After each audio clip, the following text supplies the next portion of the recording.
Please. I pray for the good bit rate. Alright. Let's begin. 7:30. We are on track today.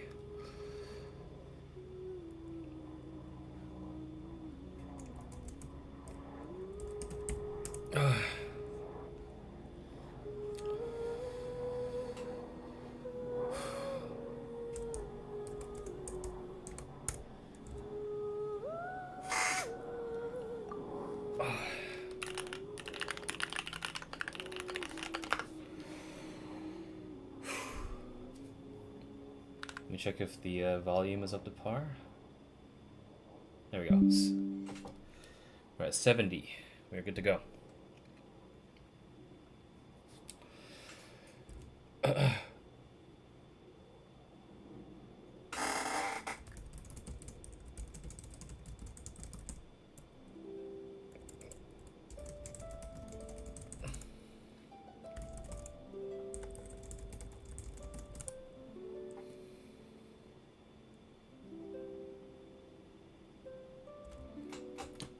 Appreciate it. I can see that, Fox.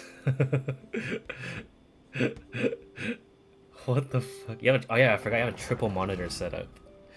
Oh yeah, you have flip on there too? Alright. Alright. Also, I just realized you sent a message in my stream. It didn't pop up. Let me refresh that. What was that? Why didn't it show your message?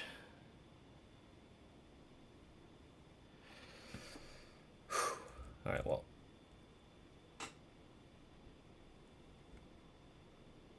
Oh no, that was just you about the not typing anything. My bad. Hold on. My bad.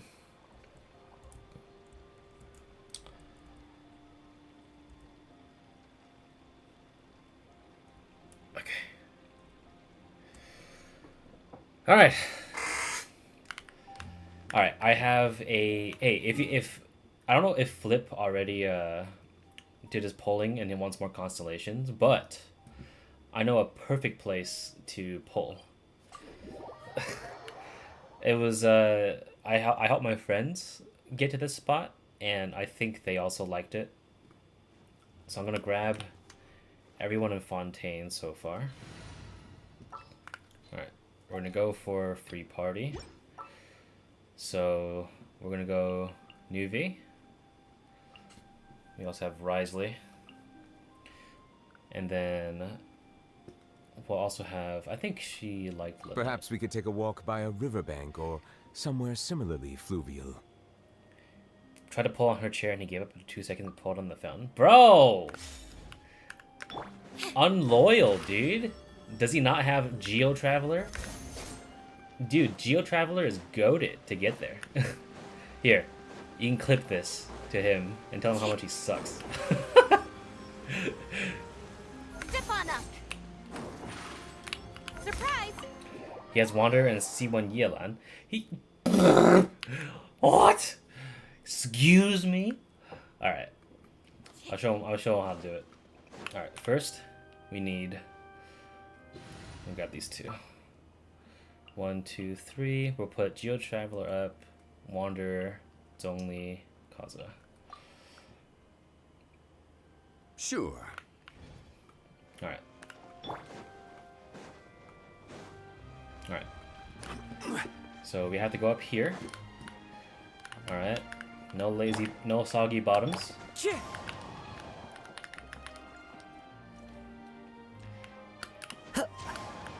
Okay, so you can't get on there. Good. Rise. Oh. Quake. There we go. Let me see if I can drop a rock anywhere here. Drop! Yeah, okay. There we go. Okay. Okay, drop another one. Starfall! Yeah. There we go. Squall Fury. Look at that shit. Easy as fucking pie, mate. Alright, drop another one. Dude, look at this. It's so easy. Come on, man. Alright. Now we just need to, I believe, put another one. Drop. Let me see. It's over here. I don't know if you get on this. Yes, yes you can. Okay. And then, let me see if I can drop another one somewhere. Oh, right, Venti. Get the fuck out of here, you goddamn e-boy. Ready for a rehearsal? Alright, now. Yahoo! Alright, good. Get back on here. Oh, shit! Oh, shit! Okay. My bad. You know what? I'm just gonna go that way. 1, 2, and 3. Okay, got it. Rise! Let me go the other way. Okay. Now, can you get... Where is the seed again? I actually don't know where the fuck the seed is. Let me see if I can get on here. Let's play. It should be up here, right? Or is it like around the corner? Oh, it was over here. I did this for nothing. Yeah, look at that. Look at that shit. All right. 1, 2, and 3. UV. Rio. And Lynette, I guess. Perhaps we could take a walk by a riverbank or somewhere similarly fluvial. Actually, I think she liked Lenny's smart-ass tactics, right? Prepare to be amazed. Alright, cool. Alright, I'm gonna piss in her seat real quick. Be sanctified. Have a safe trip.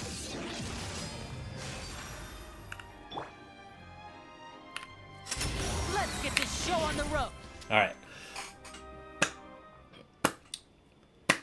Wishing time, bro. I want a Charlotte, though. I do want a Charlotte.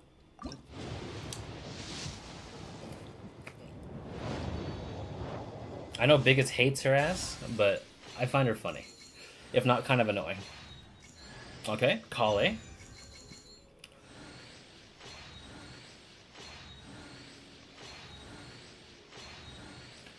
I don't expect anything too fast. Alright. Kale. We have a lot of star glitter on potential on this one. But as of now, I only have 60 pulls right now. So I don't expect me to get it immediately. And I'm also on coin flip 50-50. Oh! Good start. Good start. Alright. I got Charlotte. Alright. Let's keep going.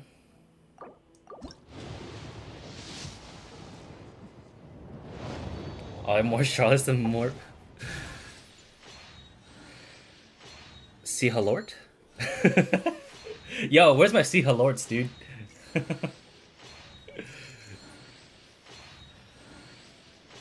Alright. Alright, beta. Alright, let's do some standard pulls. You know, take a little break. You know, whenever it might happen.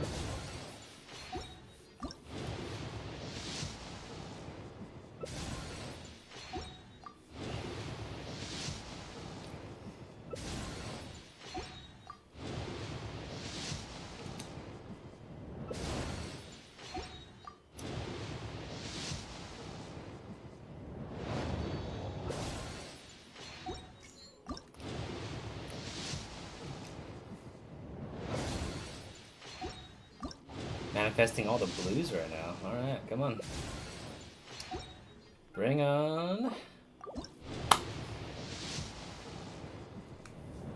C1 Charlotte.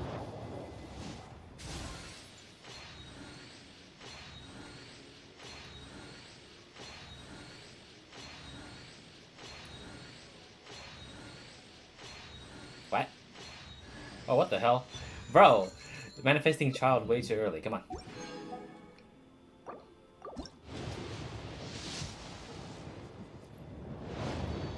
Monka Giga, man. Monka Giga.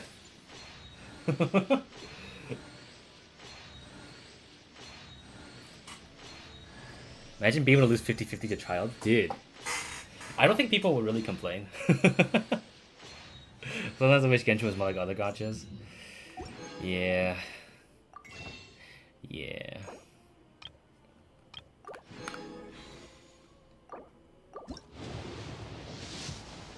Yeah, ain't no way. They're making me pull for it. Come on, Charlotte. I'll give you a nice scoop. Oh, shit! I scooped them titties. Let's see. Come on. C2, C2, C2. Alright.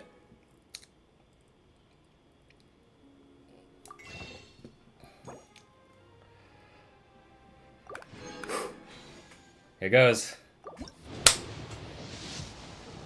Oh, shit. Oh, no, they're making me work for it.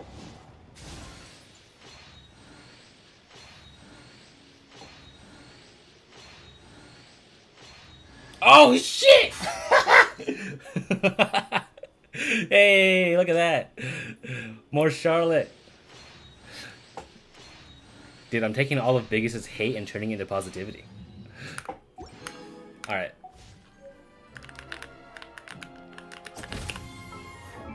Alright. Let's level her up a little bit.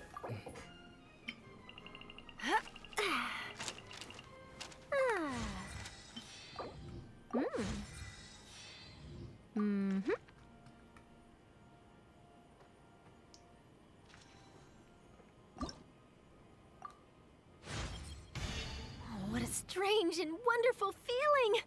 I've got to write this down for my records.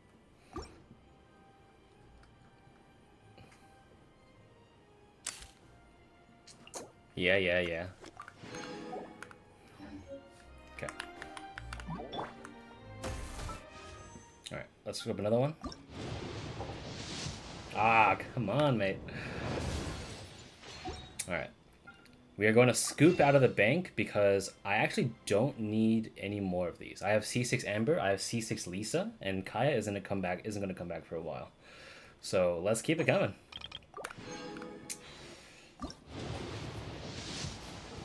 I think it's currently at, I think 71 right now. Maybe 72. But I'm gonna start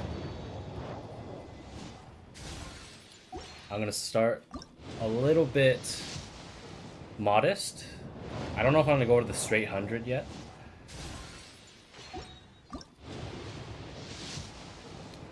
Okay. Oh wait, no, we have the male gems. By the way, they gave us 900 instead of 600 this time. Oh no, not 900, 700.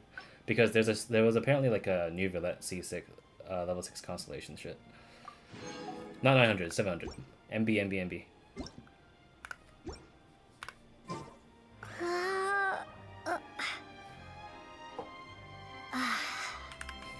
Okay.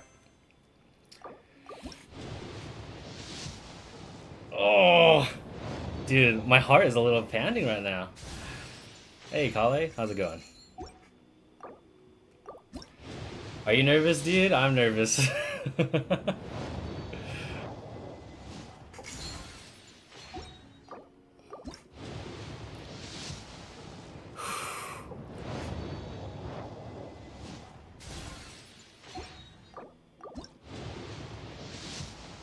Oh man, okay. I see how it goes now. Final one. Manifesting Kale. Let me get Kale out. Kale? You helped with this one. I'll ensure your safety. Please. Please ensure my safety. Do I even have Furina yet? Not yet. This might be the wish. Okay, not yet. I'm at like 78 right now, man. I am scared out of my mind. Oh, man. Oh. What con is Charlotte? C2.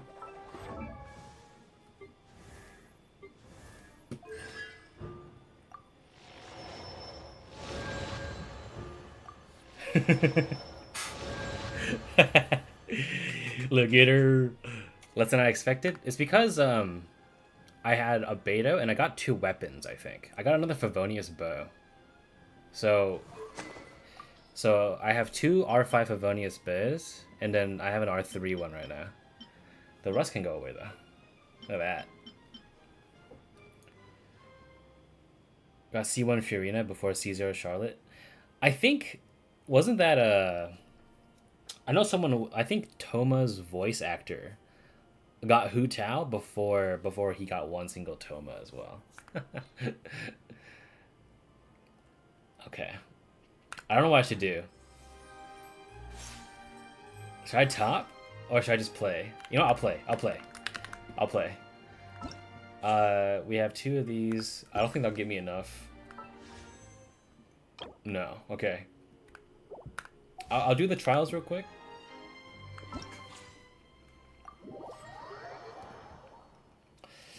Whew. Okay. Oh my god, there's a fucking essay here. She can use a charged attack to charge her arc, and at intervals her normal attacks deal corresponding Numa or Usia aligned hydro damage. When using her skill, she summons either the Salon members or the Singer of the Many Waters based on a current arc. Her elemental burst causes the whole party to enter the universal revelry state. She gains fanfare when characters' HP increases or decreases, increasing the damage dealt and incoming healing bonus of all nearby party members. Additional orbs will drop to... Okay. So... She is at... Look at her, dude. Look at this fucking brat. Is that the only... Is that the... Because that's like a... Something that like Scaramouche would do.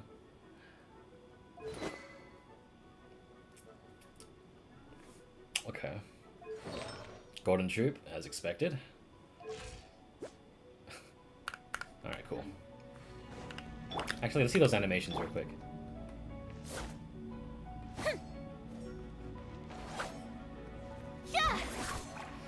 What happens if I just... Oh! Okay, so when you... Wait. May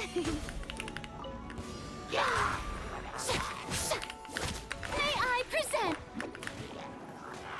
Can't catch me. What the fuck is happening? I'm out of here. Never have I been more clueless. Oh, I see. Okay, okay. I see. Yoo-hoo! Let my name echo in song.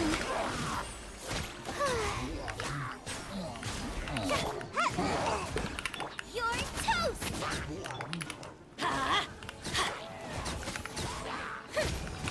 Everybody stand back. Time to shine. Shower me with praise. Nice and spicy.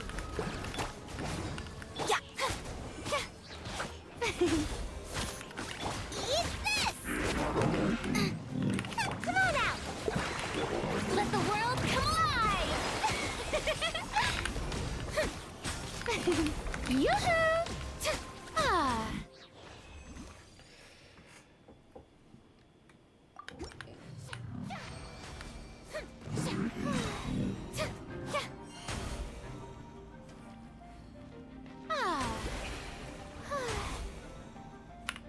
Let my name echo in song.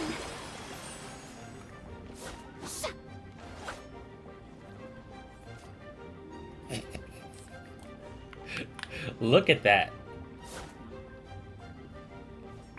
It's so ostentatious.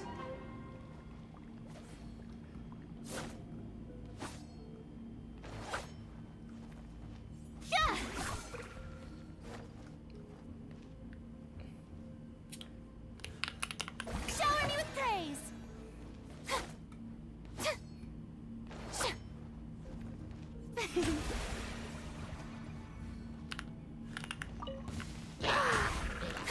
Teamwork is dreamwork. Hey, Ninjutsu. Hey, let the world come alive. The show begins. And away I go. Time to shine. Eat this.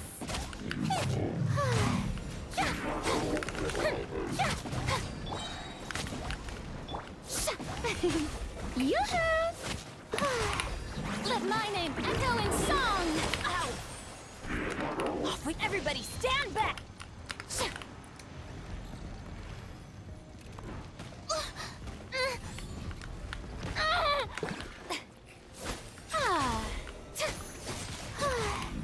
May I present?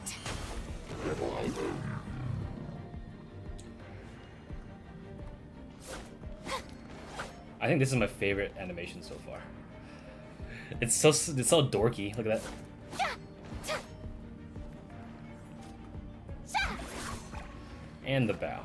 Oh wait, let's see. Let's test how long the animations can take.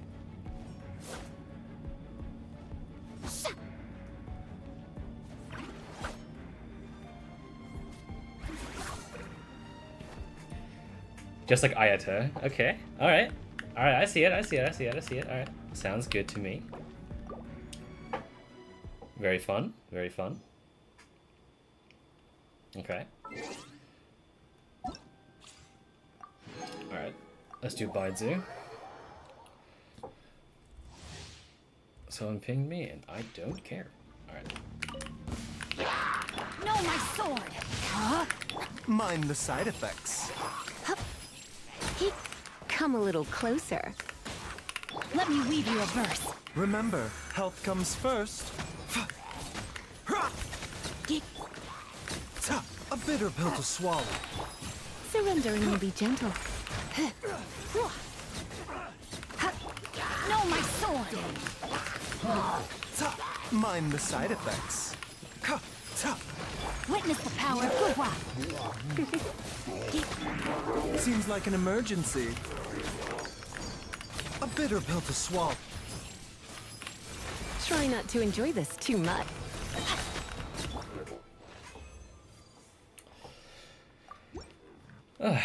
It's only if our gameplay was as smooth as that. Alright. So, what do we have left? Masquerade of the Guilty. We have... Oh, her story quest is available immediately. I might do that tonight. And of course, her boss, which is interesting to say the least. Okay. Alright. Nope. Why would it be available so fast? Dude, you gotta give to the people.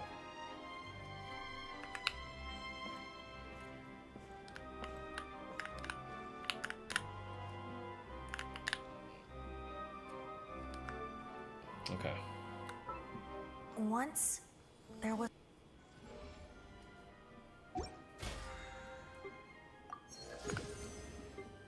Oh, right. We have a Spiral Abyss.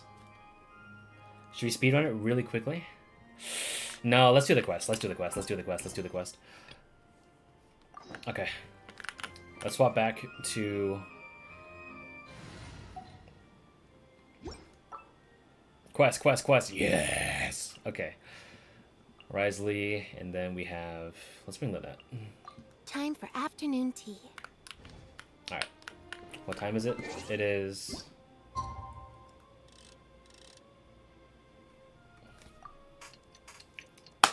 Quest! We want quest! We want quest! We want quest! Alright. Down we go. Let's get it. Does this plot me in the middle of the industrial district? Let me see. Oh, it does. How did I remember that? There's a quest here, though. I will remember that quest down here. Okay, let's go back up. Alright, this is what we're here for. We're not here for some polling shit. Yeah. Quest. Alright.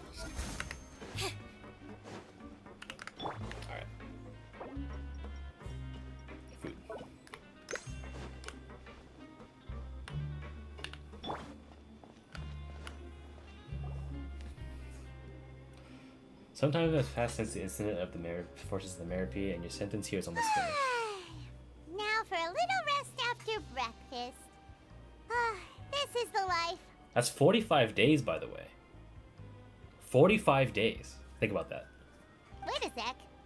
Isn't something important supposed to happen today? Oh, today's our big day! We're supposed to leave the Fortress of Meripede! Come on, we've got to go complete the release procedures now!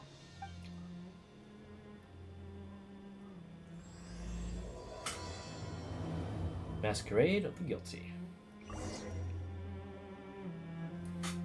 Alright.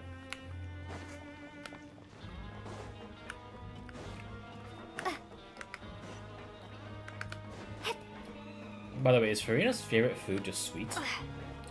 Or like... Or is there actually like, or is there an actual food that she likes that's not fucking just sweets? Because I might do that as a ritual. I totally forgot about that. Please, sign here. This document will be effective immediately upon signing, and you two may exit the Fortress of Meripede via the regular channels. It's been so long since we've been to the surface. Let's hurry up and... Huh? Uh-oh. What's happening? Are you okay?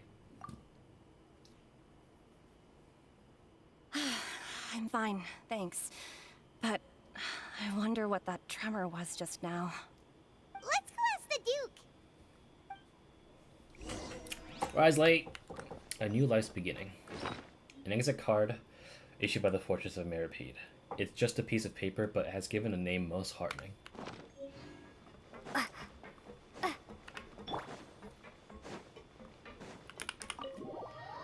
The less I need to the less I spend on Furina, the more I can save for Navia. Whenever that may be.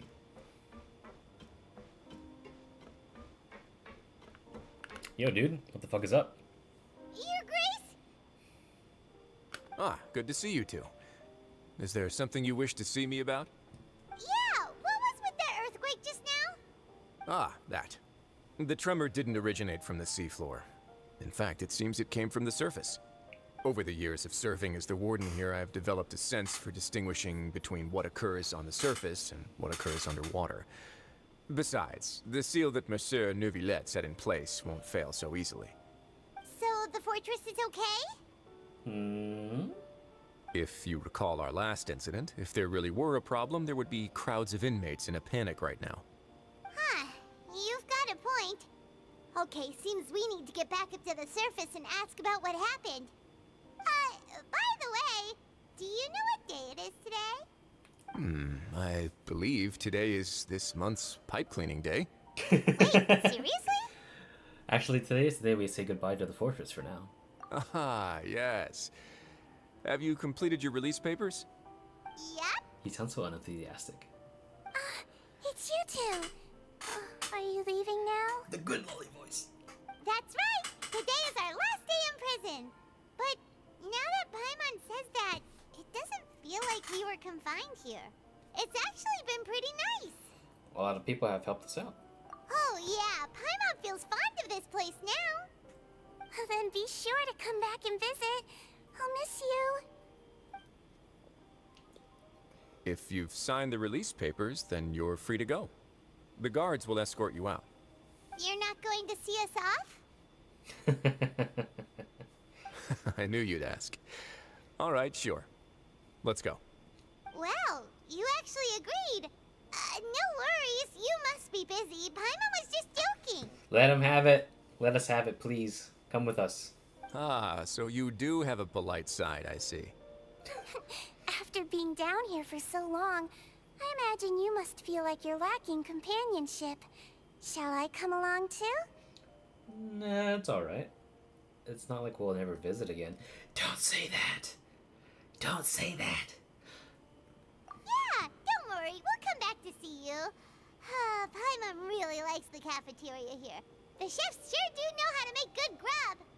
I hope you won't be here as convicts the next time I see you. We'll do our best to stay out of trouble. Well, it seems our work in the Fortress of Meripede is finished. That's the end of another chapter in our journey. And since Neuvillette was the one who asked us to come here, we report to him now. Next up, the Palais Mermonia. You're going to see Monsieur Nervulette? Please pass on our kind regards. I'm sure just your regards will do, no? I believe it would be the polite thing to do. You're right. I've heard the Palais has been terribly busy these days. Tell him that I hope he hasn't been overwhelmed by the recent string of troubles. Huh, we can talk to them too. If you're concerned about things at the Palais, why don't you take...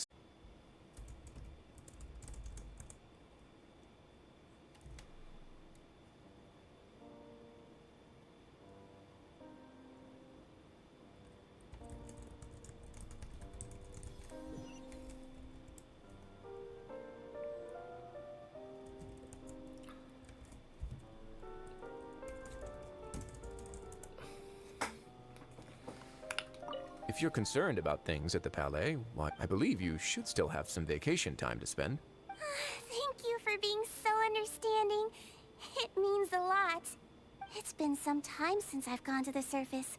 I must say that I've started to miss it a little. Alright. Genshin is overloaded? Indeed it is. My biggest fear right now, actually, is, like, in the middle of an insane cutscene, it just fucking buffers. I'm so fucking scared of that happening right now. Yep. No fucking clue, dude. Alright. Is Seedring even a kid? I don't know, man. I don't know. Yo, Mr. Hydro Dragon, how you doing? She doesn't talk long because she studied, I think, a lot of... Oh. The Palais Mermonia sure is buzzing with activity today. Red bread. Halt! Huh?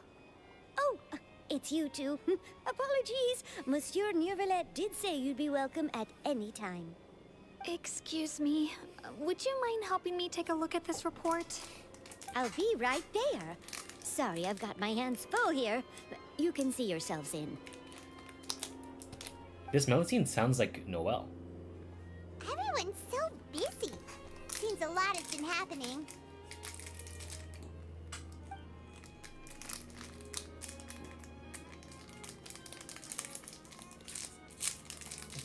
Subtle. Nervulette! Hello, dude. How's it going? Hello. You've come at the right time, but you'll have to wait for just a moment, as there are some urgent matters I must tend to first. In the meantime, please, have a seat. If you'd like to have something to drink, let the Melusine outside know. That's all right. We just ate. Very well, then. Let's take a break over there while we wait for him to finish his work.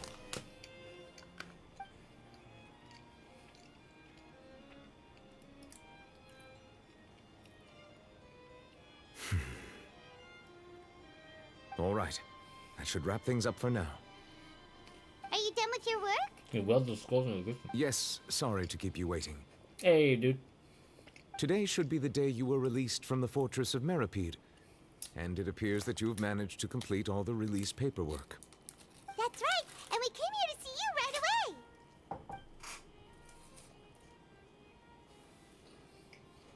away. A massive whale. Do you have any idea what that might be? Judging from your description, that cannot have occurred in any ordinary waters, but rather something like the primordial sea. A whale of that size and shape cannot usually be found in the waters of Tevat. Therefore, we can only assume that Child is presently immersed in primordial seawater. Immersed in primordial seawater? But how? And is he okay? He's not from the Fontaine, so he won't dissolve. Most people wouldn't be capable of entering in the first place. I'm not completely sure how he could have gotten there myself. There's something we'd like to ask you about. Yes? What is it? What was that tremor we felt earlier? Ah, right! Paimon felt it too! We asked the Duke and he said it wasn't from underwater, so we figured you might know something about it. It turns out that I have just received a report about this particular matter. In fact, that's exactly what I was busy with a moment ago. The source of the tremor was here on the surface near Poisson. After the shaking stopped, the water levels in the Poisson area rose at an alarming rate. Oh shit. The water levels rose? Oh no! What about all the people there?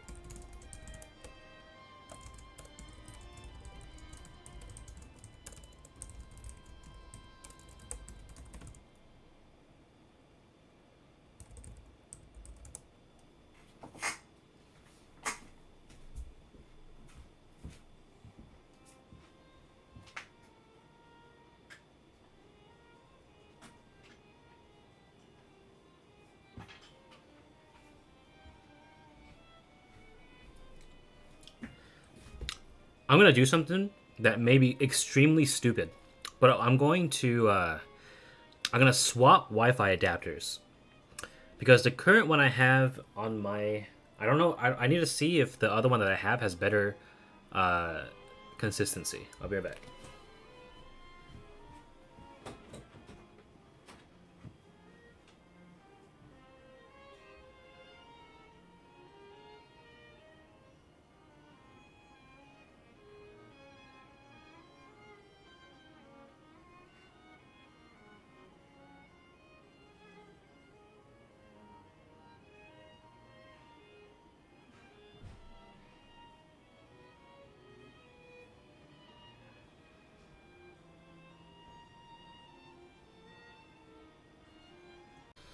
Yep.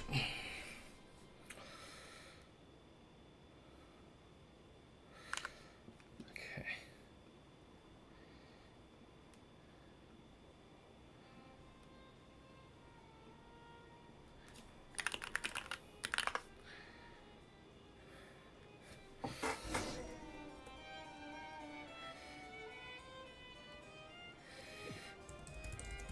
The Palais Mermonia sure is buzzing with activity today. Halt! Huh? Oh, it's you two.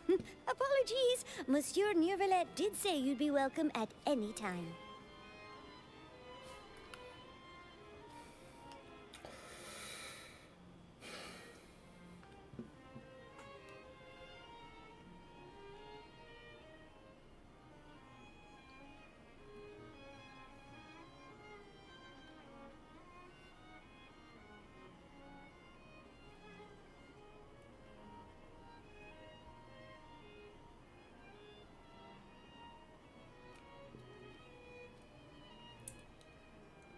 Excuse me. Would you mind helping me take a look at this report? Okay, let me skip back. Hold I'll on. be right there. Sorry, I've got my... All right, I'm using a different adapter. Everyone's so busy. This one has a little bit better transmission, I feel. At least this is the one I used to use to stream before I swapped my new PC. Hello. In the meantime, please, have a seat. That's all right. Very well, then. Let's take a break over there while we wait for him to finish his work.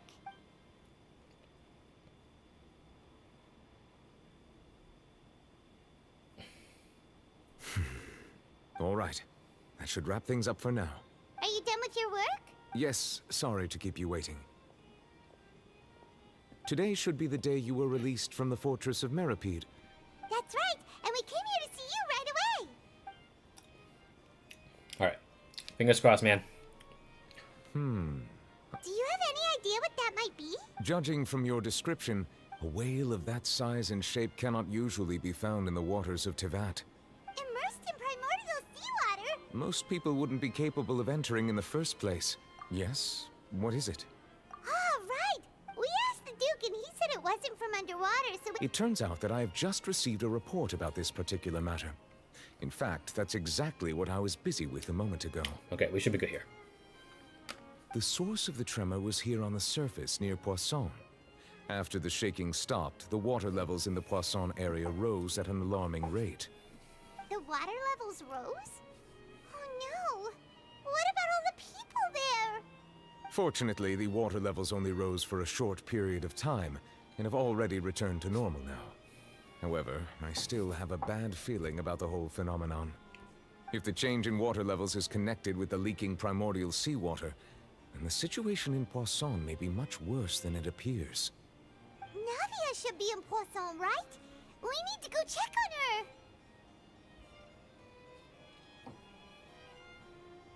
I would also like to go there as soon as possible, but I'm afraid I can't leave just yet. We must immediately formulate disaster prevention plans for the surrounding coastal areas to avoid potential catastrophes. I'll have to ask you two to go to Poisson first. I'll meet you there to check on the situation once I finish things here. There's no time to lose! Let's get going! Please be careful. Dude, gotta save my wife from drowning. The two of you have my thanks. If you need any help, just let me know. Poisson! Poisson! Come on! Please, Navia. How I wish to see you again. Come on!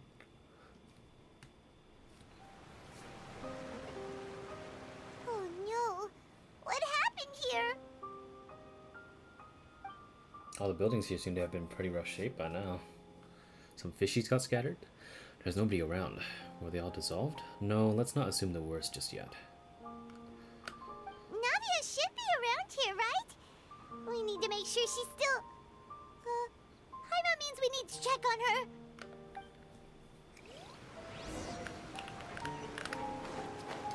Navia! Navia!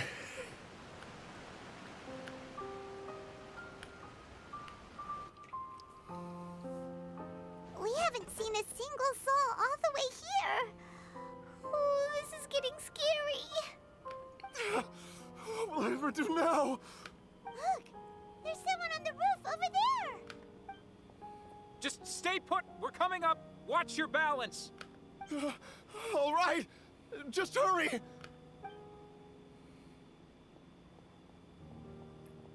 That's a Spina de Desfile. Navia's fucking... No, don't say that! I'm not young anymore. How will I survive on my own? My Desiree! Oh, he looks pretty sad. My leg! My leg! How could this have happened? It hurts! Just hang in there. Help is on the way. You can hold my hand if it makes you feel better.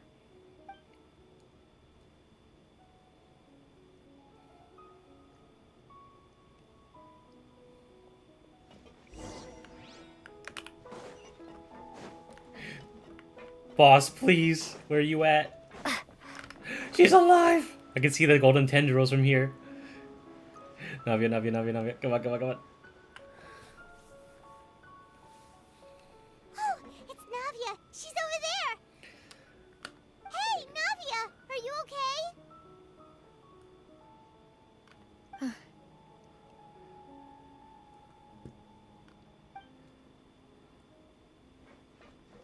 You're here. We heard there was a situation in Poisson, so we came as quickly as we could. Yes. As you can see, the water level suddenly rose. It caused quite the disturbance, in fact.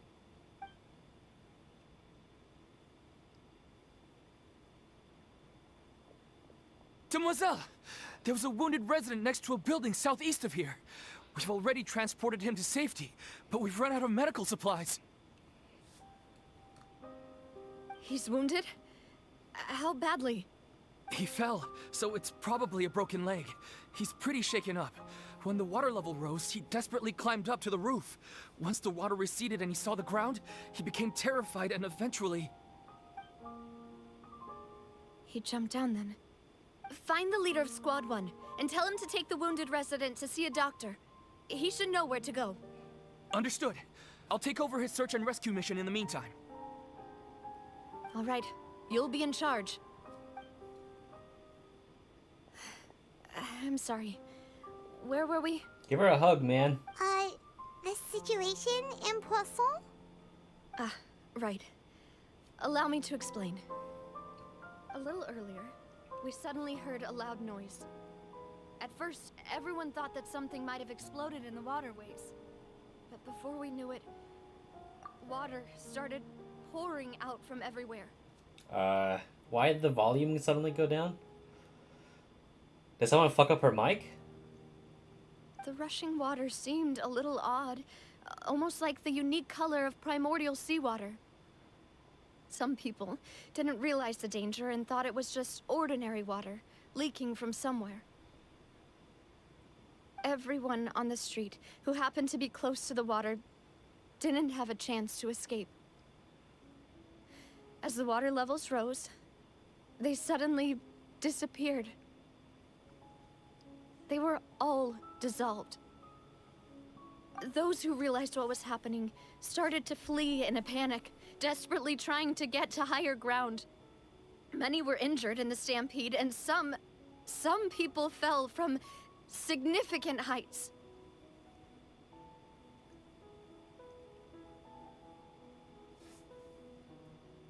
The Spina di Rosula initiated rescue operations as quickly as possible, but there have been a lot of casualties. Fortunately, the water began to recede after some time, and the chaos came to an end. The water that flooded the area contained primordial seawater, so the lower levels of Poisson are still hazardous. To ensure everyone's safety, I've asked the people there to leave as soon as possible. No one knows if this could happen again. All we can do for now is try our best to help evacuate the residents.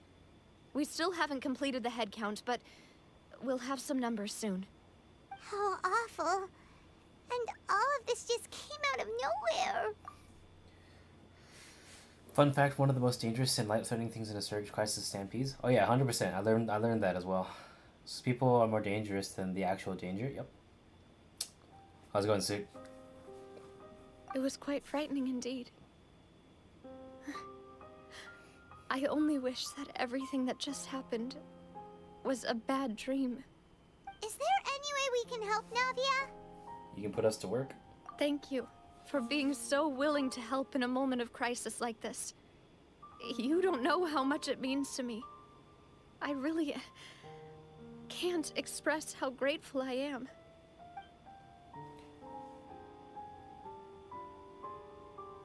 Don't say that, Navia.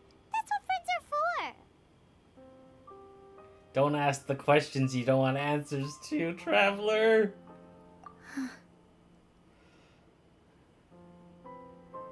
Demoiselle, we've got a situation here. I'll be right there. Sorry, I need to go for now. And off she goes. Seems it might be a while before she can take a break.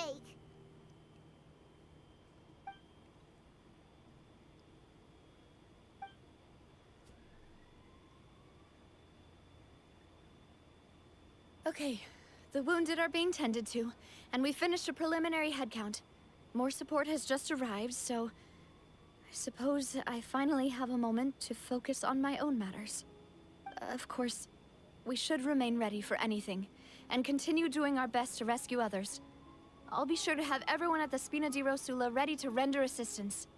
Traveler, Paimon, would you two accompany me to my father's grave for a moment?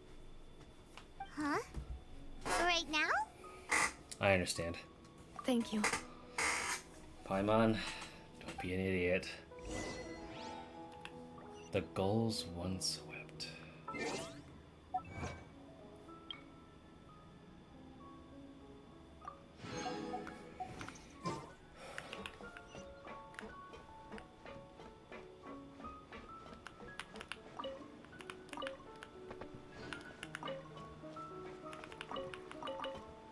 Just looting the fucking place.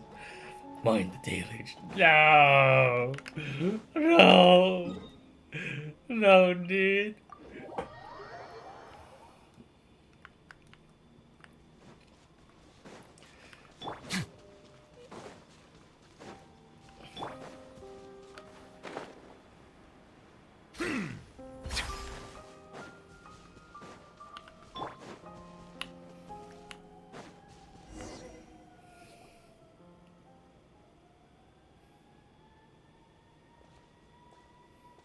lot of people here, huh? Well, given the time of day and the whole situation in Poisson, Paimon doesn't think there'd be a ton of people here visiting graves. Right. That's how things are now. The living are so exhausted that they've no strength to spare any words for the dead. Navia? There's no need to push yourself so hard.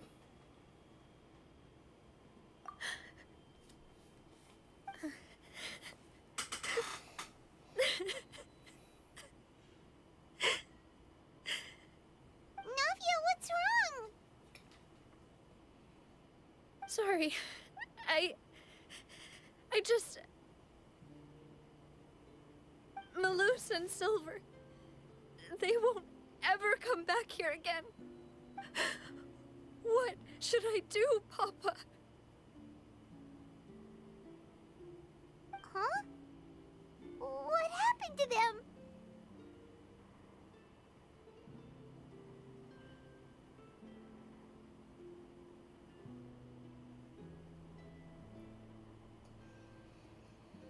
Ah, I'm so irritated right now, man.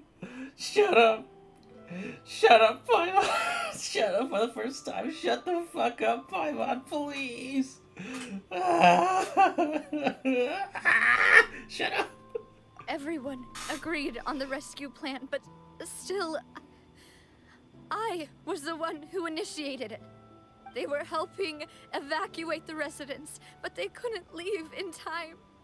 And they were caught in the seawater.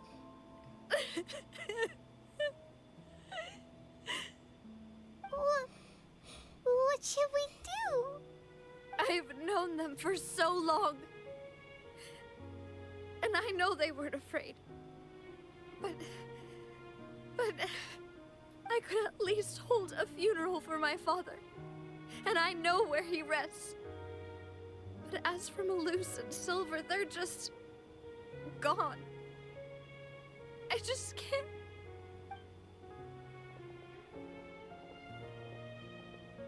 Everything looks so clean after it rains.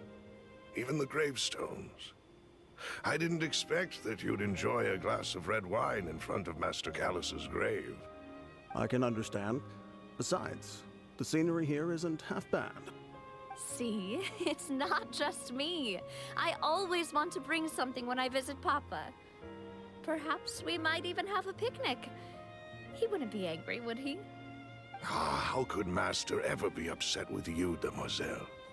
Yet the cemetery is the home of those who have passed, is it not? Everyone ends up here sooner or later, no matter who you are. Buying yourself a plot in advance, are you? No need yet. But when I do, I hope you'll let me be buried beside Master Callus, demoiselle. Hey, stop joking around. I'm quite serious. That way, it will save us both the trip to see each other whenever you visit your father's grave. That makes sense. In that case, could I be buried on his other side? After all, besides you, demoiselle, the two of us could certainly be considered Master's closest companions, no? Personally, I believe we fill those shoes just fine. Why are you bringing this up all of a sudden? Seriously. All right. I'll remember your requests. But I'd really prefer not to talk about this stuff. And what do you mean by saving me a trip? I'd make the journey even if I had to visit you two somewhere else. I'd promised to let them rest in peace here. But here I am breaking that promise. I'm sorry for letting you see me in a mess like this. I don't usually cry, really. Paimon doesn't know how to help you feel better. But, well, she understands how you feel. I had always thought I could make my wishes come true. But now that I think about it, that never solely relied on me. Many things can only be accomplished with someone else's help. Malus and Silver have helped me so much. But by contrast, I could do nothing for them. I'm so sorry. You can spend as much time as you need here, Navia. We'll stay with you. Thank you. Right now, you don't know how much that means.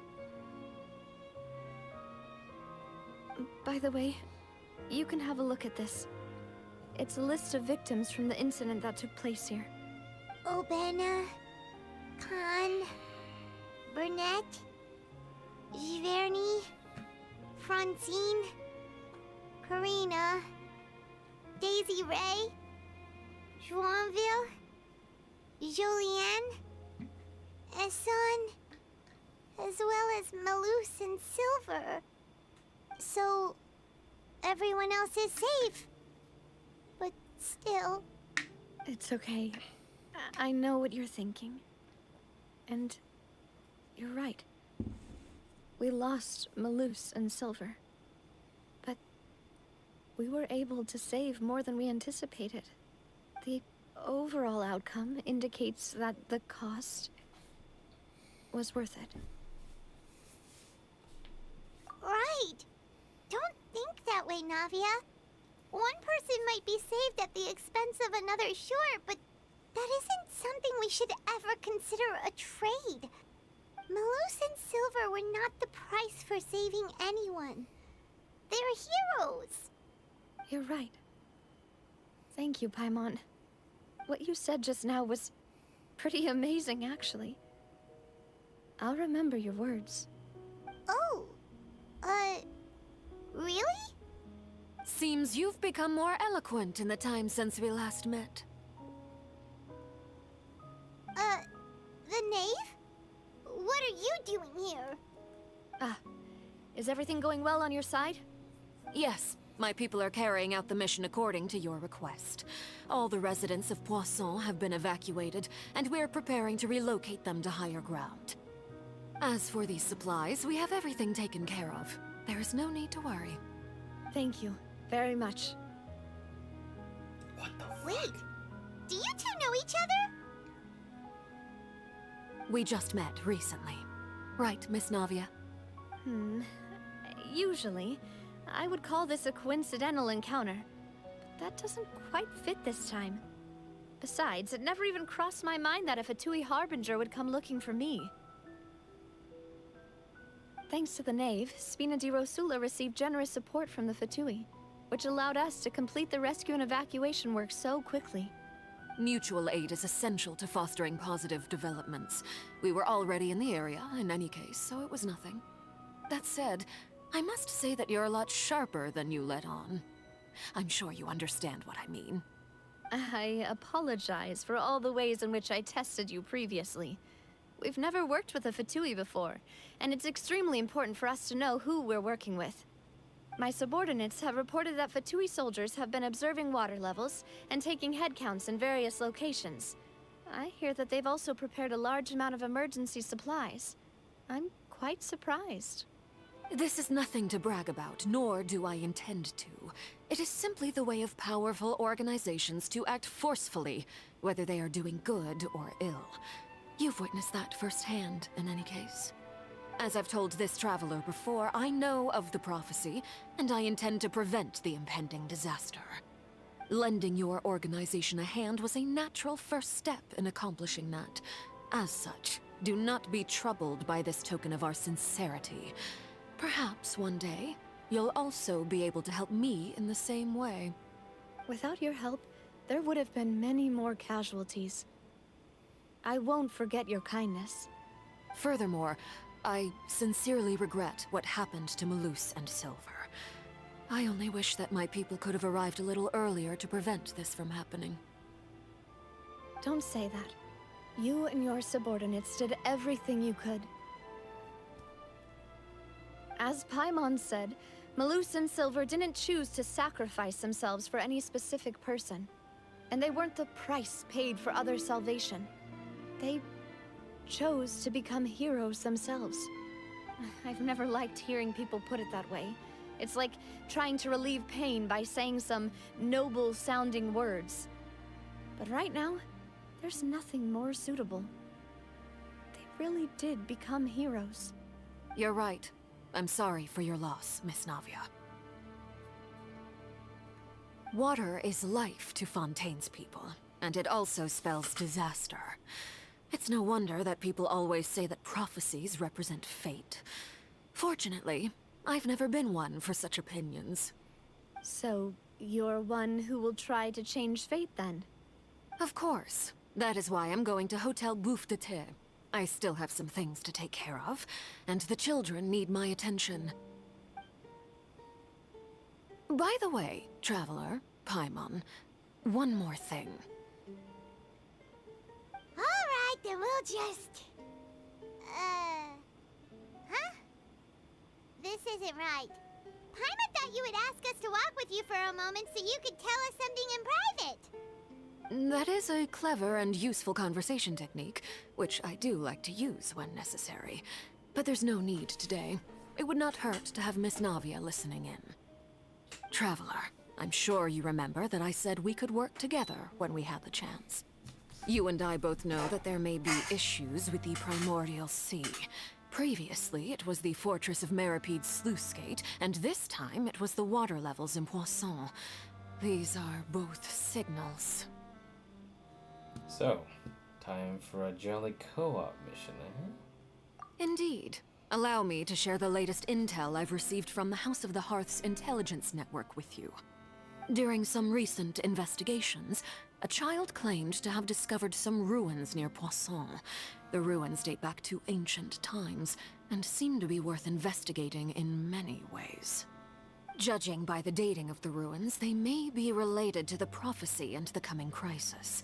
The situation is becoming more urgent, so any pertinent information will prove extremely precious. My people initially came to prepare for ruin exploration. Unexpectedly, this disaster struck, and at present, we're all busy prioritizing the rescue effort. So, that's why the Fatui were already in Poisson. I wanted to take the children along, but unfortunately, Linny, Lynette, and Fremine have all been dispatched to higher ground to assist affected residents. Linny told me that outside of the house, the person they trust most is you. Which is why I want to give you this task. Can you trust an outsider like me? The House of the Hearth's members see each other as family. But Linny, Lynette, and Fremine said that they also see you as such, even though you are not from the house. I'm sure you already understand how earnest they consider their friendship with you to be. Oh, that somehow makes Paimon feel kinda happy. The intel I just shared about the ruins could fetch a high price. But since the children consider you family, it's only natural that I freely share it with you. Got it! So all we gotta do is go to some ruins, right? We can handle that. Excuse me, but may I tag along? You wish to join, Miss Navia? But are you sure you're up to exploring some ruins? You need to rest. Well, I'm sad, yes. But I can't just go back and plop myself into a chair by the roadside and do nothing. There's no point in being depressed while we still have a disaster on our hands. As my father's successor, I must live up to the hopes he had in me. Besides, I'm also doing this for myself. I need something, a distraction, to keep my mind off Malus and Silver. Let's be our company. Since you put it that way, I have no objections. What do you say, Traveler? We'll go to the ruins together. All right. The ruins are to the south of Poisson. Here's the map. Okay, the three of us will handle it. Come on, let's pack up and get going.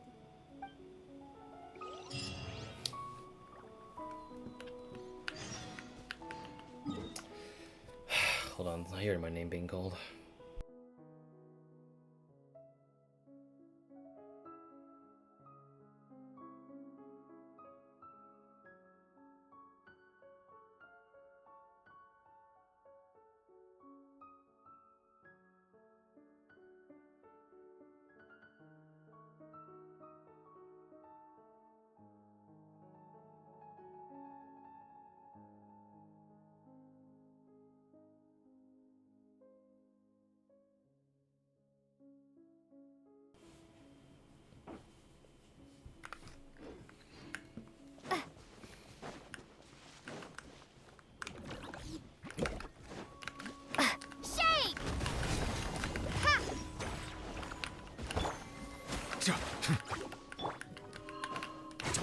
now.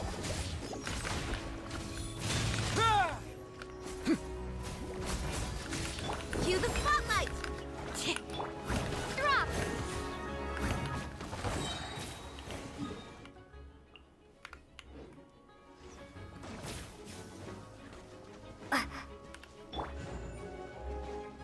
Also, is my mic making sure? Let me. Okay, my mic is working. Okay.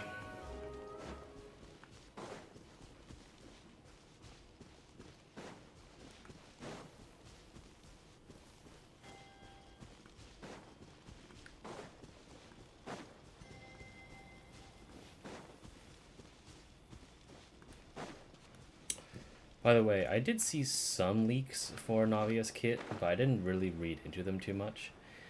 So I'm assuming she is like sort of, in terms of like elemental requirements, kind of like Yunjin, I think. I don't know. Do you think that's a fair comparison to make?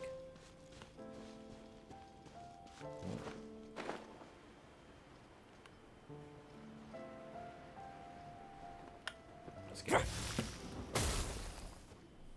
So, are these the ruins the knave was talking about? Whoa, talk about old. They seem to be pretty ancient, all right. Let's go in and have a look. Just be careful.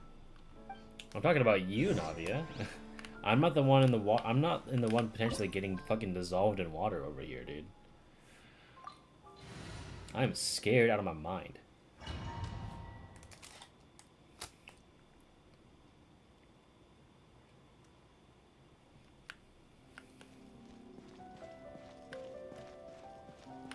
That water doesn't look safe. Ha! Very good music, though. If you mean she has a passive similar to Yunjin, yes. Yeah, that's what I meant. My bad. Okay. Doesn't seem like there's any treasure here. I'll look.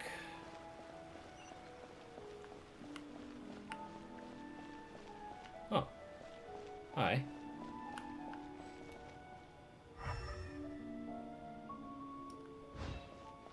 Just some elytros?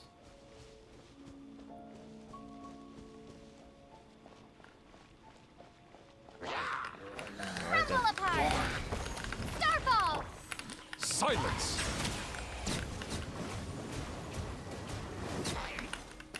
Let's begin. Step on up! Yeah! Surprise! Settle down.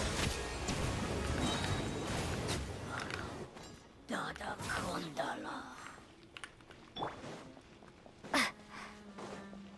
The man said silence, my guy. Watch it! The floor here isn't safe! Jesus. Jump scared city. Silence!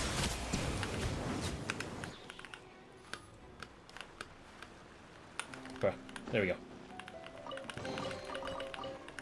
That was a fucking jump scare and a half, eh? I'm assuming you need to jump down there soon enough. Let me just look at that.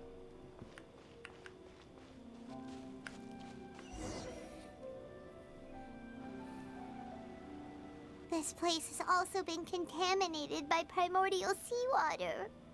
Yeah. And a lot of it, too. A Fontainian would most likely dissolve the moment they fell in. You should go back to safety, Navia.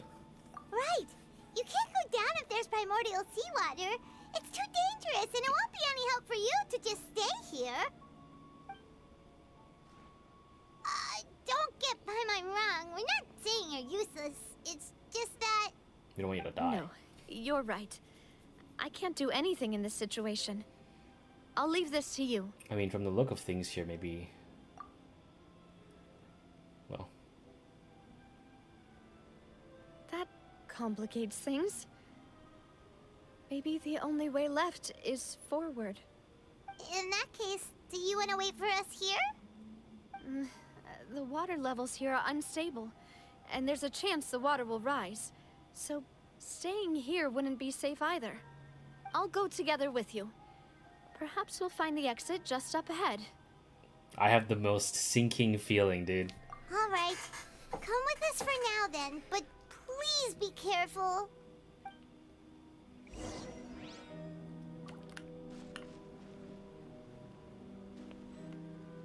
Oh. Oh no, it's a dead end! Let's try climbing over from the side. I wonder if this water hurts you. So, like, if I touch it... Oh, okay. Thanks, I guess. Okay.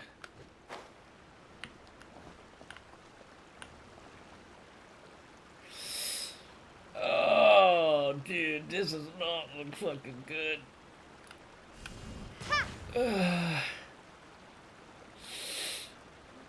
Please.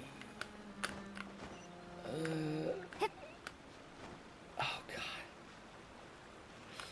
Oh, I don't... This is just like climbing in Uncharted.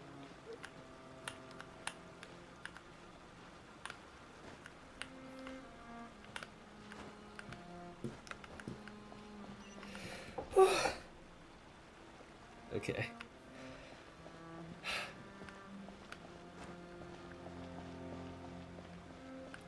Yes, I know. Pun not intended. I'm actually, for once, scared in Genshin right now. The last time I felt scared was when I faced spiders, or I thought there were going to be spiders. Dude, my heart's actually beating. Oh my god, look at that.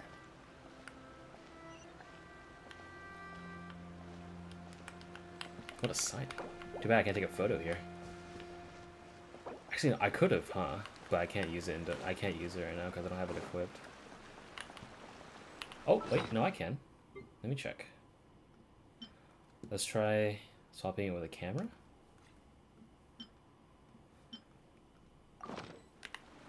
Damn, can't use in domains.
Wait, there's something wrong with this bridge.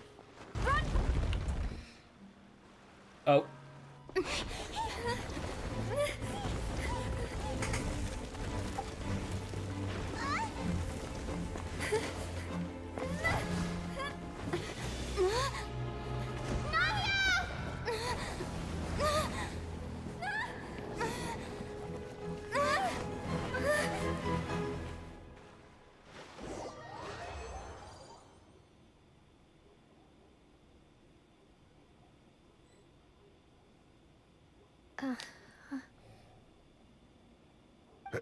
Demoiselle? Huh? Demoiselle, what are you doing here by yourself? Would you be standing here till dark if I hadn't come to get you? Maybe she just wants some time to herself, Maloose. Hmm? Oh. Was I Was I sleeping? Yes, it would appear so. I must be tired. That's quite possible. However, you were the one that suggested we go out for a walk. Oh, right. I nearly forgot. It must have slipped my mind when I dozed off. I haven't had a nap today yet. Have I? This is a familiar feeling, yet something's a little strange. Is something the matter, Demoiselle? Oh, no. No, I'm fine. I was just trying to recall why we came out for a walk. Do you remember Mr. Giverny? He'd requested our help before with foreign merchants who had a debt dispute with him, and we'd resolved the matter not long ago. We were headed to see how things were going with him at the moment. Ah, right. Yes. I remember now. Oh, Miss Navia. Ah, Mr. Malus. And Mr. Silver, too. It's good to see all of you. How have you been? I've been great. Thanks to your help, those bothersome merchants finally realized that I wasn't the one they were looking for. Why, I wasn't even the guarantor for that person. They were knocking at my door day and night. Even my neighbor, Obina, was getting fed up with them. Sometimes force is required to calm someone down and get them to listen to what you have to say. That's right. Oh, by the way, Burnett, what was it that you wanted to give to Miss Navia again? Oh, yes. One moment, I have it right here. Miss Navia, these are some flower seeds that I prepared. Please take them. They're a very good variety, and they'll become very big and beautiful once they bloom. I don't know what we would have done without your help, so this is a little token of our appreciation. I hope you won't refuse. Ah, did you cultivate them yourself? Thank you so much. I'll certainly take them. Malus, we do still have some empty flower pots at home, right? Why, we can have as many pots as you'd like, demoiselle. Perfect. In that case, we'll swap out some of the decorative plants for some of Mrs. Burnett's flowers. Very well. Why'd you hesitate like that? Wait. Something seems to be off here. Excuse me, madam. If I'm not mistaken, your name is Burnett, correct? That's right. Is something wrong? No, it's nothing. This is the first time we've ever met, but your name seemed familiar to me. I must have heard it when I was discussing things with your husband previously. I've heard this name before. Sometime recently, I'm sure of it. And why are there so few people around here? Where did everyone go? We must mind the time, Demoiselle. We still have important things to attend to today. Huh? We do? Like what? Well, now, did you forget? Miss Navia, here you are. I've been looking for you.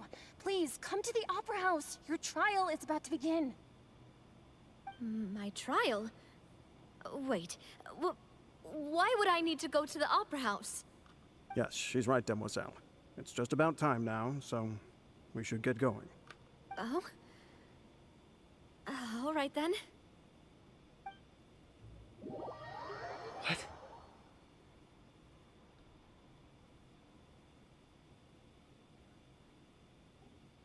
Look, it's Navia. She's here. And her two attendants are with her. Goodness, everyone's finally here. What in the world?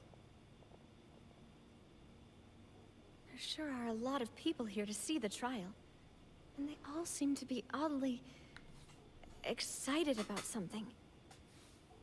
I even know some of these people.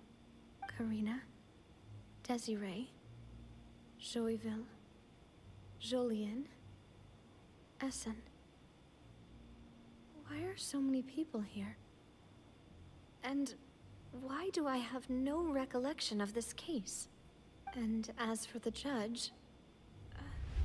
huh? Where's Monsieur Neuvillette? Please sit in the defendant's seat. Don't worry, Silver and I shall accompany you. All right. Are you sure you can stand behind me? Typically, it wouldn't be allowed, but today is an exception.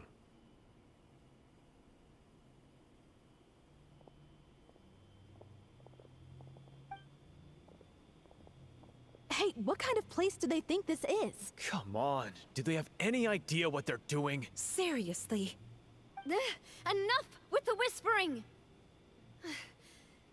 Could someone please tell me where Monsieur Neuvillette is? And why I'm standing trial? My dear Miss Navia, have you not yet realized what you've done? In that case, allow me to explain. As all here know, you are Master Callus's successor, the head of the Spina di Rosula, someone held in high regard by every soul in Poisson. After you took over the Spina, you treated all of us just like the late Master Callus had.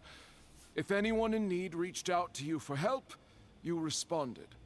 Not only you, but your butler, your subordinates, nearly everyone in the Spina di Rosula fought for the well-being of those in Poisson. Wait a moment. Aren't you just proving that I'm a good person?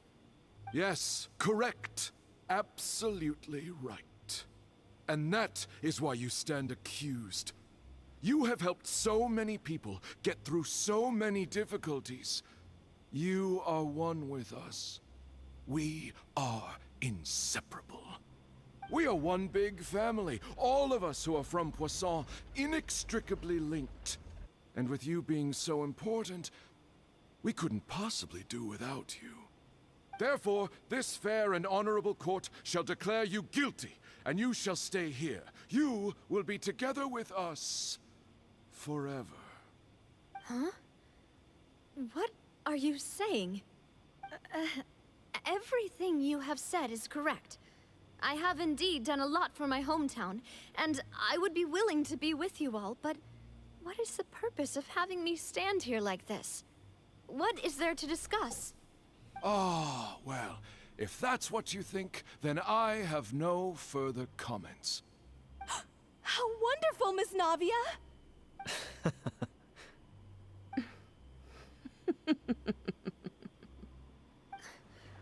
I know all these people. Why are they laughing? I seem to remember now. Yes, I get it. This trial is... Wait just a moment. This isn't right! Malus? What was that, Mr. Malus?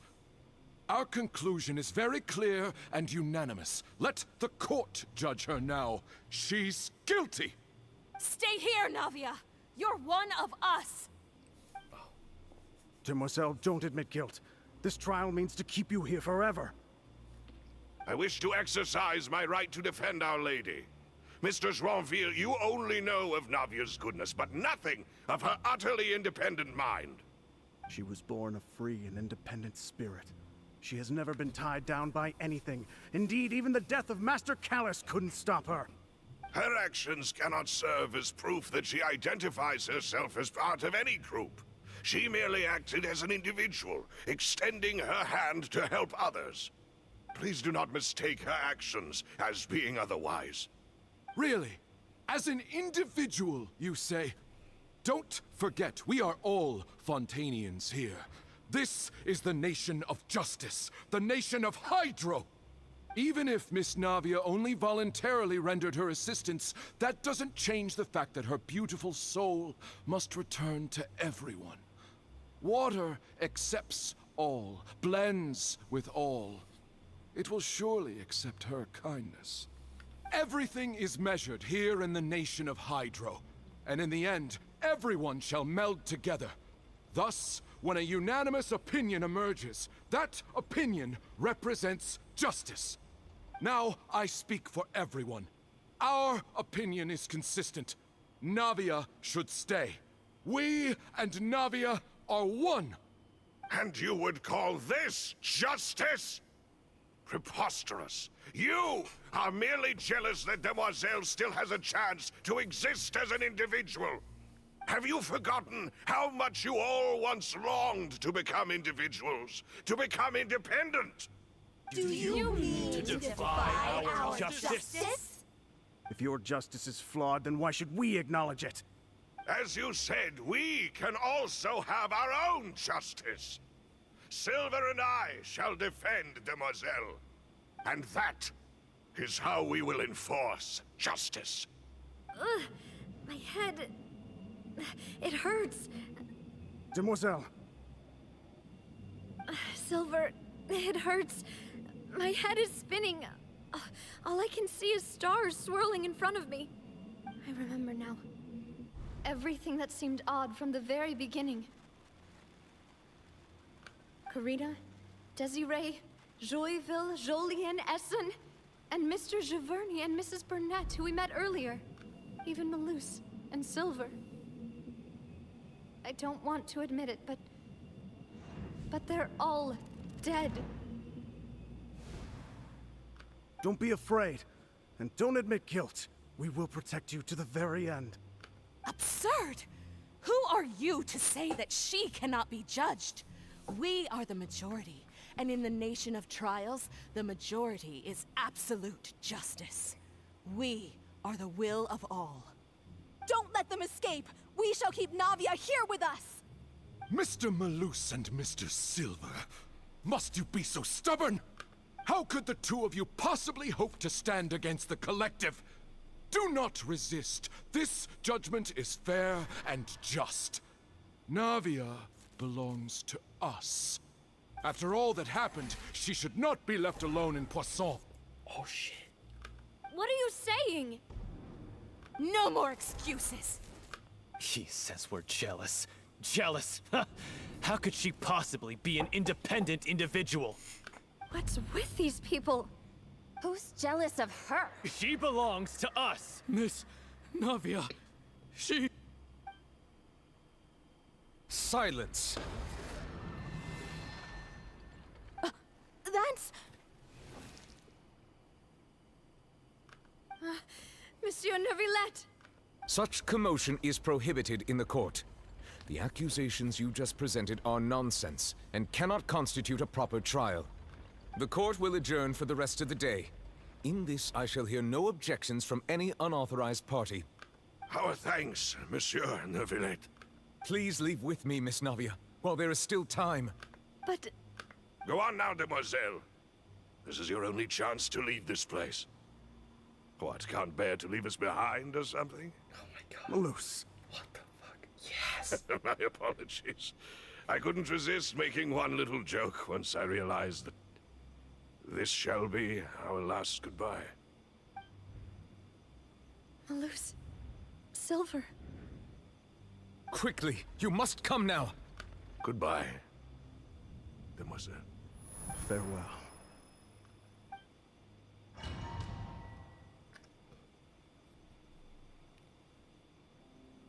No, wait!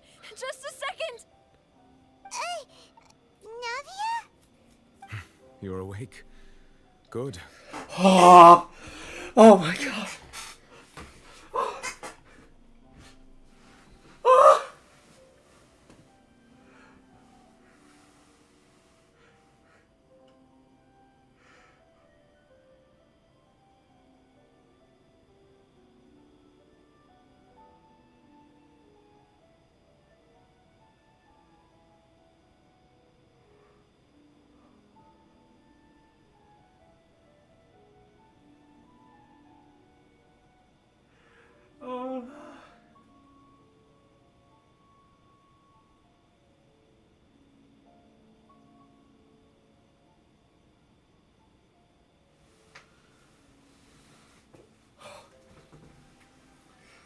Oh.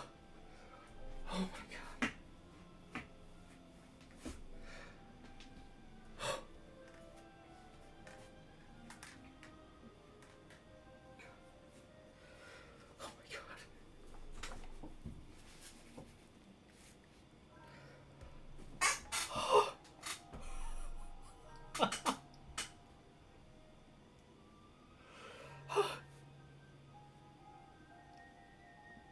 I must have been dreaming. Moose and Silver were still alive, and they were defending me at some insane trial. It looks like you're all right. Did all the sad feelings cause you to have a nightmare? Paimon could give you a hug. The ruins you were exploring suffered a cave-in. When I arrived, I found you falling toward the water. You were just about to be dissolved within, but I...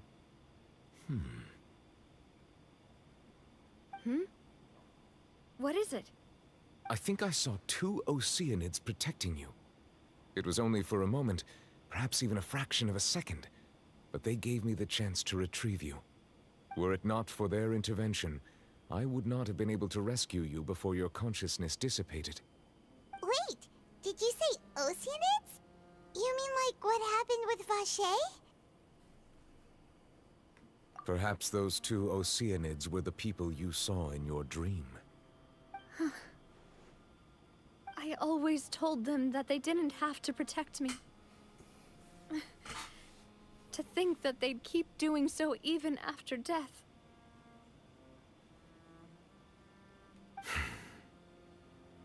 Please come with me.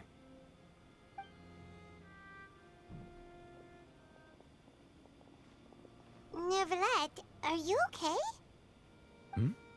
Oh, I am quite all right. Perhaps there's something we could chat about? Why do you look so stiff all of a sudden? Oh, Paimon knows. You're the type who feels awkward when there's nothing to talk about, right? Shut the fuck up. I merely thought that we should give Navia some time to herself. Huh? Why didn't you just say so then? Don't you think it's even more awkward to call us over like this and then have nothing to talk about? It's so cute.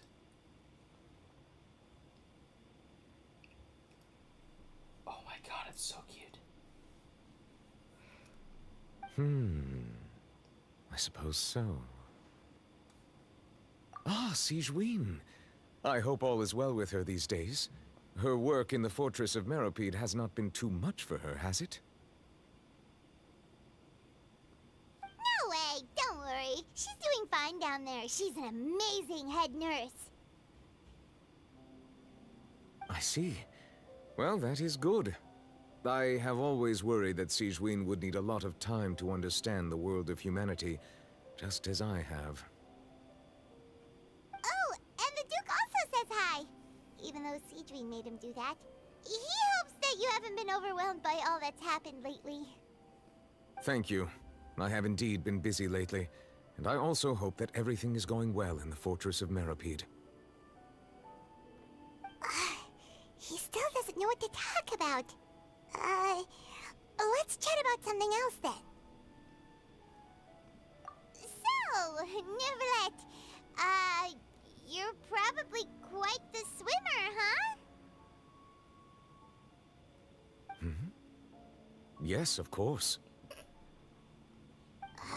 This isn't going anywhere.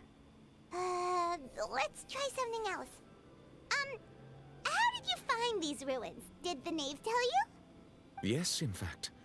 I had arranged to meet you in Poisson, but when I arrived, I discovered that the Fatui were helping the residents evacuate. They had even transported a large quantity of supplies to the area. Amid my astonishment, I ran into the knave, and we had a chat. She informed me that she had asked you to investigate the ancient ruins here. Yeah, we originally planned to meet up with you, but we thought you might still be busy with all those official documents. We didn't think exploring the ruins would take very long, and who would have thought you'd wrap things up so quickly? I hope she can get back on her feet. Love is destructive. I'm sorry to have kept you all waiting like that. I'm feeling much better now. I guess we should get going again. Will you come with us, Monsieur Neuvillette? Yes, if you wouldn't mind my company. All right! Another one joins the party! Let's get going then! Fox. Oh my god, it's so fucking cute. Why is it so cute? Oh my god. I'm gonna come. Oh no,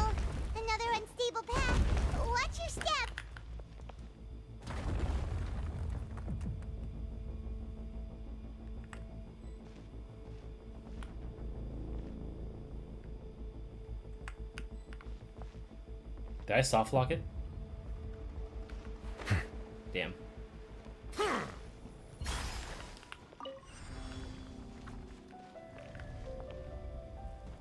I'm gonna soft lock it. Hold on.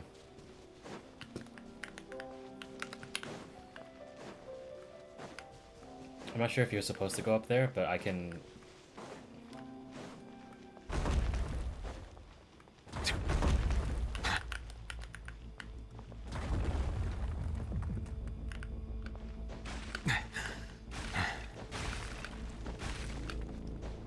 Jesus. Oh my God.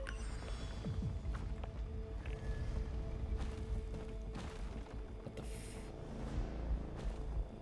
Was there some dialogue down there that I missed? I'm going. Over here! Yeah! Shake! Drop! Settle down.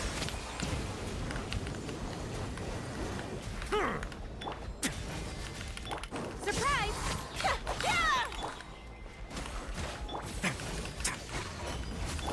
Over here! Ha!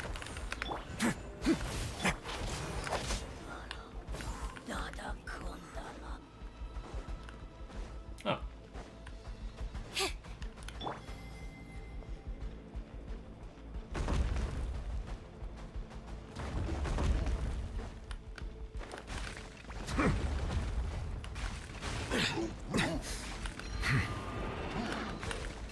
Brother.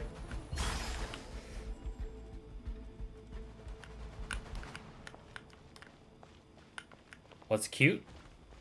I don't know, the interactions, I love it. He's just so awkward. But he's also respecting Navia's like privacy and all that kind of shit. Oh my god. Watch out! There are rocks falling over here! Ha! Starball!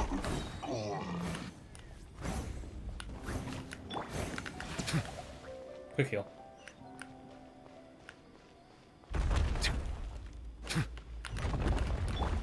Drop!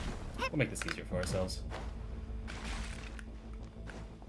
Seems we're almost at the top.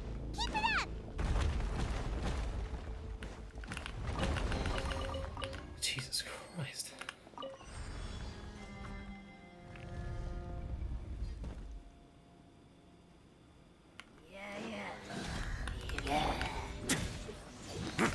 Ow, ow, ow.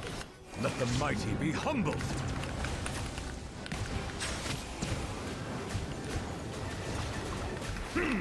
Shake!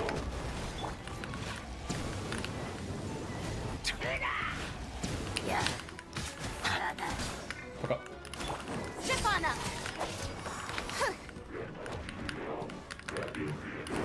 Surprise! Bow your head. Crumble apart! Be sanctified. Nope.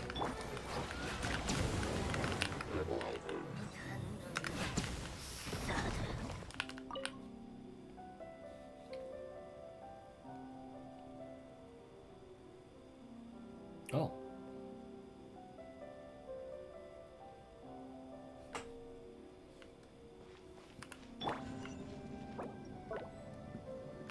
A moment, please. We're just gonna ignore that big thing right there? Like, I feel like we should, you know, do something about that. Like, what is that? What is that, man? Hey! No comment? Just...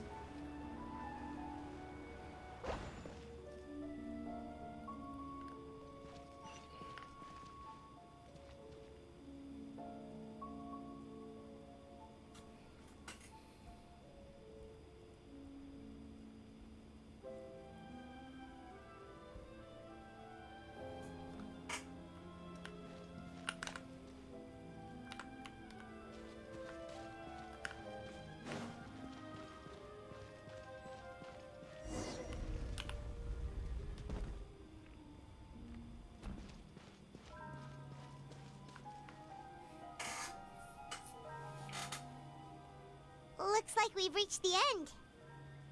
This is the place. There should not be any other hidden spaces in the vicinity. The path sure had some twists and turns, but it turns out that this place isn't actually that big. There seems to be something on the wall.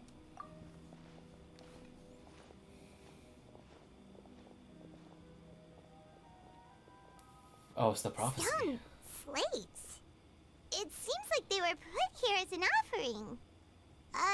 Could we take them down and have a look? Perhaps we should just leave them be for now. There are 4 locations in total, but only 3 stone slates. The slate that should be in the first empty spot is missing. The surrounding walls also show signs of damage.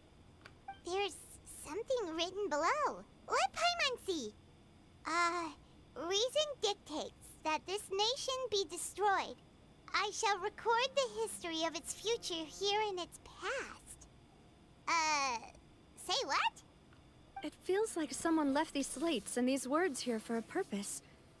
But does he mean that Fontaine should be destroyed? That would fit the circumstances dictated by the prophecy, yes.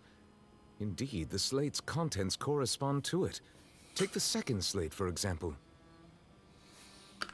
There's a person kneeling here. She seems so dedicated. And there's a whole bunch of other people behind her doing the same. She's facing this... what is this? Some kind of island in the sky? And is that Lady Furina in the third image? Did the Hydro Archon fall into the water? And is that a...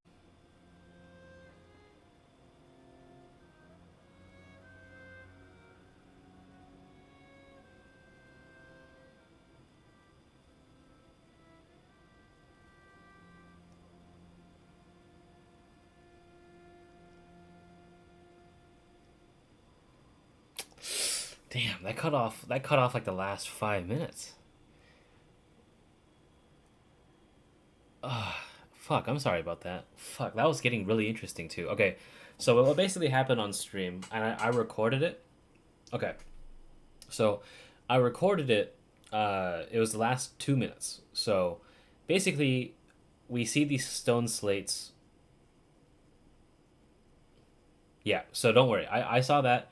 Right as Paimon started to speak, it started to buffer because I pressed stop streaming. So what basically happened is that we went into the wall, all right? Well, not into the wall, but we looked at the wall, and there was 4 slates with drawings on them. But one of them, the first one, was destroyed.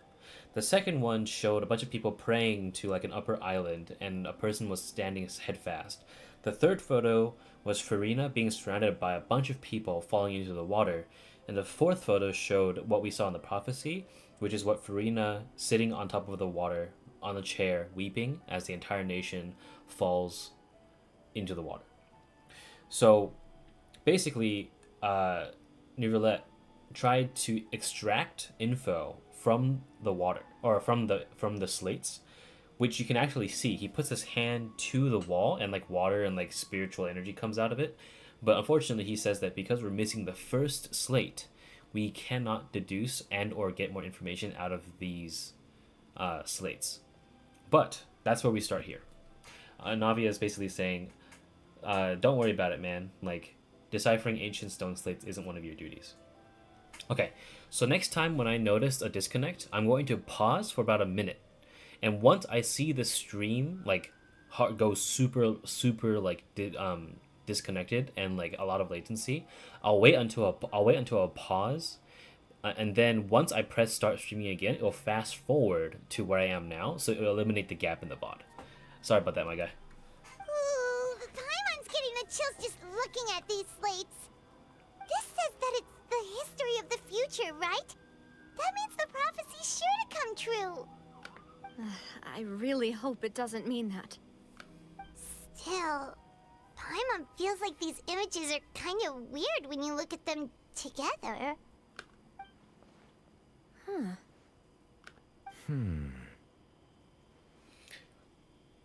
The issue is the order of the third and fourth images, right? That's right! If the images are in chronological order, shouldn't the fourth, The waters drowning Fontaine come before the third, where the Hydro Archon herself falls into the water? And yet the order is reversed here. What sin are the people in the images confessing to? If we go by timing, Lady Furina only emerges in the third image. That means that the person in the second image might be the previous Hydro Archon. Egeria, then. I had never met her, but her appearance here does match the records. The previous Archon kneeling before the floating island in the skies, as if confessing a sin. Did she herself commit that sin? And if not, why would she be in such a posture? Also, I'm still wondering why these ancient stone slates are here at all. Judging from their contents, could this place be the origin of the prophecy? Does that mean that someone, or some people, once saw these slates? But who would have created these slates and left these words here? It seems that any further clues will have to come from Furina. In that case, there's no time to lose. There's nothing else to be gained here, so let's head back first. Good, sir. Yeah, we better get somewhere safe for now.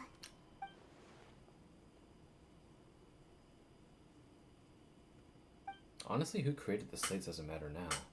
The real question is whether things will truly play out as prophecy foretells or not.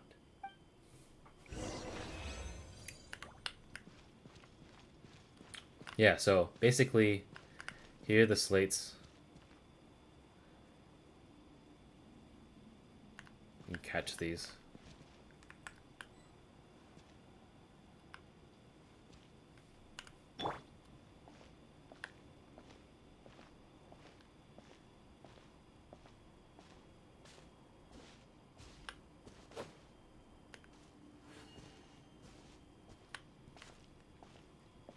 Okay, so the stream's about 5-10 seconds behind. That's okay. I'm watching it as we go. I'm also setting the FP. I'm also setting the quality settings to make sure that it ain't like fucking up. All right, let's go.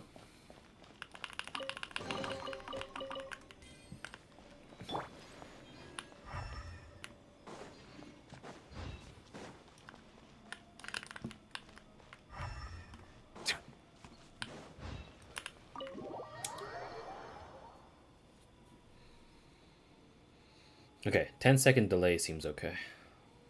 Let's split up here. I'm going to check on what's happening with the Spina. You know how it is. There's some things you just need to be there for yourself. You still have energy for that, Navia? Paimon's already beat. Just head back to the Fleuve Cendre and have a rest then. Thanks for keeping me company all this time. Thank Monsieur Nouvelet for saving your life, man. I'll depart as well. Thanks for your hard work today. Rest well, everyone. Traveler, I will go talk to Furina tomorrow morning to ask about the stone slates. I'm sure that you're concerned about this matter as well.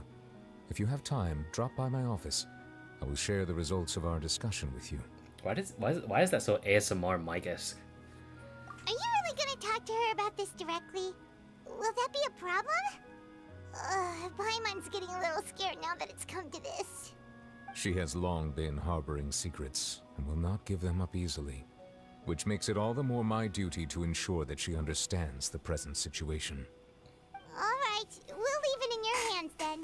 You're probably the best person to talk to her anyway. I will be carefully considering my words tonight.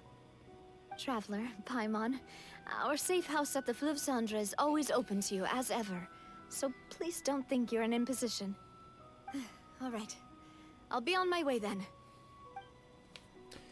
No parting words to the Edu?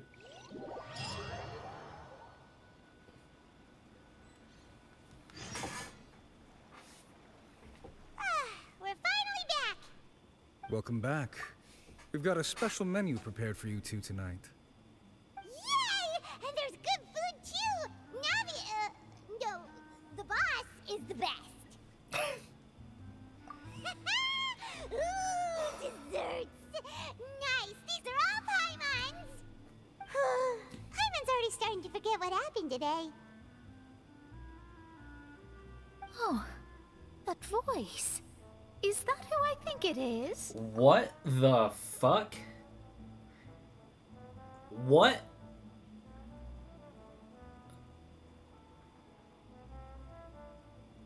Why are you here? What? What? Huh?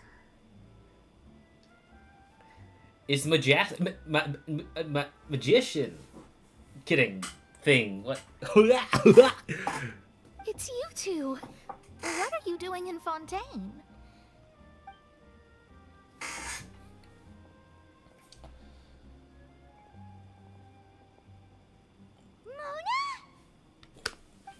Magistus. Lady Magistus. Did the stars not tell you that we might meet here? Seriously, nobody just uses a scry glass whenever they've got time to just see who they'll meet on the road. Still, we didn't expect to see you here. Wait, you're not a Fontainian, are you, Mona? Well, I have some business to attend to here, so I booked a hotel in the city. I was just out for a stroll when I bumped into you. Quite unexpectedly, if I might add. Why did you think I was from Fontaine, though? Is that because Magistus doesn't sound much like a Mondstadter surname? Yeah, let's go with that. Confirm, not French. Well, I used to have my own surname, which was, well, some other thing. Either way, the old hag told me when she took me as her disciple that the first step to being a great astrologist's pupil was to change that name. You're not gonna tell us the name? Okay. There was nothing for it, really. She really is amazing at astrology, so I changed my name to what it is now according to her wishes. To my surprise, however, Magistus is not the name of some ancient house or clan. It isn't? Nope. Although it is used by us in place of surnames, it generally just means great. Wow! Imagine including a boast in your name. Wait, are you gonna have to put that into your genealogy as well? I reckon so. In any case, I'd give my disciple a name like this as well, if I were to take one. And may I ask what your master's name is? Astromancer Barbeloth Trismegistus.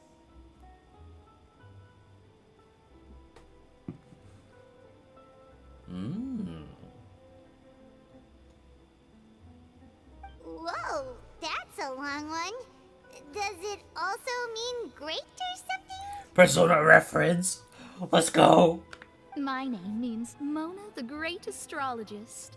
As for the old hag, hers is, in plain speech, the thrice as great Scholar of the Stars. Just take it as a title specific to astrologists. Thrice as great? That's so petty. I know, right? That's just how she is. She used to call herself Magistus, actually, but when she took me in, she changed her name to Trismegistus. Talk about excessive. Magistus is thus the calling card of our school, so to speak, which makes it about the same as a surname. It's all right if you don't get it.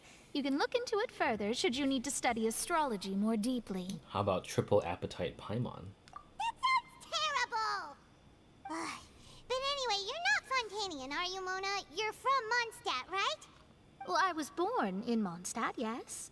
My parents migrated to Dornman Port, and I traveled with the old hag for a while, after which I settled down in Mondstadt City. But were your parents Fontainian? Oh, that's a good thing then. At least we know you won't be dissolved by Fontaine's waters. Speaking of that, I'm sure you're aware that a bunch of things have happened here in Fontaine, right? I know you're not a local, but I'd avoid getting too close to any water that looks strange all the same. Too late. There's something ominous about it. Well, the water, I mean. Well, we know. Did you come to Fontaine because of the prophecy, Mona? That was the main reason, yes. Just a while back, the Steambird invited me to take part in a panel and speak about the circulation of the prophecy as an astrologist. The invitation was sent quite early on. I don't think anyone expected Fontaine to be in this much trouble. What do you make of that prophecy, Mona? Just tell us what you think as an astrologist. Your word would go a long way to make things more certain and less scary. What I can tell you is that I'm an astrologist, and that this prophecy concerns the fate of Fontaine, even that of all Tevat. Ascertaining this is akin to reading the fortune of the whole world. I'm afraid that this is not something that just anyone can do. If I could do it, you would no longer call me an astrologist, but a visionary. But on the flip side, the prophecy is so huge and powerful that it must surely come from a powerful visionary. Its contents involve the fate of the world. Disregarding it would be a mistake. A visionary? Sounds really powerful and all, but does such a person really exist? Of course. The old hag could do it, and I'd bet there are others amongst those Hexenzirkel colleagues of hers who could do something similar. Could you help me get in touch with your master? Huh? Are you sure? All right, I'll help you. It isn't often that I see you with such a serious look on your face. I'll tell you once I hear back from her. Thanks, Mona. You're amazing as always. Oh, well, this is something only I can do after all. So yes, your praises are quite welcome. That's the greatest of astrologists for you. Of all the people we know, you know the star's the best. Indeed. That's the spirit. Oh, sorry. I came to see what all the commotion was about. If there's anything you need, do not hesitate to inform the Spina di Rosula. Oh, whoops. Guess we were getting a little too carried away there. Well, I'll go tend to my own business now. If I receive any news, I'll be sure to come find you two again. And there she goes, quick as rushing water. And here we are with the Spina guy giving us suspicious looks. Well, we were making a ruckus. Right, but we were able to recruit Mona's help, didn't we? Our Fontainian friends will thank us someday. We didn't even eat. Bruh. Good morning. To be honest, I'm still feeling kind of sleepy. But it's time to get up, traveler. We agreed to go see Novelette, so let's pack it up and get going. Just whoosh. Okay, well, in that case, confirmed, we have Mona canonically here. This is destiny. Yeah, baby. Alright, let's get that back here. It's so nice having Mona here. Oh my god. Felicia and Jill, thank you for blessing us with your fucking presence.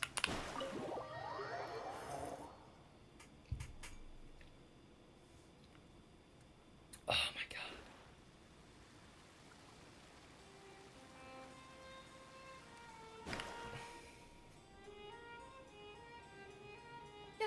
You're here, finally. Is something wrong? Monsieur Neurvalette and Lady Furina, they seem to have gotten into a dispute. Please go see for yourself.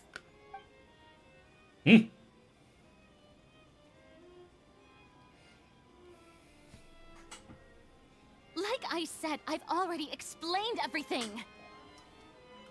And yet the problem has not been properly solved. There is little space for excuses between us. It is not my intention to offend you, but please, tell me where you stand.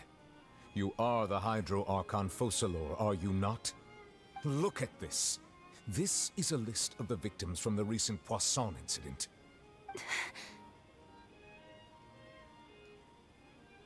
You mean... they're all... We did not arrive in time to avert this disaster, and I will not have it happen again. I will say this once more. You must tell me everything you know. Yesterday, I found 3 stone slates in some ancient ruins near Poisson. Do you know anything about those? Seriously? You're questioning me like this is a court case now. I don't know anything about that. But you found them in some ancient ruins, you say? That's correct, which is why I came to ask you some questions. There should have been 4 slates, but one of them was missing. The other 3 featured different images that seemed to correlate to the prophecy. The prophecy? The second of these slates depicts the previous Hydro Archon Egeria kneeling before a floating island in the sky, as if confessing something. Do you know nothing of this either? I don't. I've never seen such slates. I'll ask you again. Do you really have no information regarding the previous Archon? My deciphering of the slates indicates that the Hydro Archon Egeria once had to confess to, or apologize for, a certain sin. If anyone would know about it, it should be you. 1 second. I just found a mosquito dead on my webcam. Give me 1 fucking second.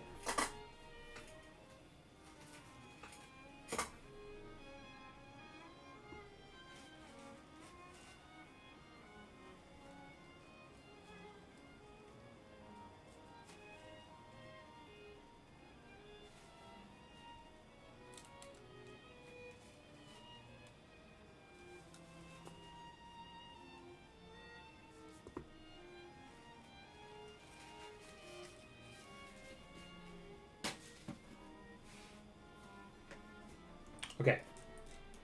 Now that that's taken care of,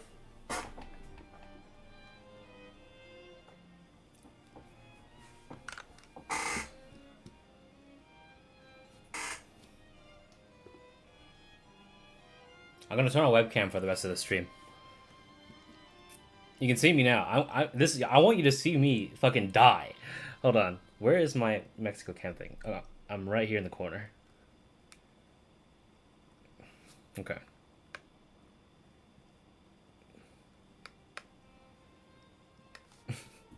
I'm doing no shave November, so I have this ridiculous goatee. Dude, the entire time I was like, I couldn't hold my suspense. Bro is tiny. It's fine. It's canonical. Hold on. I'm gonna put myself a little.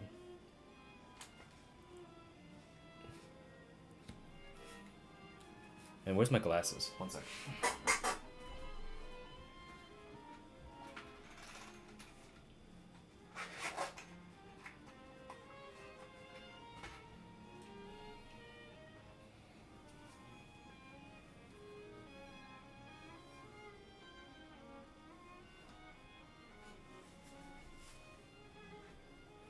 I've been doing no shave November my entire life.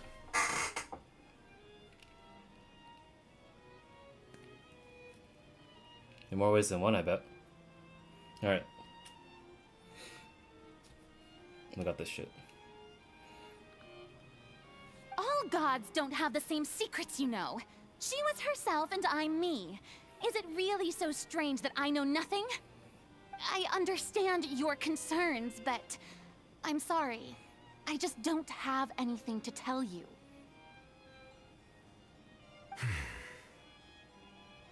Forgive me for saying this now, Lady Furina, but I have long known of your various secret investigations into certain matters.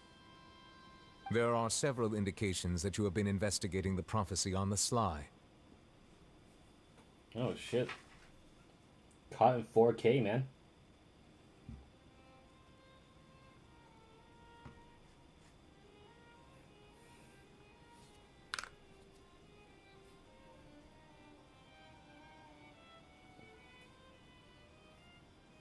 Much more flattering angle. Let's go. This is not strange in itself, considering that you are the Hydro Archon. But it is strange that you should also claim to not know any of Egeria's secrets, as well as do nothing following your inquiries. You have never been as superficial as you have presented yourself to be, nor are you a fool. And yet, your behavior is very inconsistent.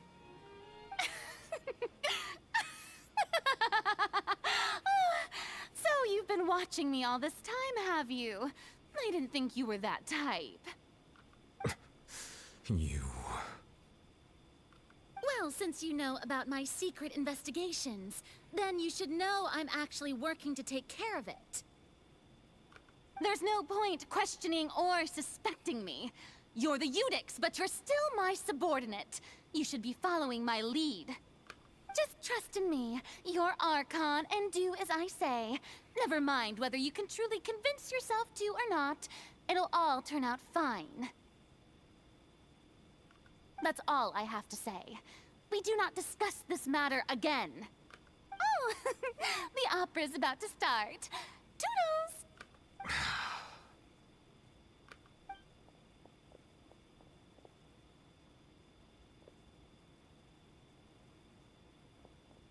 The hair. Did Furina not notice us standing by the door? Wonder what's up with her. She was smiling. Huh. She didn't seem in the mood to care if we were listening in or not.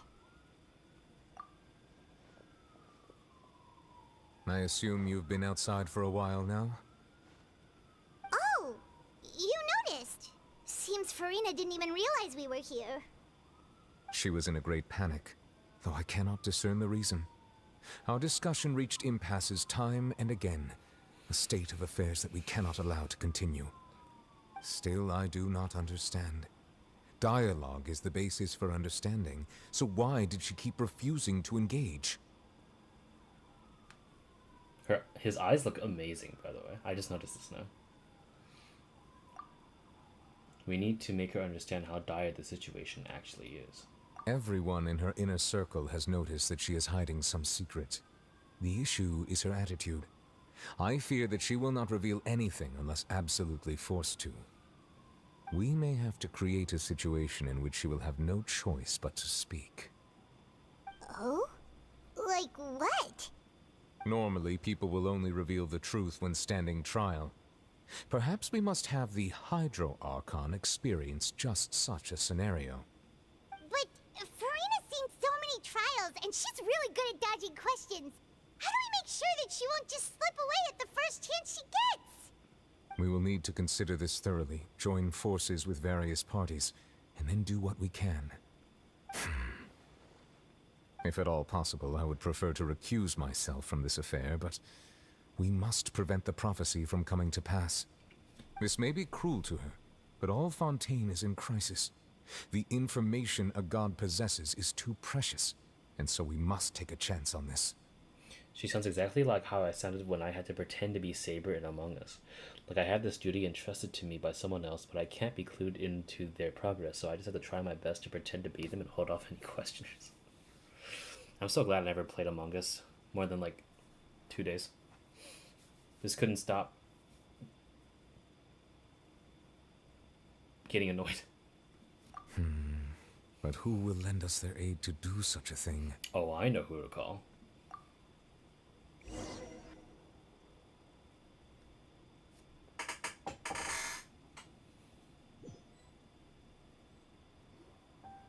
Well, that's everyone, huh? Speaking of which, it was pretty smart of you to think of hiding here.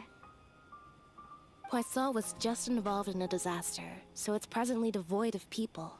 That naturally makes it the best choice. And here you are drinking tea like it's the most natural thing in the world, huh? That's what families should do. Sit and enjoy a leisurely time together.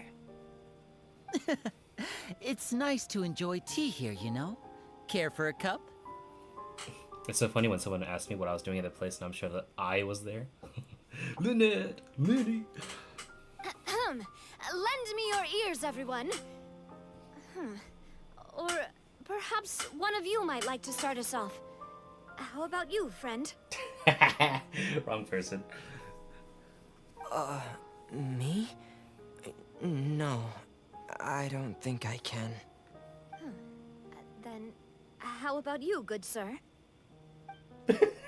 I fear that I will cause the mood on this boat to become as somber as it is in court. Well then, I guess we're lucky we've got a local like me to organize things. Wonderful, the spotlight at last. I guess I'll be facilitating things from here. Go right ahead, lady. That was a little long-winded, don't you think? Aye. Oh, you might be right. Anyway, to cut to the chase, our friend here, the Traveler, has brought us together to discuss something. Where's Risley?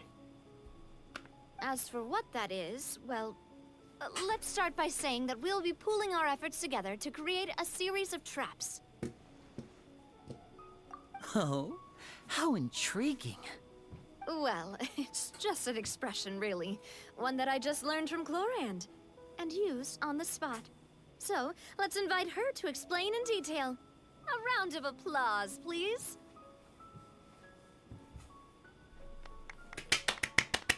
Huh? Didn't you say that you would be facilitating this? Oh, come now. Your work doesn't involve much public speaking, right? This is a good chance to practice. You might even pick up some fancy oratory tricks to impress your boss with in the future. Uh-oh. I see. And what does my boss say? He is glad that you consider him your boss. Do go on.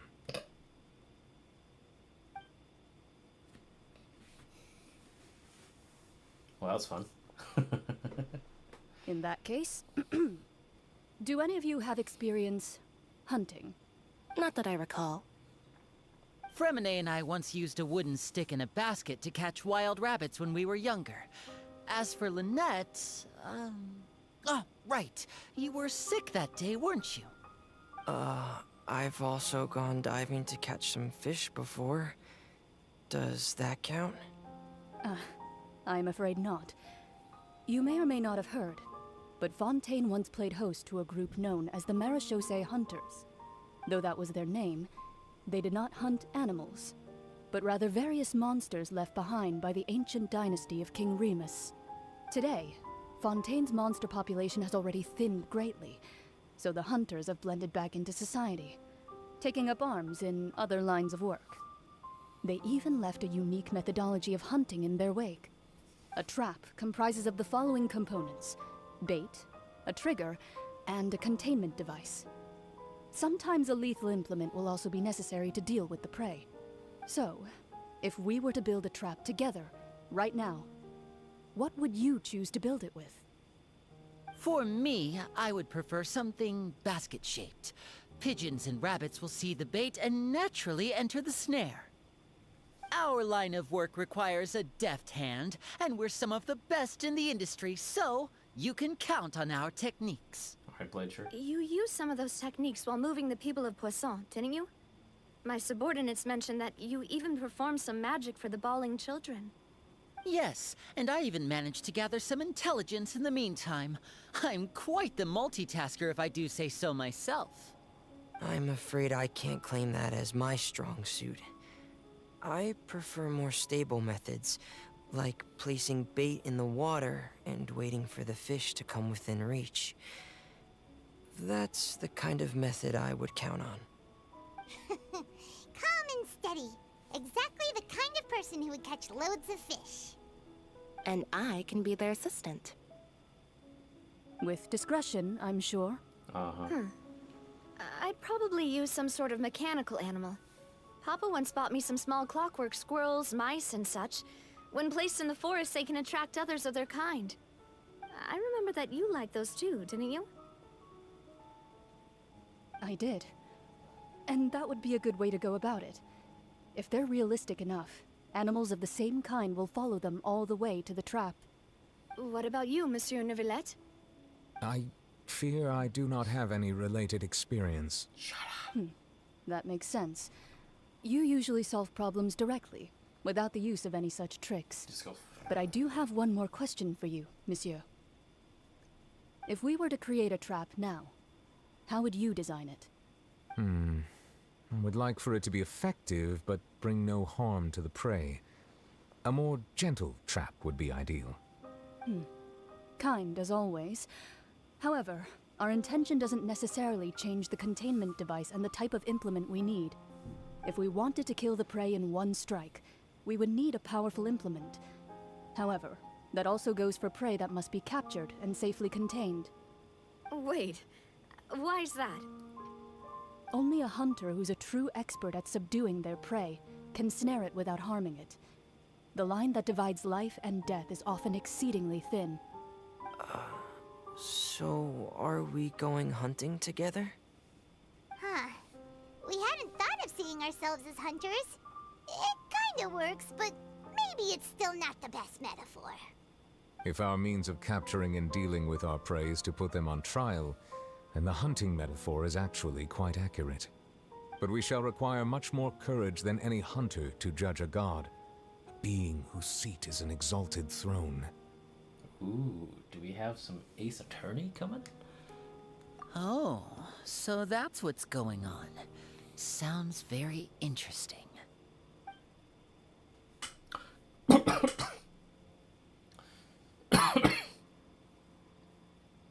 Clown's hunting metaphor was this. A metaphor. You wouldn't call this a hunt, because that is not what you should do at present. Nor has the relationship between you and Furina reached such a dire stage. I love how they're all wearing black and white with one additional color. It's like a French Power Rangers. Oh yeah. Oh yep. Be sitting up in the seat for this one, boys.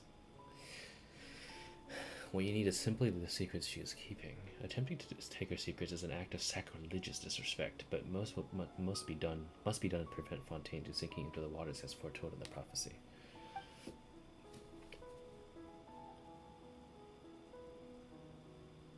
There is neither hunter nor prey, but there must be a trap. That's what you need. The stage of fate. Okay, so now all the twins are here now. Oh my god, look at this. Don't you just love it? Navia survives her encounter with primordial seawater. Love is destructive. The stage of fate. Lay a trap with your companions that will allow you to judge a god. Do you care for the face cam, by the way? I can turn it off if you don't care. Sometimes I feel a little self-conscious about it. But at least the stream seems to be doing okay. You like it? Okay. You can see me doing this all the goddamn time. I do this with my glasses all the goddamn time. Alright. Let's go. You like the scarf? Yeah, I didn't want to put on a shirt because I wanted this to be free, but I don't like my double chin. So I put the scarf on. I don't know where my other one went. There was one specifically that the author of Hanako's wrote from Karawa Sojo. He and I talked, and I randomly asked him for a scarf suggestion, and he told me to buy one on his whim, but I don't know where that went. So I'm just gonna have to wear this for now. Okay. So we have. Let's bring the boys and the girls. Okay. Ah, we'll be a traveling magic troupe. Alright, let's go. We're going into the Spina di Sula base. Wait, where? Oh, down here. Let's get it.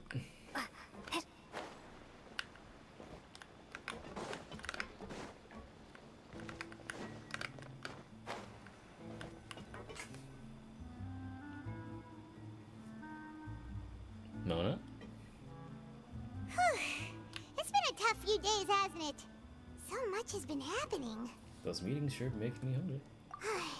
Paimon didn't think the meetings would go on for so long, but everyone seemed pretty fired up, huh? Paimon thought they'd be at least a little frightened. Well, Fremine was, now that Paimon thinks about it, but everyone else just looked a little surprised. Did you feel more confident after the meetings, Paimon? Well... It's hard to say. Paimon doesn't have any experience with this sort of thing. But with you around, Paimon sure will do great. After all, you're the most reliable person in the world, aren't you?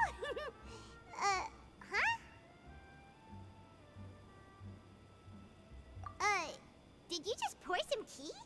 Paimon didn't notice you doing that at all. Lynette is here. Lynette is here.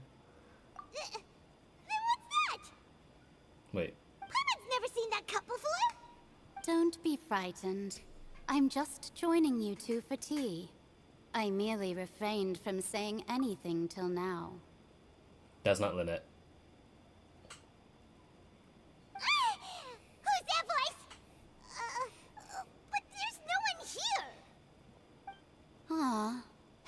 forgotten me already? Oh. Wait. Wait. We did ask for Mona's help, right? I knew it. You and I on the same level. I knew it. Wait, you are familiar.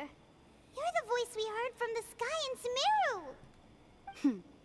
The voice from the sky, I fear that description is wrong. Though, not completely wrong. You're feeling lost now, just as you were feeling previously. I sensed that confusion and thus came to you. Guiding people is an irresistible hobby of mine, after all. Consider me a passerby, just accepting a commission from my friend's disciple on a whim.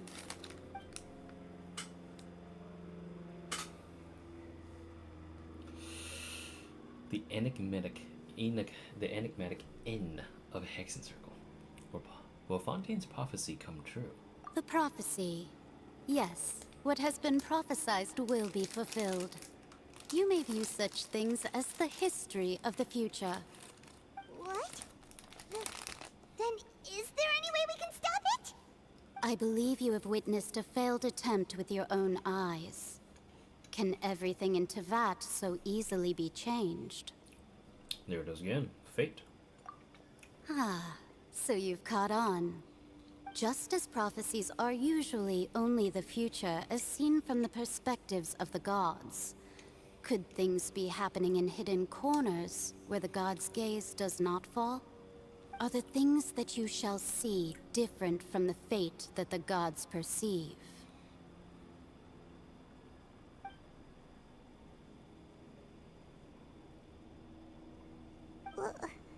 What is she talking about? It all sounds really impressive and important and stuff, but it also sounds kind of scary. The tea in the teacup is just about gone as well. I believe that you understand, right? Some things are insignificant, but others you must reach out to change.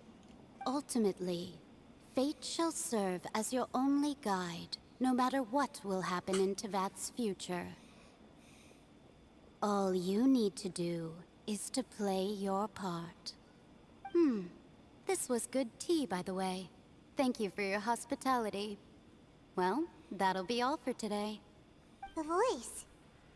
It's gone. It's just a clue you're leaving for us. So she's just saying, let it fucking happen. Please be Navia. What? I want to hear someone talking. Alright, coming! Getting more diligent? Hey, it's you who's getting lazy, okay? Well, I see I've walked in on some lively banter. Mona! How have you been these past few days? Fine, just fine. I went to take part in that Steambird panel. It turned out to be more interesting than I expected. Not all Fontainians are pessimistic about this. One journalist mentioned that sitting around and waiting for the end to come would be wrong, and that they should make their own rescue preparations. I agreed, so we had a brief chat with her. Did she have pink hair by any chance?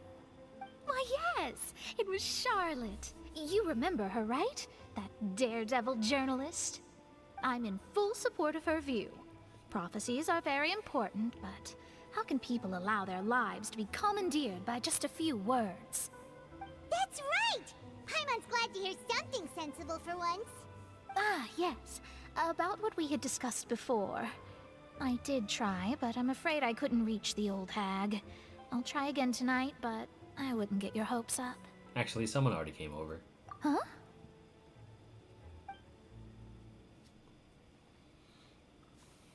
Goodness gracious. Are you serious? She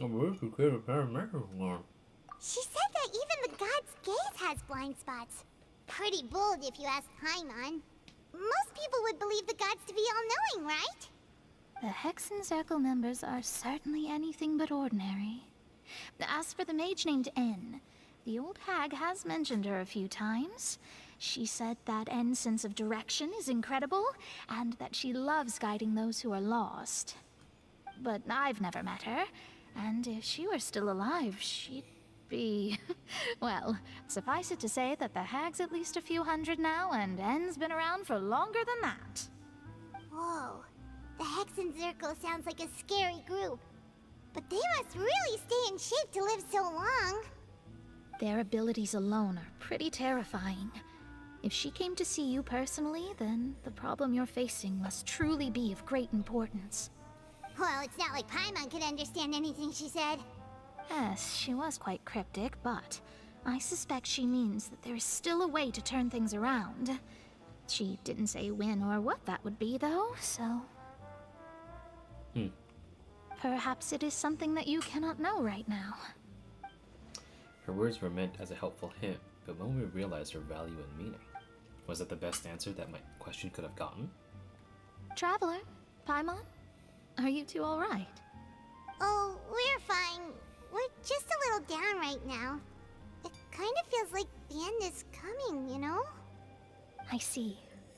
I feel that same sense of desperation, too. Why? I guess you could consider me someone who has often witnessed fate. So far as I have seen, it cannot be swayed. But even so, I still hope for, and believe in, miracles. Astrology is eternal and rational, but fate may not be. It is cruel, but it can also be beautiful. Perhaps that's what En was trying to tell you. Not to lose heart, and to believe that what you are seeing playing out before you is not yet set in stone. I did originally think of steering clear of all this, but I couldn't. Even if this is all futile, I still wish to help everyone. If we don't struggle to the last, then how can we face the end when it comes?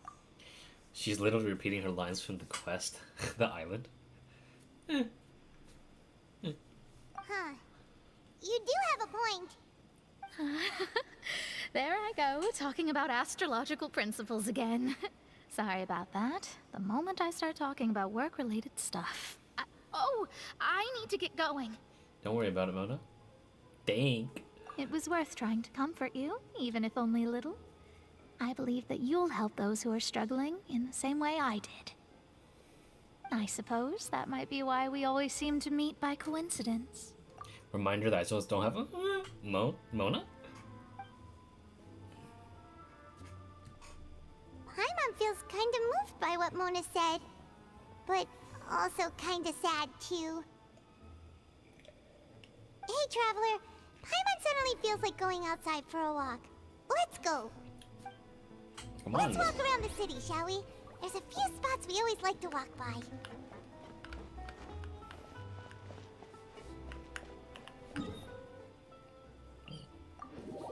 If you say so. Ooh, wait, I wonder if this means the trap is already in motion. Didn't...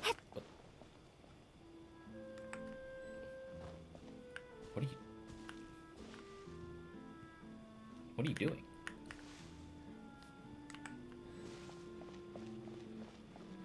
Oh, hide and seek, probably, yeah. I was like, what the fuck is this kid doing?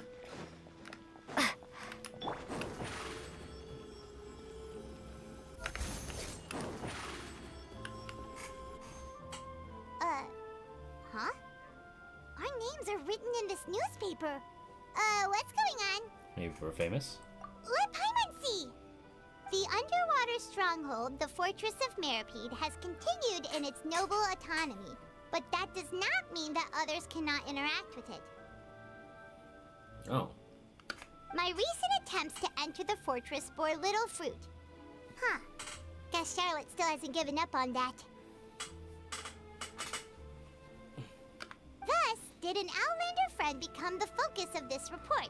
A blonde adventurer with their white fairy, legends trailing in their wake. It is said that this mysterious traveler once visited the underwater fortress. Yeah, true. Not false. So while the fortress's interior remains a mystery behind closed doors, do not fear, for the tales of the traveler contain surprises in spades.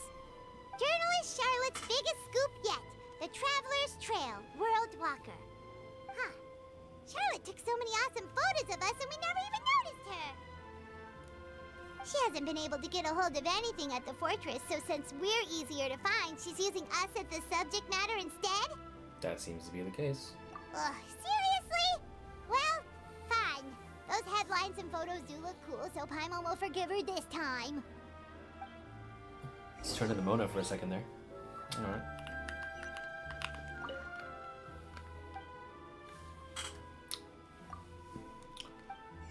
Buy everything. Oh, my bad. I didn't realize this bookstore was here.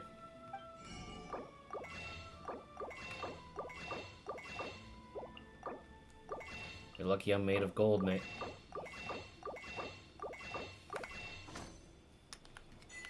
Compendium of Misery. Bernard the Deceiver. Robin versus...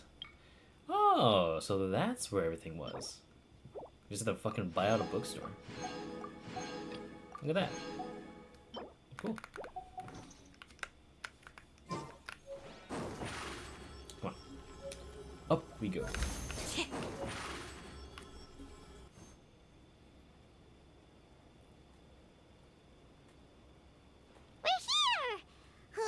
Paimon's hungry. Should we go in and get something to eat? Yes.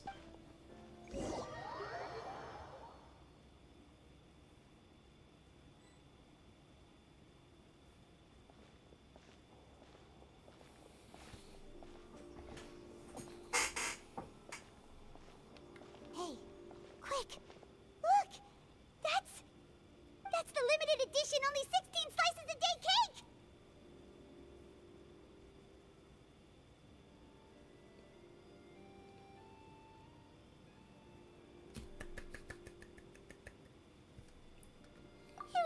Delicious the last time we tried it. Despite the tense situation we were in, let's give it another go. I'm sure it'll be great. One slice of cake, please. Oh. Someone showed up after all. Oh, wait, you're the one from the Palais Mermonia. Oh, are you here to buy cake too? It seems Monsieur Nervalette was right. You really can eat. Wait, did he really say something like that? Yeah. That's right. Even he has his own preferences when it comes to food. As for me, I love the cake and coffee here. The fucking little... Do you come here often? Usually every day. Every day? It's part of my daily schedule, apart from work. I shall have my cake and coffee. I like this magazine. Then what if someone told you one day that this place would be closing soon, and you wouldn't get to eat cake here anymore? What would you think? But why would it close? Well, Paimon doesn't know either, but maybe the waters will rise tomorrow. You know, like in the prophecy. Oh, the prophecy. To be honest, I haven't paid much attention to that. No, still, even if there'd be no more cake tomorrow, that wouldn't keep me from having some today. Hey! No, it's the same for eating in general. You might not be able to eat tomorrow, but if you can do so today, then you should carry on. That's what people call living, you know. I like this magazine. Huh. Don't be sad. Excuse me, could I have 2 more slices of cake to go? These 2 slices are for you. Sijuin said that this kind of expression you're making is what humans call being sad. Oh, you know Sijuin? I love this magazine. I sure do. She was born before me, and she sometimes comes to the surface to teach us things about humans. She said that humans are creatures that are saddened easily, yes, and you can only lift their spirits by feeding them delicious food. So please try the cakes here. I've got something else to do, so I'll be going now. You two try to stay in a good mood after eating, all right? Bye. I love this fucking magazine. BRB? Okay, I'll pause for There you. she goes.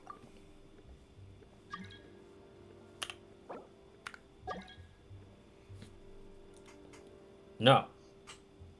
I know what you're after. No.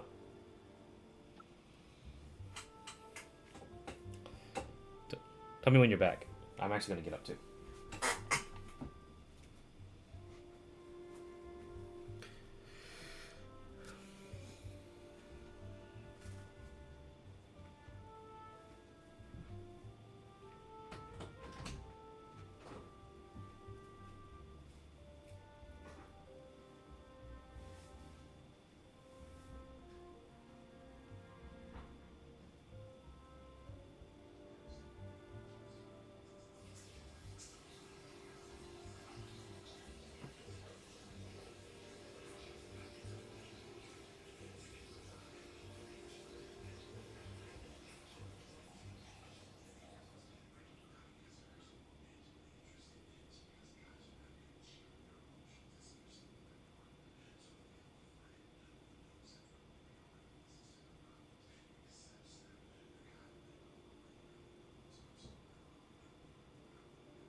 Alright, cool.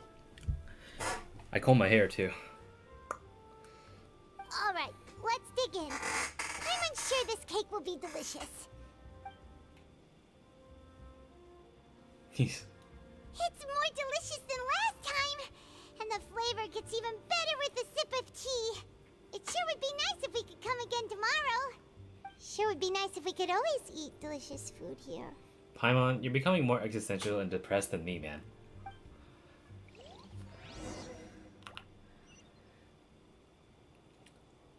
Why did they just fucking spawn? I don't know. Beats me, man.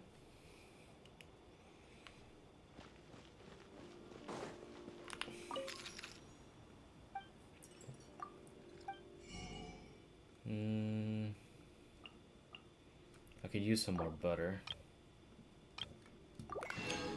Cream as well. Jam, cheese. 117. Bacon? Give me more of that, please. I don't need more sausage, but I do need more crab roe. Alright, let's go. Over here!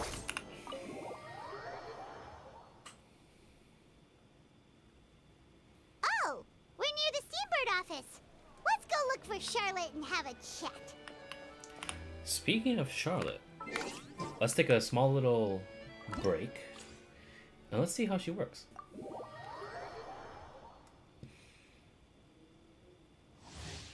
Elemental skill will deal crowd damage and do continuous crowd damage to opponents. Hold to aim and mark opponents. If you hold until the viewfinder expands to the maximum size before releasing the great... Oh!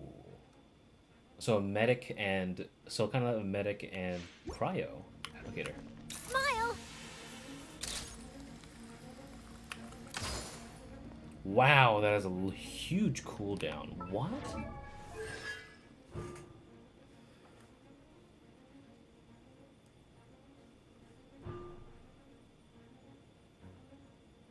Oh, so she scales it. She's an attack scaling medic. You know what? I'm not mad about that.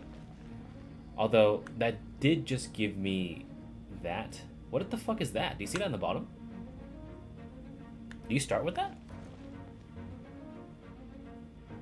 I guess you do. Hold on. Yeah!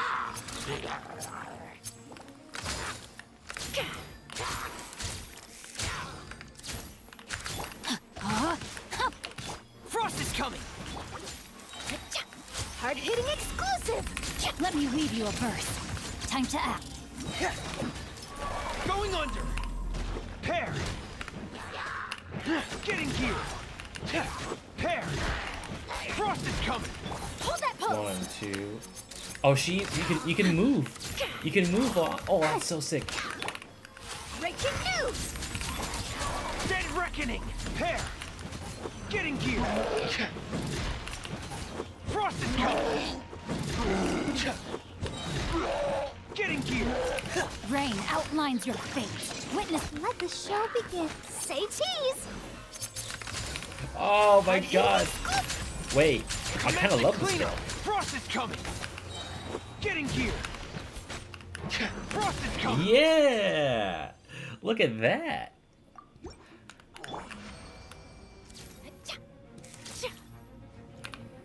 She has flowing purity. So... Oh, I think this is the craftable. Right? Yeah, this might be the craftable. She has golden shroom as well. Ooh. I want to see her animations. Look at her little jiggle. That's so cute. You must observe. Hold on.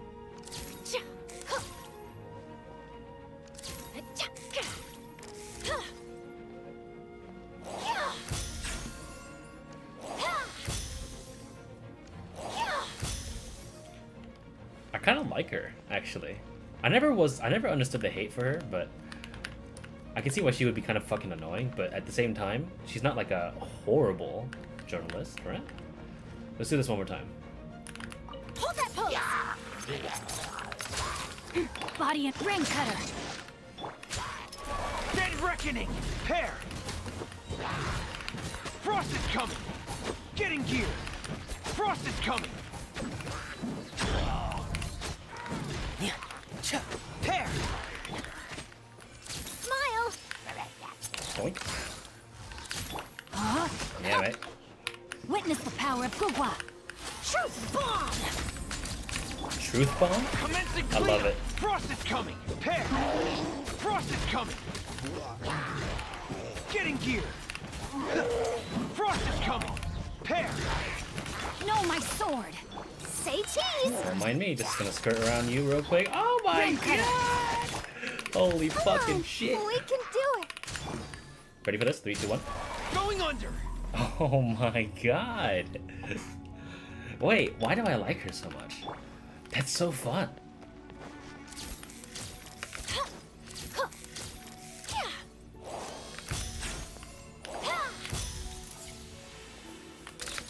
Wait, that's actually kind of sick. I won't lie. Wait, that's actually cool. Wow. All right, I'm gonna come a little bit. God damn. Oh, she finally uses the barrel conch. There's some argument going on, you know, in this direction of Steambird's office. Should we take a look? Oh, Charlotte's over there. A Melusine from the Mersh's Phantom. Has something happened at the office? Oh, hey Charlotte, how's it going on? Wow!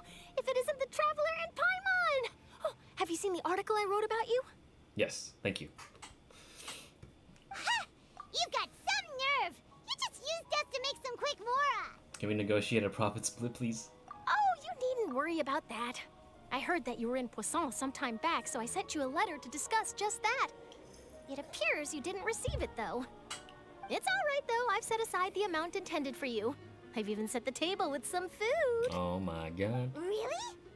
Oh, you're the best! You're almost a little too easy to win over, Paimon. If I were a journalist with ulterior motives, you'd be in trouble now, you know. Oh, Paimon knows you're not like that. Still, what brings you here all of a sudden? Were you looking for me? When Mona mentioned you, we thought of coming to see you at work. I see. It seems you've already bumped into Mona here in Fontaine. So she mentioned me? What did she say? She said that you're a real daredevil of a journalist. Nice. In which case, can this daredevil journalist dare to request an exclusive interview with the legendary Traveler and Paimon? Huh? So your article in the paper today doesn't count? Oh, of course it doesn't. That was more like live photography. What I'd like to do is dive deeper and ask you to talk about the things you've seen and experienced. You want me to interview? You want to interview me? Yeah, are we even qualified enough? Why not? If I say you're worth an interview, then you're worth it. But not right now, of course. I'll need a few days to prepare. Okay. Oh, in that case, we'll just chat when you have the time then? Oh, so that's a yes? Ooh, splendid! I'll tell the editor-in-chief immediately. I'll have to apply for lighting, a venue, some props, and... No, just fucking talk with us, dude. Hey. Whew, so much to get done now. Talk to you later. Wait, Charlotte, Paimon's still got a question for you. And what's that? If, just for example, Fontaine were to be flooded tomorrow, what would you do today? Huh. That's the prophecy you're talking about, isn't it? I mean, I do hear about it often, but I've never once thought that the day could be tomorrow. If you're seriously asking, then I might try and think of a way to leave Fontaine. Oh, but I'm still a journalist first and foremost. That means I have a duty to be reporting from the scene. And secondly, I wouldn't forsake my homeland that easily. From what I've seen, most people don't know what they'd do should the worst come to pass. In truth, it might be better just to behave like normal rather than worry over such an end. So in all likelihood, I'd probably still be prepping at the office for that interview of ours. I know what you're thinking. That sounds a bit sad, but I've always believed that it's best to do what you enjoy. Just think about it. If this nation really were to be suddenly destroyed tomorrow, but I still successfully finish an exclusive interview with a truly unique person, then the story I would wind up writing would truly be timeless. And then do you know what I'd do? Well, I'd write that story, send it for printing, and use messenger pigeons to get copies out to the various nations as soon as possible. I'm not a dreamer, nor am I a workaholic, but I do love my job, and I'd be proud of leaving such an article behind. I guess you could say that I was born to be a journalist. But anyway, that's my answer. And on that note, I'll get back to my preparations. Honestly? Respect. That's so nice. All of a sudden, Paimon actually kinda envies her. Anyway, let's go and take a look at the sea, shall we? Like, actually respect. I mean, I kind of like her already, but hopefully this changes Biggis's mind, maybe. The sea breeze and scenery can be a pretty soothing combo, huh? Paimon's been thinking. Yes? If it wasn't Fontaine, but all of Tevat that would be destroyed tomorrow, where would we go and what would we do? No, Paimon should ask, if you could choose, what would you like to do? If I could choose, huh? It's just like Charlotte said, suddenly trying to consider what to do is pointless. We've always been moving to the next destination, so we haven't spent much time thinking about these kinds of things. We didn't have to either, with us always being on the road and whatnot.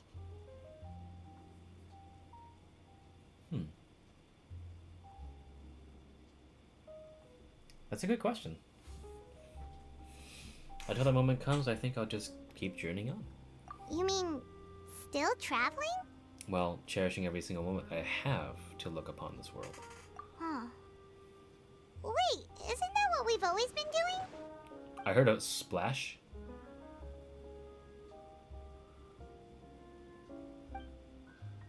The next few days are just as calm. Charlotte comes to find you and conducts the interview in the Spina de Rusula safe house at Floschunde.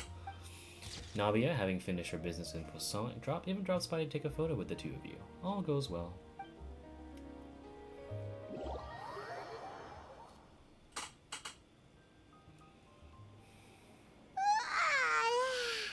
Feels like you'll grow mold if you stay here long enough. But it's still better than the Fortress of Mirapede, that's for sure. It's not only damp there, but salty too. Hey, don't let Risley hear that. Ah, so the two of you are still here. Wonderful. Auditor? Oh, you're from the Palais Mermonia, aren't you? Yes, I'm Isadora. Monsieur Nervillet sent me to look for you two before. I heard that afterward you went to the Fortress of Meropide. She's got that droopy eye syndrome, bro. Not at all. I'm well aware that you're friends of his. Actually, I'm here to pass along a message from him. Let's hear it. Yes, inside the Opera House. The Maréchaussée Phantom has declared the incident a small-scale riot. A riot? What? Well, that said, I don't personally think it was that serious. Lady Furina was watching a performance at the Opera House, and while she was resting during an intermission, some other audience members suddenly started harassing her. Oh. Loudly accusing her of doing nothing about the prophecy crisis. And before she could respond, others started to join in. Oh, shit. The crowd continued to grow, and protests against the Hydro Archon started to break out. So people have started to put the blame on Furina. Guess they finally found an outlet for the pressure they've been under due to the prophecy. I agree. People will naturally rely on gods, as is customary. But the moment people feel threatened, gods are also the first to be blamed. So what happened after that? Is Furina okay? Seeing that the situation was spiraling out of control and that further argument was pointless, she claimed that she'd gotten tired of this and left in a hurry. The Maréchaussée Phantom had their hands full maintaining order and did not catch where Lady Furina had gone. Only when things had stabilized did we realize that she had gone missing. So, you mean she's still missing? Uh-oh. That's right. The Maréchaussée has dispatched many people to search for her, but we don't have any leads yet. That said, I don't think there's much to worry about. She is a god, after all. Even if she were to fall into the hands of rioters, what could ordinary people do to her? It's not about the ordinary people. It's about what the people with MMD and ether models can do. Good. Monsieur Nervillet sent me to tell you about the situation, but he didn't say anything else. Don't worry, this is more than enough to go on. Thanks for keeping us informed. Ah, is that so? Well, all right then. In that case, you two take care. I'll be heading back to the Palais now. They're kind of shit. Well, sounds like we should hurry over to Poisson then. You sure caught on quickly. If we know Furina, she won't try to fix things in this situation. Instead, she'll look for a place to wait out the heat. And as we also know, she may be loud and dramatic, but she doesn't have a heart of stone. Yep. When Nervillet was talking to her in the Palais Mermonia, and she heard about Poisson, she couldn't hide her sadness and remorse. It would be hard for her to ignore being accused by the public today. Paimon thinks Furina's probably taken the opportunity to slip away to Poisson and try to relieve the sense of guilt that she's feeling. Why? Huh. Well, what do you think? Paimon knows the answer, of course, but Paimon can do the analysis to back it up, too. Cool, huh? Why would she go to the place where there was grief and death? Unless if Poisson was... Oh, what about the ruins? Maybe she was over there crying to it? I don't know. I see becoming a detective's done you some good. In that case, there's not a moment to lose. Poisson, here we come! But I don't think she's in the... I don't think she's in the thing. Can you explain the logic to me? Could you, like, make sense of this for me? I actually don't know why she would go to Poisson. Why? This place looks deserted. Guess all the survivors must have evacuated already. All that's left here are signs of devastation. Could Furina really be here? Let's try to find her as soon as possible. What's happening? I mean, so basically we deduced that Furina would be coming to Poisson to relieve herself of, like, the drama that's going on. Because remember, there was a riot. So probably closer connection to the water. I mean, in that case, wouldn't you want to go? She going piss? I mean, she wanted to go piss. She would have gone over here instead. But dude, she's gonna piss in the water, and then all the oceanists are gonna be like, "What the fuck?" Oh, yeah, she is here. Why? Why is she here? All right, whatever. I'm not gonna question it. I think this is intentional confusion. All right, post up. All right. Fuck. Hello. ...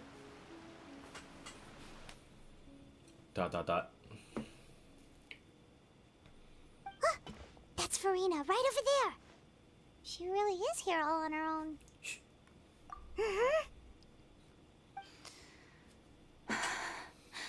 Should I just give up?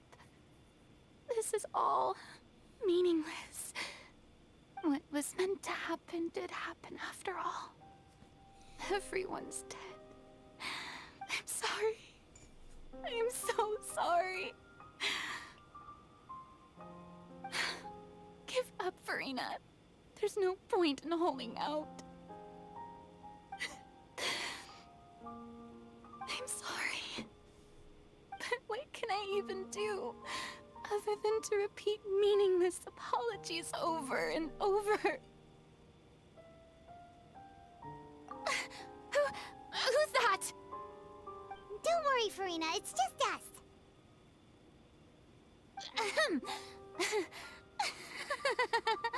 So it is you, blonde traveler from another land. Why, I almost thought you were someone from that mob of my ignorant subjects, come to kneel and beg for my forgiveness. Furina, you were crying just now, weren't you? The tear stains on your face are obvious. What do you mean, tear stains? Oh, I remember. The show at the Opera House earlier this morning was so moving. I'm still trying to process it. Who did that uncivilized rabble think they were, disturbing my enjoyment of the arts? They even dare to tout their Archon! I must teach them a lesson. I can just imagine their twisted and frustrated faces once they realize that I'm nowhere to be found. Oh, and I'm sure Nouvellette and those people from the Maréchaussée Phantom are freaking out right next to them too. You're actually beyond devastated right now, aren't you? Of course not. Hey, there she is! The Hydro Archon's over there! Uh-oh. Quick, after her! Furina, those people seem to be after you. They are? They're just some rabid fans who want to cut the line because they haven't been able to meet me in person, aren't they? Oh, shit. That's against the rules. I can't let them get their way. Oh, shit. Furina just ran off. Glasses off, baby. Quick, we have to catch up with her.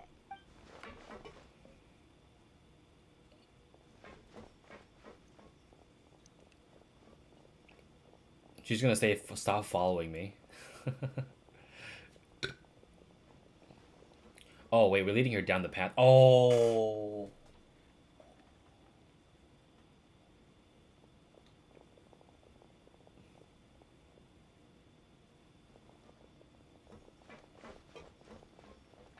This should be the place, right? Hey, Furina! There's a good hiding spot over here. Quick, come to Paimon before the rest of them catch up to you.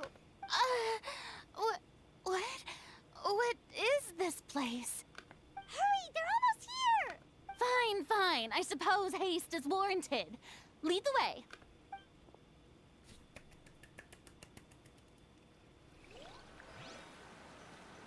Oh shit, we gonna do a little trolling, dude.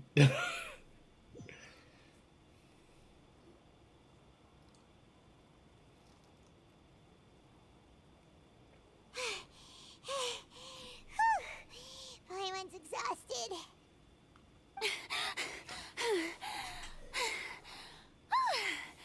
I'm so tired. I totally thought they had caught me. No, I mean, I merely gave in to the sheer enthusiasm they displayed.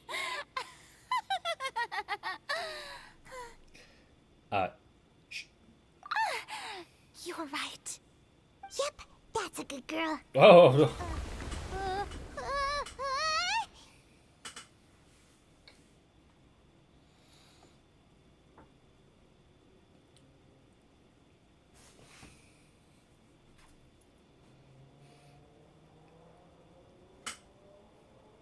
Continue. What's happening? The ground's shaking.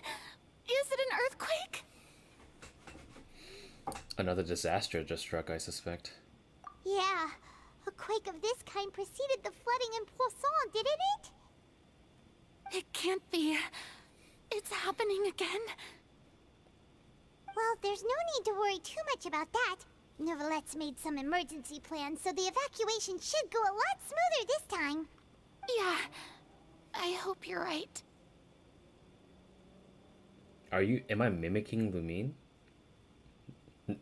No, I didn't even know that I was doing that. I was blown back by Paimon having the audacity to call Furina a good girl. I was like, oh, hold on there, you little fucking fairy. I was like, But the people of Poisson, they've already... Has Furina finally reached her limit? Now she's talking about her actual feelings. She started to look far. You were making the same pose as Lumine and Furina going, well, okay, yeah, I wasn't doing that. Just goes to show my body language matches those of the traveler, huh? Okay. You begin to talk amongst yourselves as Furina slowly calms down. It's true. I've been investigating the prophecy for hundreds of years. I once had informants all over Tevat, searching for clues and feeding information back to me. I've tried all kinds of ways, too, to hold back the sea. Anything to keep the coastline from advancing. But all my efforts proved to be futile in the end. Really, the truth has been clear to me for a very long time. We cannot make an enemy of the divine. No matter what we do, the will of the heavenly principles will have its way, and the prophecy shall be fulfilled. You still haven't given up, right? Give up. I do love the sound of that phrase. It would mean finally coming to terms with fate, but also for me to finally be free. But that also would mean that all hope would disappear. Indeed. I've thought about giving up so many times, especially after we almost lost Poisson. Fate is really unreasonable, isn't it? It has no heart and obeys no rules. The prophecy has only just started to come true, and so many people have already lost their lives. But just now, it all became clear to me. I still don't have the right to come to terms with fate on behalf of everyone else. As long as the final moment hasn't come, it's still not too late. Nuvalis is gonna pop back out of the box in the background and be like, I fucking knew it, bitch! Don't worry. I will keep hope alive for everyone until the very end. Hug her. Well, that's enough for now. I got the impulse to play the stricken maiden, but honestly, considering my rank and station, that wasn't a good fit at all. Don't take any of what I just said seriously. How could I possibly let Fontaine fall to the whims of trivial prophecy? Another thing's gonna shake right now. Come on! Paimon could have sworn you were actually being honest just now. You're running out of time. We can't just go back to square one like this. I have to get more information out of her. Furina, you might not have to shoulder this burden alone. Although I don't know what you might be keeping from everyone, your people are more than willing to share your burden with you, you know? Share my burden. That's impossible. It was fated right from the start that this would be my duty alone. But even if your burden doesn't need to be shared, you can still choose to confide in someone. Just share it with me. I'm what you call a witness. A witness? Yes. I've heard that you came to Tevat from beyond the stars, yes. In other words, you never belonged here. Yeah.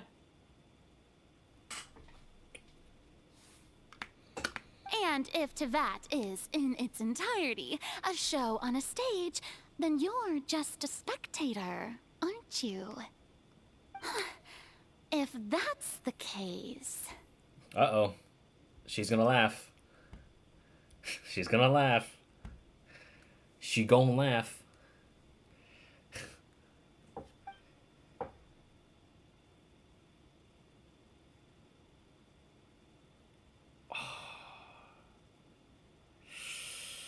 Oh.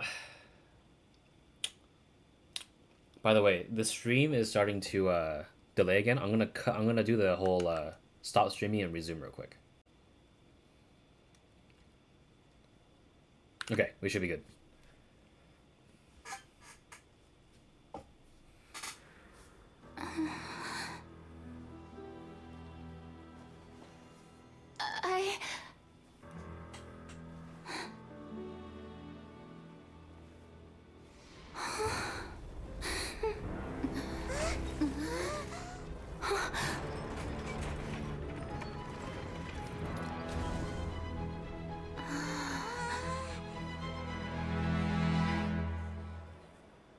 What the fuck?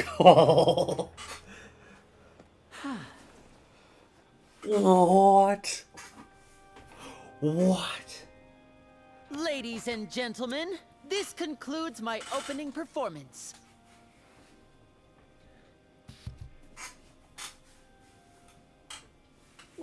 What? What? Oh my god. Ah, that's so fucking good. Now, without further ado, we may proceed to the trial of our god. What? So, this is what it is. Yes, you deserve praise for the effort you took to raise the dramatic stakes. Do not forget, however, that I am Focalor, the god of justice, the embodiment of justice itself. Does it not strike you as even the least bit absurd to bring the very concept of justice to trial? May I interpret these words as your refusal to stand trial? In that case, you will have the opportunity to defend your honor through a duel. You would draw your blade against a god? I mean, we did. I see. It seems like you have made up your mind. I love that.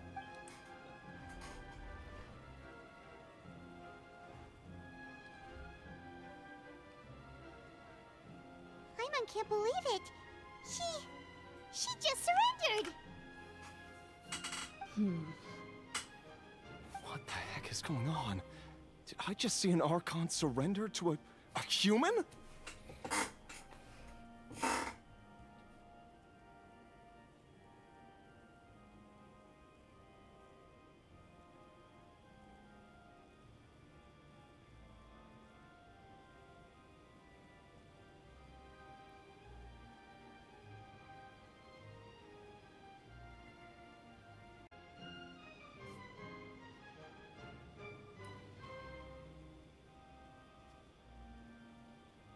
We back?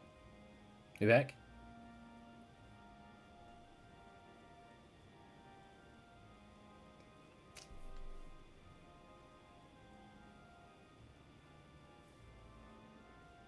We are not back. Okay, hold up.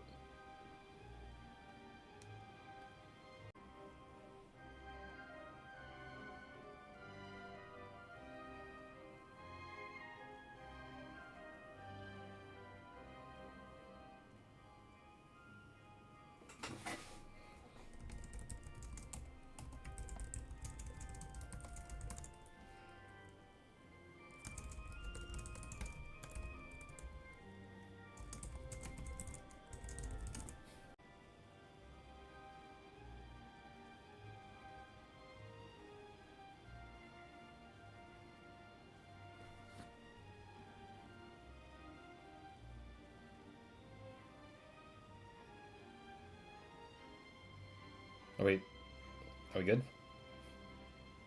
Are we good?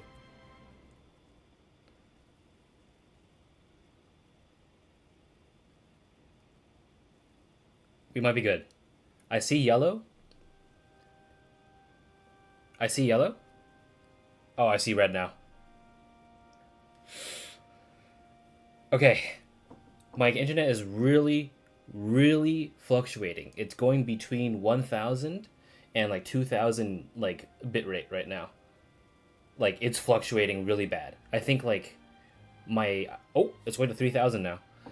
Okay, I will constantly pay attention to the left. Luckily, we paused here. We didn't skip any dialogue. I can guarantee that. So.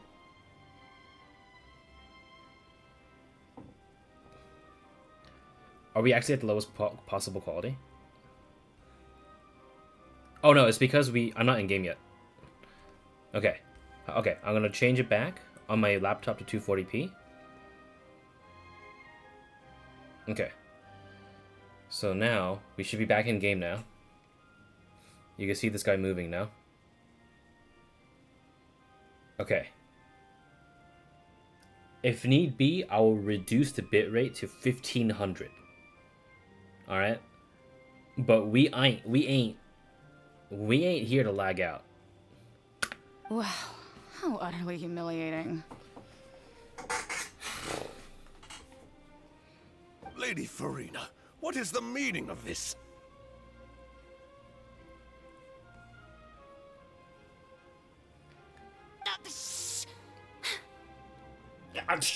Yeah, me to my internet. You better not fucking ruin this. It would seem that there has been a misunderstanding. To be clear, the raising of both hands is not always an indication of surrender. Looking for excuses again, huh? I raised my hands just now to indicate my acceptance of the trial. No duel shall be necessary. I will admit that I've been running away for a long time. I'm sorry, everyone. I was unable to protect the people of Poisson. It is my duty to stand trial for my crimes. You are not the only ones to be disappointed in me. I, too, am exceedingly disappointed in myself. But now, it is time for the Hydro Archon to show you her courage and resolve. Show us the way. I, Furina, will use this trial to show the world the true meaning of justice! This time, I will protect you. Applaud and rejoice. One of the most outrageous and fantastical arcs known to the opera epiclese is now unfolding before your eyes. Mark my words, this shall be one of the most exhilarating and brilliant shows ever to grace the stage of Fontaine. The trial of the Hydro Archon, Focalor, will now begin! Woohoo! Woo! Oh, now we're making history. Why does it feel like Furina just took over the whole thing? Like, come on! Didn't she just get forced to stand trial for her crimes? Also, even though she's still acting super dramatic, she is taking this seriously this time, right? All right, then. Who will be my opponent in this trial? The court asks the prosecutor to please take the stand. Thank you, Your Honor.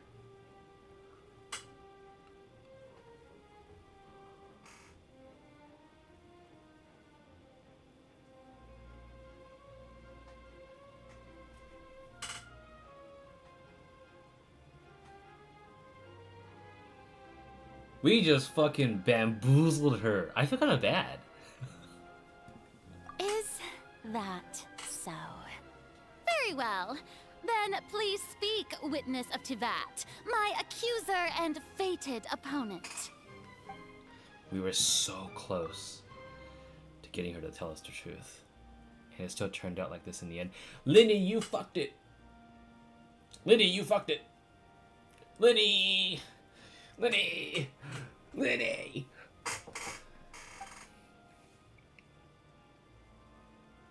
It's okay though. As long as we can defeat Furina in court, we'll still have a chance to figure everything out.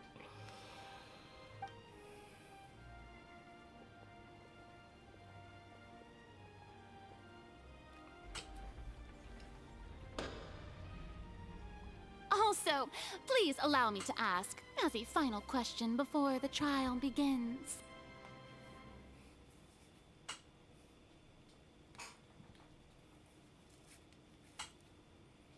Just how much work did you do to force me onto this stage? Well, we did do a lot of prep after the meeting that day. I can go over the tasks assigned to the Spina di Rosula, since they were rather straightforward and easy. Navia, the president of the Spina di Rosula. I saw the buffer. Don't think that didn't escape me. I saw that buffer. Most of the people who participated in the disturbance this morning were my subordinates. They changed into plain clothes and came to the Opera House as regular audience members, waiting for the perfect opportunity to incite insurrection against you. The people's resentment against their Archon has been building as more and more of the prophecy is fulfilled. A spark was all we needed to turn smoldering anger into a flame. Moreover, according to our understanding and analysis of you, when something like that occurred, you would likely flee the scene and head to Poisson by yourself. So, we arranged for a second group to lie in wait there. So, you mean, the ones who scoured the settlement for me were also from the Spina? And their goal was to force you to step into the giant magic box so you may personally participate in the greatest magic performance in all of Fontainian history. That's right. That house was a magic box, rather than someone's residence. I mean, it was a closet with some fish in it. As the super ultimate version of the setup that I used when I first performed at the Opera Epicles. It's buffering there and there, but the stream's still working. Okay. By the way, you might be a little bit delayed there, my guy. The stream is about 30 seconds before, like, where I am right now. I'm actually going to pause here. I'm going to do the restream thing one more time. I'm going to lower the bitrate to 1750 because 720p and 60 FPS is what I'm aiming for. I don't know why it's streaming in 1080p. So give it a little.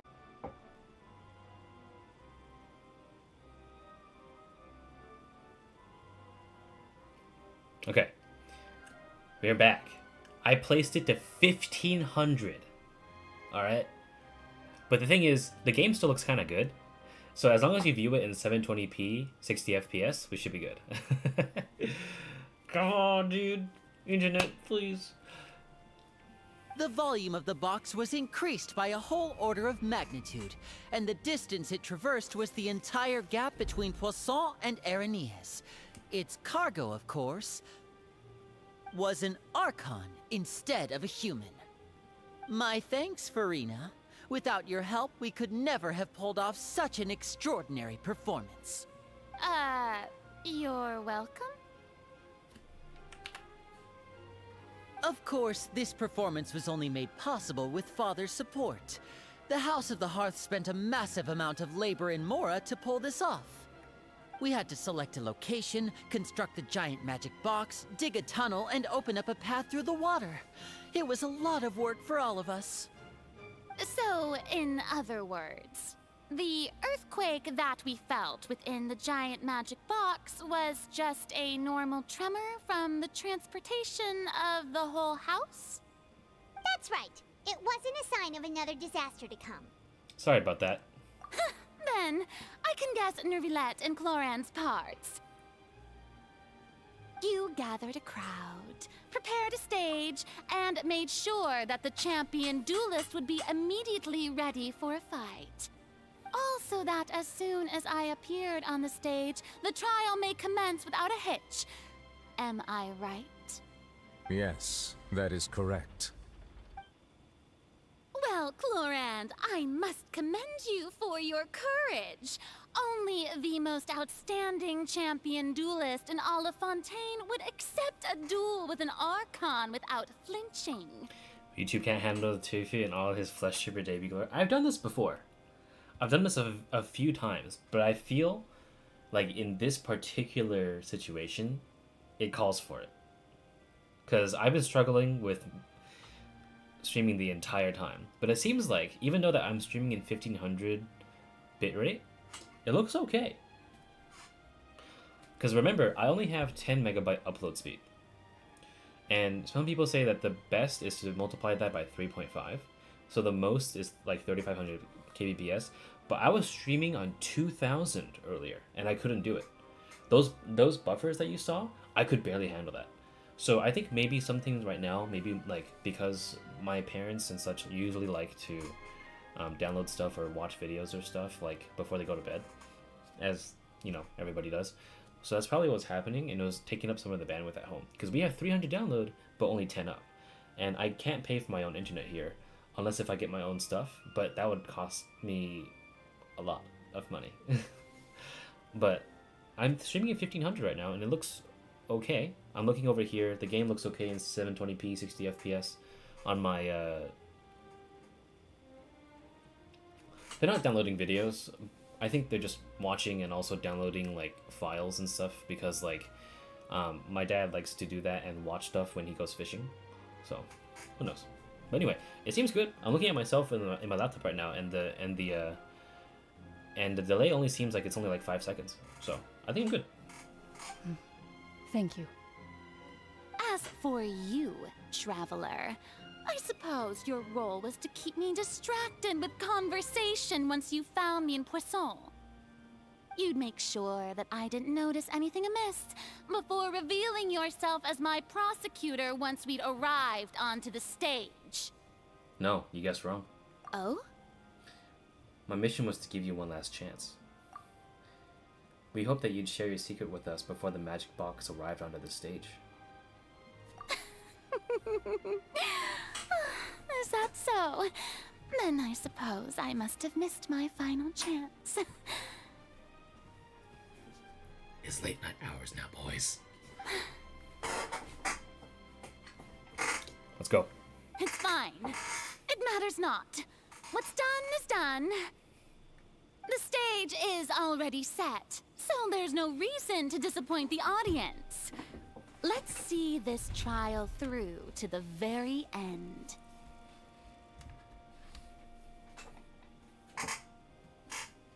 I'm pointing. Yeah, the only thing we can do now is to judge the Hydro Archon. Let's go. Still, I can't be helped by be bothered a little bit by the conversation earlier. What did Furina want to say to me right before we arrived on stage? Madam Prosecutor, please allow me to pass this along. This is a document that Miss Charlotte applied for and received permission to share with you during the trial. According to her, it should speed up the proceedings. Alright. Huh? Charlotte wanted to give us something? Oh, so she's here too! Hey, Charlotte! It's a sexy reporter. Oh, let Paimon see. Isn't this the exclusive interview that she did with us before? So she's already finished it, huh? Wait, then that means this document is a perfect timeline of everything that's happened ever since we stepped foot in Fontaine! I love this girl. Fuck you, biggest. I love Charlotte. So in other words, we can refer to this anthology of evidence every time we want to use something from our journey as evidence for an argument. It's a super practical gift. Let's quickly confirm the information in it. Just think of it as a refresher, alright? Alright, let's go. You defeated the Hydro Archon in the very first duels you took part in at the Opera House. That's one for the history books, all right. I didn't think that you'd wind up getting to the bottom of the case I'd been following all this time. I guess you could also see this as a happy coincidence. This is the first time Monsieur Nervillette had a difference of opinion with the Oratrice. Even the Hydro Archon can't figure it out. A Fatui Harbinger.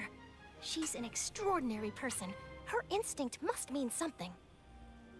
The fortress of Meripede was almost destroyed in a single day.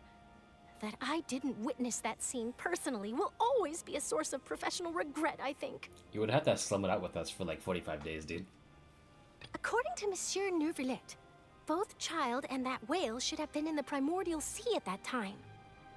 I nearly lost my awesome friend Navia. To be honest, that still gives me shivers.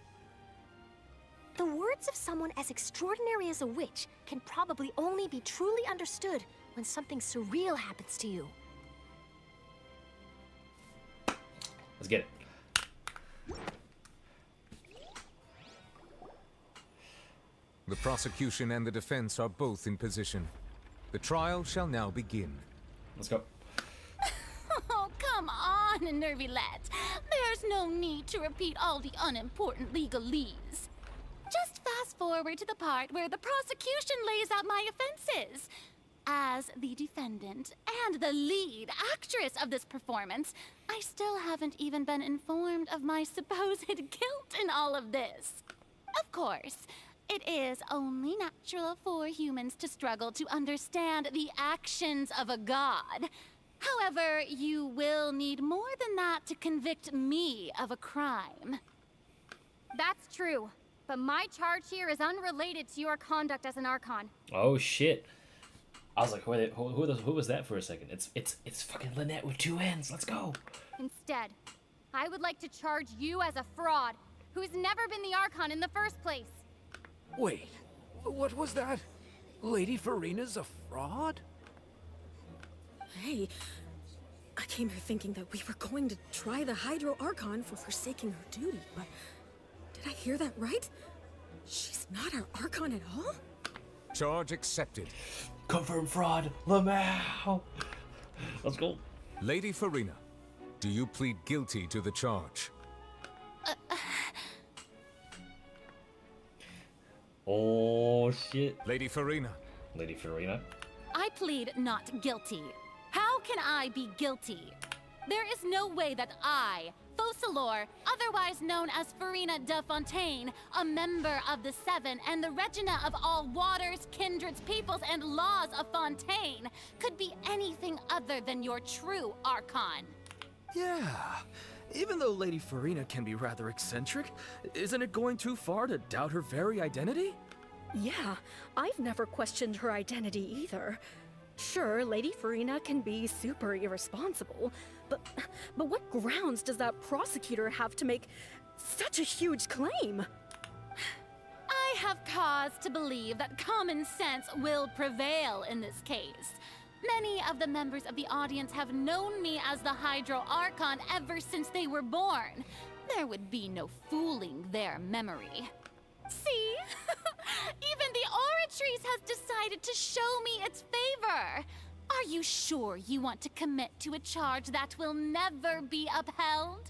If you wish to drop the case, I can promise you as the God of Justice that you will not have to face trial for making a false accusation. We will treat everything that's happened as a dramatic spectacle and move on with our lives. What do you say to that? Fuck that. Huh.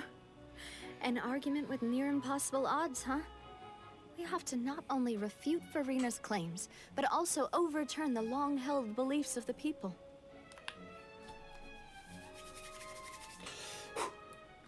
Well, I tried to give you the chance to surrender. If you must persist, then let me ask. If you believe I'm not the Archon, then what manner of being do you think I am? And if I was not the Archon, then how did I manage to live for over 500 years? I've got to think carefully. What do we know to be special about Furina exactly? Alright, let's get this.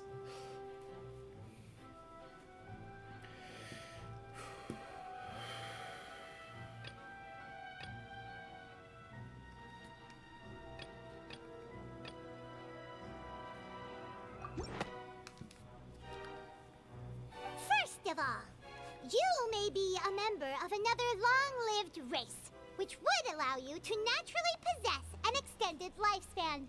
And second of all, even if that wasn't the case, there could be other ways to extend your life. I love how the stream's in 480p, yet I can still read it all perfectly. Wait, how come it's only in 480p? The options for me show up to 1080p 60 FPS. Let me refresh.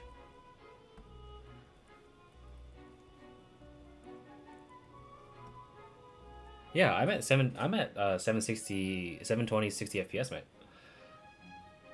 Oh, you know. Good point. Who gave you that idea? Was it the knave? You'd sink so low as to use a harbinger's words against me. It's been your fault the entire time. Oh, Val! It's okay. That goes to prove good encoder. The AV1 encoder in my 4070, man, holy shit. I don't know, it was fucking funny, so I kept it. All good. It feels like I'm streaming in 480p. What matters is the veracity of the claim. A curse? I once thought it possible that the aura of an Archon might naturally resemble a type of curse. But in light of this claim, perhaps what I sensed was not your divinity, but a curse after all. You sensed it too, huh, Neverlet? Mm-hmm. So, Furina, instead of an Archon, could you just be a cursed human? Lady Furina is actually a human? Well, it is true that it's extremely difficult to tell humans and gods apart just by looking at them. It's not impossible. Oh shit. Ho ho ho. Well, don't start celebrating too early now. Even if I have been carrying a curse like you said, how does that prove that I am merely a human being? Besides, everyone knows that the main difference between a human and a god is the possession of authority. Gods can do what humans cannot. That's why they're worshipped as gods. But what have you done? I've never seen you fucking do anything fucking crazy. You just kind of summon little seahorses and shit.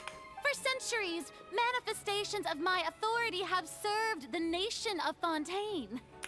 One need only to turn their eyes towards the Oratrice Mécanique d'Analyse Cardinal in this very opera house, or consider the indemnitium that is used in every aspect of life. Wait, that one trial proved the opposite. Furina actually has no control over the Oratrice at all.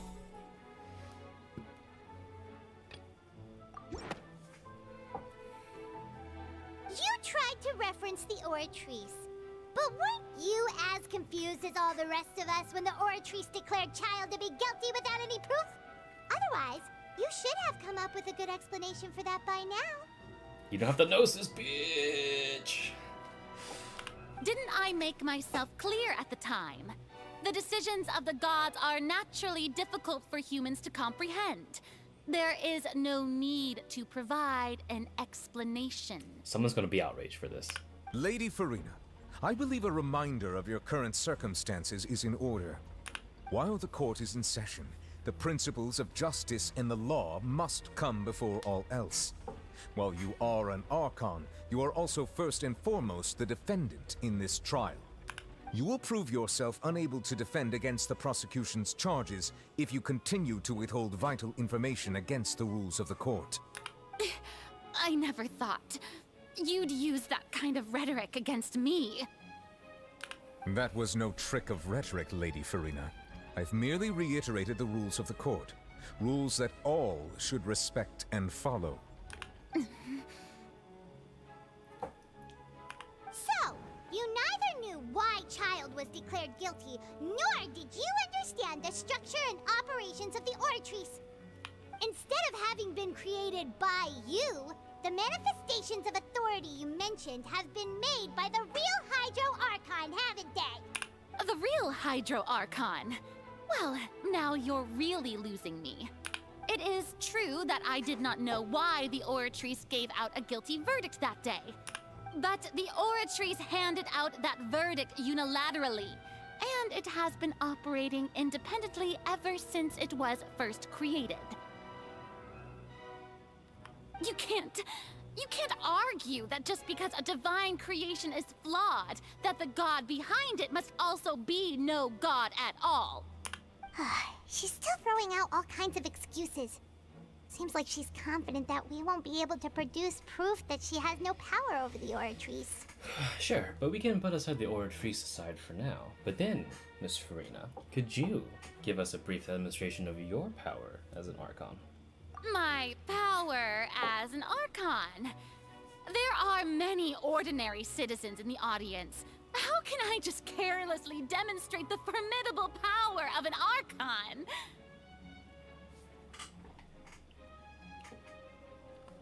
If that poses a concern, I'm prepared to extend my protection to the audience. You don't need to go that far. A brief demonstration of your power over Hydro should be quite harmless. Surely an Archon can at least match the capacities of a human with a vision. Aren't you the Hydro Archon? Or is it that you can't even wield the power of Hydro, much less the authority of a god? Indemnitium! Yes! It's all because of Indemnitium! All Archons derive their power from the faith of the people, and I've converted the people's faith in justice into Indemnitium! Holy fucking shit, we actually are bullying the fuck out of her. Thus did I give up all of my divine power to provide everyone with energy for their daily lives. Have you ever seen a more magnanimous god? Just fucking bullying her. Isn't that a huge stretch? Yeah, no matter how generous an Archon can be, how could they give up all their power? Can a god with no power even still be called a god? Yeah, the tilting! It seems like nobody's buying Furina's excuse. Hey, come now, everyone. Please don't stare at me as if I was a liar. I'm still the same Furina you knew, right? The one that you loved. Gaslighting now. Shouldn't you want to believe in me? Gaslighting. Please? You've got to believe me. If what the prosecutor said is true, she really has committed a grave offense. Did she deceive all of us? And all of our parents and grandparents too? And then all of our ancestors? Ever since they were born? Enough. That's enough. Tell me then, if I'm not the real Hydro Archon, then who is? If you have no evidence of another Hydro Archon's existence, nor can you find anyone who can back up their claim to be such, then what grounds have you to say that I'm not actually the real deal? Wow, she came up with yet another argument. How can we refute her now? Seems like she really doesn't want to give up. I'm proving that she is an Archon. We can try to prove that she's just a human. And if she's only human,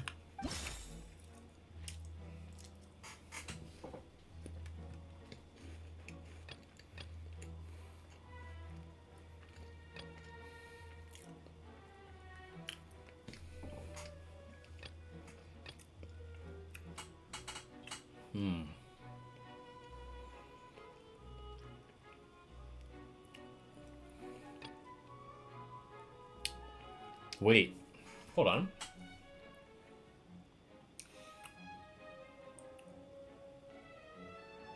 Wait, could this be it? Because we know that she walks on water. Wait, no, that's after the thing, right?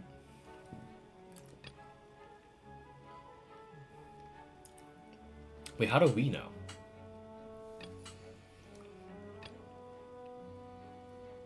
Hold on.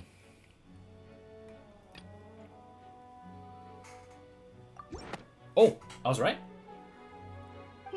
Okay. That doesn't sound right. Paimon doesn't... Okay.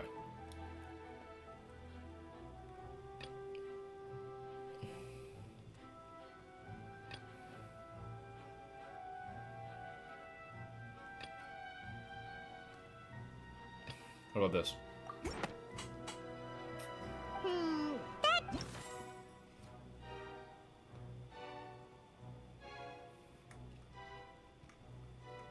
Okay. I think it's gotta be this one then, right? It has been established that all Fontainians can dissolve in water from the primordial sea. And that means... Wasn't this my same logic with fucking not? Since you insist on claiming to be a god and not a human, then there's a method that you can use right here and now to eliminate all suspicions of you being the latter. Miss Navia, please apply to serve as a temporary attorney for the prosecution before addressing the court. Though you act in partnership with the prosecutor, you must still adhere to proper procedure. Super sorry, Monsieur Chief Justice. I swear this really will be the last time that I'll speak out of turn. Is that the third time she fucking did this shit? Now, I've brought some seawater from Poisson. As everyone knows, a massive flood struck the area not long ago, taking many lives, including those of some of my closest friends. So, Miss Furina, would you dare to touch some of this seawater? Oh, the golden chalice. If we are to believe that you are indeed the real Hydro Archon, touching this seawater would have no effect on you. All it should do is strengthen your case.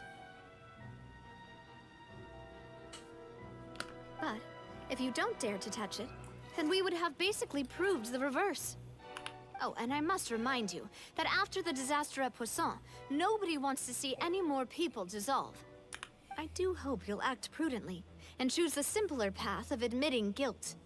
Navia from the Spina di Rosula. The Spina has governed Poisson for many years. I guess her suggestion is valid.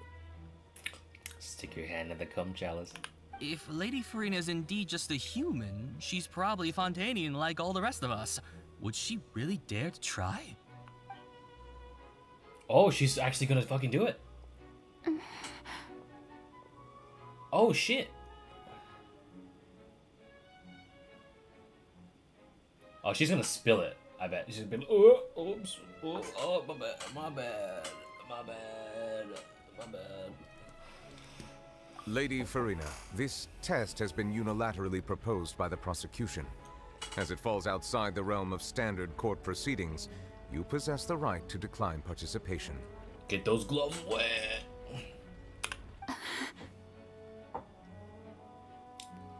I bet she doesn't know, huh? Well, of course you had to tell her that. But refusing to participate is basically the same as a confession of guilt. What if she just fucking like... She's just staring at the water without saying a single word. It really does seem like she's quite terrified of it. That could only mean... What's going on? Is she really planning to... That's not what we thought she would... Here it comes! Due to the inherent risk of the test, Lady Furina, you may... Oh.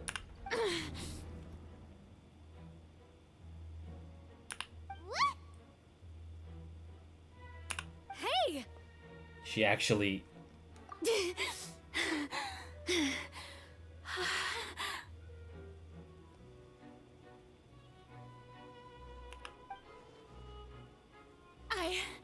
I'm fine! Look at me, everyone! My hand is still here! I haven't been dissolved!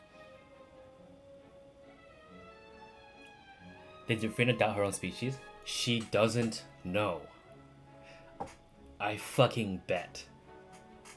Will you believe me now? I really am your Archon! I'm nothing like a normal human who would fall apart as soon as they touch this water! Really? Was this not the most obvious thing in the world? And then we're gonna zoom back and her hand's just fucking gone, dude. Like... Miss Siegewien? If you're present, Miss Siegewien, please come forward and attend to the defendant. Siegewien? Don't be nervous. It'll just take a few seconds. Let me see. That should be enough. The fuck you just do? Please announce the results of your evaluation to the court, Miss Siegewien. As everyone doubtlessly saw, Miss Furina was displaying symptoms of hyperventilation and flushed skin. These indicate that she was experiencing the adverse effects of exposure to primordial seawater. The extent to which she was affected is the same as other humans when exposed to primordial seawater of a similar concentration. She bamboozled me, dude. Oh shit, though. Actually get medically evaluated. Damn. Thank you, Miss Siegewien. Lady Furina, you may return to the defendant's stand. You just did a fucking blood test. Ooh. Oh wait, what did she just say? I didn't get dissolved! Shouldn't that be enough to prove my innocence? But I feel like the concentration of water isn't like 100% consistent, because the other guy got splashed over the head and he just fucking dissolved. But meanwhile, we have like Fremine literally swimming in waters mixed with the fucking water, along with Furina just fucking dunking your hand in that shit. Shouldn't something be like dissolving? I don't know. Fuck it. Plot hole. Well, considering your tendency to run from your problems, we did originally prepare a direct sample of the seawater around Poisson. Oh, pure concentration. However, after extensive discussion, we exchanged it for a sample that is not concentrated enough to dissolve an actual human. After all, on the off chance that something entirely unexpected might occur, we don't want anyone else to lose their life to the sea. Yeah, so out of regard for Furina's life, you secured a low-concentration sample and asked the head nurse to serve as an expert witness. It's a great thing that the direct sample wasn't actually used. Furina could have... I can't believe... you... But what's really going on here? Furina could not have known the consequences of touching that water as a human. This is too unlike how she usually acts, unless if it's actually more important for her to keep up a facade than to save her own life. But hadn't she given up on everything a long time ago? Listen to me, everyone! Please don't give me such cold and disdainful looks! What happened just now didn't prove a single thing! Think about it! How can you conclusively prove that an Archon water. Also, if I was really just a human, why would I dare to just put my hand in that kind of water?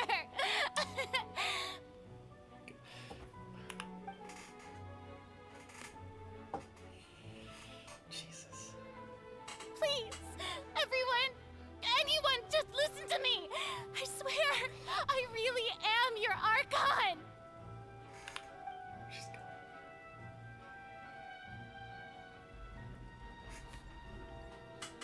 Oh, I got you for that. What the fuck?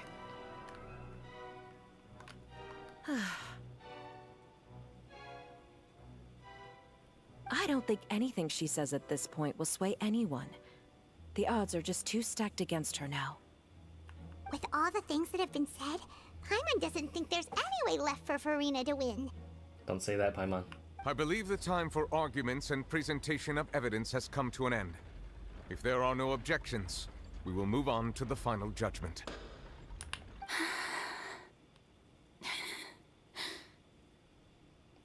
I feel kind of bad. I don't think anything she says at this point will sway her. She's too stacked against her now.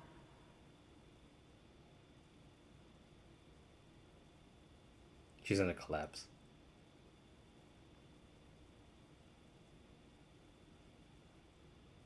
In my capacity as Chief Justice, I shall now render judgment on Furina's misrepresentation of herself as the Archon of Fontaine. As a human who knowingly deceived her fellow citizens, Furina is guilty. Her world is shattered.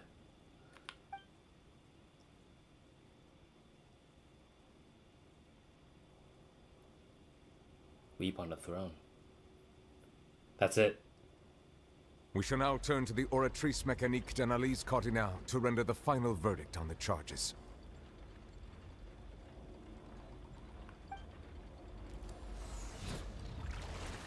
Oh, shit.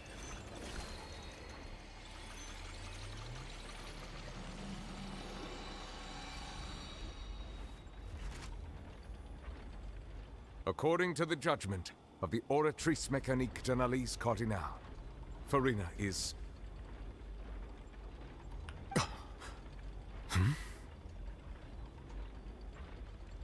Well, what's wrong?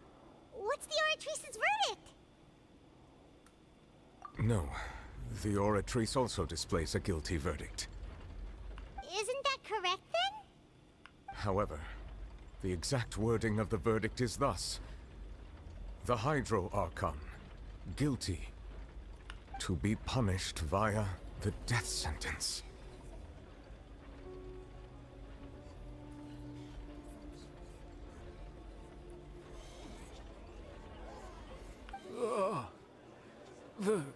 The death sentence? That's actually one of the available sentences? I've always thought that it was just a myth. The one and only time the death sentence has been handed out at the court, and it's been given to the very person we've worshipped as the god of justice? What an unexpected twist. Furina's been sentenced to death by the Oratrice? We just wanted to use the trial to show her the seriousness of things so she'd tell us the truth. How did things escalate this quickly? This outcome is indeed quite strange. According to Fontaine's current definitions of justice, as well as its recommendations for criminal sentences, is this sentence really appropriate for the crimes that have been committed? There's the pose, man. Yeah, even Fauché wasn't sentenced to death by the Oratrice. You know, the real evil mastermind behind the serial disappearances case. Instead of Furina, the Oratrice rendered the judgment as on the Hydro Archon. Indeed. Not only is Furina's sentence overly excessive, the very point of our trial today was also to prove that Furina has never been the Hydro Archon in the first place. But now, the Oratrice seems to have deliberately invoked the title of the Hydro Archon. What does this mean? Cutscene time. Excuse me, if I may interrupt. Yo, what's up, Fremine? Is the trial still going? Fremine! You finally made it. I assume this means you've completed your mission? Mm-hmm. Any mission Father assigns to me will always be top priority. The Furina brings a stone slate. Is that the first prophecy slate? Oh, shit! Huh. So the knave privately arranged for Fremine to try and find the missing slate. I looked everywhere and finally found it at the bottom of the sea. It took me a long time to get around some dangerous stretches of water. But has the trial already concluded? Then doesn't that mean I've come too late? Oh no. Father will be disappointed in me. Don't worry, the mystery hasn't been resolved yet. Come on. Thank you for your hard work, Mr. Fremine. Please allow me to review the record left on the slate. He's gonna do it. Traveler, I believe that you have already seen the other existing slates, and would like you to come here and confirm their contents. Huh?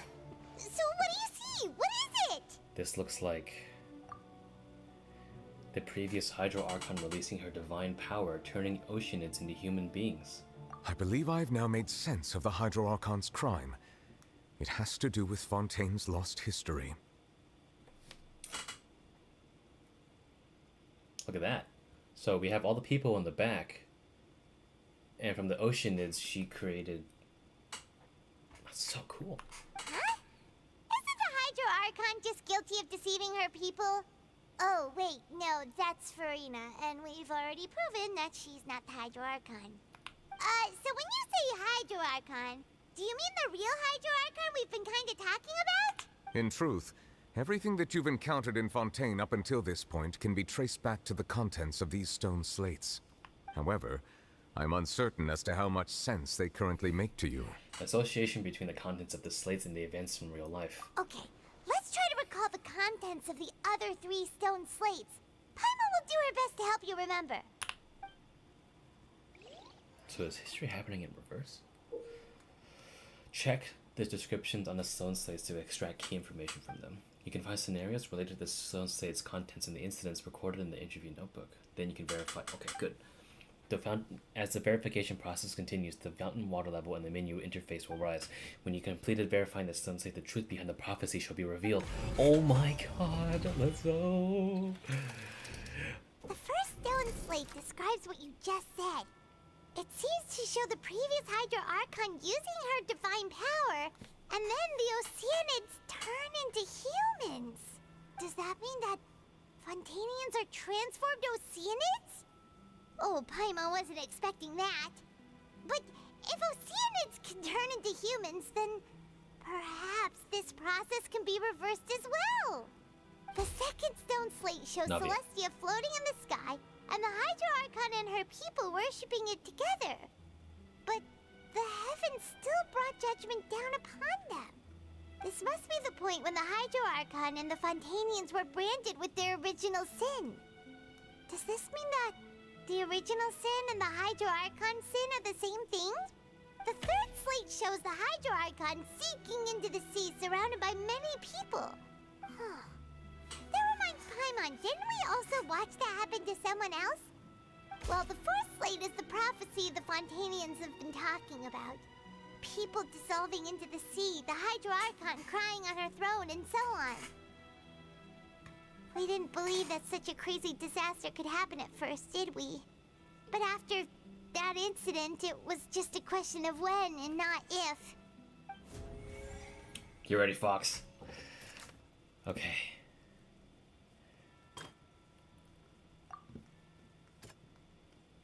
Oh, sorry, my bad. Whoopsie, my bad. Whoop. Sorry, my bad. I rushed really hard on that one.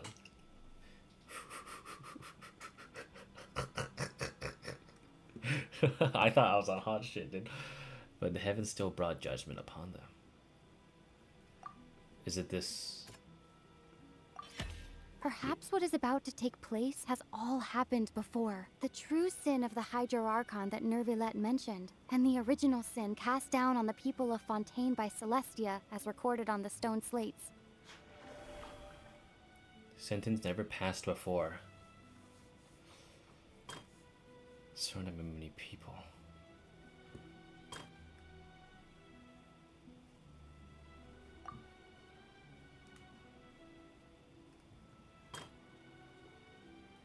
Is that this one or Navia?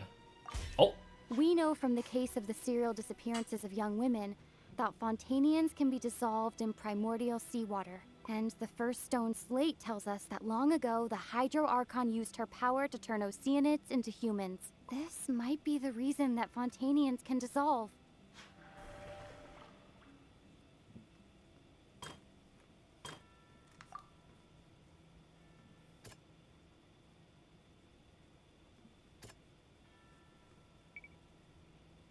It shows a scene that is identical to the described prophecy circulating throughout Fontaine. The Fontainians will eventually be dissolved into the sea, and the Hydro Archon will sit alone on her throne and weep. Oh. That doesn't sound... That doesn't... What? Can you solve it in order? Sorry, my bad.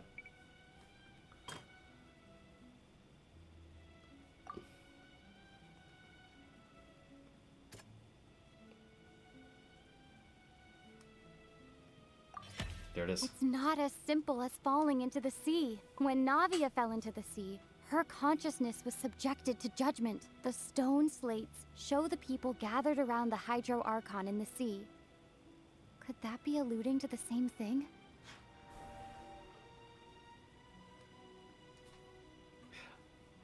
My bad.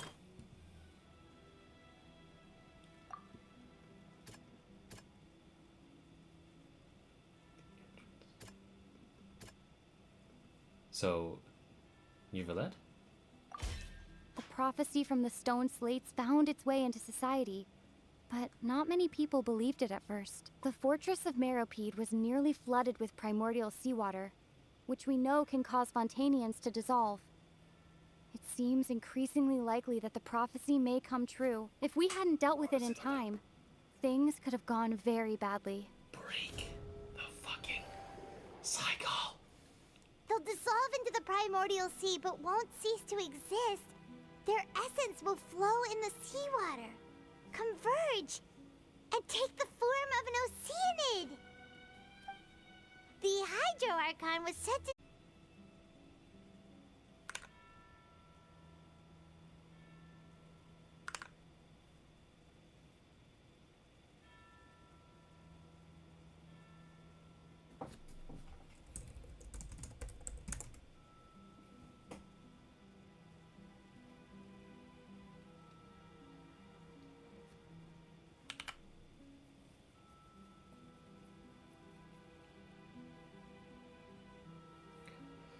Here, let me play the audio clip of what we had before. This is the audio clip. I got you.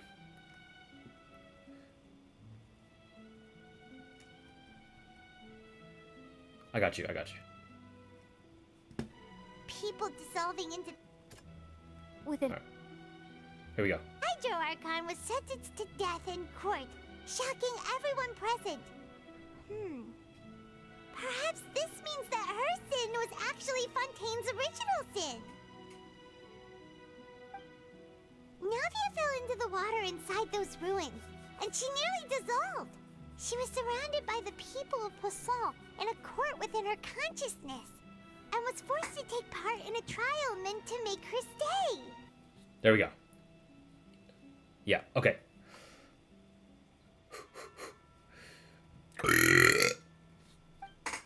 The eruption of the primordial sea at the fortress of Meropide was the surest sign that the prophecy was about to come to pass no matter what. The prophecy's contents can all be verified by recent events. If we combine what we know together, loads of truths should come to light. It's a loop. You said it.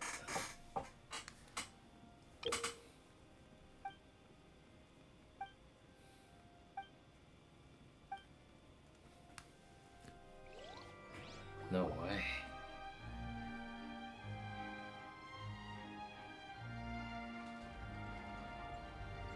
Huh?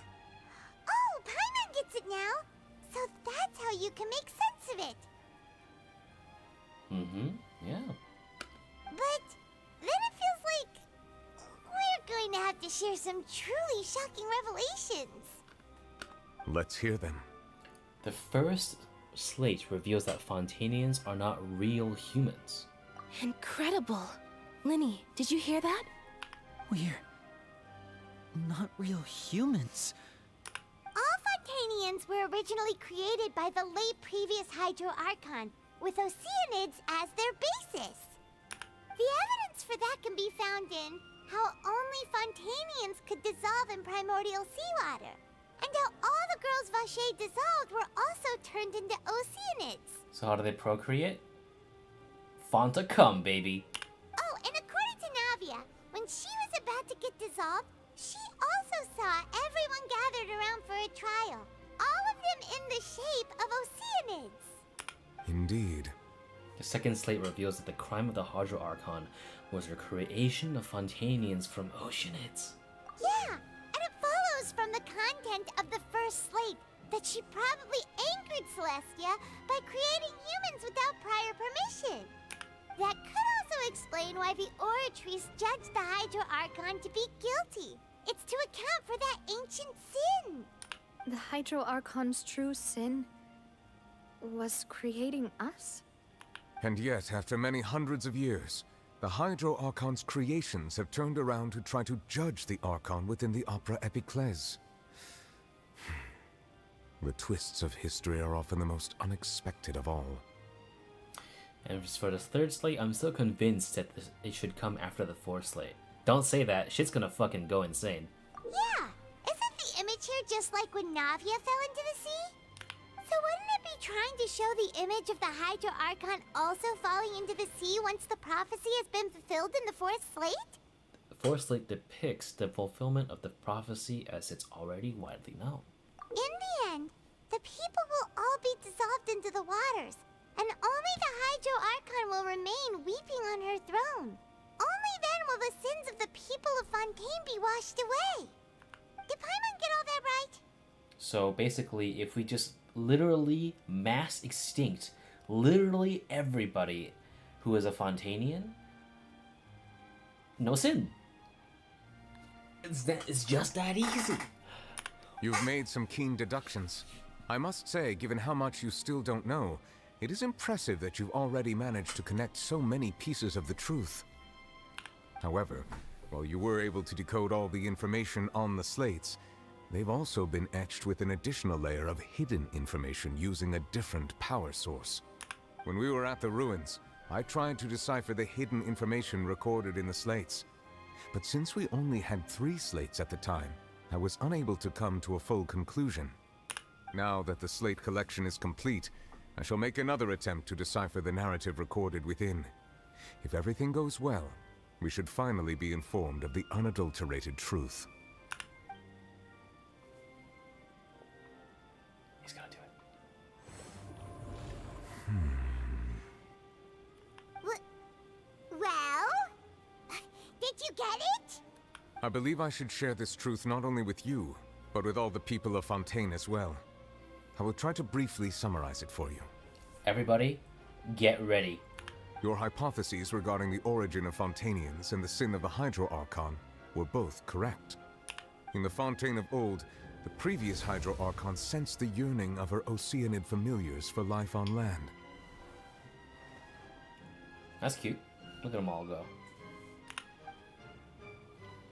The Oceanids were enamored with the beauty and romanticism of human beings, and wishing to have those experiences for themselves, expressed to the Hydro Archon their desire to become of a similar kind. Remember the Iridori Festival used elemental vision to fuck shit up? Yeah! However, even though water as an element is intricately linked with the power of life, the Hydro Archon, as one of the 7, did not possess the authority to create a new form of human life. Not one to give in, she eventually found a way to create permanent humanoid bodies for her familiars by appropriating the power of this planet's primordial sea. She poured primordial seawater into the Oceanids' blood vessels, creating humanoid mimics in the process. But if Fontainians were to ever come into direct contact with water from the primordial sea, the power within their bodies would escape these artificial restraints and return to the sea. As a result, their forms would collapse, and they would be reverted to their original forms as Oceanids. Of course, the Hydro Archon never received permission from the heavenly principles to create a new human race. That was so fucking badass. And thus, the Hydro Archon and all of her creations came to shoulder the original sin of appropriating the power of the primordial sea. That is the true history of how the people of Fontaine first came into being. So we were all Oceanids before we turned into human beings? That's way too much information for me. I think I'm just going to pretend that I never heard a single thing. Wait, but if that's the truth, we can't let the Hydro Archon be sentenced to death. After all, her only sin was creating us. This really might be too much information for your regular Fontainian, but it does answer a lot of our questions. Alas, your hypothesis regarding the third and fourth stone slates was inaccurate. The slates' respective positions are, in fact, correct. What is the third slate supposed to represent then? A key point of the visual on the third slate is how all the individuals depicted in the water are humans rather than Oceanids. They have not been dissolved, which implies that the water depicted in this slate is not water from the primordial sea. The nation of Fontaine is the nation of Hydro, as well as the nation of trials and justice. Instead of being the literal element, the water in the scene symbolizes judgment and justice. You may also recall Navia's experience. When she fell into the sea, her consciousness was surrounded by that of many others who intended to hold a trial to determine her fate. Therefore, the meaning of the third slate is that the people of Fontaine shall try the Hydro Archon at the court of justice. Holy fucking shit. Yes, it refers to our present situation. I think I'm following now. So, what you're saying is, even though we decided to put on this trial to avoid fulfilling the prophecy, in truth, everything we've done has happened exactly as the prophecy foretold. So now, it seems, we're the ones making sure it comes true. What should we do? There's no way out of this. Huh. No matter what, the prophecy will be fulfilled. Is this what it feels like to be a prisoner of fate? That's the first time we've heard Cloran break. If that's the case, does that mean the scene in the fourth slate will also be fulfilled soon? Traveler, I would like to point out another small fallacy in your deductions. About the fourth slate, you probably thought that the eruption of primordial seawater beneath the fortress of Meropide served as the surest sign that the prophecy was about to come to pass, yes? Oh wait, but she already was crying in Poisson. However, I believe that rather than being a sure sign, that eruption could in fact only be a small warning of something far worse to come. As for the root cause of the catastrophe, I believe you've already encountered it once before.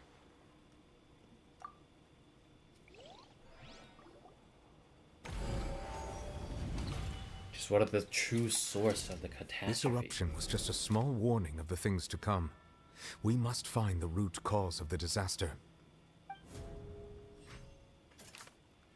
The prophecy disaster will likely spread from here.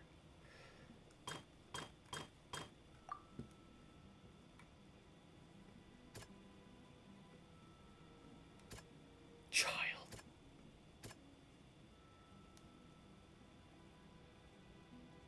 Wait, what about this?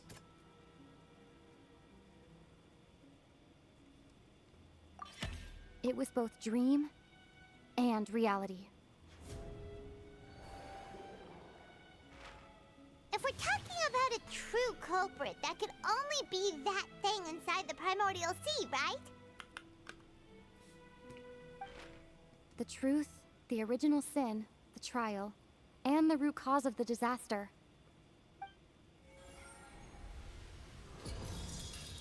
Oh shit. Here it comes.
Did he fucking... He just fucking... I'm going back down, baby. Oh my god. That was so fucking hype. That was so fucking hype. Oh my god. So we've met it at last. I understand very well why it has chosen to make an appearance here. That whale does not belong to Teyvat. It is a monster that has traversed the stars, weeping all the while. It has been greedily consuming the energy from the planet's primordial sea, using it to grow. That is the main cause for the rising sea levels. And once it has finished consuming all of the energy contained within the sea, its next step will be... You said that when the Hydro Archon first created Fontainians out of Oceanids, she filled their blood vessels with primordial seawater.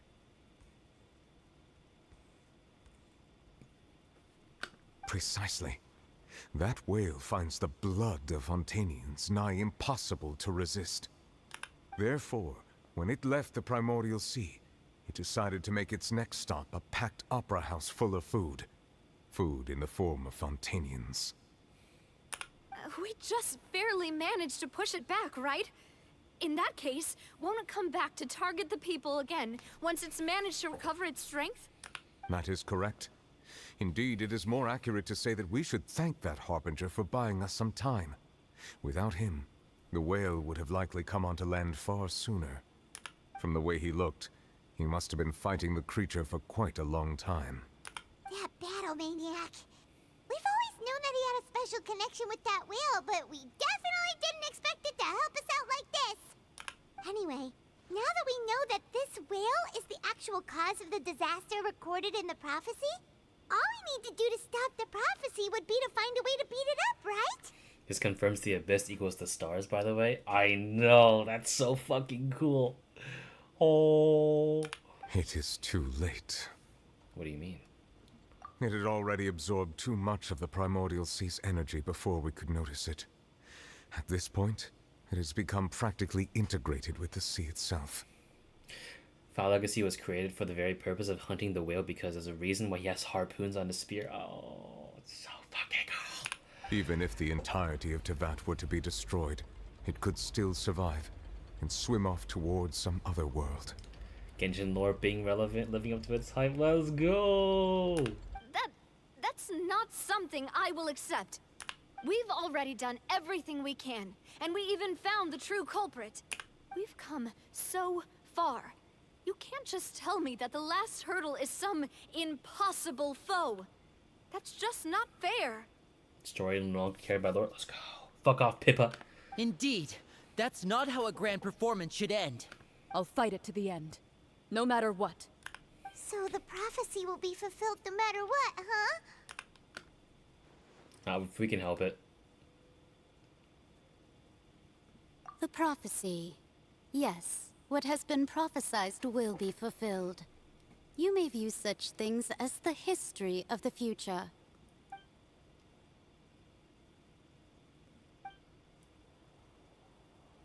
Wait, but if this is all about fate...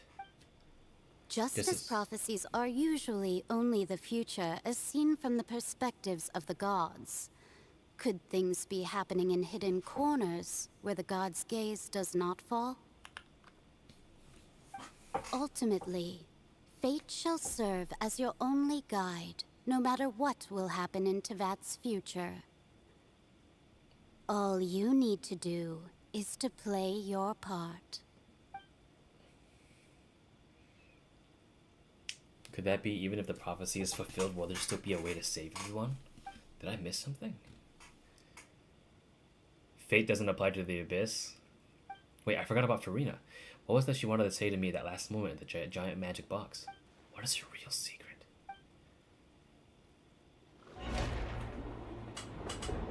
Oh fuck. Here it comes. What's happening with the oratories? I believe it is preparing to carry out the death sentence.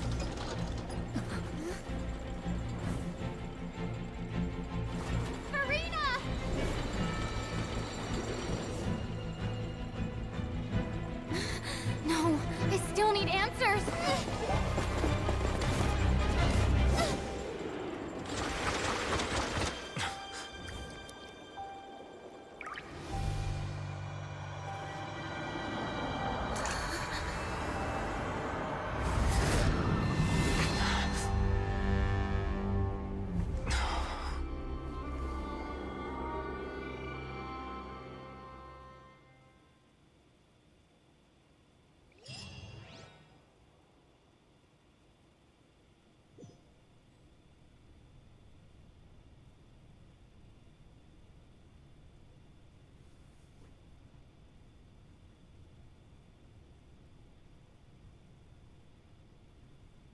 You...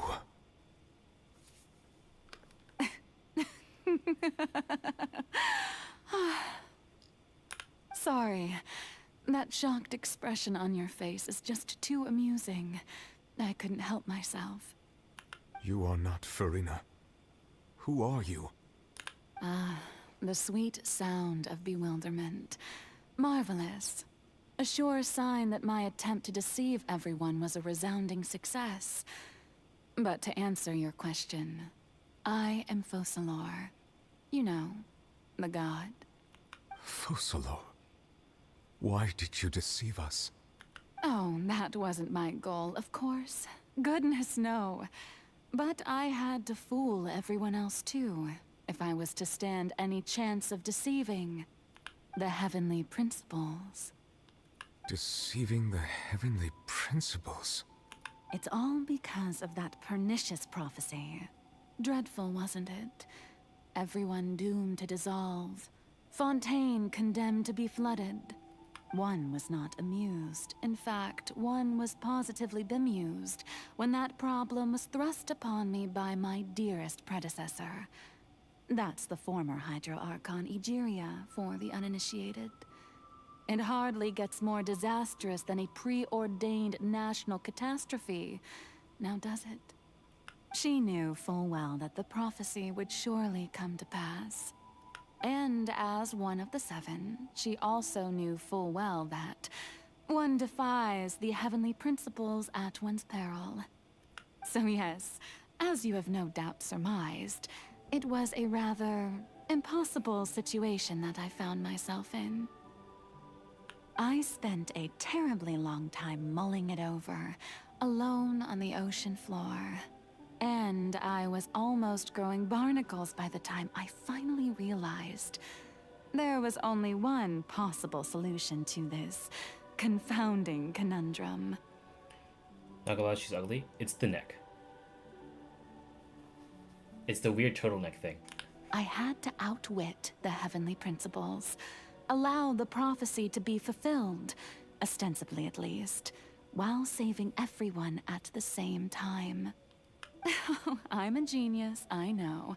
I can only assume that's why Egeria chose me as her successor. Although, looking back now, it was hardly the inheritance one dreams of. Between the task of saving the nation, the quotidian duties of the Hydro Archon, and not to mention the original sin of creating a new race of humans, I dare say she left me quite a colossal mess to clean up.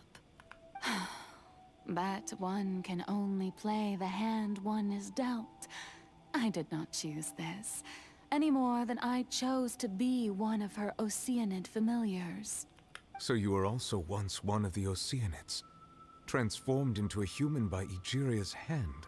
Yes, I was. I always dreamed of becoming human. And I still do, even now. In my eyes, to be human is to be part of the greatest opera ever known. Dude, that sword is just hanging over her, no matter where she goes. After becoming a god, I separated my divinity from my body and spirit, leaving behind only a self that was as naive and bewildered as my past self on her first day as a human being. The me you see before you now is that divinity. And the human counterpart I left behind, I named Furina. She could feel joy, sorrow, and everything in between. She could be as vain and conceited, or as meek and vulnerable as she wished. Her strengths were of a kind only a human could possess, as were her shortcomings. But in my eyes, Furina's humanity was what made her perfect. She was perfectly human in every way. The person I always wanted to be. Anyway, so then I cursed her. All part of the plan, of course. The plan to deceive the heavenly principles. Do you still remember the final scene of the prophecy?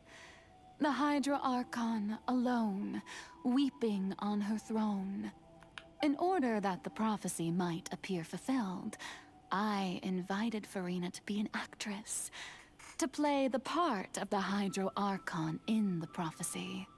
Under the curse I placed on her, so long as I, Focalor's divinity, continued to exist, she could not die. But nor was she free to live her life in the pursuit of happiness. Instead, she was forced to take the stage in the opera house, to embrace the role of leading lady, to forever play the part of the god from the prophecy, all to create a deceitful appearance of that prophecy coming to pass. I suppose now you probably understand why your court is called the Opera Epiclese. But Furina is only human, isn't she? Even though she has had a long life, her mind is no stronger than that of any other ordinary human being. I cannot begin to fathom what she has had to endure. It must have been torture for her. It has indeed. And although she is, in a sense, me in human form, I most definitely owe her an apology for it.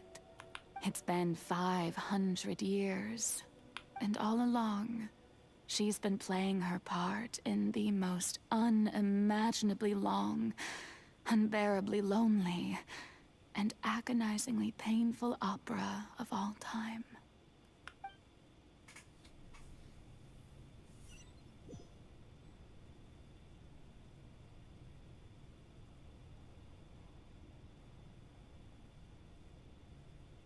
I came into contact with Furina's tears, and if I remember correctly, tears often contain a being's strongest emotions.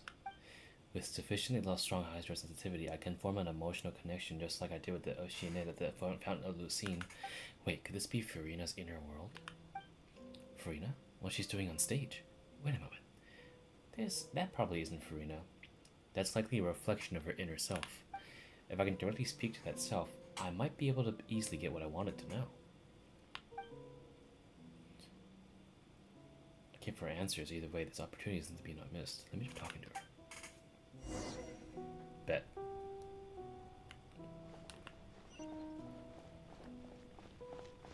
You're not making the same pose? I'm gonna go back in the VOD to see what's going on.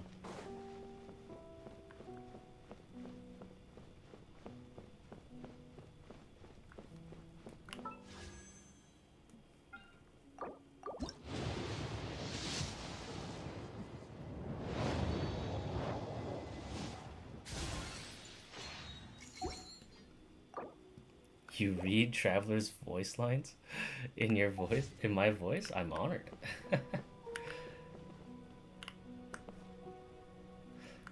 I kind of need a puller now. Otherwise, I'm going to lose. Actually, I'm going to risk it. I have 50 minutes.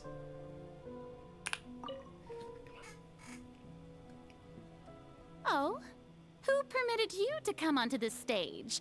Now, I understand your admiration for my august self, but I must ask you to keep to the rules. Come on, that's me. All right. It is not my intent to reprimand you. There is no need to state your name. Just be off with you. Do not distract me from my performance. But... Oh, do not jest. Can you not feel it? Just let the stage just go off, please. If only for a second. I am Focalor. The eyes of countless Fontainians are upon me.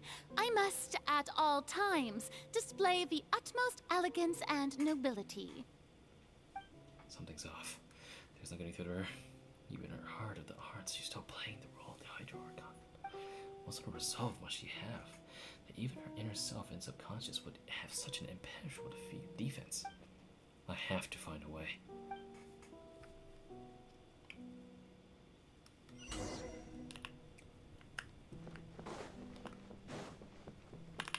Dear audience, the performance is experiencing a technical difficulty, but worry not.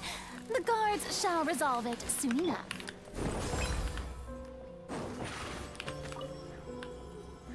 Surprise! Over here! Oh, Jesus. settle down. Come on. Starfall! Surprise! I missed. Drop! Step right up. Jesus.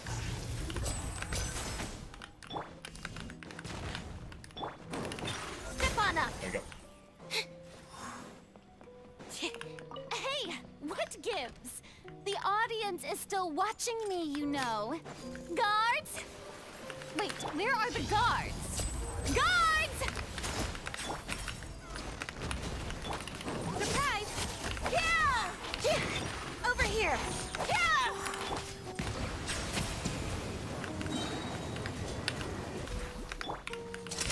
A round of applause. Huh. Surprise!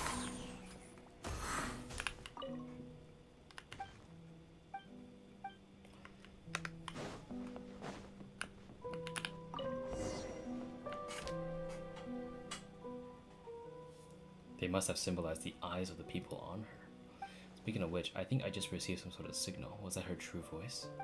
A ticket? Why did that not end up here? There it is.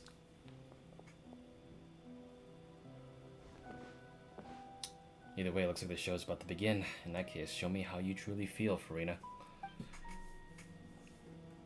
Scene 1, before a mirror, Furina.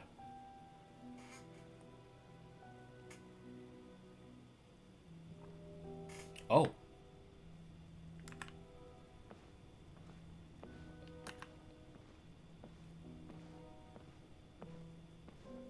Oh shit.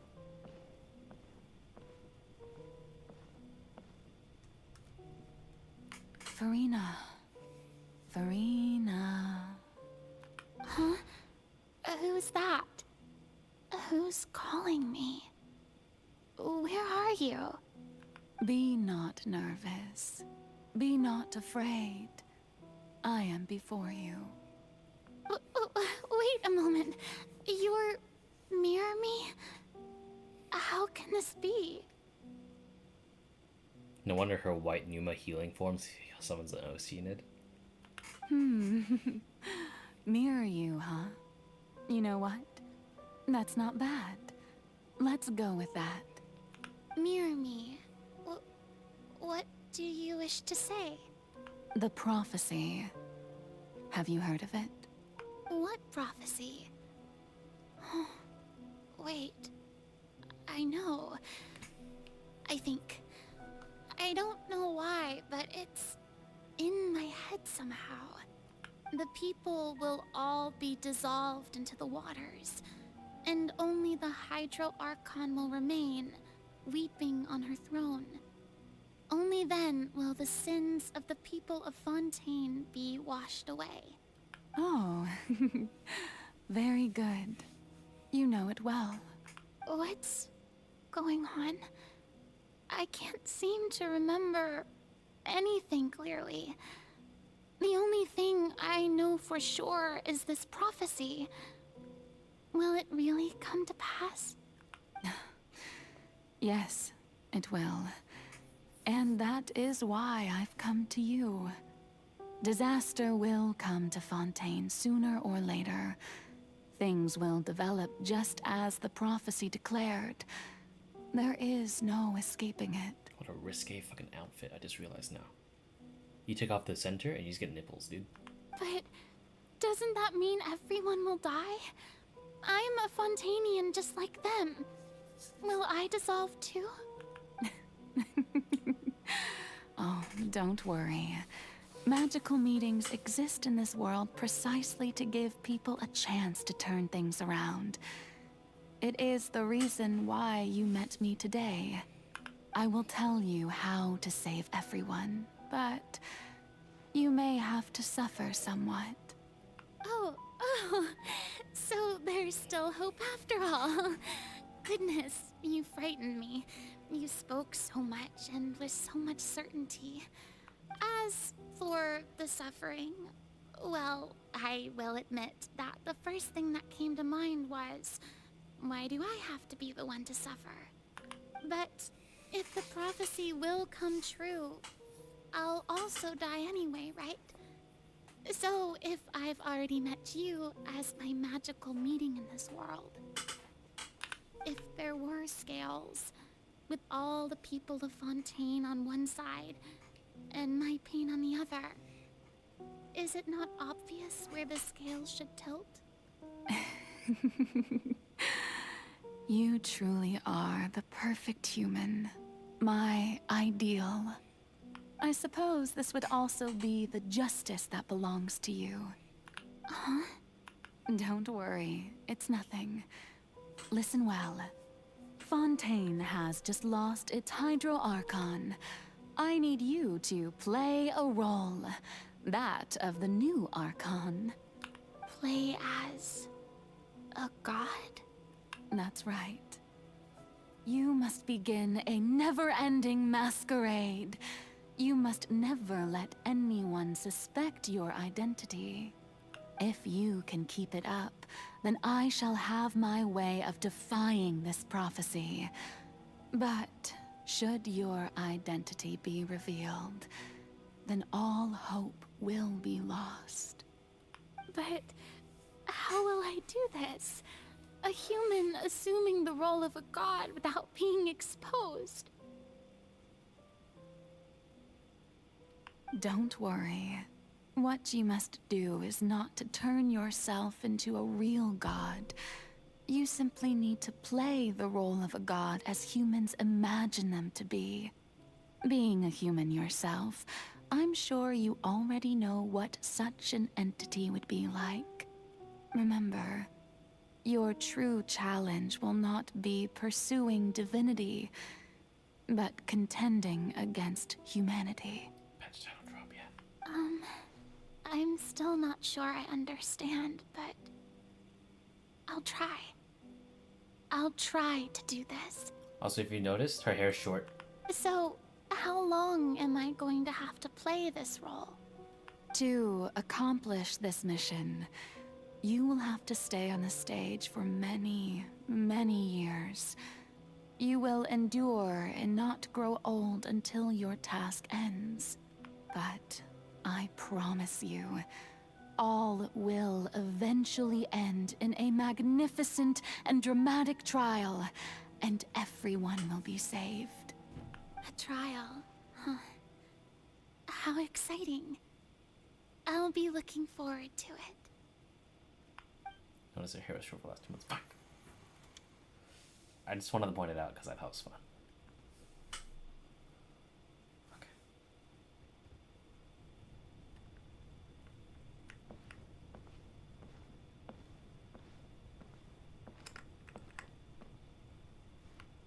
You also can't run, by the way. You have to walk. It's so fucking cool, dude.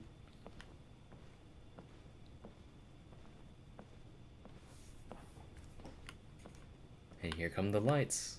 Bam, bang, and bang.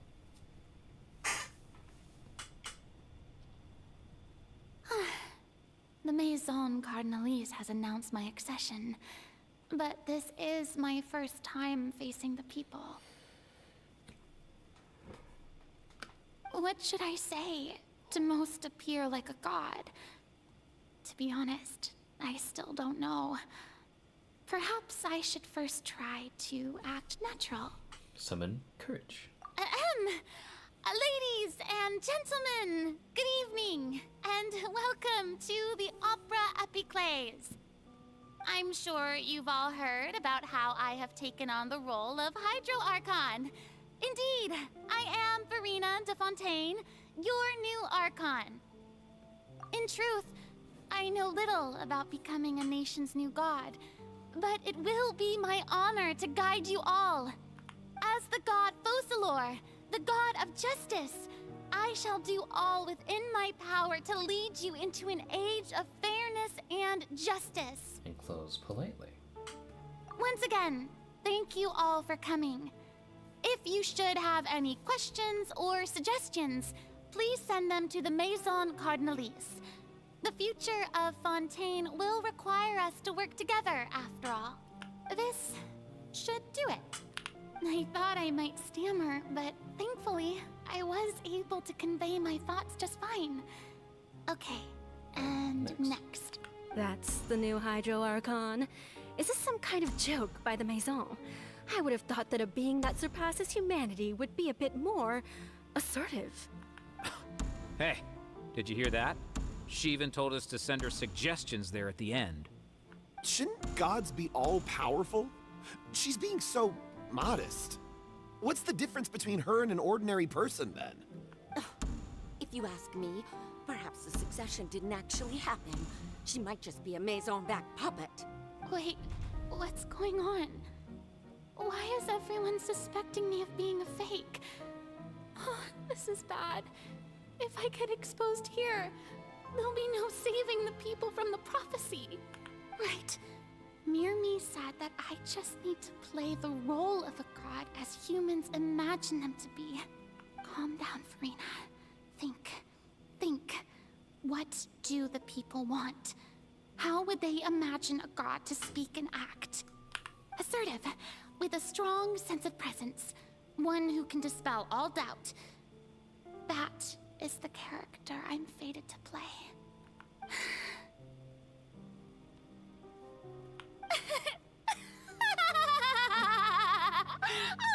Oh, very good, my people. Only ones such as you are deserving of my rule. Do you mean to tell me the reason she's so annoying is because the people want her to be? Yes. Now, I was wondering if some weak puppet were to one day come onto the stage and claim ownership of this opera house, would the children of Fontaine follow them? Think about it for a second. To the people who have to witness a god succession, if someone is acting so absurdly authoritative, would you be more willing to follow them if, like, everyone finds in this sort of environment? I don't know. It makes sense to me. Would you go back behind? Okay, guys. So leave your suggestions at how I can be a good Archon, and I hope that I will get some positive feedback. Thank you. Like and subscribe. Or the grandiose of someone that just goes, well, you see, I'm not only your Hydro Archon, but I'm not going to be someone that is fucking weak. I'm not going to be someone who's fucking retarded. With an asterisk. In fact, I will be the best Archon that Fontaine will ever see. I will honor the suffix of de Fontaine for as long as the nation persists. That shit. Well, it seems that you would all see right through them. Having passed my test, you are qualified to witness wondrous trials alongside my august self, here in this opera house. You may consider my previous act a door gift of sorts. I thought it was a debut that suited the atmosphere. Now then, let us be reintroduced. Ah, so that was just a performance. How could I have forgotten that we were inside an opera house? Nah, see the environment. See, I fucking called it. And there you go. She grew her hair.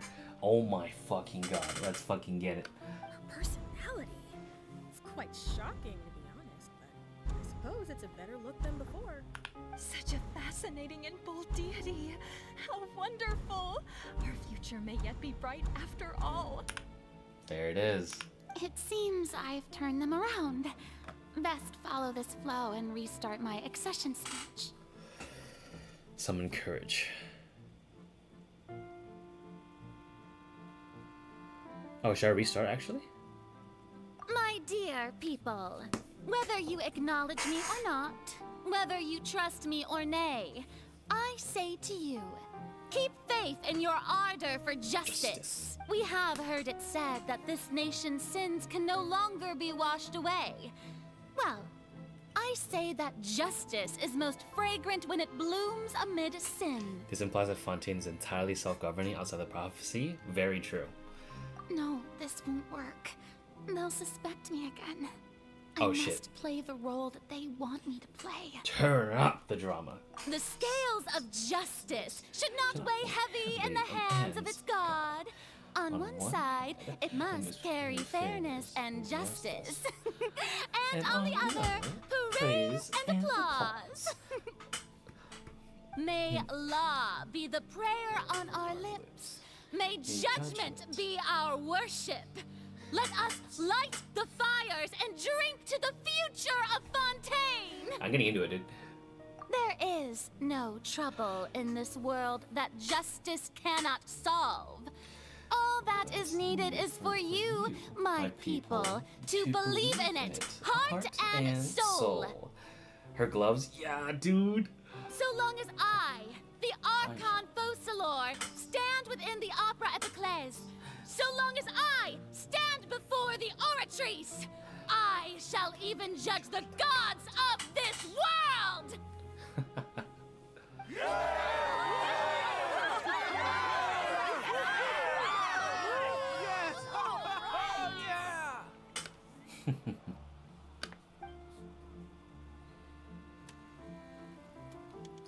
Opera House, Furina, C3.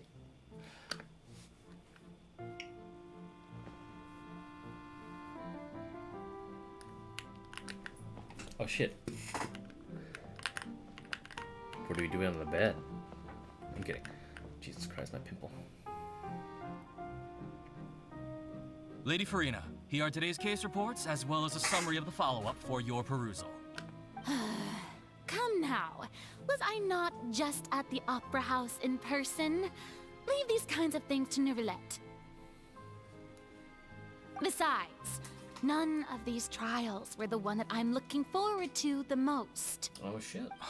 If I may be so impertinent, what kind of trial are you truly looking forward to? A magnificent, dramatic, and wondrous trial. A trial to end all things. How could you hope to understand? That's true. I fear I lack the ability to grasp your divine thought, Lady Archon. No need for fright, and do not take what I said before too seriously. Go now, do your duties. The trial I await. It will come one day. I didn't notice these messages before. Let me see. It's kind of disheartening to see your god be so weak-willed. Did you become the Hydro Archon, your performance skill excellency? I was just mimicking, my guy. Furina is Furina's biggest hater. She's hating on herself so much and not able to show it. This implies her glow. Man, I'm kinda fucking sad that they only were able to go this hard with Furina and assumedly Murata next and not the Archons I like the most. I mean, would it have been fitting for Nahida to have such a dramatic thing? I think they really wanted to go hard with just how hard they fucked over Nahida, and how the overarching, like, not desperation, but the absolute, like, hopelessness, I guess, that Nahida had been confined to. But in a sense, it is also the similar theme with this one, but she was a facade, or she has been living in a facade. Nahida had been living in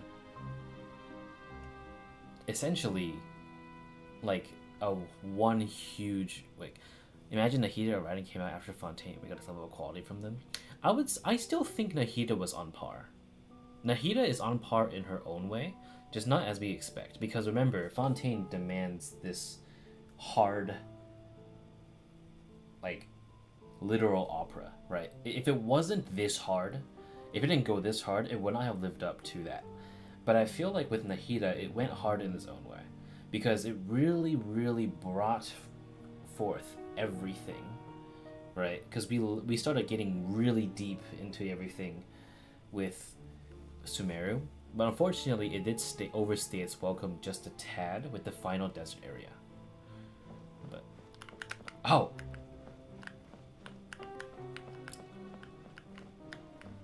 look at that! She now runs. She doesn't walk anymore. The symbolism. Lady Furina, I don't know what to say. Thank you for agreeing to see me. Production quality? I guess so, yeah. No need to thank me. Or rather, thank your own sense of perseverance instead. Long have you stood in line to meet me, have you not? Oh, I'm afraid that's just an inevitable consequence of my divine charm. All right. Deuteria, is it? How is your son's illness? You remembered me, and you knew of my family, too. He is doing much better now. In fact, he is far more of an ardent believer than I. He was the one who forced me to seek an audience with you, and to bring your words back to him. Oh, good. Very good. If this should happen again in the future, please do not hesitate to come and tell me. Going down to citizens' homes every so often, while not usual practice, should serve as a fine change of pace. Ah, you're such a gentle and wise God. Thank you once again, on behalf of my son. Not false, by the way, yeah. Definitely be the most popular character in fictional media if they had released her, but a lot of people were trying to play Genshin for Inazuma. They definitely would not have seen the level of success, even no matter how much production, as you said, they put forth.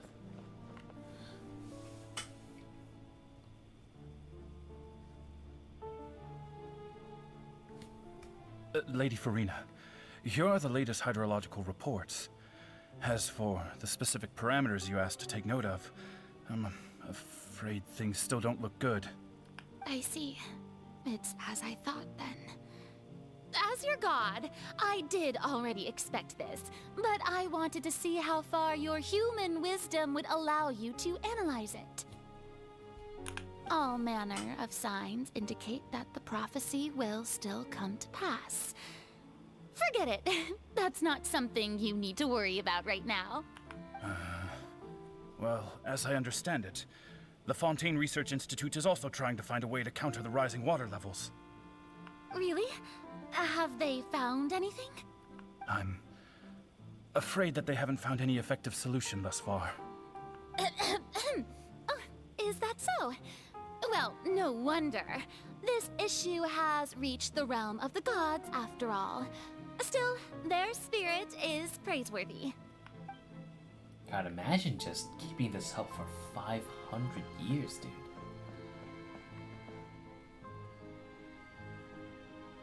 The day is finally over. I haven't had a moment to breathe this whole time. Inazuma resist what we do. But it's good to see that everything's getting on track.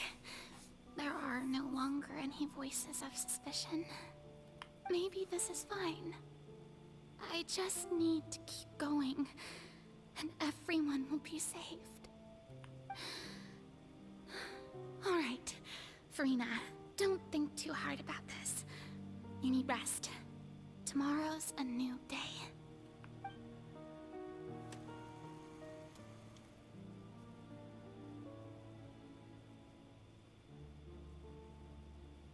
Lady Furina, here are the new trial reports for the latest cases, as well as a summary of the follow-up.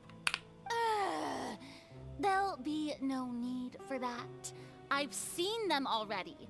There's no need to go back over scenes I've witnessed in person before. Lady Furina, I've waited so long for this chance to see you in this manner. Indeed, my dear, loyal citizen.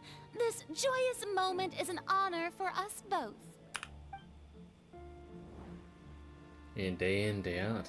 Lady 500 Furina, years. we're detecting significant hydrological anomalies near Poisson. Oh shit. Understood. Keep monitoring. Keep me informed should anything come up at the Institute. I have not been paying much attention to the segment. Essentially, it's showing the day in, day out of Furina. It's dragging because I'm also not shutting the fuck up. I don't think I let anything slip today. I must show the people that there is nothing to worry about. I just don't know when these days will end. Kind of dragging? I think that's the point, really. Imagine, dude, for us as the viewer, we feel it's dragging. Imagine it for Furina, man. 500 years of this. I feel utterly exhausted. Best to rest early today, too. That's the point. That's the performance. Scene 5. Where we come in, I feel.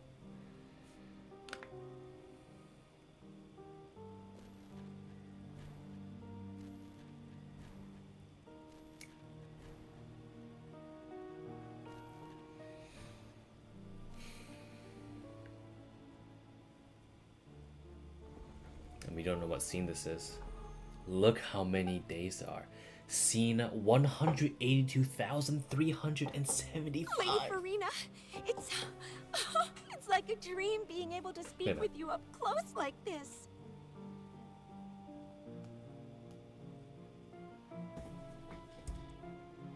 One 182,375.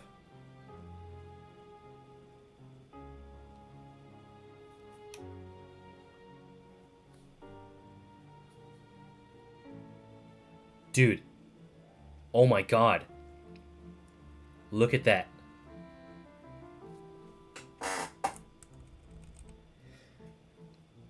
It's 500.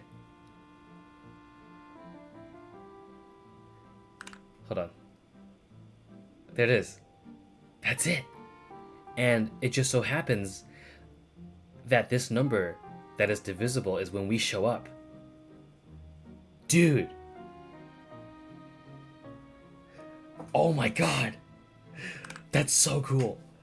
Oh I've my heard god. that the first member of our family who was honored to receive an audience with you was Madame Dioteria, almost 20 generations ago. Yes, I know they were due 499 times 365, but specifically that number because we also had the number of 45 days in the Fortress of Meropide.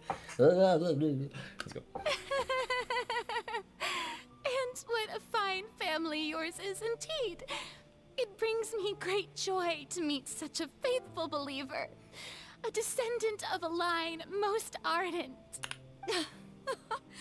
Surely you exaggerate, Lady Furina.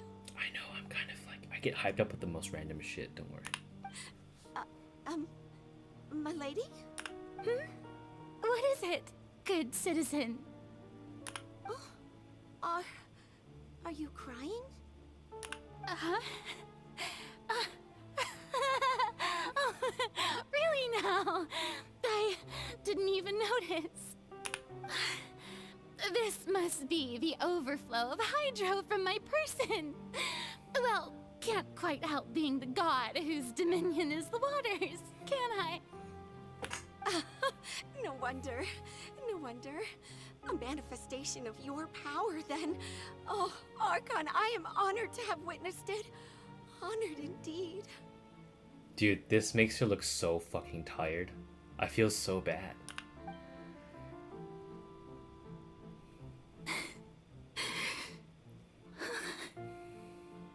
So interminable. So lonely. Just how much longer? Hundreds of years must have passed by now. Perhaps the show must go on for hundreds more. I never imagined that it would hurt so much. Have I reached my limit? No. Perhaps I reached it long ago. Today I didn't even notice my own tears. I want to tell someone, anyone, about this. But would that not destroy all I've done so far? I've conducted so many investigations across the centuries. But there's There's not even a sliver of hope that we might break the prophecy. All I can do is keep heart. I must maintain this act. It is the only way to save Fontaine. Please, mirror me. You have to succeed.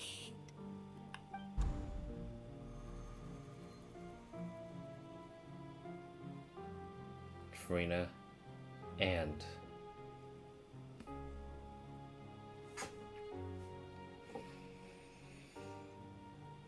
Furina, you don't have to shoulder this burden alone. Although I don't know what you might be keeping from everyone. Your people are more than willing to share your burden with you. That's my voice? Is the scene from when we were within that gigantic magic box? This is great. I didn't think the scene would play in her inner world. Surely I'll find out what she wanted to tell me this time. I'm so glad we were playing in English. A dub of language I cannot speak cannot do the same justice. That's the point of why I do it. Share my burden. That's impossible. It was fated right from the start that this would be my duty alone. But even if your burden doesn't need to be shared, you can still choose to confide in someone. Just share it with me. I'm what you'd call a witness. A witness? Yes. I've heard that you came to Tevat from beyond the stars, yes. In other words, you never belonged here. And if Tevat is, in its entirety, a show on a stage, then you're just a spectator, aren't you? If that's the case... She's right. I could confide in her, couldn't I? But if things don't play out as expected, the people of Fontaine will be the ones to pay the price. No, Furina. You shouldn't be selfish. But what if it's really alright? Furina, you've worked so hard for so long. Surely it would be okay to put yourself first for once. Just this once. If you really think about it, Furina has been one of the most, if not the most selfless Archons, and she isn't even an Archon.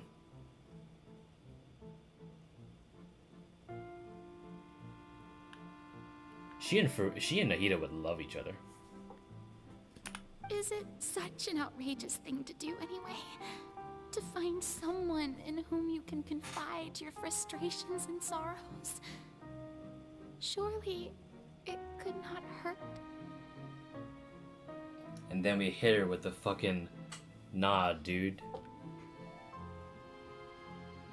Damn, we fucking drove a dagger through her trust, dude. If you let this opportunity slip through your fingers, it might never come by again. Think about it long and hard.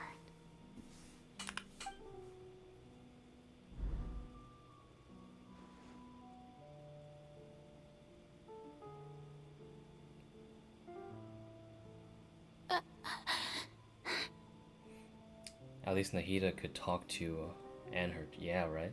No, I have nothing to say. I am Furina, the Archon of Fontaine. Everything will surely get better. All you need to do, dear spectator, is to witness my performance until the curtains fall.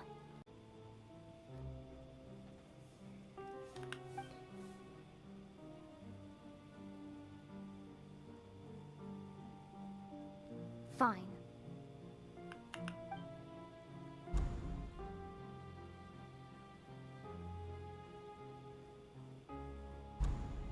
And that's why us, in her imagery, in Furina's eyes, when we turned her back on her. So even Furina doesn't know the truth? You've never once let her in on the full plan? Yes, it had to be done. To deceive the heavenly principles, you must first deceive yourself. She did very well. If she had let her resolve falter even once in these 5 centuries, Fontaine would have been doomed to the most tragic fate. It seems that trusting humanity was the right decision after all. If anything, if you just noticed there, we, the Traveler, were more selfish than Furina. I believe that I understand how your deception works, but that is only half the truth, is it not? How would you build on this foundation to save the people of Fontaine? That is the most important thing. Ah, good, good. Of course, the Iudex of Fontaine has pinpointed the crux of the issue. I'm sure you've long sensed that the Oratrice is no simple machine, yes? I've always suspected that it had its own consciousness, and Lenny did mention that he heard a human voice within the core chamber. It now seems that that person was you, hidden within the machine all along. Am I right? And then I became one with the Oratrice, taking Fontaine's gnosis with me. Yes, it would seem so, wouldn't it? Alas, your understanding of this device still lacks sufficient depth. In truth, it is no enactor of justice. It is, in fact, a device created to kill the god of justice. I beg your pardon? Oh, you have it.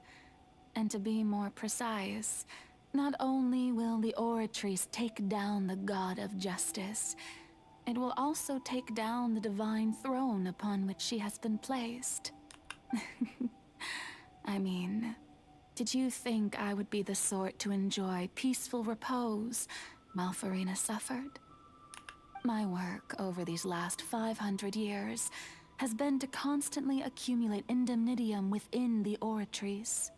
But really, some have already discovered that only a small fraction of the energy generated by the device was ever used to provide power to Fontaine. The vast majority has been, had to be, accumulated to enact this death sentence. It was all part of your plan, then? Both the trial and the sentence? Indeed. This power, accrued over 5 centuries, could have sustained Fontainians for millennia, had it only been used for that purpose. Almost all of it has now been stored within the Oratrice. But only power of this magnitude could hope to destroy the Hydro Archon's divine throne, shaking the rules established by Celestia, and breaking through the institution that is the Seven. So the Oratrice's call for death was for neither Furina nor Focalor, but for the Hydro Archon. The destruction of that divine throne. If I do not misunderstand your intent, you must be... Returning what's rightfully yours to you, of course.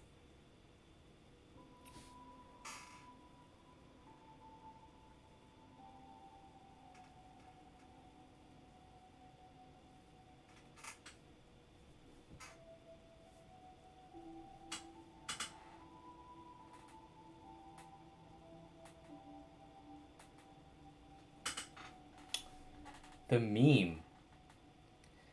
They embraced the meme, but they made it the entire fucking storyline in the most convoluted... Oh my god.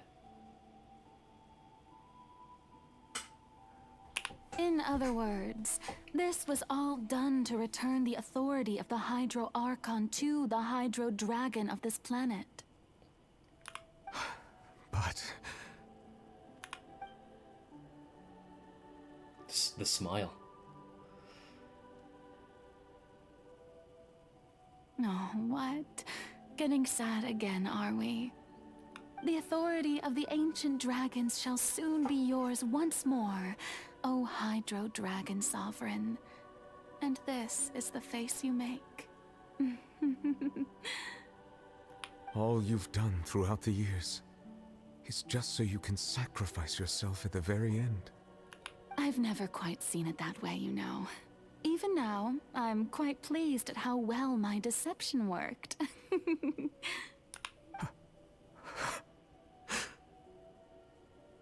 Hydro Dragon, don't cry.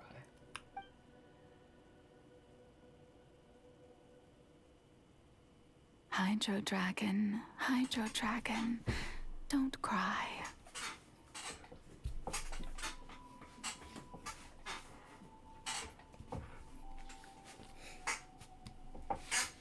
Maybe you're right.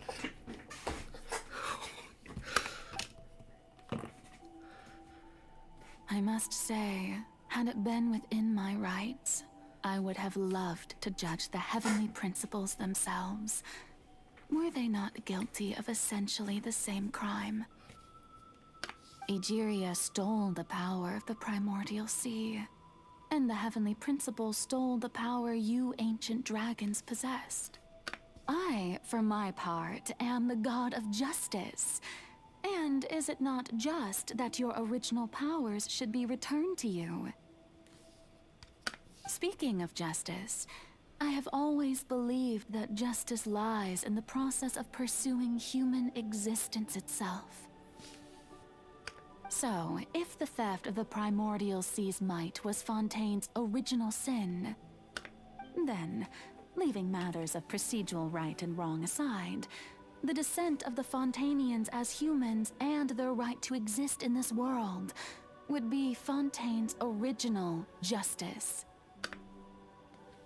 In other words, existence was Egeria's justice, and to me, justice is the continuation of that existence.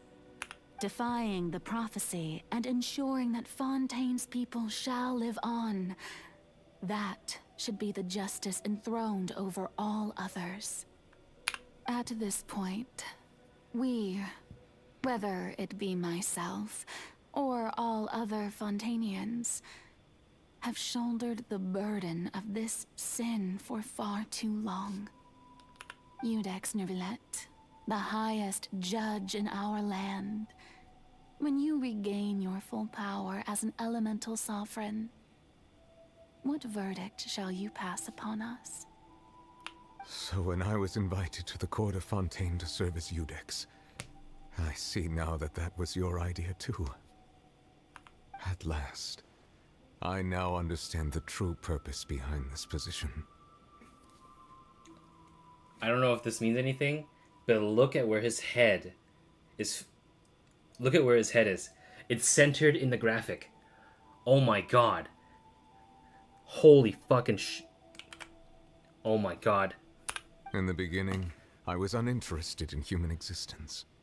But these 5 centuries of living alongside them have gradually brought about mutual understanding between us. And I have even attempted to feel as they feel. You are a devious one, Focalor.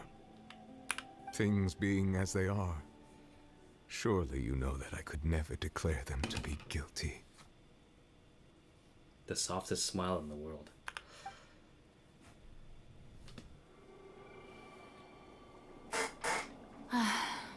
The hour of my execution is almost here.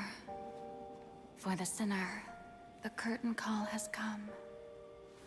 I know I may not sound it, but faced with death, I find myself a little afraid. Perhaps this is one thing both gods and humans have in common.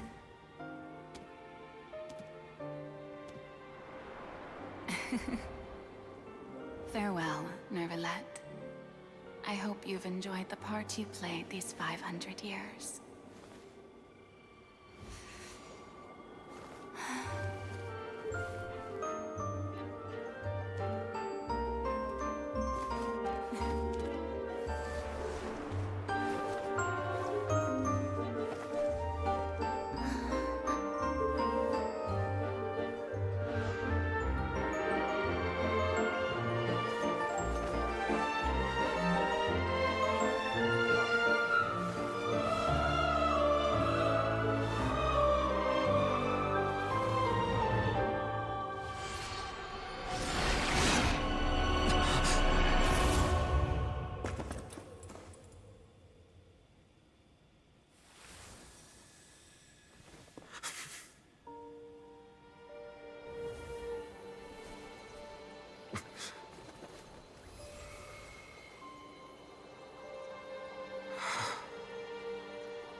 Judex Nuvelet, hereby declare,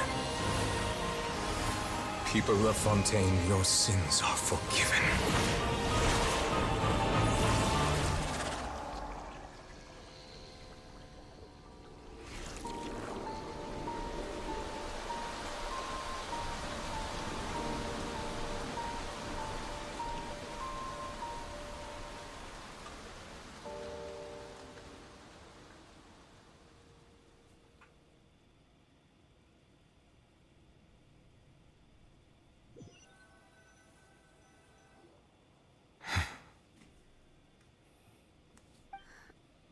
What just happened?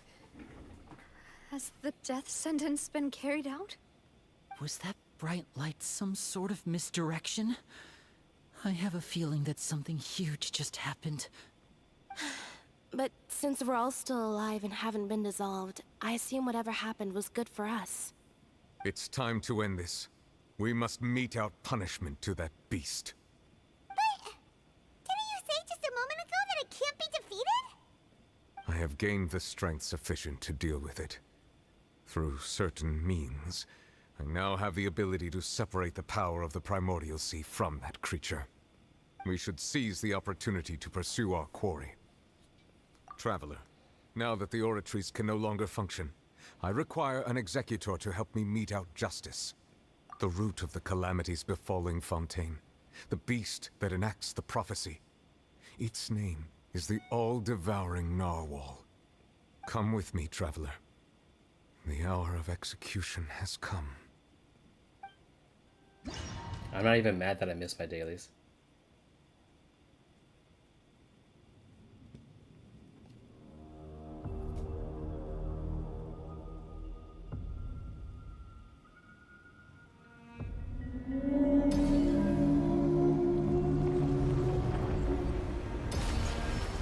We're going to execute it? Jeez.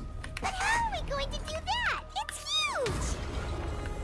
I've already done my best to separate the power of the Primordial Sea from the whale. Considering the size of the beast, I cannot reach the power source. Unless we can find a way to attack it from within. I shall share a part of the ancient dragon's power with you. We shall look for an opening together.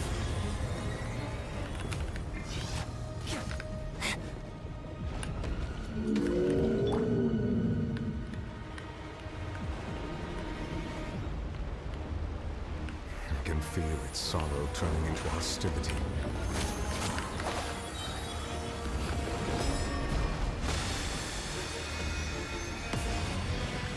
Okay, walkable.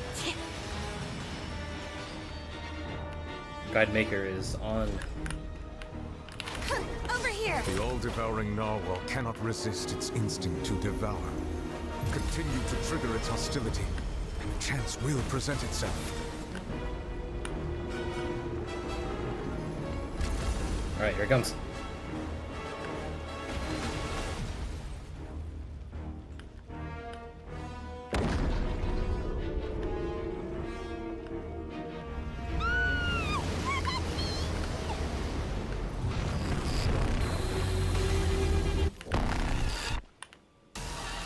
Why is there a hole thingy over there? It looks really scary! Step on us! Nope. Surprise! Let the magic begin! Silence! I have granted you my protection. Do not fear. Seize the moment and use my power to suppress its root from within. Settle down!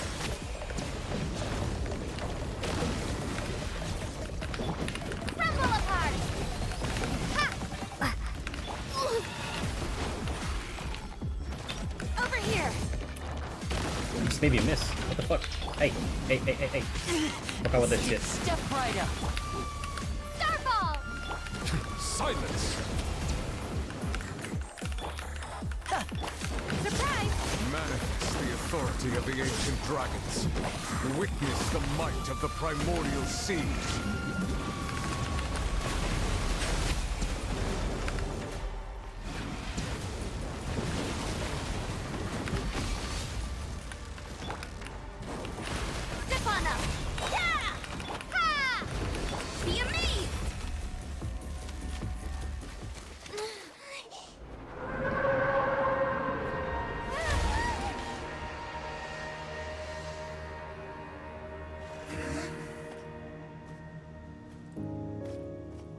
Don't fall for it.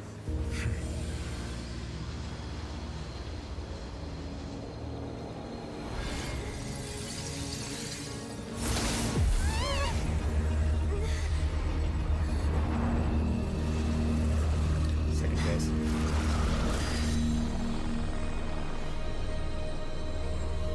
Oh, never mind.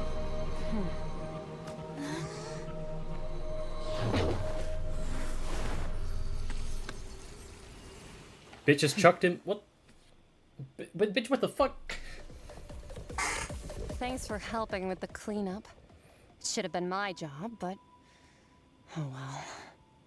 It was just supposed to be a short private training session for me. I didn't think that my disciple and my master's pet would start brawling in the meantime. Master's pet. Bruh. Well, actually, I had a feeling that it would happen at some point, but they bumped into one another earlier than I thought. What a blunder. I suppose I'll have to swing my sword 3 million times as penance. Your master's pet? That power. Who are you exactly? Paimon has an idea. From what she said earlier, she must be Child's master. Skirk, right? It's just that he gave us the impression that she was the less talkative person. I simply did not have anything to say to the weak. But you, on the other hand, managed to defeat the all-devouring narwhal without using power from beyond this world. So you may speak to me as equals. What sort of person would take the all-devouring narwhal as a fucking pet? I have to agree. It's a strange use of a planet's primordial waters just to raise an all-devouring narwhal. That kind of power is wasted on it. It's not cooperative. It eats too much. And I have more important things to do with my time than pet sitting. The only thing that creature has going for it is its looks. All in all, it fails as a pet. Miss Skirk? I think you might have missed the point. The point being? Well, being that this pet almost destroyed an entire nation. So what sort of person is your master? Well, Child's master's master. Wait, is that right? Yeah, it is. Oh, right. So you don't know him. Sorry, I assumed you did. So that was being inaccurate? Her legs? I know, dude. His name is Sertologi. Who? I am unfamiliar with that name. Huh. So Master isn't sufficiently famous. How should I describe him then? Have you heard of the name The Fowl? Sir Loki? Yeah. The fowl? Fowl like... The fowl? Still nothing? Well, how about the Visionary? Vetterfulnir then?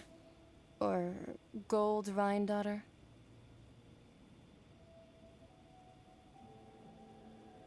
Not his. Not his. Not his. Oh my god. Oh my god. Oh my god. Oh my god. Ooh, that one we've heard. Rhine-daughter's part of the Hexen Circle. She's Albedo's mom, right? Oh, so you do know that name. To be honest, I also heard all of those names and titles from my master. I don't actually know them either. But I suppose you understand now, yes? My master is likely a similar sort to Rhine-daughter. They are both pursuing some form of perfection. Wait, didn't you also mention a visionary person? Paimon didn't quite catch their name. Actually, never mind that. I believe it expedient to inform you that the all-devouring narwhal used up nearly all its strength fighting you. Such roiling hydro energies will prove difficult for the planet's deep seas to digest. As such, the Fontaine back on the surface has most likely been thrown into chaos. In other words, the prophecy that you've been fretting over should now be in full swing. What? No, there's little to be surprised about, Paimon. It is natural, after all. The prophecy will surely come true. We knew this and accepted it. However... Not to worry. Focalor has already managed to deceive the heavenly principles. In the end, the people will all be dissolved into the waters, and only Furina will remain, weeping on her throne.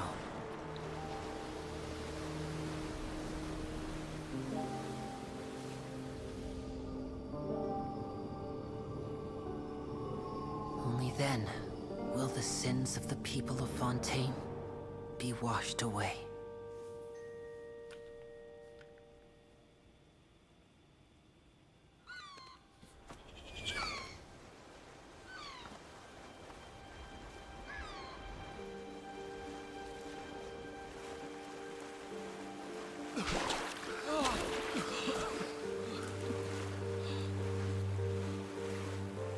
Hey! Help! Over here!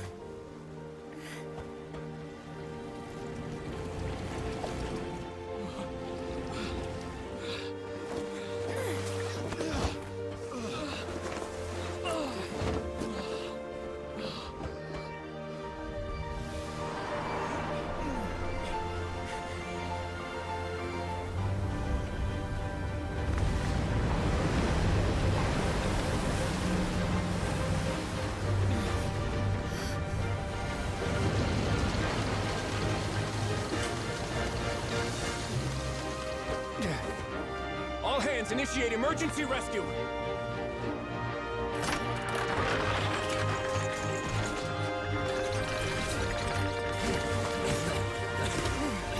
Hurry!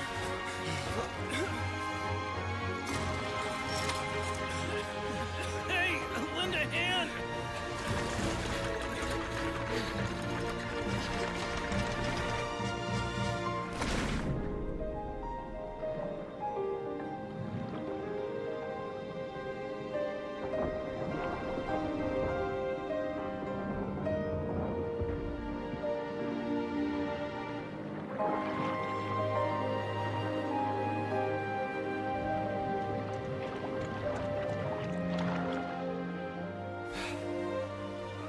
Look! The water's receding!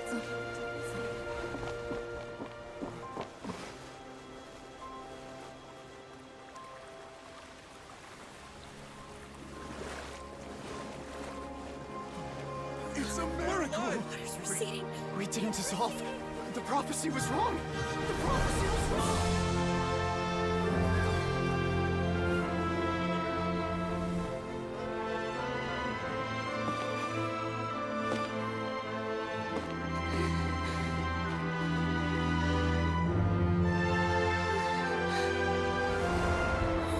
Are you alright? We're saved. The prophecy was wrong.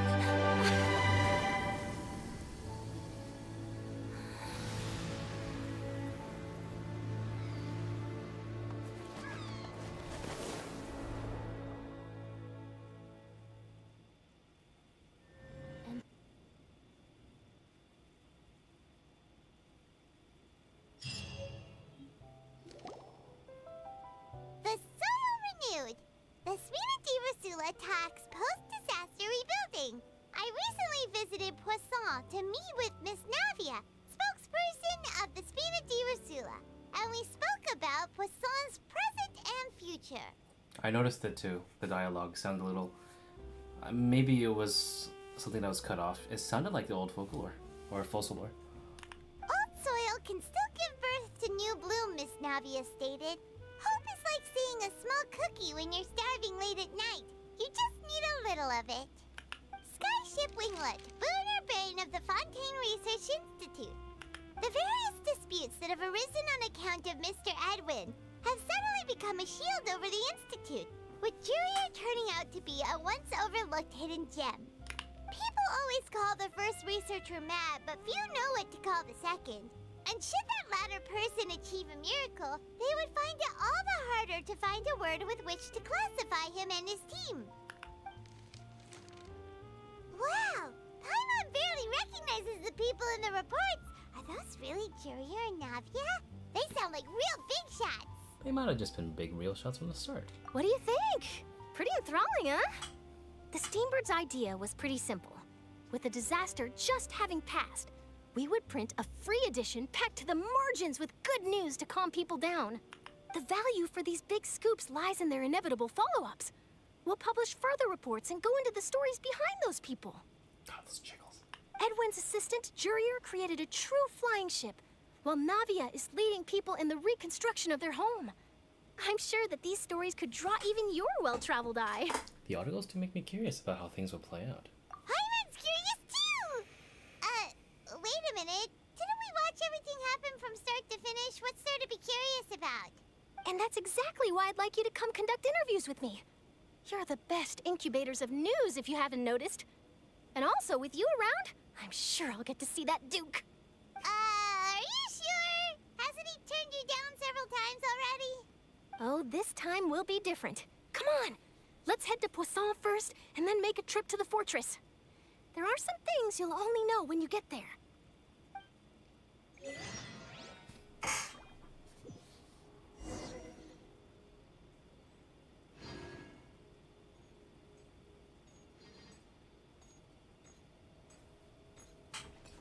Oh, hey.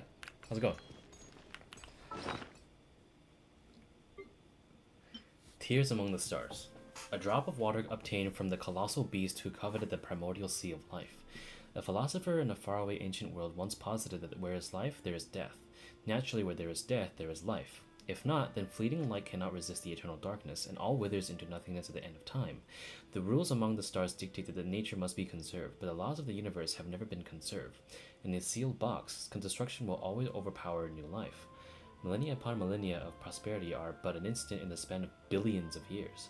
The greatest of achievements, the proudest accomplishments, in time will all tarnish, decay, dissipate, and ultimately fade into oblivion. Thus there are things floating in among the stars, once adorned with countless prestigious titles from innumerable civilizations, shedding tears for their ordained demise. Their tears stream down out of aspiration, out of hope, because all desperation and hope alike will be utterly extinguished along the innumerable stars. Their tears stream down not out of sorrow, but out of joy. Out of sorrow, out of joy, because both will eventually scatter into the cold, dark, endless void. Even tiny yet beautiful silhouette of everything worth remembering will fade in time, with time, even stars. And then there are these so-called gods that are determined to save everything worth saving, and devour everything that should be devoured. Until the end of time, until the sea of stars recess into nothing, but dying embers until the newborn world moves for the first time in the stomach of a whale. There will be no more sins, no more sadness, and no more tears, because everything died within the ancient stars. Wow. Kind of insane, actually. I'm gonna save the polling session. I've had a nickel for every time an act had a god killing themselves. You had how many fucking... I'm not over skirt, just fucking...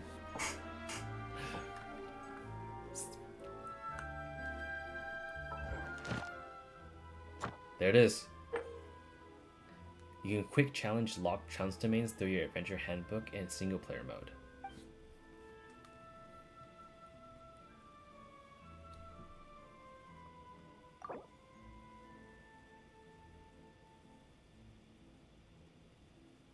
Ah, bro, what the fuck? I don't give a shit. Look at those commissions, though. It didn't carry over, but fuck it, I don't give a shit. The fact that I don't need to do the daily commissions today makes it even better. Alright, let's go. I'm finishing the quest today, bro. Ain't no fucking way. It's only one, too. I might even do Furina's quest if I can. Although, I'm not sure if you're up for that.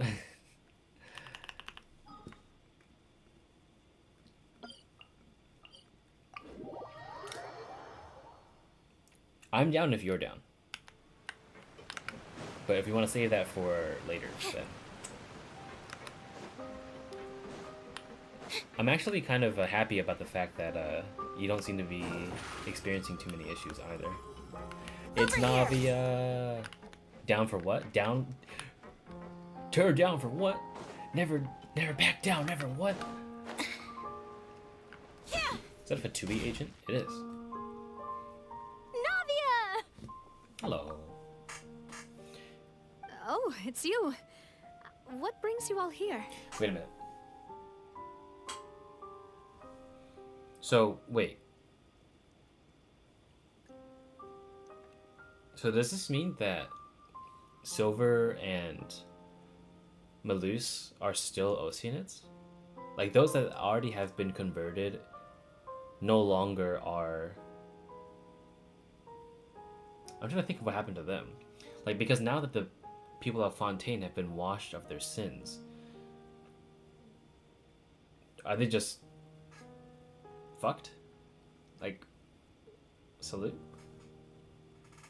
I thought everyone would come back to we'll see. Hey, we're just having a look around. I'm here to update myself on how things are going here. Oh, the Fatui are here too. Let me introduce you.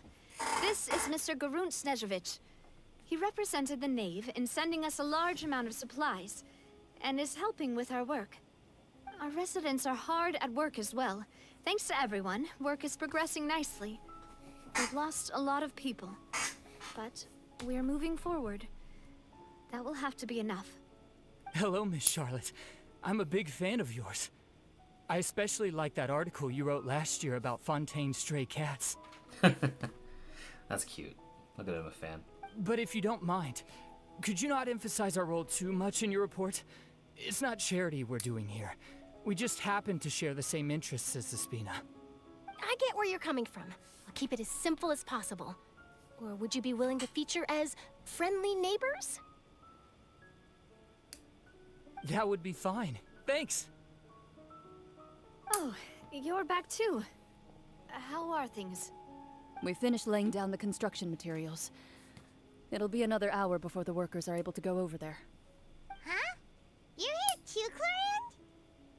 Well, her reputation's greatly risen after that whole duel business with Miss Furina. So she's here in Poisson to wait out the heat. All right. She really came here to help me out. There's too much to consider in the reconstruction of Poisson. The Spina has need of more decision makers. And, well, I do already happen to be connected to Mr. Callis. Oh, wait just a moment. Do you mind me asking a few questions? You know, about how you felt before the duel, about what it was like facing down a god. There's lots of exciting material there, I bet. Forget it. I'm sure you can find a better theme than that, Miss Charlotte. I see you're the same as always. Couldn't you do me a favor, for Navia's sake? Well, if we're talking about doing things for my sake, you might as well just take a few more photos of me. Or of the Traveler. It's better than wasting time persuading Chlorand, at any rate. Of course I will. I'm not gonna let her off that easy. All right, then everyone who wants to be in the photo, gather up. And smile. Chlorand, get in here. Okay, guess not. How did it go? Was it a good shot? Did Paimon look cute in it? Not bad. Your addition really helped the composition of the picture. All right, hang on a moment. Let me snap a few more shots. Suddenly 2k damage. All right, that should do it. I'll be back here later anyway, so let's call it a day. You're very quick. Speed is of the essence when it comes to the news, and freshness is the key. Also, not to brag, but I'm pretty good at building connections. Who knows? I might eventually get that interview with you after all, Miss Chlorand. Can I let it be known that Navia is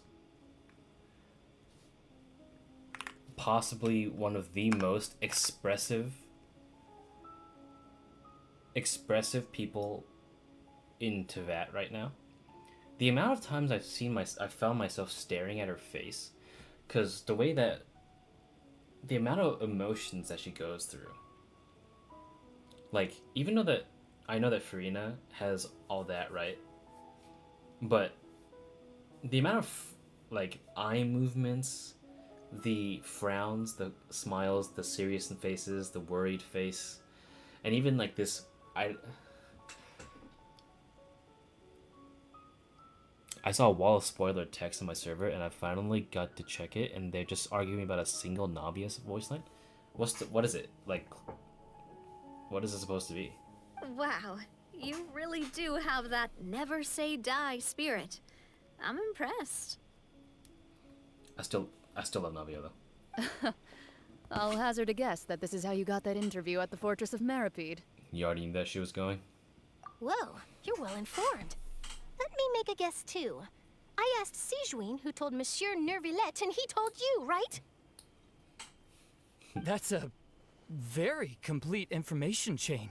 Charlotte, In man. truth, all Monsieur Neuvillette asked me was, when did the fortress become so friendly towards the media? I told him that it was best not to speak too soon. There's no guarantee that Ridsley will make a personal appearance. You're right. I've got to treasure every moment I have with them. In which case, I'll be making a move first. Stay safe now. And tell me if you hear anything interesting. I'll treat you to afternoon tea in exchange.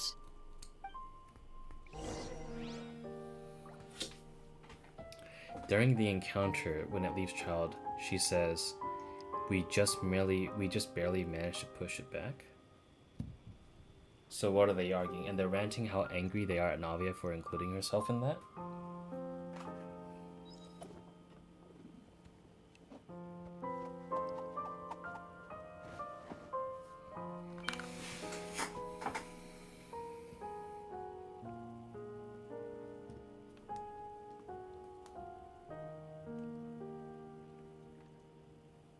Seems Linny is saying some strange things again. It's really worrying.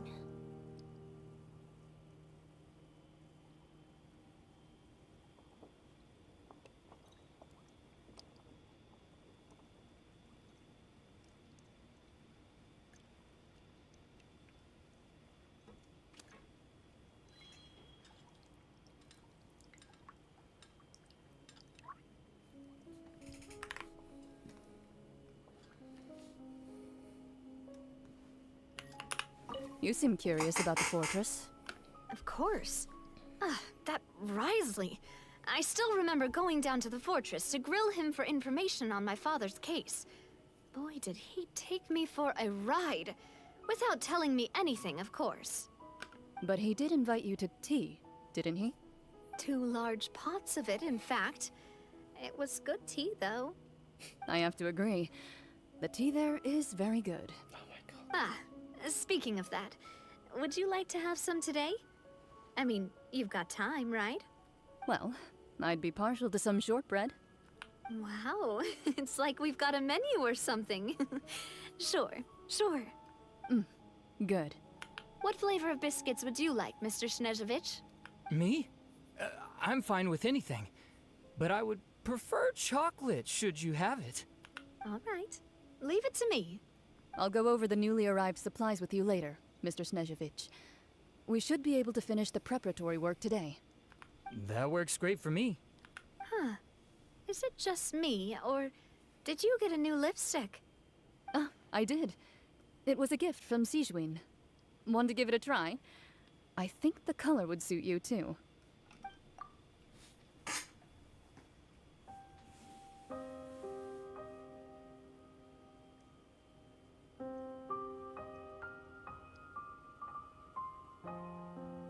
Entering standby mode. Fox, I don't know how to feel about this. I hope nobody disturbs me. I don't know how to feel about this.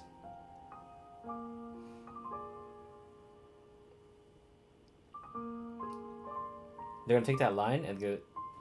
There's gonna be so much kissing fan art.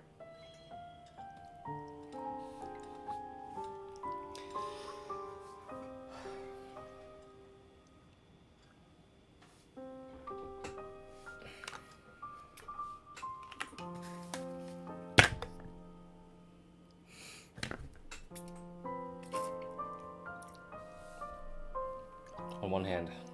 Tea is ready. Now it's time for a short rest.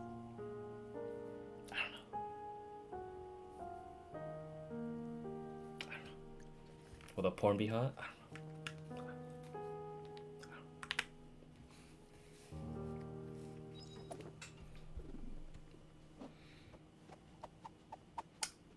I bet Vegas is super pissed though.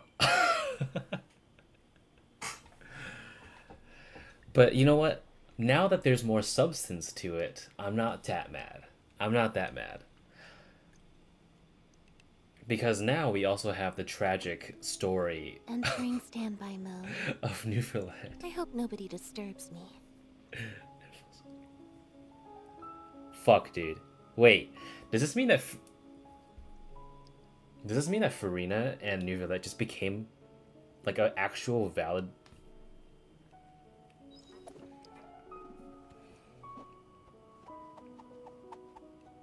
No, because wait.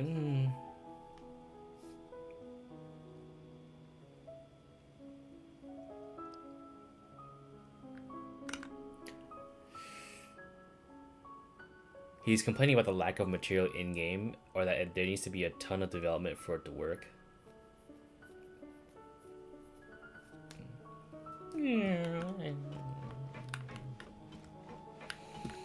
Where's Charlotte? Acting like Hoya weren't literally going to show the development in their story quests.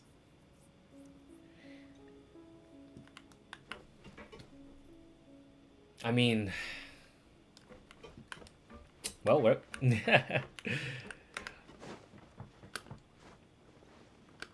Nuvia lives in my heart, but you know what? I'm not gonna be mad.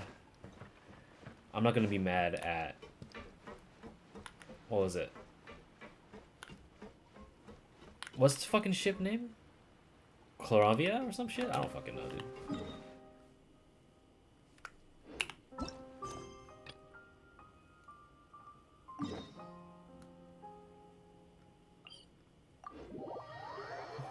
NaCl? Oh, that makes sense. Then NaCl is salt. Step on up.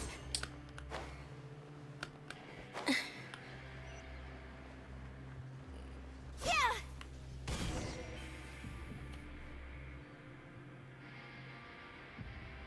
Wow, guess we're here again, huh? There's a real nostalgic feeling to this place. Looks like you've been missing us. Hey, what's it going, my guy? Duke! Did you come all the way to the entrance to greet us? Of course. I'm here to welcome you and our dear Miss Charlotte, whom our good head nurse recommended to me. It's an honor to finally meet the much-rumored Duke. Thank you for consenting to my visit to the fortress, sir. The real winner in this entire arc was Charlotte. She quite literally gets to do her life's work. No need to thank me. But that said, I shouldn't be the focus of your interview. I trust you recall our agreement? Of course, of course. All right then, this way. Oh, fucking table.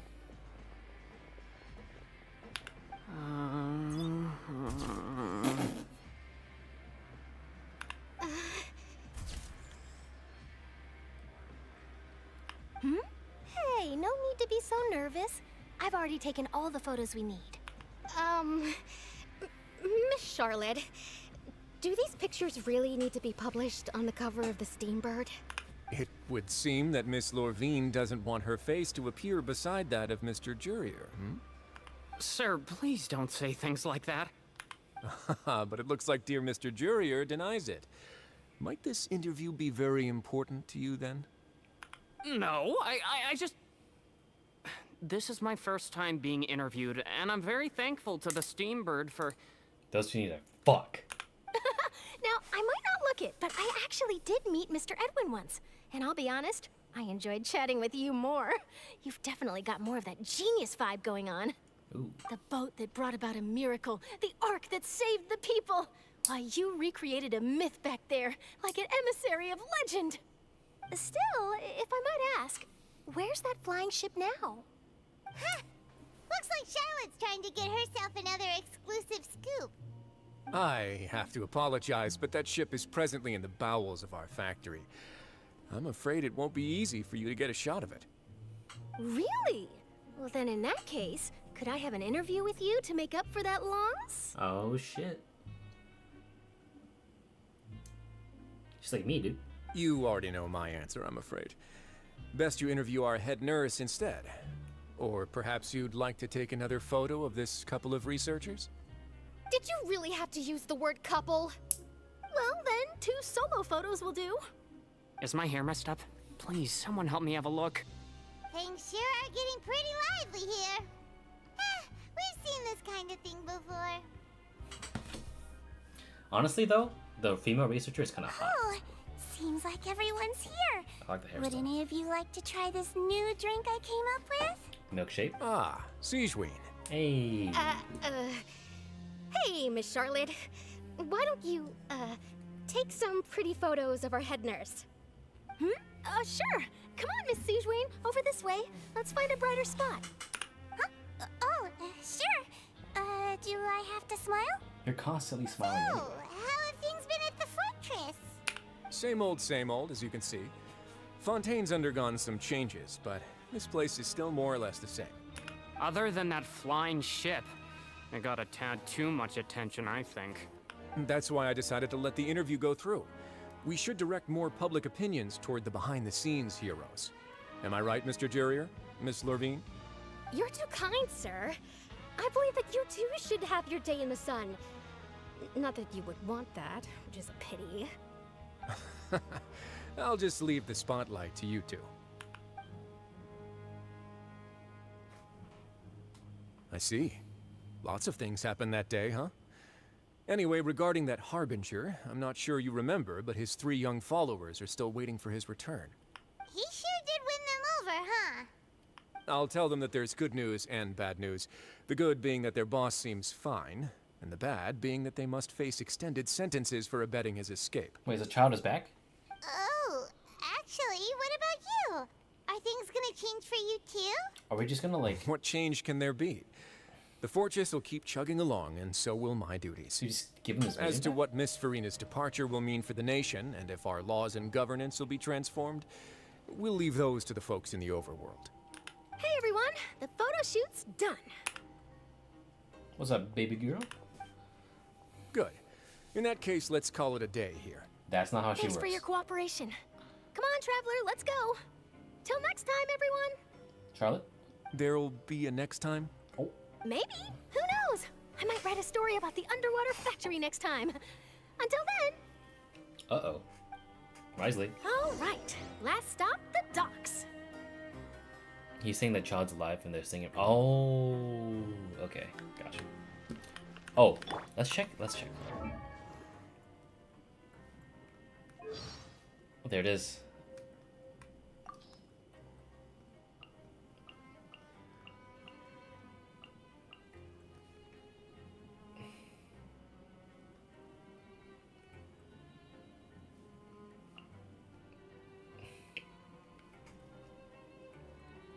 Alright, well, we will read those when we finish this quest. Are you tired at all, dude? I am so hyped right now.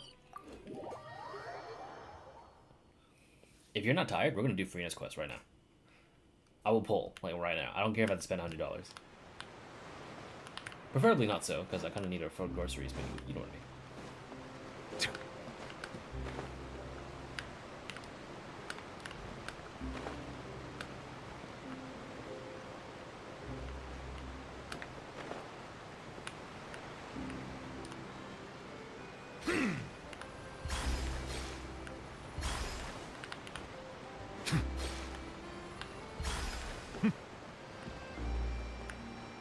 Lenny and all... Oh, the triplets are here. Nice. Cool. Opposite attire? Bet. I didn't see them! They really are here! How did you know? Navia mentioned that she stayed in touch with Linny and the others after working together. Apparently, they've been at the docks distributing these strange pockets the whole time since. Traveler, Paimon. Ah, and Miss Charlotte, too. Would you like a magic pocket? Yes, What please. sort of gadget is it? It's a wondrous bag that can be used to carry many things. The water level has returned to normal, but if you see any of your things floating around, you can use this to carry them. Or you could trick a friend into doing it for you. Trick a friend? I wonder which of my friends would fall for that. Don't look at us. You could just make a friend like Fremine here. Isn't that right, Fremine? Oh, shit. Uh-oh. Is this what you meant by, I'll help you make some more friends? To be honest, that sounds pretty sweet. Could I have your contact, please? Sure. please, write down my address. You sure are working hard to help Fremine socialize. Dude. He was the one who proposed doing this. He even wants to assist in our magic shows. Sounds like that was him. Aw, wait, that's super cute, actually. Aw, Fremine. That's so adorable. Yes, I was planning to first introduce Pear as an assistant, and later Fremine himself. In the future, I think we can leave underwater escape magic to him too. That said, would anyone want to see a diver escape underwater? Oh, he's gone now. Oh, it'll work out. Every journey begins with the first step. He'll become a part of our show eventually. Lynette, could you come over? Miss Charlotte says she wants to take a picture of us. Got it. Aw, look at her smile. My, that Charlotte is rather perceptive. She got rid of everyone the moment she realized I had something to say to you. So, how have things been, Traveler? I'm doing alright. Father says that you did a great deal during the latest events. She's very grateful for your contributions to Fontaine. That's alright. We were more than happy to help. So, what's she doing now? Oh, I guess you haven't heard.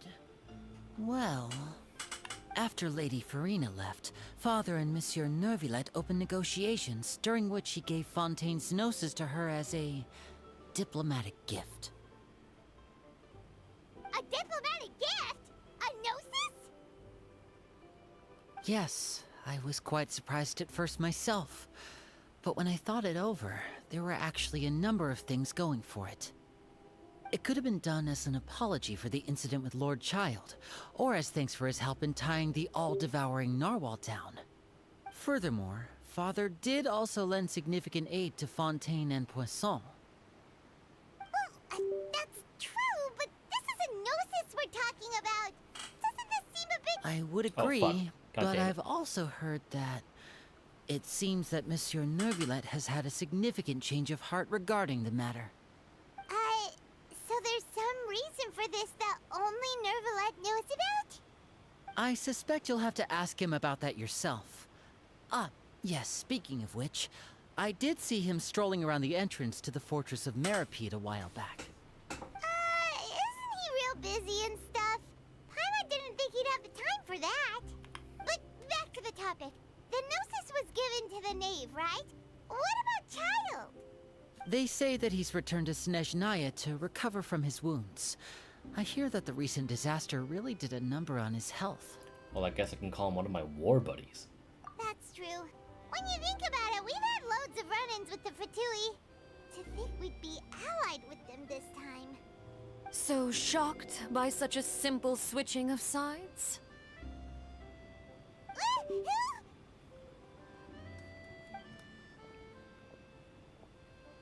Father! Well, what do you know? Come to the docks to see how my children are doing and meet the Traveler by chance. Please do not pay my accomplishments in Fontaine too much mind. I would have done them regardless. Are you going to take the gnosis back to Snezhnaya? That is our duty as harbingers, yes. Don't be too preoccupied with sides. The goal of the Fatui concerns not a single place or person, but the entire world. With such a grand goal in mind, it is inevitable that we must wear many masks. Switching my masks is something I've always done. Well, will you keep to your position? Well, that depends on many things. No one truly knows what the future holds. What good is honesty if you can't rely on it forever? As for you, I very much look forward to our next collaboration. Good things cannot be achieved alone, and you've proved yourselves to be great partners. Actually, I just remembered something. Please help us deliver this. A vision? All right. I'll remember to return it. Thank you for keeping it safe for him this entire time. It's a delusion. How'd you not notice it? And that's a wrap for me. Huh? You're... Greetings, Miss Journalist. I can... Hello. If I'm not mistaken, there are diplomatic channels I'll need to report to take a photo of you. That is correct. So forgive me, but I will not be able to serve as a subject in your article. However, feel free to write as much as you'd like about our dear magicians and our upcoming rookie talent. I will. The sea breeze is quite pleasant. I shall continue my walk while the weather remains so agreeable. Farewell. Farewell, Father. Oh, she has such an intimidating presence. I didn't even dare to take a picture. Thankfully, I've already wrapped up all my pre-scheduled interviews. Thank you all. This'll be more than enough for me to write about, I'm sure. Don't be too nervous. Why don't you take a magic pocket before you go? Here, Traveler, Paimon, you take one too. To move things about? That's right. Funny. I was giving out magic pockets when we first met too. And what do you know? I'm doing the exact same thing right now. So many things have happened, but the pockets are still the pockets. I guess this must be life. We will all follow our own paths, and serendipity will lead you to your fated friends. All right then. We'll be handing out pockets in some other districts later, so we'll get going now. Have a good day, you two. Well, guess we sent Charlotte off. Shall we go see how Neverlette's doing? As long as he's not so busy that he doesn't have time to chat anyway. I just realized I lost my one and only chance to wish before the new deadline because I just decided to talk with Furina rather than just claiming the previous fucking daily commissions. Because this entire time, we have not had a chance to wish until after the cutscene, and up until now, also no time between then and there. Alright, Neverlet. Let's see what we got.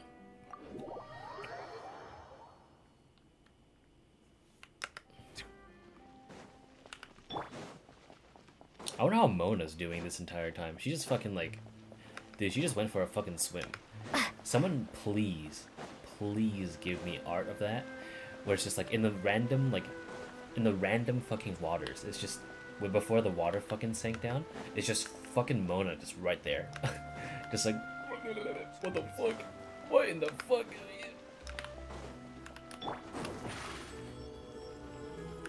The entrance to the fortress! Ooh, he really is there! And what other harbors just casually hypnosis?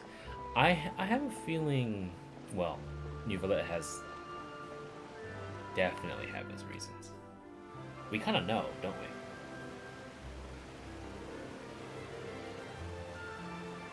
So, you really are here, Neverlet! I didn't think you were going to have free time this hour of the day. Really? Oh, I suppose you must have met Mr. Linney. He took the time to greet me earlier when he passed this way. In any case, you came at a good time. I was just considering reaching out to you to set up a meeting, so I may explain some things that I haven't had the time to before.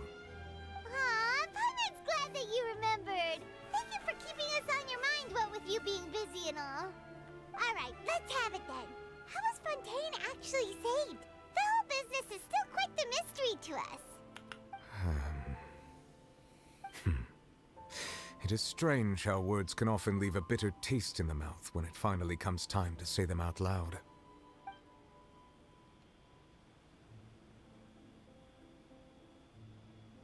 The Fossilors deceived the heavenly principles and used Furina's endless performance to save Fontaine. So that's what happened? I only saw Furina's part myself. Fossilor destroyed the divine throne of the Hydro Archon and restored your power to you, transforming you into a fully fledged elemental dragon sovereign. But Paimon still doesn't quite get what you did to save the Fontainians from dissolving. For me, the authority of the ancient dragons refers to absolute control over the hydro element.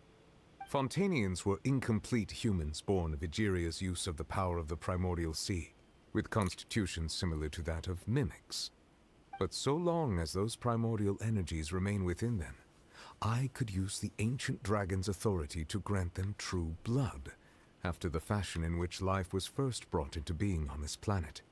In other words, when I gave my verdict, Fontainians became true humans, and thus would naturally no longer be dissolved by water from the primordial sea. Fossilor must have counted on you to make that decision as well. Your verdict was the key to making the prophecy appear to have come true while saving everyone. You could say that it was that moment that Fontainians were finally truly born. Yeah, and in a manner of speaking, Fossilor finally managed to fulfill the original Hydro Archon's wish to turn Oceanids into real people too! Damn, this voice actor sounds familiar. It's Ray Chase. It's Ray Chase. Bucciarati from JoJo, being one that you might know. You know. So you mean to say that gameplay is entirely accurate, with Nuve being the true powerhouse doing all the damage and Furina being his best support? I'm gonna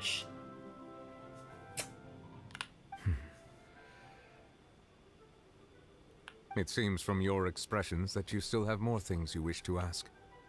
I'm really serious with my face flutters. Ask away. I will tell you the truth as I know it. So, about the initial verdict that was passed on the... I have investigated his case along many avenues, and I have learned that he once fell into an unknown chasm when he was young. There, by chance, he awakened the all-devouring narwhal. But whether it be by sentiment or reason, that should not have been enough to consider him the root cause of the disaster. At most, he would have had tangential liability. As for the judgment passed by the Oratrice during the trial, whether it was due to that liability by association, or Fossilor deliberately using him to buy time for us on the assumption that he would be able to hold the creature off, I cannot say. Guess Fossilor had Fontainians in mind the whole time. In the end, it was thanks to her that they finally became real humans. Hang on a second. Paimon suddenly got another question. That's still funny though, like, Nuve really did do everything from killing the dragon to saving Fontaine's people. All Fossilor's did was give him the means to do so. She let him cook, and he cooked a 5-star dish for 5 centuries. Back when Fontainians hadn't yet become real humans, were the children they had also transformed Oceanids?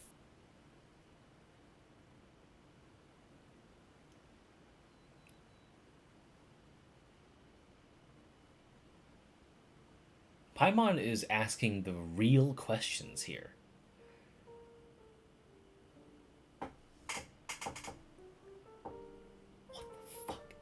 Life has always flowed like water. Do you recall how Fontainians would often come to the Fountain of Lucine to pray for children? Yeah! Lynette said the fountain is where all the waters in Fontaine converge. He's Klaus in VC4? Yes! Yeah! In truth, even those couples did not know that such prayers were no mere custom, but instead a form of ritual. Those Oceanids who were blessed within the spring water would later descend as new humans in the coming months. Paimon sorta gets it now. Either way, seems like this ritual won't be of any further use, but it'll probably live on as a local custom. Now the real fucking begins. Ask away. I will tell you the truth as I know it. So about the Gnosis. Oh, that's right! They say you've given it to the Knave as a diplomatic gift or something! Leaving aside their intentionality, the two Fatui Harbingers have indeed done much for us during this crisis. Their sole remaining goal in Fontaine, at least at this point, would seem to be the Gnosis. The Oratrice has ceased to function. The Hydro Archon's divine throne is now no more, and I do not need the Gnosis's power. As such, it has lost all meaning for Fontaine. If the Fatui have impure designs, then we might as well accede to their request now, and avoid unnecessary conflict. What complicated considerations? Paimon thought you were just giving it to them out of gratitude to the Knave and as an apology to Child. Ask away. I will tell you the truth as I know it. Yeah, my logic was pretty much correct. Yeah, about that. Risley said Furina has already left. What's that all about? Ah, Lady Furina. The people are only aware that her death sentence has not been carried out. She abdicated the post of Hydro Archon and left affairs related to that title to me, before leaving the Opera House. I related Fossilor's words to her faithfully and completely. After hearing them, she seemed neither saddened nor comforted. She simply said that she was tired and needed to rest. Dude, you have... Well, you kind of know. Just imagine that. Possibly one of the most devastating things to ever have come. Only for it to completely go the way that you didn't expect. And then after that, having that huge sigh of relief. But also just a burden that was just completely lifted off your shoulders after 5 centuries of suffering. And then only for Neuvillette to come back and tell you that your mere me had more news for you, and to tell you the entire truth that was hidden from you for 500 years, I would be fucking... Dude, I would have just like fell asleep right in front of Neuvillette if I was fucking... Just like... And just not wake up for like an entire like month. Having said that, she then packed her things and moved out of the opera house. Not unlike how an ordinary person might. But she's still got a place to stay, right? You need not worry. I will make arrangements to ensure that she will not want for food, clothing, board, or travel. In truth, I am somewhat happy for her. The wear and tear on her spirit will, of course, take time to heal. But now that she no longer has to play the role of Focalor the Hydro Archon, she can finally lay down her burdens and lead a normal life. What about you then? What are your plans now that you've regained your full powers as the Hydro Dragon? After Focalor passed on, the Oratrice also ceased to function. This matter will directly affect our trials. After much careful consideration, I've decided to take over its role in our courts. From now on, I shall hear cases and pass verdicts by myself. So, in essence, the Hydro Archon will now truly oversee trials. Looks like you're still considering stuff from the perspective of the Udex, huh? As an elemental dragon, there are indeed many things that I must do. But this power and this duty, in a manner of speaking, you could say that both were granted to me. As such, before I attend to my other responsibilities, I must first and foremost continue to serve Fontaine as its highest judge. The duty of the Hydro Sovereign and the duty of the Udex shall coexist within my person. Yeah, my bad. Not Hydro Archon. But in a technicality term, you know, there is no Archon per se. But he has been given the title, but he's not the Archon, but rather the Sovereign. And of course, more importantly, the Udex. Additionally, the Hydro Archon's departure has brought about another problem, which is that the Opera House shall no longer produce indemnitium. That's true. That power was derived from the people's faith in the Hydro Archon, wasn't it? Wait, but the various mechs and machines in the city are all still okay. Where are they getting their energy from? As I am now, I have full command over New Musia, and it can serve as a complete substitute. Another reason why I cannot quite leave Fontaine immediately. Wow. This ancient dragon's authority stuff is really quite useful, huh? Ask away. I will tell you the truth as I know it. The next stop. You will soon be heading to Natlan, I presume. I'm afraid that I have little talent as a travel guide, so all I can do is tell you what I know about that land. As far as I'm aware, Natlan can be said to be a nation of dragons. A nation of dragons? You mean like you? No, I suspect that I would not find myself welcome there. Unlike ancient dragons such as myself, the dragons of Natlan have undergone long years of development and evolution. Large numbers of them have entered a form of coexistence with humanity. Natlan is also the nation of war. War ravages those lands like an undying flame. There is one other piece of information I got incidentally from my negotiations with the Knave that I believe may be useful to you. The Harbinger known as the Captain has thrown his hat into the endless ring of war. The Captain. Sounds like a real tough customer. Seriously, everywhere you look, there's a Fatui Harbinger doing their thing. Not long with the fucking Captain, man. Oh. I suggest that you fully prepare yourself before going to Natlan. In the meantime, Fontaine's doors will always be open to you. Ask away. I will tell you the truth as I know it. That's all I know. Hang on a sec. Paimon's still got a question about the Gnosis. When we spoke to Linny earlier, he mentioned that your attitude towards giving away the Gnosis had clearly changed. We guessed that there might be some reason for it that only you were aware of. No wonder the House of the Hearth is the Fatui's intelligence division. They are certainly sharp. All the children, man. So regarding this specific issue, I was just getting ready to share something with you. What is it? In truth, I exchanged some further words with that lady named Skirk after sending you two back to the surface. It went something like this. More wife time for you. Get ready.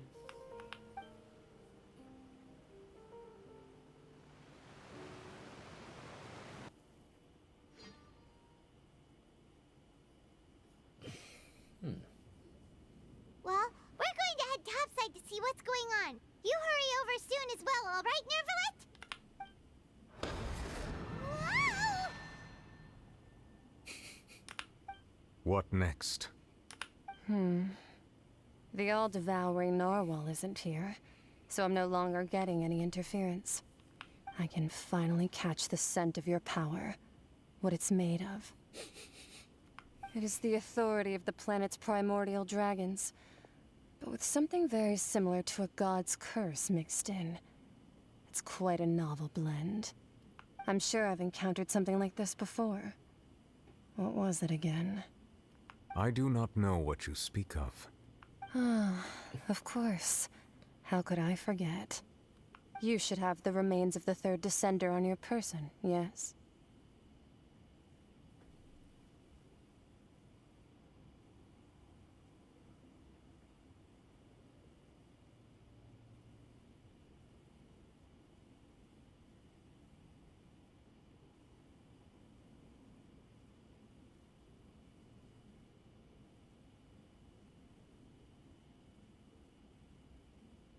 Laura has put. Ah. Remains? I've never heard of any such thing. Huh. According to your parlance, I believe it may be called a gnosis. Well, that much is true. After Focalor's divinity faded, she handed her gnosis to me. But I fear I have never heard of it described in the manner that you just did. I've been training with my master, the Foul, ever since I was young, and I have never returned to the surface since. So most of the information I possess, I got from him. It is only natural for those who are greater than humanity to possess a different sort of common sense, which is why there are so many problems in our attempts to communicate with humans. Regardless, you should probably get rid of objects of misfortune to prevent any disasters from befalling you. Oh shit, son. Okay. So gnoses are objects of misfortune?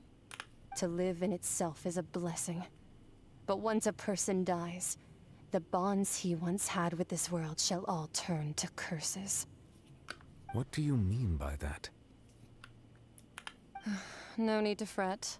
These are just my personal thoughts. And my reason for no longer wishing to return to the surface. This third descender you refer to, who are they? And when did they die? Master never mentioned them to me. Perhaps it just wasn't that important for me to know. If you're interested, though, I could ask him. I'll be sure to pass the answer on to you next time. Wait. Is Gold... Wait, is Gold a fucking chick or a fucking dude? What? Fuda? Next time. You believe we will meet again?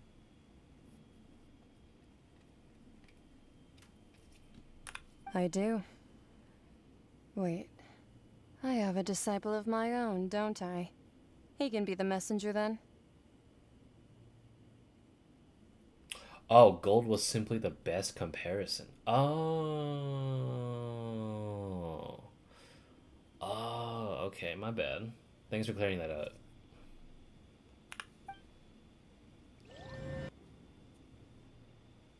The messenger just fucking yoinks child back out. It's like implant a memory, just throw it back out. That's what she told me. Whether it would prove useful or not, I wanted to pass that information on to you. The remains of the third descender? Because we are a descender. So that's what the Gnosis actually are. Paimon just thought they looked like chess pieces. How could they be a person's remains? All the same, assuming that there was no misunderstanding or special metaphor at play, that is what she meant to say.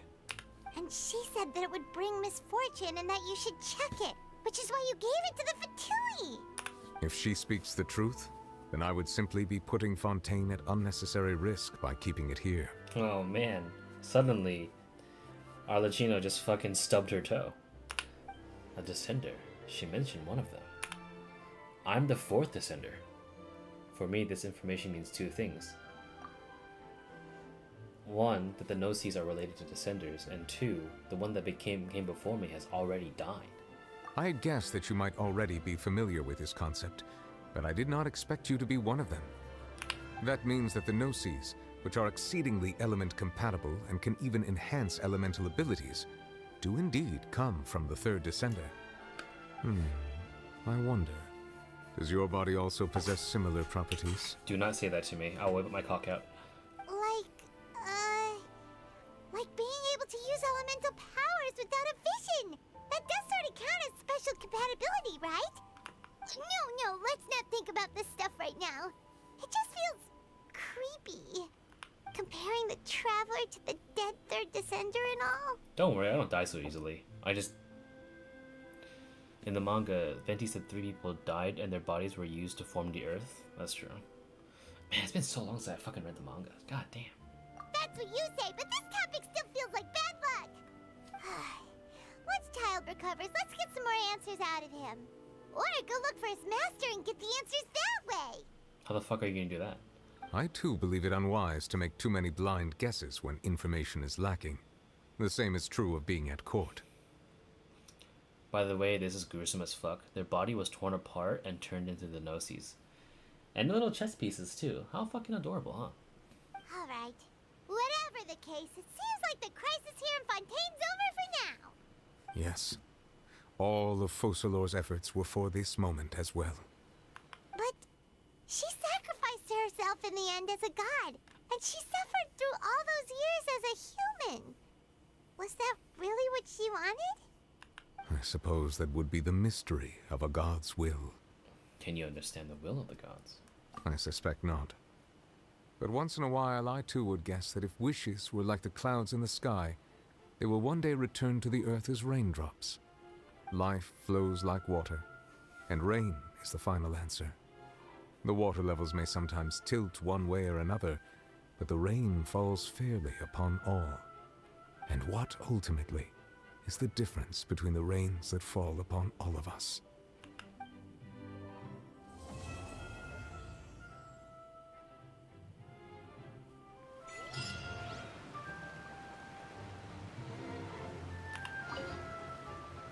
It seems from your expressions that you still have more things you wish to ask.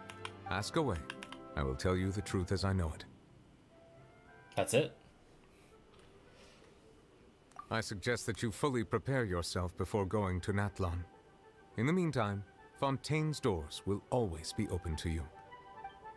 That's it? And now you can read your lore in front of you. Ancient Dragon's Authority, Hydro. Affiliation of the Court of Fontaine. Birthday is December 18th. I'm gonna be farming this set so fucking hard, man.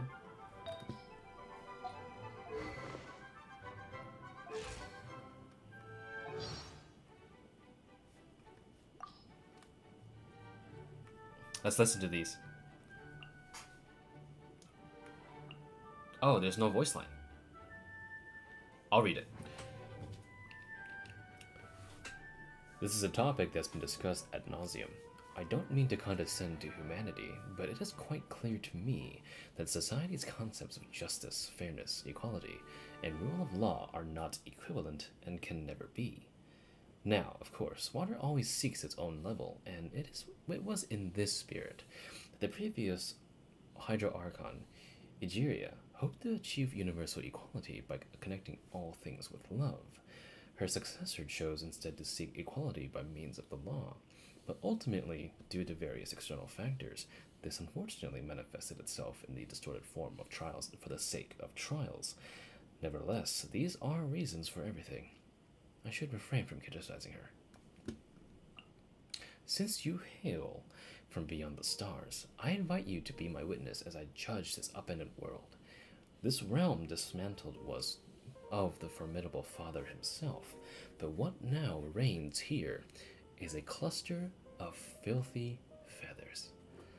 Though we live in a world of disarray, I shall undertake to restore all that has been broken. The time that I spent living among the citizens of Fontaine and traveling with you has transformed my views. Besides this, I pardoned the sins of humanity long ago, so I can promise you that my future judgments will not cause any harm to the common folk. Nevertheless, my grievances with the usurpers have yet to be settled. They owe a debt of blood that shall not be forgotten. Nothing will stop me from rendering judgment as on each of the seven. As the Archon who won the authority of Geo, Deus Ari must be called to trial.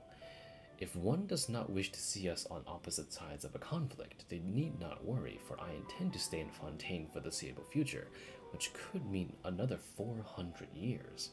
As another point of consolation, even when the trial eventually takes place, it is still not a given that the judgment will lead to a physical confrontation. I shall fulfill my vow to judge all the seven in turn, even if the sky shall fall and the ground give way. As the recipient of the authority of Animo, the god of the breeze and hope must also stand trial.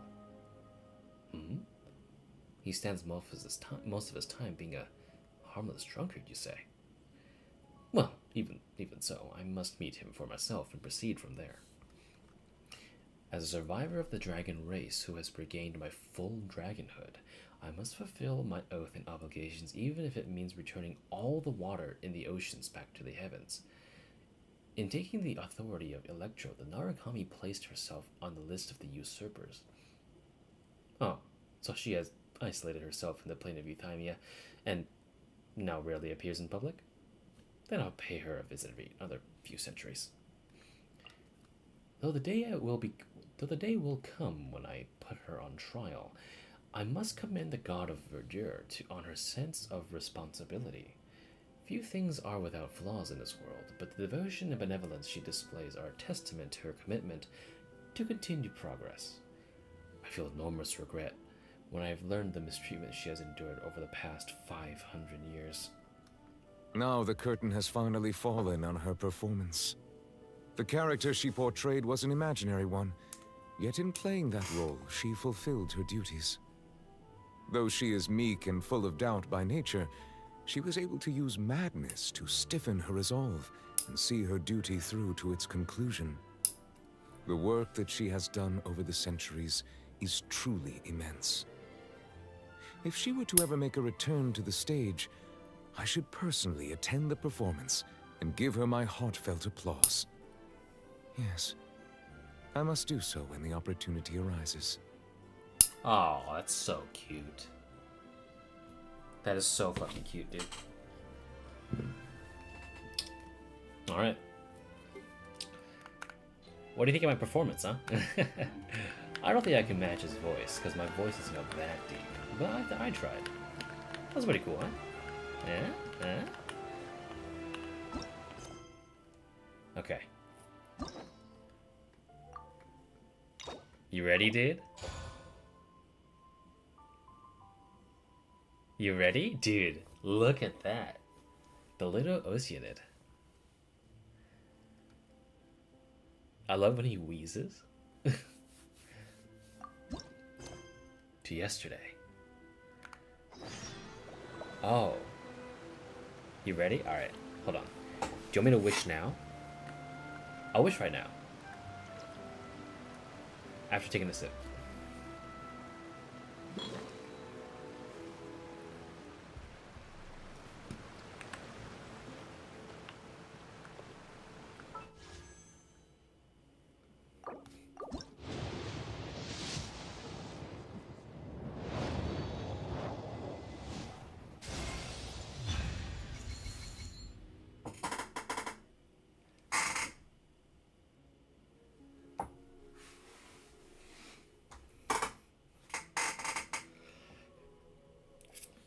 Dude, I was made for this character.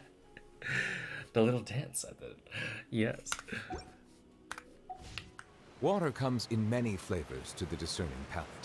Mondstadt's water is crisp and pure, while water from Liyue has an enduring aftertaste. In Inazuma, the water possesses a depth of flavor unlike any other. Sumeru's water, meanwhile, has a rich and complex flavor profile, but it must be savored patiently to fully appreciate it.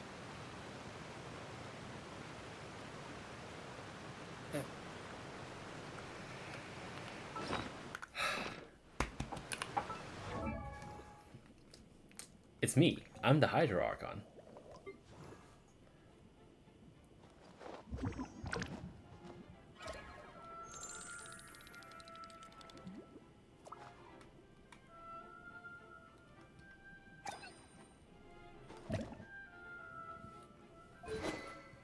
Alright. You know what this means. Look at that drip. Look at that drip. Look at that drip. I mean, this looks kind of cool too, but look at that drip.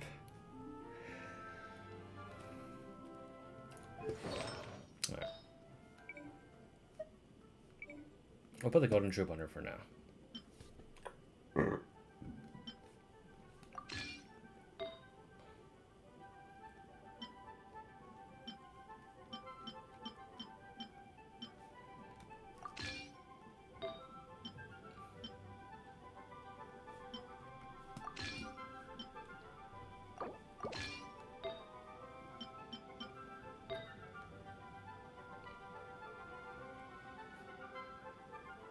Actually, that's not a bad thing to put on her, actually. Because she does scale a little bit of HP, right? Does she? Yeah, look at that. Cool. And then for the Hydro bonus...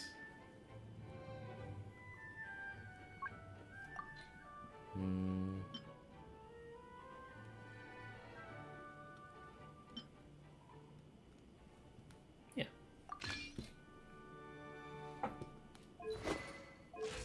Yeah, mate.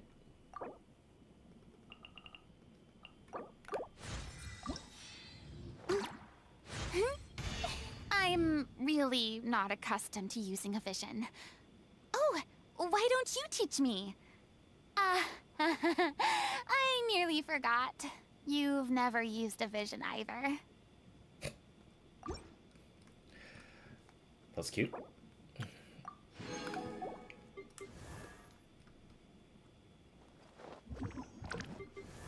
I want to see her do that little...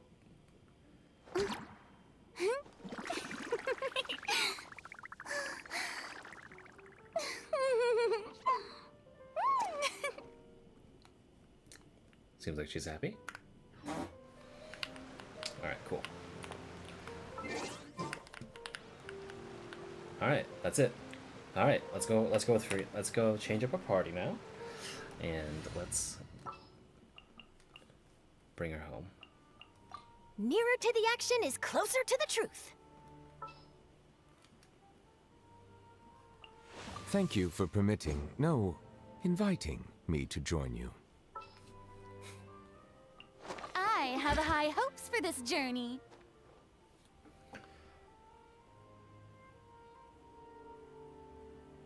Wait a minute.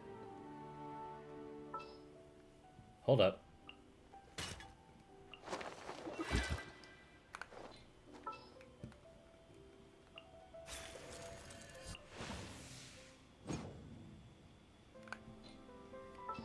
Did you notice that?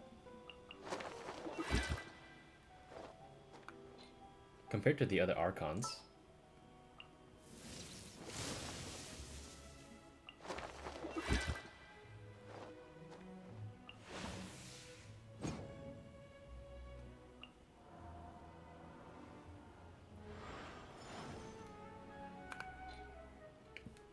hold up.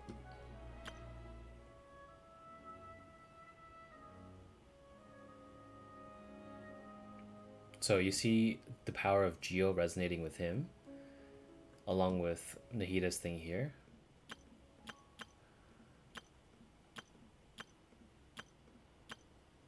Where's Raiden?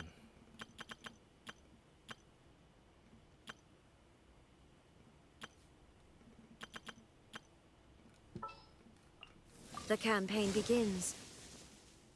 So you can see it's like all this, right?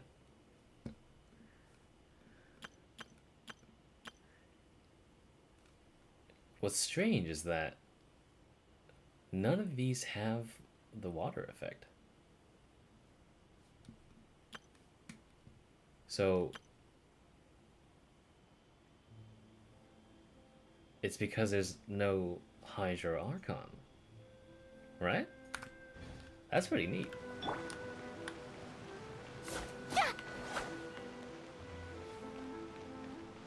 Alright, let's go. Let's go. Alright. Let me claim my Oh, hold on, someone pinged me. Hold on.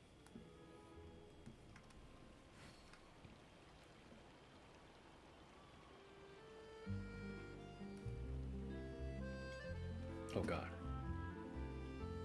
I just realized I never fucking ordered this shit for my friend. Oh god, no. Oh shit.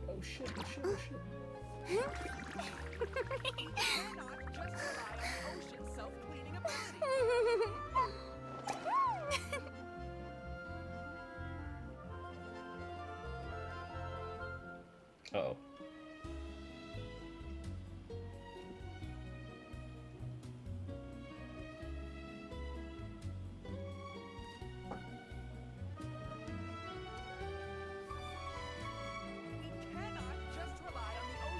Hold up.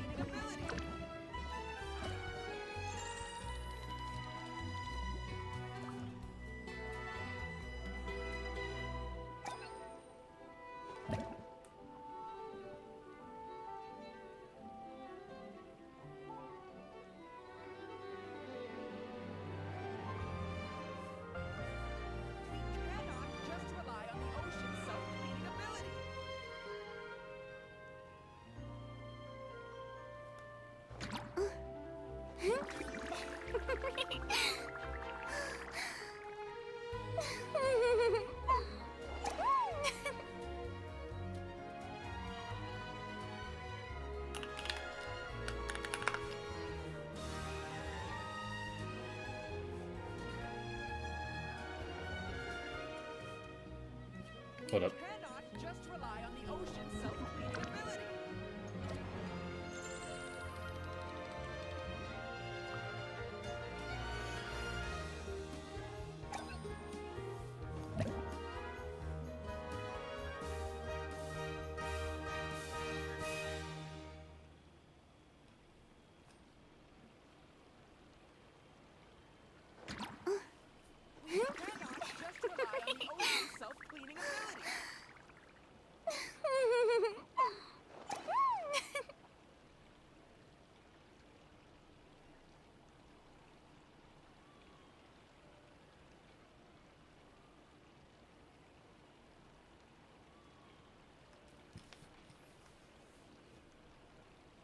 Tea parties are a must for the well-mannered. If you'd like to learn the proper etiquette, I'd be happy to teach you. We cannot just rely on the ocean's self-cleaning ability. Why not?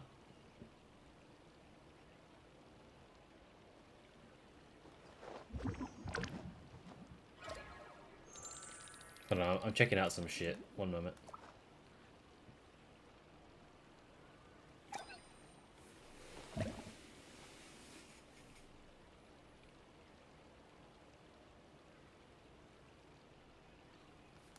Don't pay with the Prime goddamn Visa. That's how I fucking get charged. Using bullshit. Amazon keeps defaulting to my fucking card that I don't use, and I miss the payment because no one tells me about it until like 2 months pass. Genuinely fucking annoying me.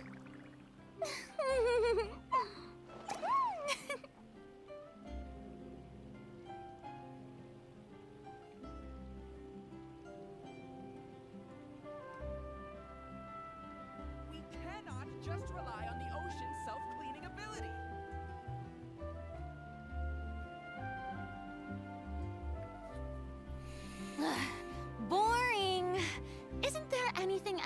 interesting to do. Okay. I'm gonna place the order now.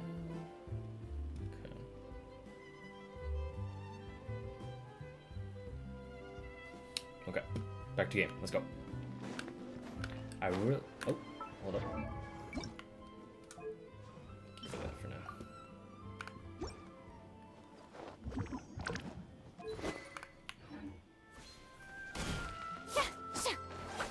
All right, let's go, Fox.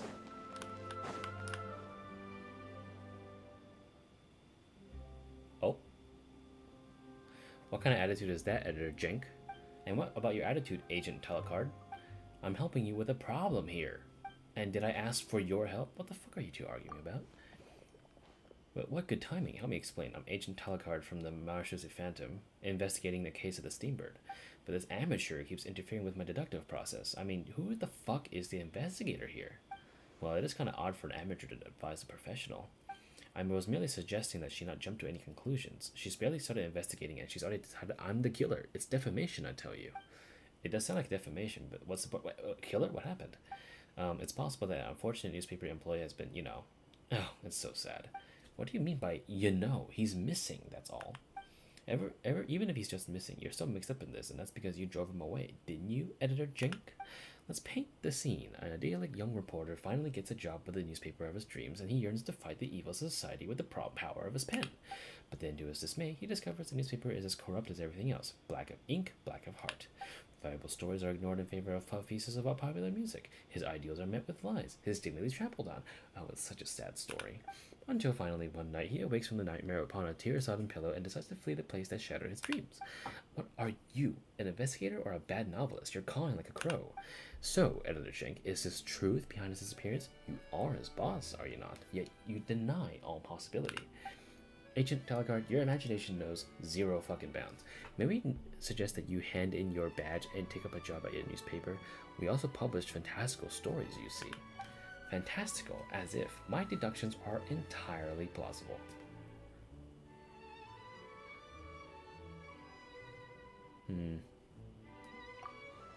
Agent Telecard, let me clarify. The missing employee is Sir Arthur. Ring any bells? Sir Arthur?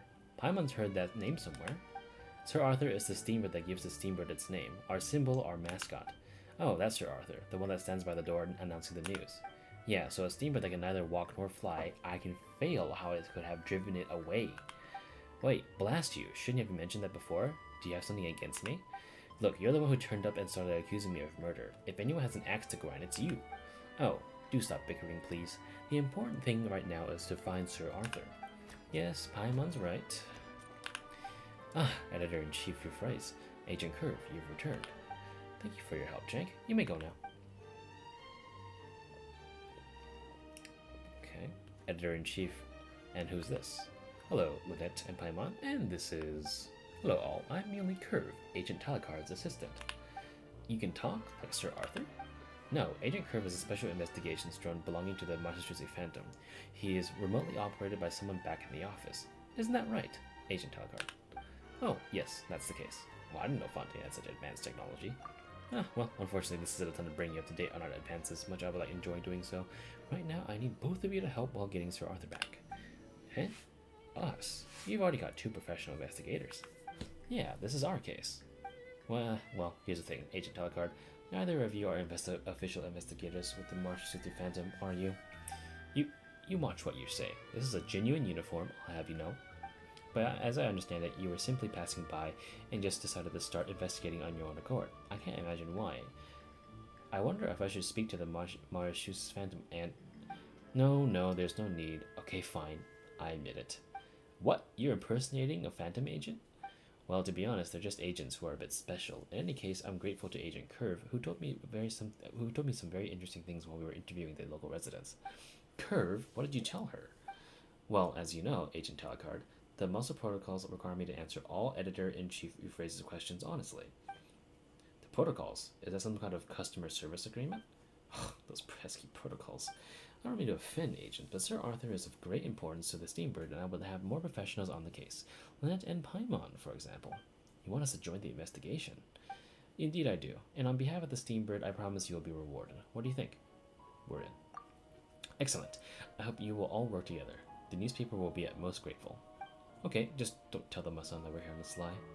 Wait, you're playing hooky? Hey, let a girl have her secrets, why don't you? Maybe when I know you better. Okay, Curve. If we're teaming up, we should show them our notes. Please take these statements while we took from nearby residents.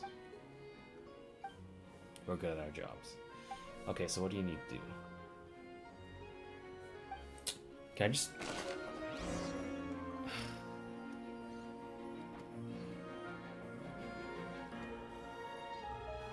Can I just... Yes, thank you. Jesus.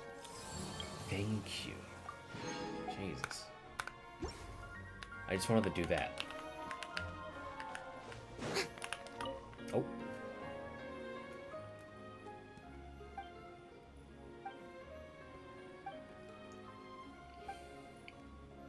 Okay. Furina's quest. Furina's quest. Furina's quest. Please. Thank you.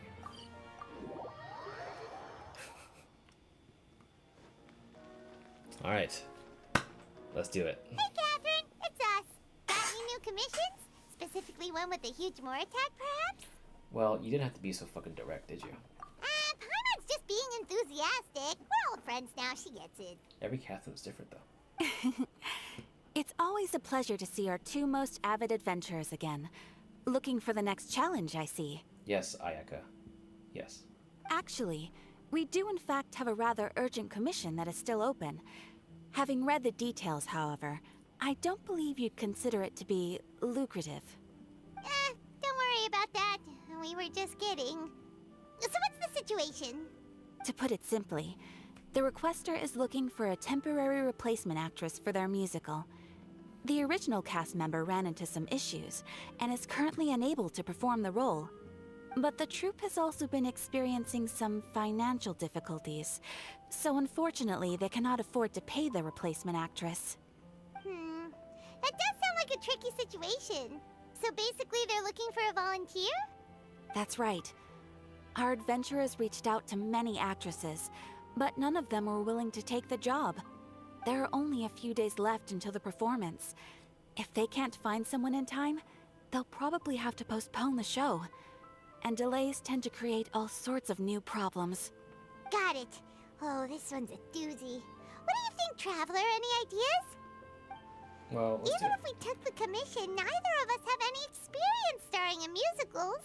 True. If you're interested in helping, why not start by having a chat with the requester? He's right over there. Maybe you can't fill the role yourselves, but you might be able to help him figure out another solution.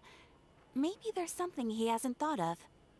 Of course, the fucking fat dude with the fucking huge ass suit. Oh, it's that guy, huh? No wonder, he looks like he just ate a sour lemon. Got it. Paimon approves, let's go! Thank you, Catherine. Hello there, are you the guy looking for a new actress? Wait, I know you two! Are you really willing to act in my musical? Wow, sounds like we're pretty famous in Fontaine already. But to answer your question, neither of us have any experience in musicals. But we heard that you're in a bit of a bind, so we figured we could at least try to help you think of a solution. Ah, I see. It's okay. I knew that asking for a volunteer was a long shot. If we can't find someone to step in, we'll have no choice but to cancel the show. It would be such a shame. Can't you cover the budget for a new actress with the ticket fees? That's the thing.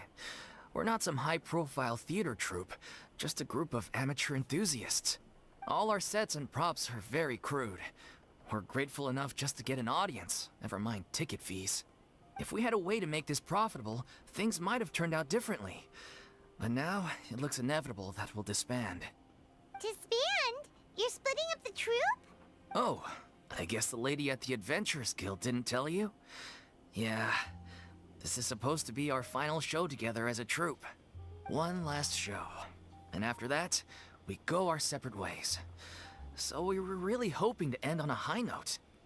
Nobody wants things to just fizzle out.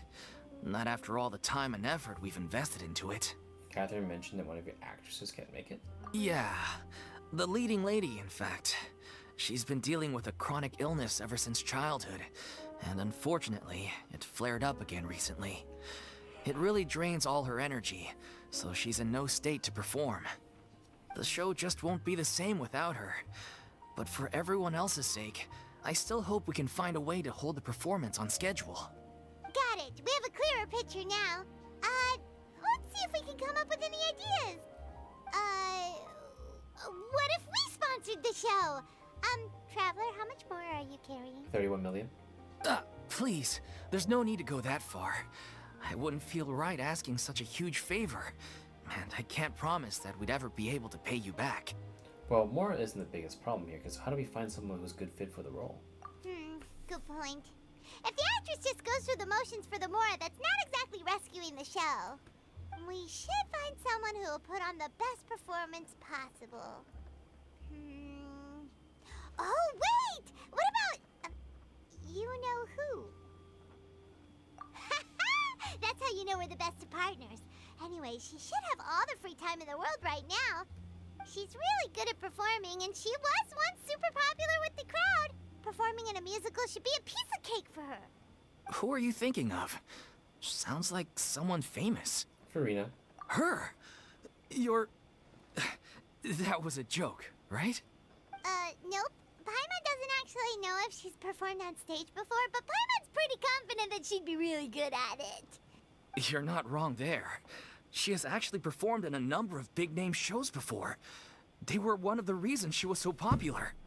But even if she's no longer the Hydro Archon, it's not like she's suddenly a commoner. Well, she knows us. She's still an idol to many people in Fontaine, including myself. I just think Lady Furina might feel a bit out of place in an amateur troupe like ours. Well, are you prepared to do whatever it takes, man? Well, yes, but... Fair enough. I mean, if she was actually willing to, then of course I'd be honored to have Lady Furina star in our show. I'm sure the rest of the troupe would be delighted too. I'm sure everyone in our troupe has probably dreamt of performing on stage with her one day. Of course, it all depends on whether she's interested. She might consider this opportunity beneath her. No point in stressing about that. We'll only know if we ask her. And besides, things are different now. There's no reason for her to be all high and mighty anymore. Let's go. It'll be good at checking on her anyway. Thank you for your help. I guess I'll just stay here and wait for the good news. Good luck. Thanks, man. Wait, where does Furina actually live nowadays? She used to live in luxury at the Palais Mermonia, but she's, moved out, right? I don't know. Should we ask Nicolette? As it happens, I have her current address here. I can provide it to you. Damn, just fucking doxed her right there. Woo! When did you get here? Dude, we're doxing a fucking former Archon. I came over when things were starting to sound more promising. I thought I should be at the ready in case my assistance is needed. It is my duty to support commissioners in any way I can. Thank you, ma'am. Thank you so much. Well, now that we've got the address, we'll go find Furina. Back in a jiffy. And just be like the fucking ruins in the back of the song.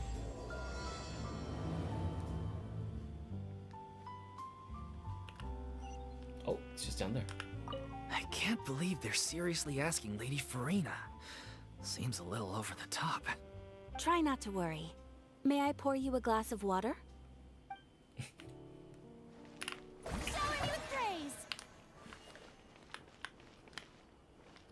Oh, they just follow me? Aw, that's so cute.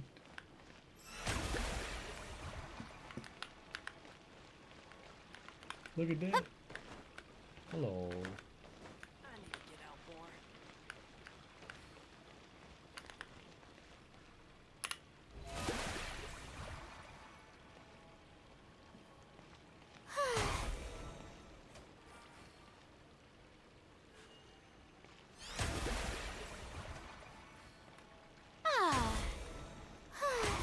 God, that's...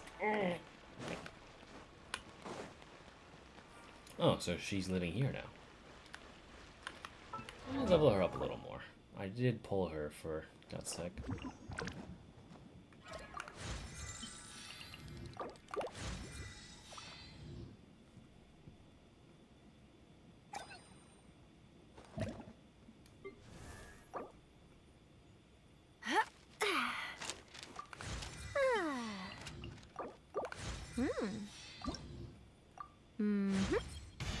So this stuff really does boost people's strength, huh? I thought it was all rumors, but now here I am, experiencing it for myself. I don't have golden true for her though. I might need to give her noblesse.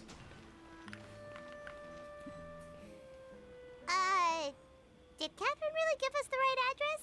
She lives here? Not that there's anything wrong with this place, it's just, a bit of a step down from the Palais Marmonia. Hey man, maybe she just wants to live a modest life now. You know, it's common courtesy to make sure the homeowner isn't an earshot when you're denigrating their abode. Gosh, she sounds so tired, dude. Okay, when did popping out of thin air become all the rage? First Catherine and now you? I was just out on a shopping trip. I ran out of macaroni, so I went to grab a few more bags. Mac and cheese. With the chicken strips. I used to have a much wider range of choices when it came to food. But now I'm finding that simple, traditional home cooking can be quite delicious too. I feel so bad. She sounds so tired. But I guess this is the normal life that she always wanted to live. Not at all. As long as you have different kinds of sauces in, you can have macaroni and tomato sauce one week, macaroni and bolognese the next. Oh, sounds like you're really struggling to cope. Is this because you have to do all your own cooking now? How rude! Questioning my cooking skills. The audacity! It's not like I have a very eventful life these days. Actually, I barely leave the house. So I don't see how it's unusual that my meals are a little simpler now too. Besides, I'm sure I could master dishes like la lettre faucilor or blubber profiteroles in no time, if I felt so inclined. Ah, there it is. You don't know how to cook. Not yet, maybe, but... Anyway, what are you even doing here? I do hope you didn't come here just to ogle at my fall from grace. Let me first be clear that I'm not taking guests at this time. So if you're just here to clown around, then please be on your way. Shoo! Sorry! We're sorry! Please don't be mad! Paimon was just showing concern for your well-being by completely dunking on your cooking skills. Yeah, exactly! What the Traveler said! Paimon wasn't trying to make fun of you. Hang on a sec, you weren't exactly holding back either. That's not important. My help?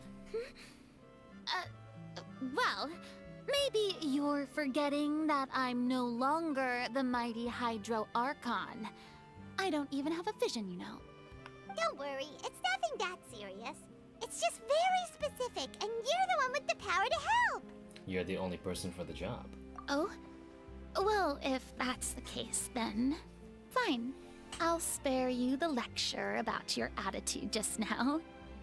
So tell me, what specifically makes this matter so specific?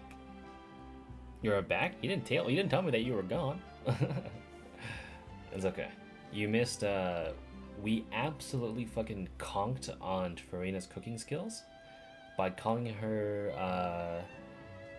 Raiden 2.0, essentially.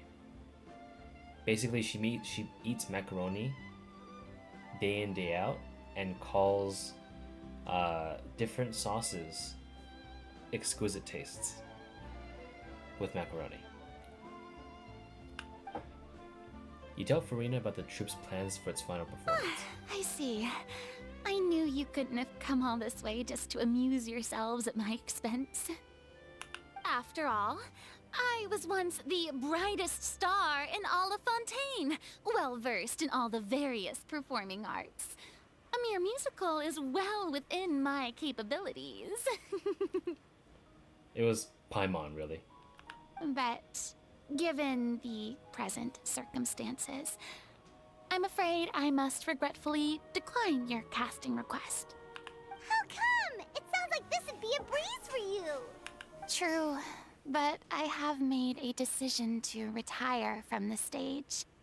Although I am no longer required to play the role of the Hydro Archon, The time I spent inhabiting that character has left an indelible mark on me. Centuries of pretending to be a different person changes you completely. I'm not the same person I once was. Of course, that can't be undone now. It's too late, and I have no intention of reinventing myself all over again. But at least I can say that I no longer desire to play any new roles. So that's how you really feel. Paimon can understand, but this is just a one-off part to fill in for someone who's sick. Surely that's okay. Whether it's a one-off or not, it's a boundary that I've committed to no longer cross. If I make an exception to the rule now, I'm just leaving a back door for myself, which would be the same as not having a boundary in the first place. So I'm not going to perform, and that is that. Okay, guess there's no convincing you. Well, is there anything else we can do to help out the troupe? Otherwise, they'll just have to disband without any fanfare. Do you know any other actors who might be interested in the role? Nope. Short and to the point, okay. I've never been great at maintaining relationships. Besides, anyone I've ever worked with probably couldn't wait to get rid of me. Well, the troupe is actually fans of you. Since I'm just an ordinary person now, they'll probably just laugh in my face if I go asking them for help. I mean, you shouldn't assume the worst of people. True, but I mean, could you even blame them? I show up out of the blue, begging and groveling for their help with a show they won't even get paid for? Oh, no way. I'm dying from embarrassment just thinking about it. Nope, not happening.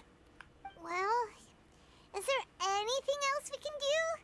This performance really means a lot to the guy we're working for. Have I not made myself clear? You're barking up the wrong tree. I don't want this job, nor do I know of anyone else who would. Sorry. I didn't mean for that to sound so harsh.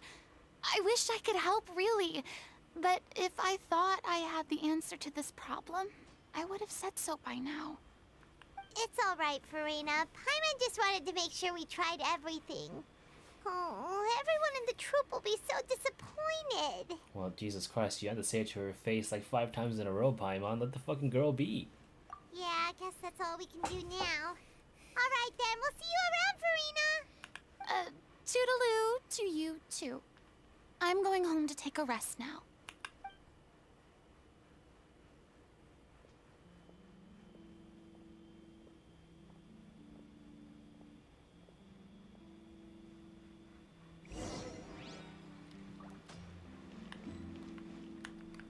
I mean, to be fair, this is a pretty nice home. Okay, so where's her vision? Oh, it's clipped here. I see. So she probably gets her vision this quest. That's cool. It's too bad, but we have to respect Furina's decision. Maybe the thought of performing brings up too many painful memories now.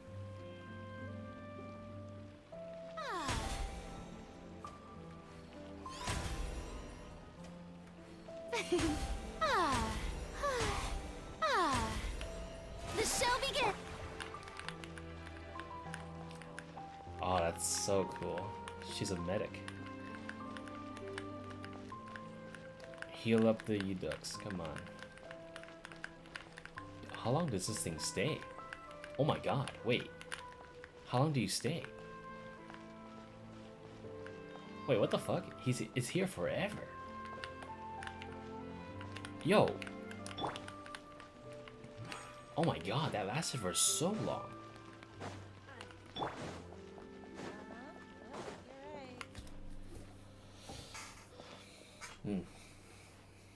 Huh? What's going on? Are they arguing? 30 seconds, what the fuck? That's besides the point. I'll ask you again. Why did you start looking for a replacement without my consent? When did I tell you I'm going to take a step back? You didn't need to say it. We've known each other for how long now? We know the signs. But you never tell us about your illness, even when it's clearly flaring up. that gives you the right to make a decision on my behalf? Shortly after you left, the troupe's lead actress came to the Adventurers Guild. She believes that she's healthy enough to perform. Excuse me, but can you both take a moment to discuss something else for now? The adventurer assigned to your commission has returned. Sorry, I was just dealing with a little misunderstanding. So, how did your conversation with Furina go? Sadly, it's a no from her. We tried to persuade her, but she wasn't having it. She doesn't want to play the role for personal reasons. I see. Well, circumstances have changed a little, so maybe that's not such bad news after all. You see, our leading lady has just informed me that she's well enough to make it to the show after all. Staging the musical with the full original cast was always the dream, of course. Oh, right! Sounds like everything worked itself out then. Dude, imagine if we had convinced Furina to join only for her to find out she's no longer needed. Yeah, she'd be livid. We'd get the scolding of a lifetime. Jeez, is Lady Furina really so harsh with people? Only joking, calm down. So, guess we can consider this case closed now, huh? Despite the fact that we failed to complete the commission, we were still racking our brains for ideas on the way back here. Look, there's no point arguing with you about this anymore. You've made yourself very clear, so I'll stop looking for a replacement. This is the last chance we have, though. If your illness flares up again, there won't be time to find anyone to replace you. So, are you absolutely sure you'll be able to handle it? The whole team is putting everything they have into this final performance. We have to make sure it goes ahead. Yes, I'm completely confident. I've been taking a new medication from the doctor, and it's working brilliantly. I'll definitely be able to tough it out until the performance day. I share everyone's desire to commemorate all our years as a troupe with a proper farewell show. So the last thing I want is to be left out. Every one of us thinks of this troupe as their home, myself included. You're right. I'm sorry. I let myself get too worried about the show. I should have asked for your permission first. All's well that ends well. Sounds like the show will go on. Paimon, wait here a second. Sure.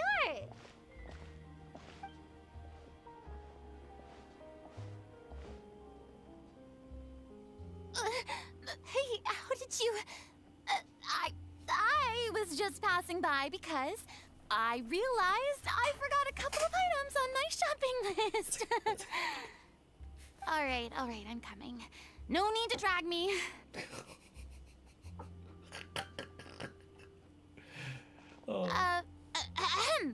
Hello, one and all. I couldn't help but overhear your conversation just now. Furina? Didn't you say you were gonna take a rest at home? What are you doing here? I was just ever so slightly concerned about the situation you mentioned. Yes, a teensy bit concerned, that's all. When you came to talk with me earlier, I jumped right to explaining my position and said some strongly worded things. And all before I even had a full grasp of the situation. Anyway, I just feel a bit bad about how it went down. I'm sorry, Paimon. Oh, it's totally fine. Paimon didn't take any of that personally. Then why didn't you just show up yourself? You really have a knack for asking the most uncomfortable questions, don't you? I felt very sheepish, having had a change of heart after flatly refusing you. And then, to make matters worse, you caught me. But in any case, it sounds like the issue has already been resolved. Yeah. When they said they were gonna ask for your help, I almost had a heart attack. I mean, how could we be worthy of having Lady Furina star in our show? There's no need to think like that. And no need to keep addressing me as Lady. Just Furina is fine. I was wondering, if this troupe is so important to all of you, why does it have to disband? If the difficulties are purely financial, then there must be a solution.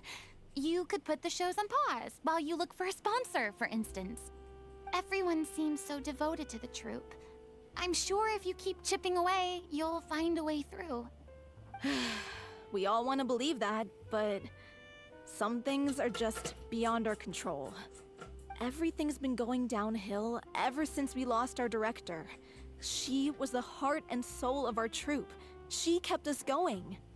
Her name was O'Reilly, and she was the founder as well as the artistic director of our troupe. And tragically, she was a victim in the serial disappearances case. Oh. What? That's actually how I recognized these two. It was all thanks to their efforts that the true culprit was brought to justice. But still, no sentence can bring our director back to us. She was a loyal fan of your performances, Miss Furina. They were what first inspired her to get into musical theater. She rallied many people around her who were destitute or had lost their sense of purpose in life, and convinced them to join her troupe. She wrote her own scripts, acted on stage, and mentored each and every one of us. People loved our performances back then. We seemed to be going from strength to strength. Things were really looking up for us. And then disaster struck. Yeah. After that, the entire troupe fell into disarray. None of us know anything about script writing, let alone how to handle the business side of things. We've been doing the best we can. But despite our efforts, things are slowly but surely falling apart. It's agonizing. But ultimately, we'd rather end things now on our own terms than stick it out to the bitter end and watch all our dreams turn to dust. Oh.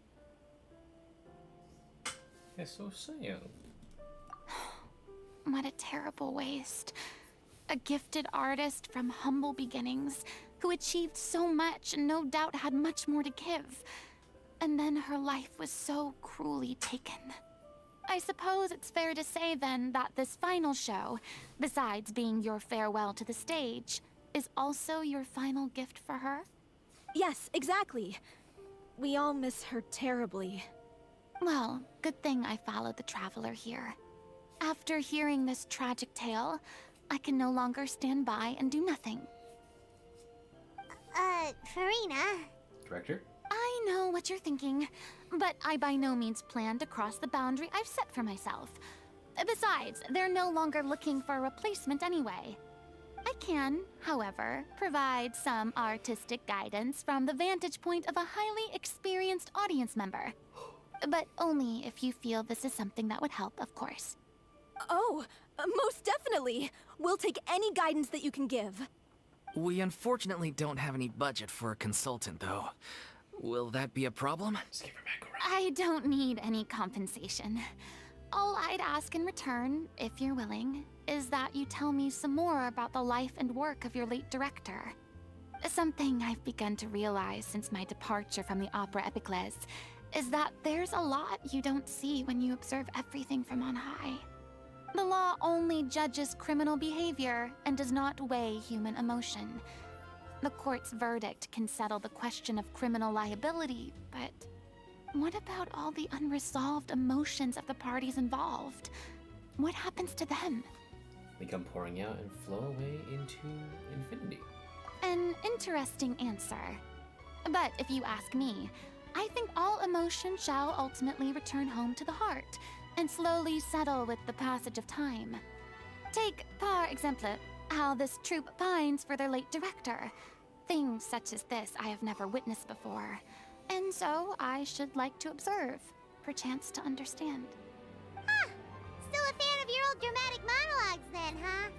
You just want to get back in on the action, don't you?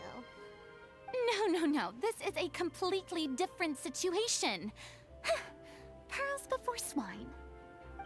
The name's not Swine, it's Paimon! Would you be willing to join me? Come on, take a break from adventuring to listen to a story. Well, it's you, I'll fucking do it. Thank you all so much. Our director was a huge fan of Miss Furina's performances, as of course we all are. Alright, follow me. We'll go to our usual practice space. Please excuse the size. It's a little on the smaller side.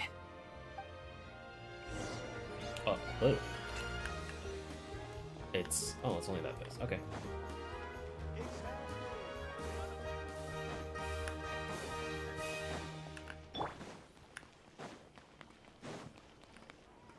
Watch it be like a fucking cafe.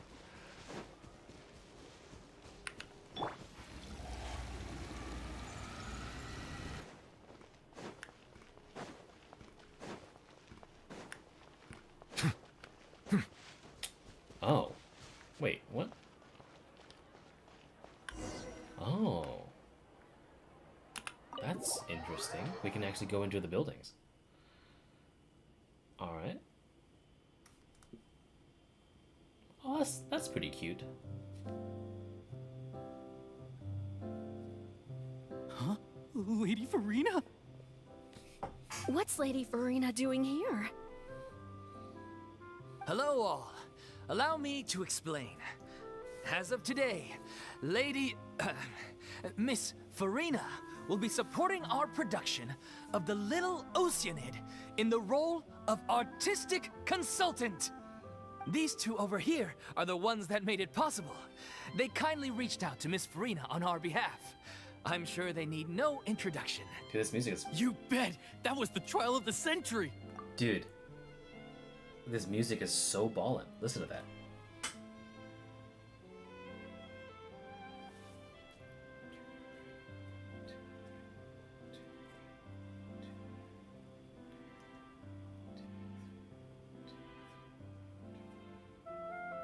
The waltz. I love it. You helped bring our director's murderer to justice. We can't thank you enough. Oh, please don't mention it. We're just here to join in on the fun. So, you were saying The Little Oceanid? Yeah, that's the name of our final show. It's an unfinished script left behind by our director. One of our greatest regrets is that she never got to complete it. So, if we can bring it to the stage and make it a successful show, we can all take some solace in that. Wait, but if it's not finished, then... Fighting an actress was at least your problems, Jesus Christ. Yeah, we've been battling issues on every front, trying to realize this dream. Anyway, let me give you a quick summary of what the story's all about. So far, at The least. protagonist of the story is a young Oceanid who transforms herself into human form, despite the protests of her family. Furina sparks a feeling of sympathy, like you feel bad for her as a person, while Nahida makes you want to protect her and treat her like an angel.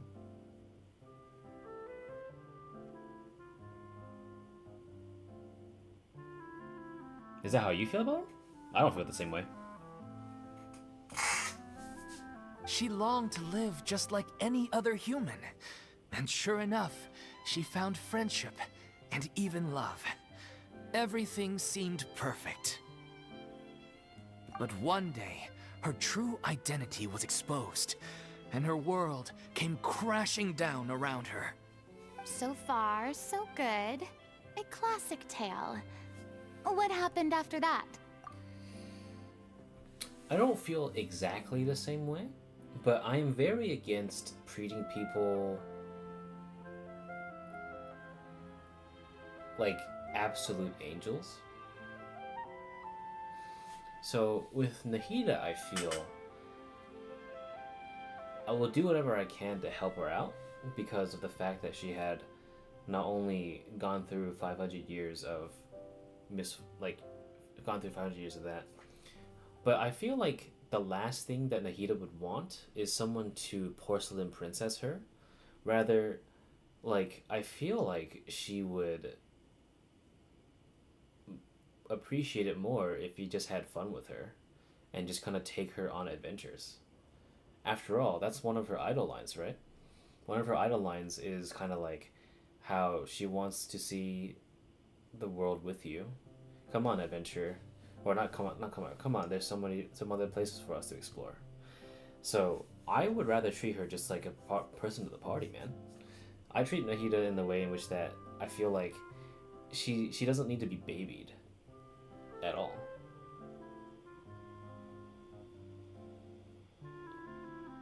I said makes you want to. I don't think, well, it doesn't make me feel that way though. I don't know.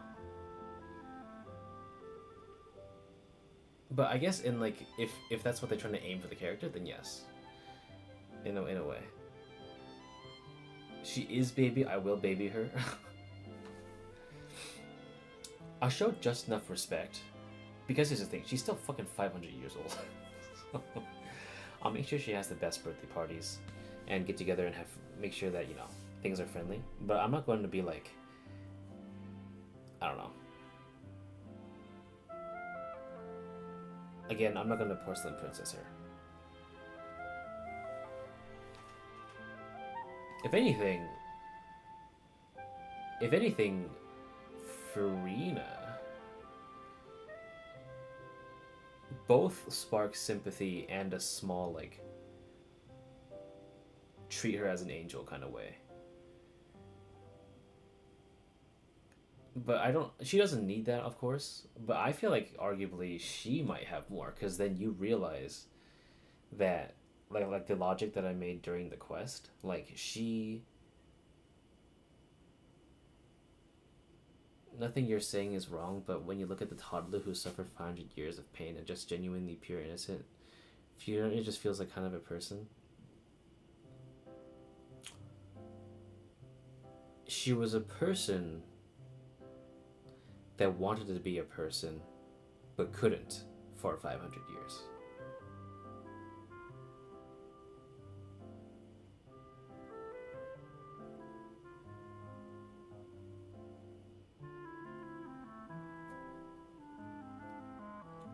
Like, what I was thinking of is, like, you know, how Furina quite literally could not have been seen as just like a person.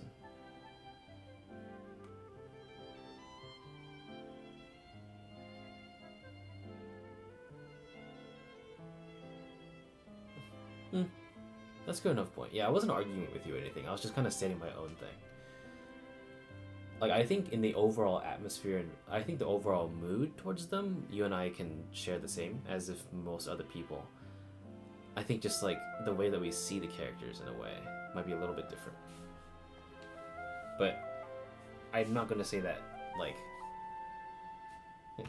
Anyway, let's keep going. That's one of the issues we've been trying to deal with. Unfortunately, this was as far as the director got with her script. We need a proper ending so we can bring this musical to the stage. But people have different opinions on which direction to take it in. We still haven't decided between a happy ending or a true-to-life tragedy. By true to life, you mean the director's sudden disappearance? Yeah, like they say, truth is stranger than fiction. But then there's the question of whether we really want to use the stage to pass our raw pain onto the audience. Exactly. A lot of the time, people come to watch a show just hoping for some light entertainment. We have to consider their emotional stake in this, not just our own. And one last thing. We're still waiting on confirmation from two of our main actors. The first is Paulo, who plays the protagonist's lover. He's locked himself away to focus on writing an ending for the script, but the deadline's passed and we still haven't heard from him. The other is Villemont, who plays the main antagonist. He took the director's death pretty hard. Hasn't set foot in the city since. He did write to us, promising that he'll be there for the final performance, but we haven't seen or heard from him since. So we're not really sure what to make of that. Huh. Although, now that we have Miss Furina helping us, maybe we should take the opportunity to get everyone back together. What opportunity? What do you mean? Maybe you're unaware, but your name has always been like a rallying cry for us. Our director was constantly singing your praises. All of us look up to you as a role model. Oh, stop! You're making me all flustered. Although, not in a bad way. I suspect the reason they're dragging their feet is that they have their doubts about whether the show will really go ahead, considering all the issues you've been facing. But one by one, all the obstacles are being removed. Now is the time to rally the troops. Makes sense. Okay, priority number 1, let's check in with Paulo and see where he's at with the ending. He went back to Poisson a few days ago. Said that staying in a friend's home might help him to relax and escape the feeling of isolation. I thought the last thing his friend would want right now would be to take visitors, given that Poisson was flooded not too long ago. but I guess it's the opposite. A friend in need and all that. Yeah, maybe he could use some company. Poisson. Nothing. I suppose my presence will be indispensable if we are to restore his faith in the show. So, allons-y. To Poisson! Oh, I love the allons-y. Pressure's on now. We gotta make sure we're fully prepared. Allons-y. You're off to Poisson to find Paulo, right? Have a safe trip. We'll take care of the troop while you're gone. Please give me this OST from this thing. I want it so fucking bad, dude. Please, please, please, please, please, please. That's it.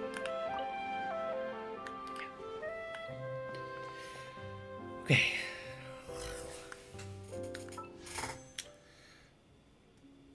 Actually, let me see how many wishes that took for Furina.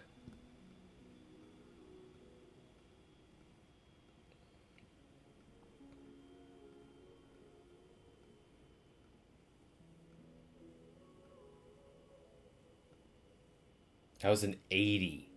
That took 80 pulls. Holy shit. Made me work for it. Just like I'm, you know, working with the stream. 80 fucking pulls to get Furina, dude. Furina did save me some money, though. But I want at least one more 4-star to see if I can land C3 Charlotte. And then I'll save up for, Navia. And of course, Shibu. Oh, fishy.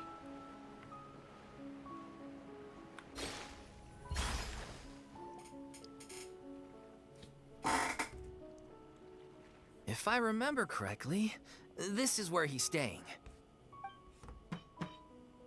Who is it? It's me. Is the script ready? You came all the way here for that?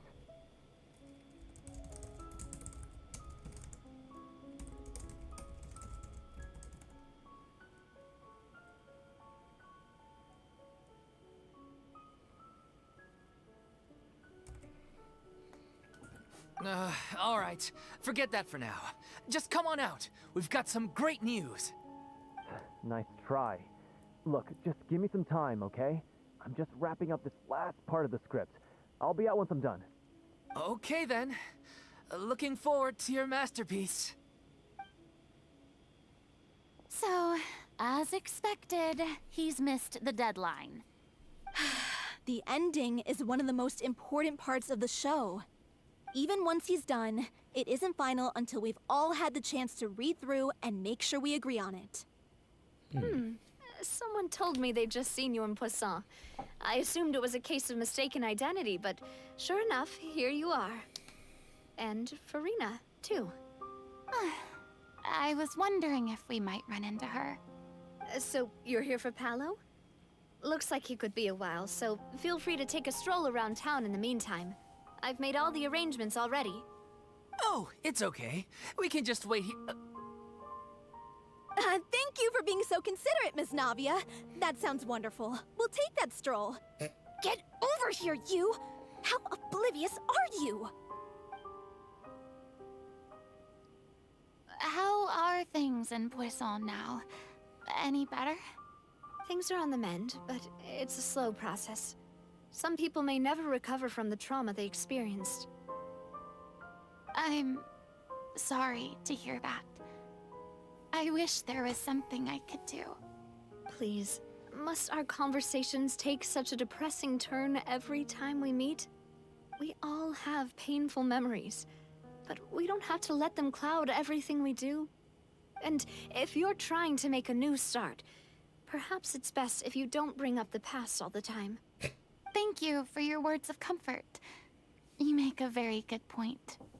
But for now, at least, I think I should stay with the way I'm feeling for a while longer. It's okay. These things take time. Moving on from a painful experience is easier said than done. Which brings me to why I'm here. I thought you should probably know that not everyone here is ready to forgive and forget after the Hydro Archon's inaction in the face of catastrophe. To avoid upsetting the peace, I told the townspeople that everyone here is a member of the theater troupe, and that you are just an actress playing the role of Furina. It's not a perfect solution, but hopefully it means you won't have to lie low while you're here. That's so thoughtful of you, Navia. Well, what do you expect? I am the courageous and considerate president of Spina di Rosula, after all, like my father before me. Navia's trauma. My father was accused of murder, then killed in a duel, and then I watched my very two best confidants dissolve in front of me, and then I almost died myself, and then I just realized that they also saved me from certain death past the grave.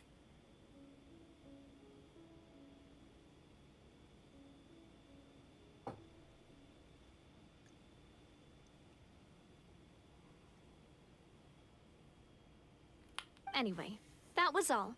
Look after her now. Got it, Navia. Off we go then. Let's take a look up there. I don't have any friends that I can be frank and honest with, so maybe she's right. You're the closest thing to friends that I have.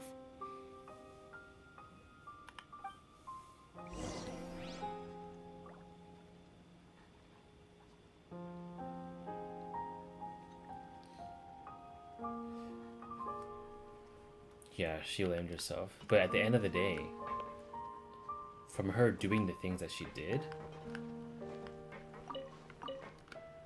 especially at the very end, when she chose to be possibly the most selfless that she's ever been, and not tell the Traveler,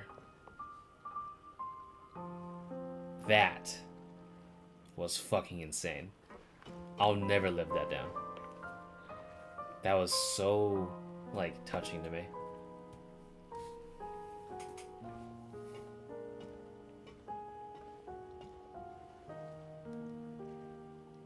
I'm so grateful that Miss Navia was so understanding. To be perfectly honest, I didn't know if I was ready to meet her. Would telling Traveler even do anything? I wonder why it's so big. I don't know if it was the matter of doing anything, but rather it shows that the resolve that Furina had to nearly fulfill her tiniest wish to confide a secret to somebody. And she was starting to make the loopholes, man. She started making the, like, she started telling, like, oh, well, they are a witness of the, they are from witness, they are part of this, they're not here from Fontaine, they're not kind of this world, and they're actually, like, really here. Should I please, just to ease my pain for just even a microsecond, I want to tell Traveler, and she refuses to do so. That's, oh, that's so insane to me, dude. It's always easiest to just run away from your problems, but that never fixes anything. You can't get around the obstacles without facing them. So that's why you were nervous when they brought up Poisson. Yeah. I'd be lying if I said I wasn't scared of coming back here. Still, I felt it was something I had to do. As I was saying before, I want to see for myself the things that I never could in the past. I heard someone walking. Uh-oh. Furina, brace yourself. I'd be overjoyed if the people here could find it in their hearts to forgive me. But they're more likely to unleash a tirade of vitriol against me. Which, of course, I completely understand and accept. I'm sure some people didn't buy Navia's lie. Yeah, I can tell people are watching me. I'm sure some people here see the idea of someone coming to Poisson dressed as the Hydro Archon as extremely disrespectful.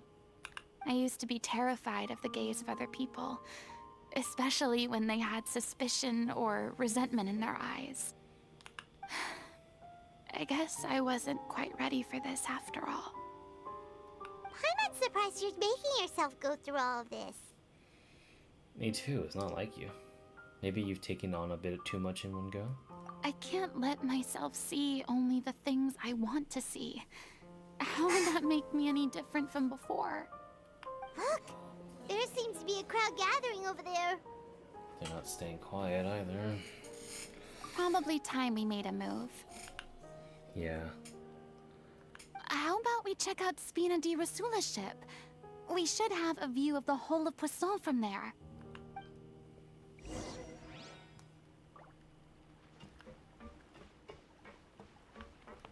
Don't mind me, just gonna take some of your carrots. Thank you very much. Continue accompanying Furina as she unwinds.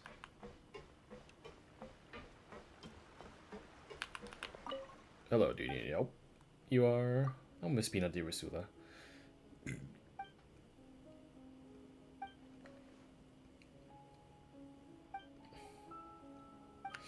Welcome to the family, sir.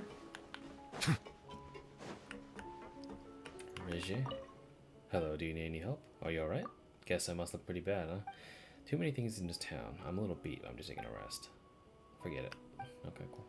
Sounds good to me.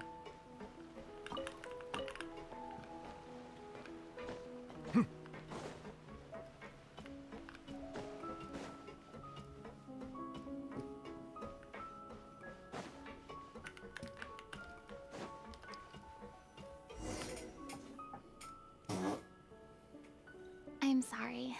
You probably just wanted a relaxing stroll. And here I am dumping all this heavy stuff on you.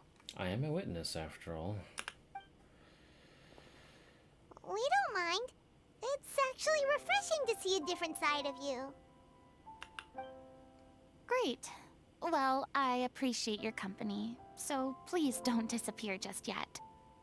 I don't know whether you can tell, but the years of suffering and loneliness aren't the only reason I have a hard time facing up to who I used to be. As I stand here by the ship, I can't get the images of the rising water out of my mind.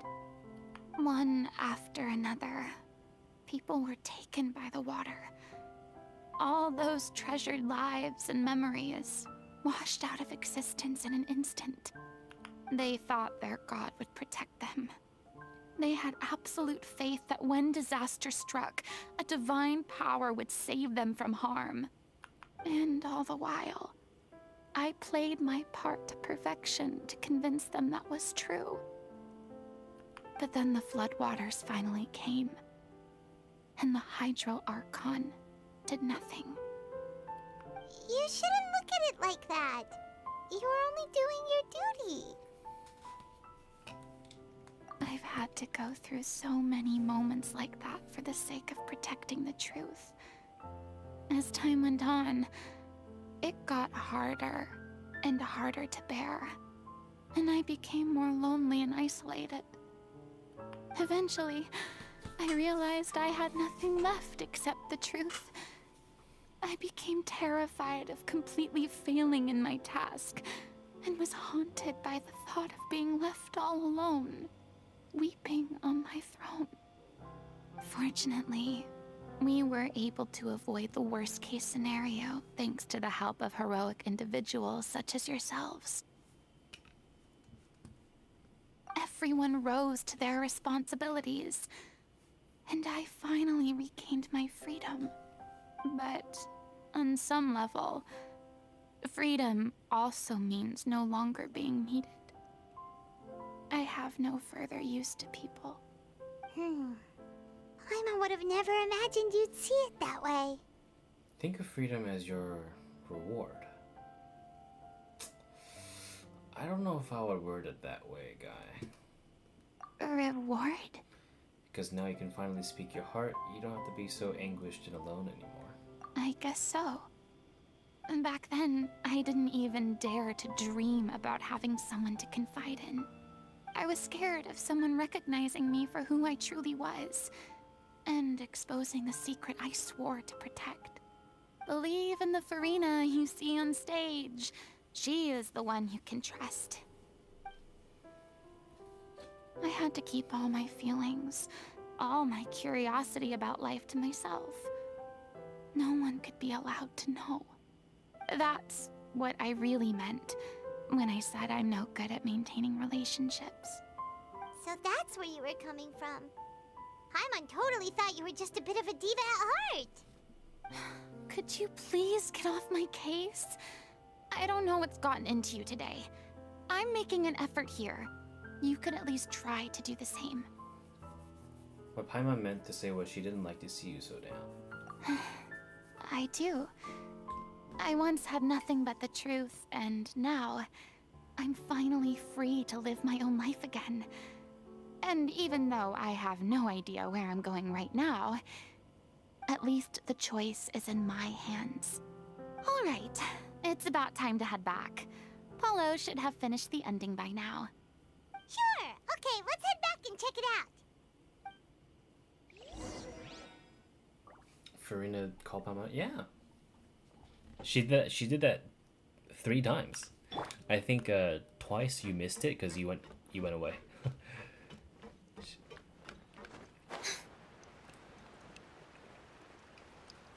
Uh-oh, things don't look too good.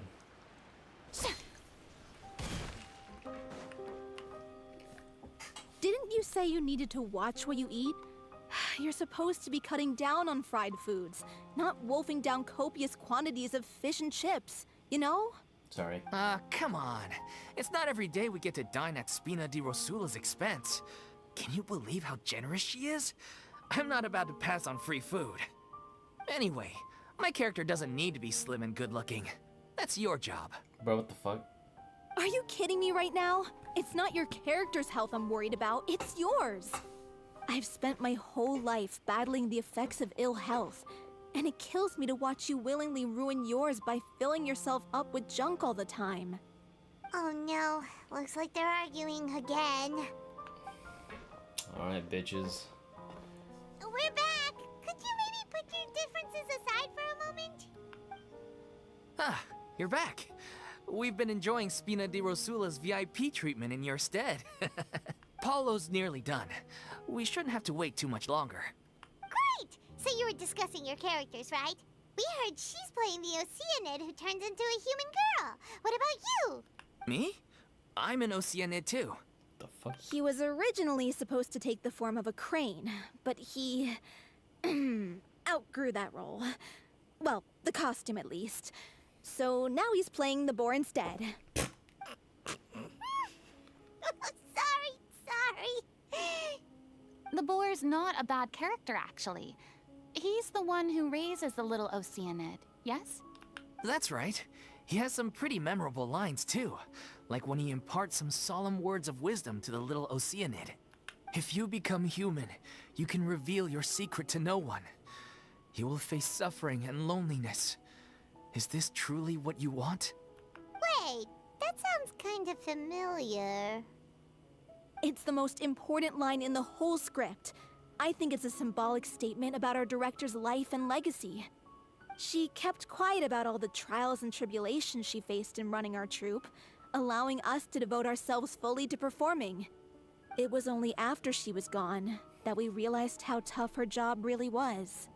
I love how this time you're the one that fucking asked the question and got an immediate answer. You mentioned earlier that the troupe is like your home. Yeah.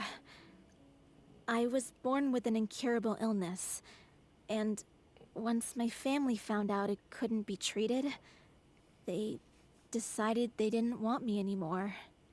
I spent some years taking whatever work I could find and trying to manage my illness with various medicines. But whenever I had a bad flare-up, I'd be lying in an alleyway for days at a time. It was like that until the director found me one day. She told me I had a great voice and asked if I was interested in studying singing from her. I said yes. She took me under her wing, taught me to both sing and act, helped me find Mora for my meds, took care of me when my condition decided to flare up. I know it was all a huge burden on her. She sounds like a really incredible person. She really was. She gave everything she had to her troupe and the people in it. All of us were so proud to call her our director. I was a lost child too when she found me. As the child of a murderer, my parents weren't around when I was little, so I got sent to an orphanage. The other kids were always picking fights with me. They'd say things like, "Come on, you must be pretty tough if you're the son of a murderer." It was just to taunt me, though. I was an easy target, and they knew it.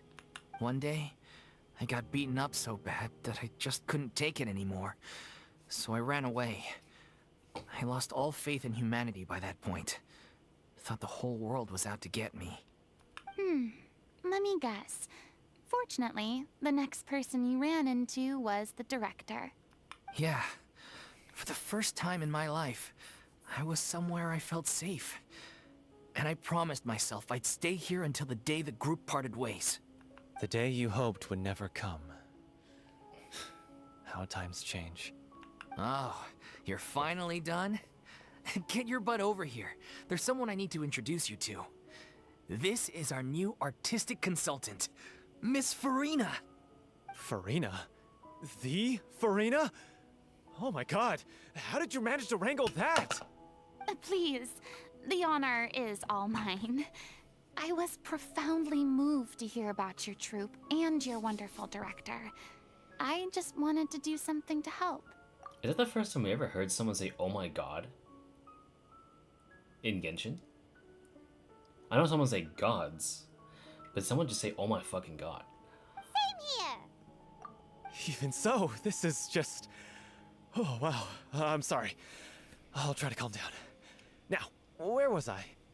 Ah, yes, the script, of course. Let me give you a rundown of how the story unfolds in my version of the script.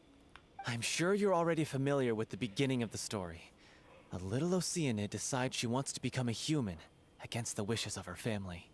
She finds love and friendship in the bustling city. But then, disaster strikes. The people start to notice that all the fresh water in the surrounding area is slowly disappearing. The soil is becoming arid, plants and flowers are withering, and the people begin to panic. The little Oceanid, Cleo, and her lover decide to do something about it, and investigate the truth of the matter together.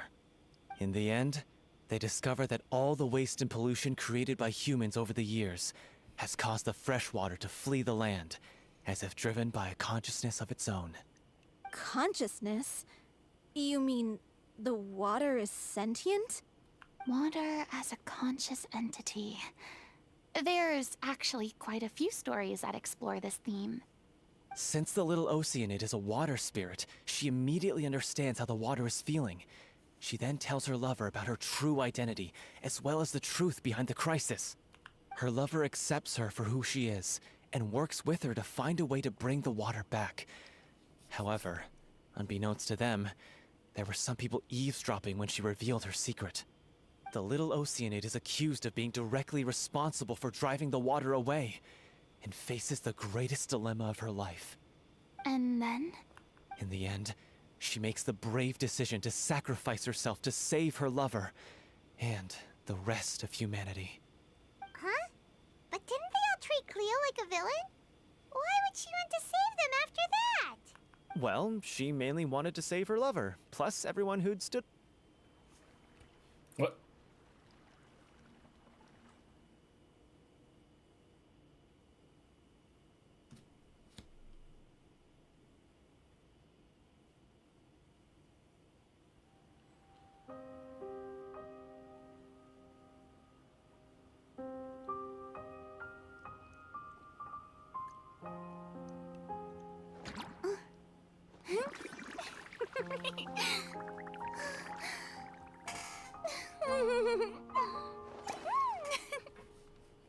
Dude, the stream didn't even cut out. That was actually just Hoyo's servers pooping. What? Bruh. What the fuck was that? I'm actually kind of pissed about that. Ruined the mood. Alright. Didn't you say you... Come on. Anyway. Are you kidding me? I've spent my whole life battling the effects of ill health, and it kills me. Oh no. Bro, I'm mad. I'm actually mad. We're back! Ah, you're back. We've been enjoying Spina di Paulo's nearly done. Great! So you... Me? He was originally... The boar's not a bad character, actually. He's the one who raises the little Oceanid, yes? That's right. He has some pretty memorable lines, too. Like, if you become human... Wait, that sounds kind of familiar. It's the most important line in the whole script. She kept quiet about all the trials and tribulations she faced. It was only after she was gone. You mentioned earlier about the troop. Yeah, I spent some... It was like that. She took me under... She sounds like a... She really was. I was a lost child, too. The other kids were always picking fights with me. One day... Yeah. The day you hoped would never come. Oh, you're finally done? Get your butt over here. Furina? The Furina? Oh my god! Please, the honor is all mine. Same here! Even so, this is just... Oh, wow. Yes, the script, of course. Let me give you a rundown. I'm sure you're already... She finds love and the people start to notice the little Oceanid. In the end... Consciousness? Water as a conscious... Since the little Oceanid is her lover accepts the little Oceanid is... And then? In the end, she makes the... Huh? But didn't they all treat Cleo like a villain?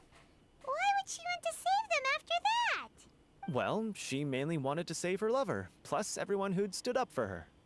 Through her love for her human partner, she was able to find an even greater love. One that extended to all of humanity. Surely the biggest strength of Cleo's character. There's actually something else that bothers me. You know the protagonist is supposed to represent the director, right? And she never had the chance to become a hero in our world. If we're serious about dedicating this show to her memory, we should make the ending as true to life as possible. No. What about if the little Oceanid is hounded to death by people who hate her, her lover makes sure her secret never gets out, and humanity continues down the path to extinction? What a fucking stupid ass take. I could fucking smack you across the head. No, you do it in the honor in which that you do it in the honor of your director, who would probably want to see the happier ending that they never got to experience. You fucking stupid bitch. That sounds like too cruel of an ending to me. And perhaps a little irresponsible to present to the audience. That ending would be a perfect mirror to Director Aureli's death. Both arbitrary and meaningless.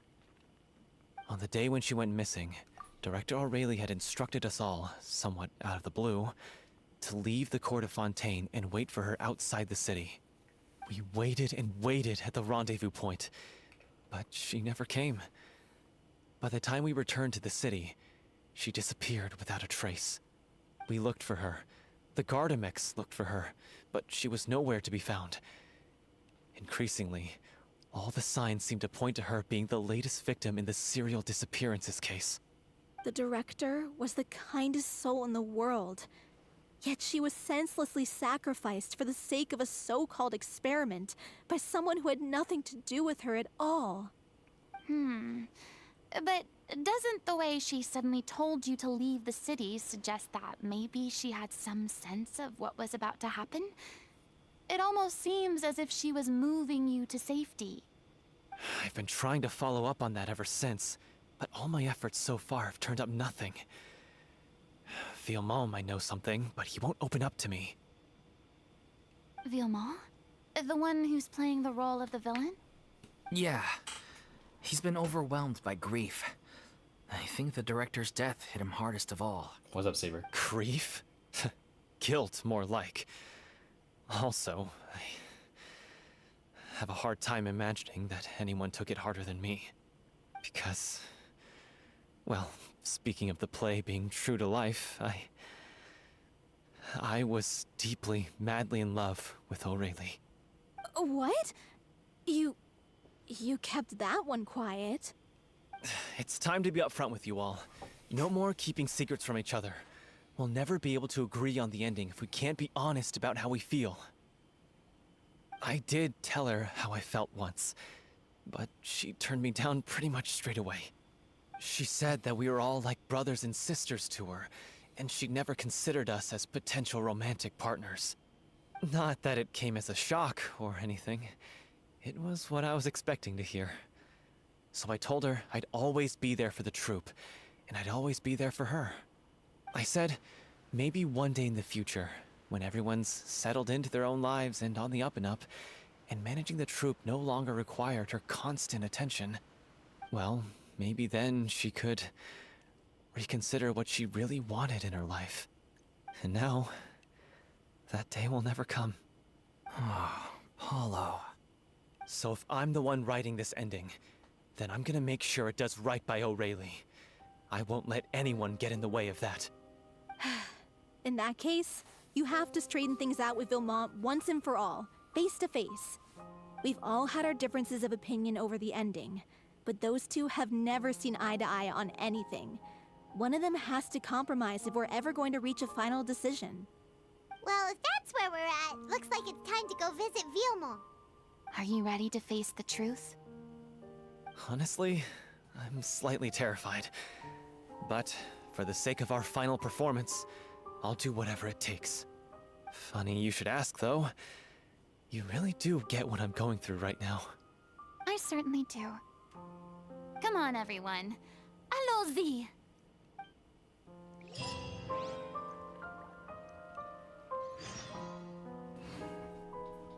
What? What? What?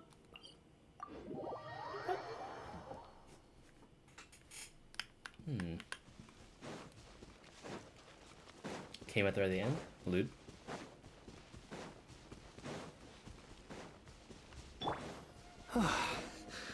This is tough going. Delphi, are you sure you can manage? Oh. Oh. Hey. Ugh, as if this journey wasn't tough enough already without a roadblock. Don't worry. We should all be fine with the traveler here. We don't need to take a detour. Wait, why are you all looking at me? You're not seriously expecting me to fight, are you? One moment.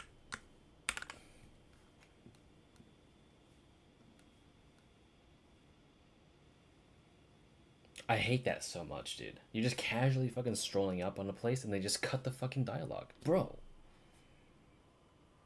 Dude, I play this game for the fucking story, dude. Come on. Let me restart. Sorry, my bad. I'm actually kind of pissed.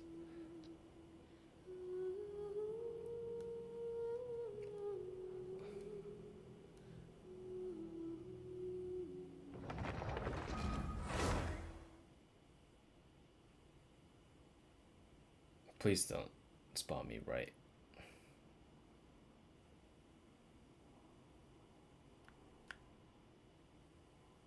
Oh.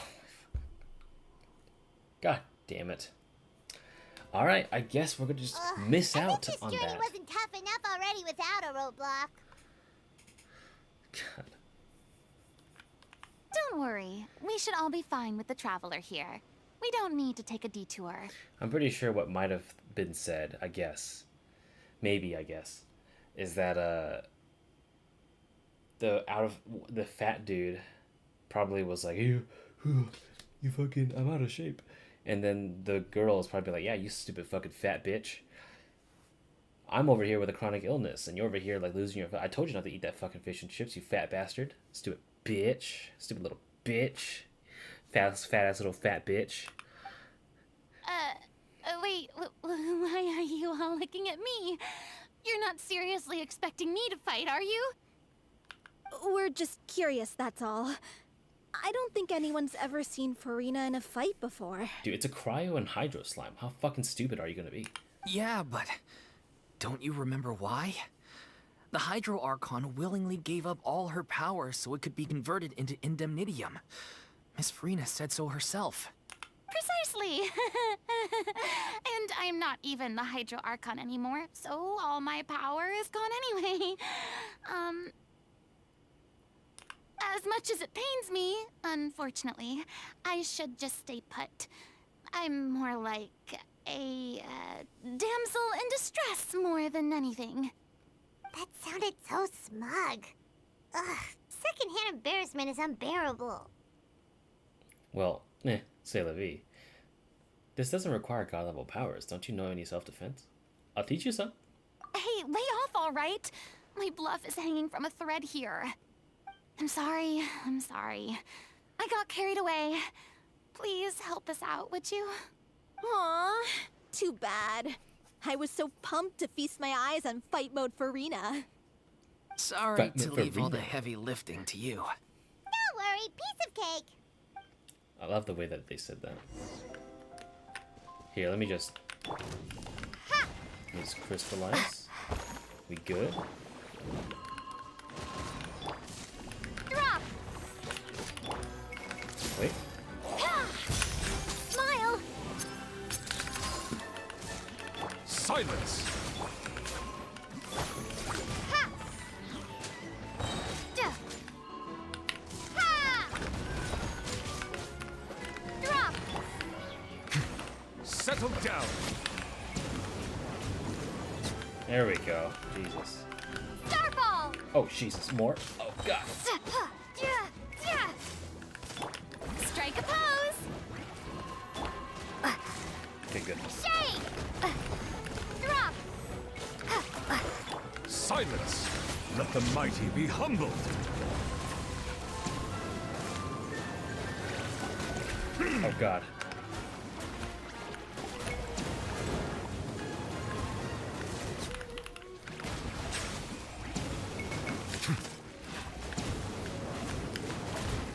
Oh shit, what the fuck? Where'd you come from?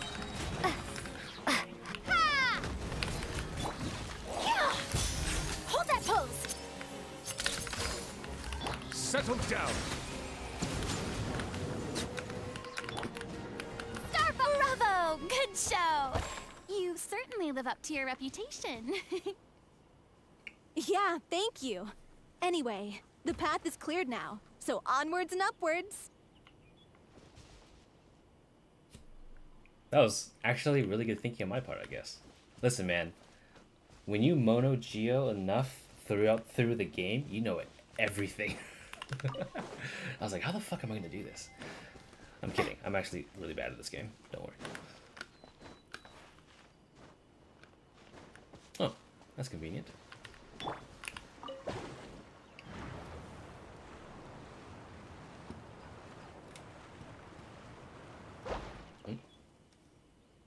Oh, he's just literally... What the hell?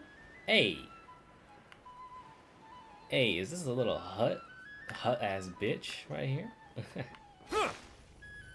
Also, this is why I play Star Rail instead of... Vilma, are you there? He's dead.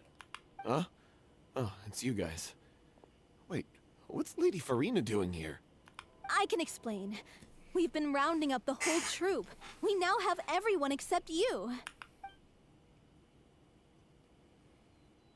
So, you think knowing the truth about the director's disappearance will help you write an ending to the script that pleases everyone? I care just as much as everyone else about making the Little Oceanid a success. That's why I wanted to wait until after the show. If I open this can of worms now, I just don't want to make things difficult between us. We're supposed to be a unit when we're on stage. Vilma, avoiding the truth will not help anyone. Unless you mean to suggest that Aurelie's death had something to do with you. I don't want to talk about it. Listen, Vilma. I used to think that my love for Aurelie was a point of shame. I never brought it up to anyone. But now, I've made up my mind to put it all on the table. I'm prepared to face everything, to sacrifice everything for the sake of the show. The Little Oceanid cannot be complete unless we do justice to Aurelie on an emotional level. This is why people think of you as not being the smart one. As you all know already, the troupe was kept afloat not from ticket sales, but donations from the audience. Of course, that was nowhere near enough. We took on side jobs when we weren't performing, but even then, the troupe's financial situation was pretty dire. You sold the drug, didn't you? So, anyway, one day after a show, a merchant came to me and offered us a huge sponsorship. In return, we just had to provide the audience with their drinks during performances. I fucking knew it. It seemed like a win-win, so I said yes to it on the spot without consulting the director. It was only when the merchant came to deliver the goods that I realized the drink in question was synth. I fucking knew it. Isn't that the drink paddled by the culprit behind the serial disappearances case?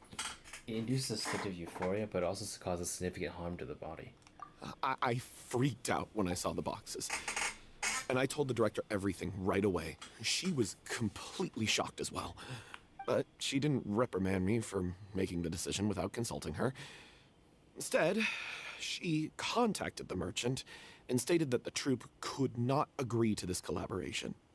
The merchant was furious, berated us for going back on our word, and threatened to sue us for damages. The amount was astronomical. There was no way we'd be able to pay. And then? I was going to sort it on my own, but the director stopped me. She said that this was an issue for the whole troupe and it wasn't my fault. But things only got worse from there. The synth merchant just wouldn't let up, and then suddenly the director told us all to leave the city one day. I knew then that things must have reached a boiling point. I admit this whole thing was my mistake. I didn't dare to tell any of you the truth back then, and after the director disappeared, I was even more afraid to say anything.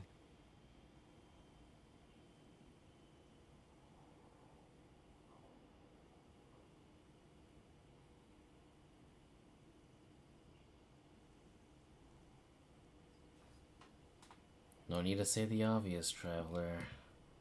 Yeah, I got Aurelie killed. There, I said it. Happy now? Hey, don't say that. You traitor! You knew Aurelie was in danger. Why in God's name didn't you tell us? What do you mean, you were afraid? This was a life and death situation. We could have saved her! How could you be so stupid? Please, try not to get too worked up. Yeah, listen to him. You need to stay calm. You can hear the bells. This ain't gonna work, man. Stay calm? How can I stay calm? This guy got Aurelie murdered. She was the love of my life. And he has the gall to try and high-road us, claiming that he kept his mouth shut for the sake of the show. How about taking some responsibility for what he's done? All I can say is I'm sorry. Truly. I wanted to apologize to everyone in the troupe, but that won't bring back the director. What good is my apology now? I'm just a coward who made an awful, terrible mistake that I can never take back. Beat me up if you want. Kill me if you prefer. It's what I deserve. End my life so I can meet the director and apologize to her in person. Get out of my sight. Go, get lost.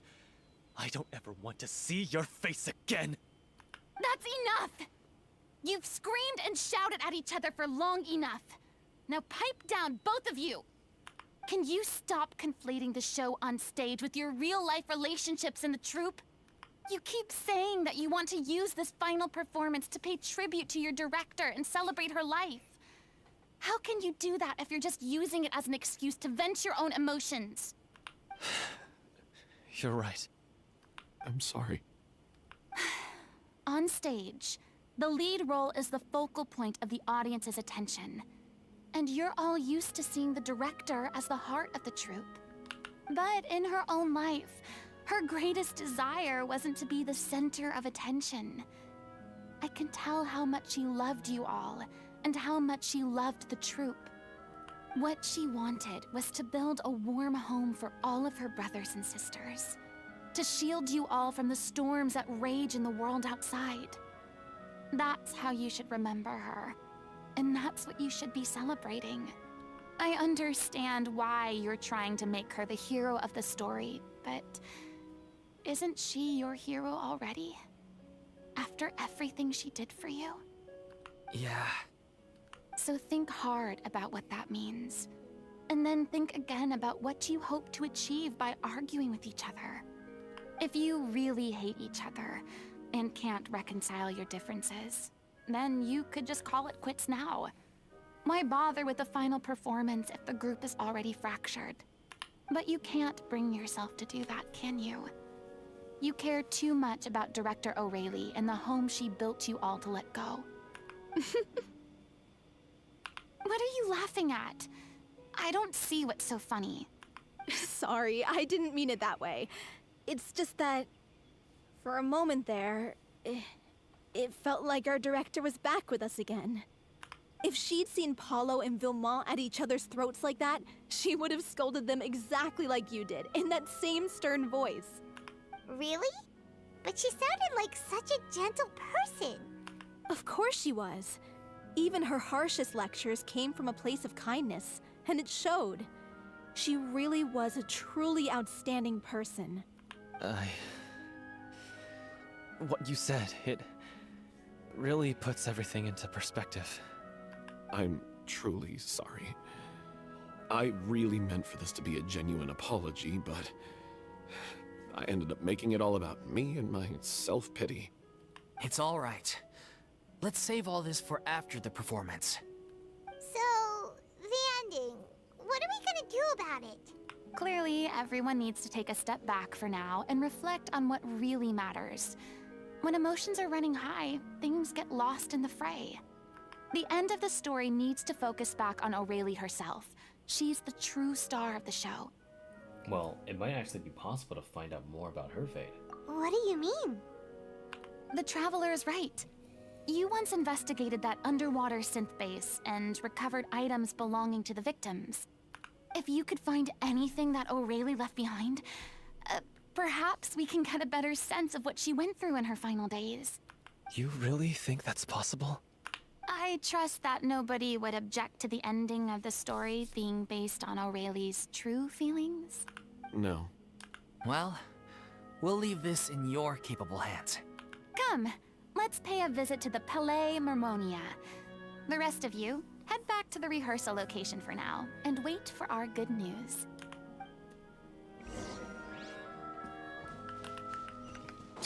Alright, let's take a step back real quick.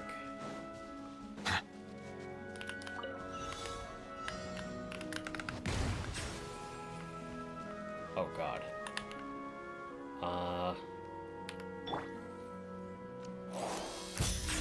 Say cheese! Oh, one moment.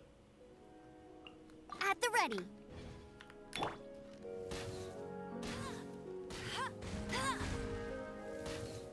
There we go.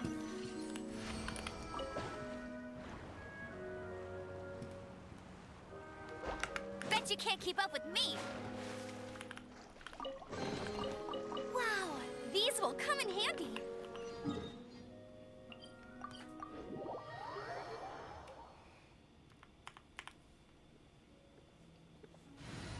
Cute Melusine.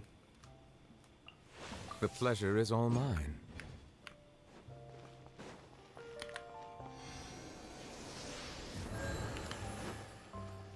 Let's go.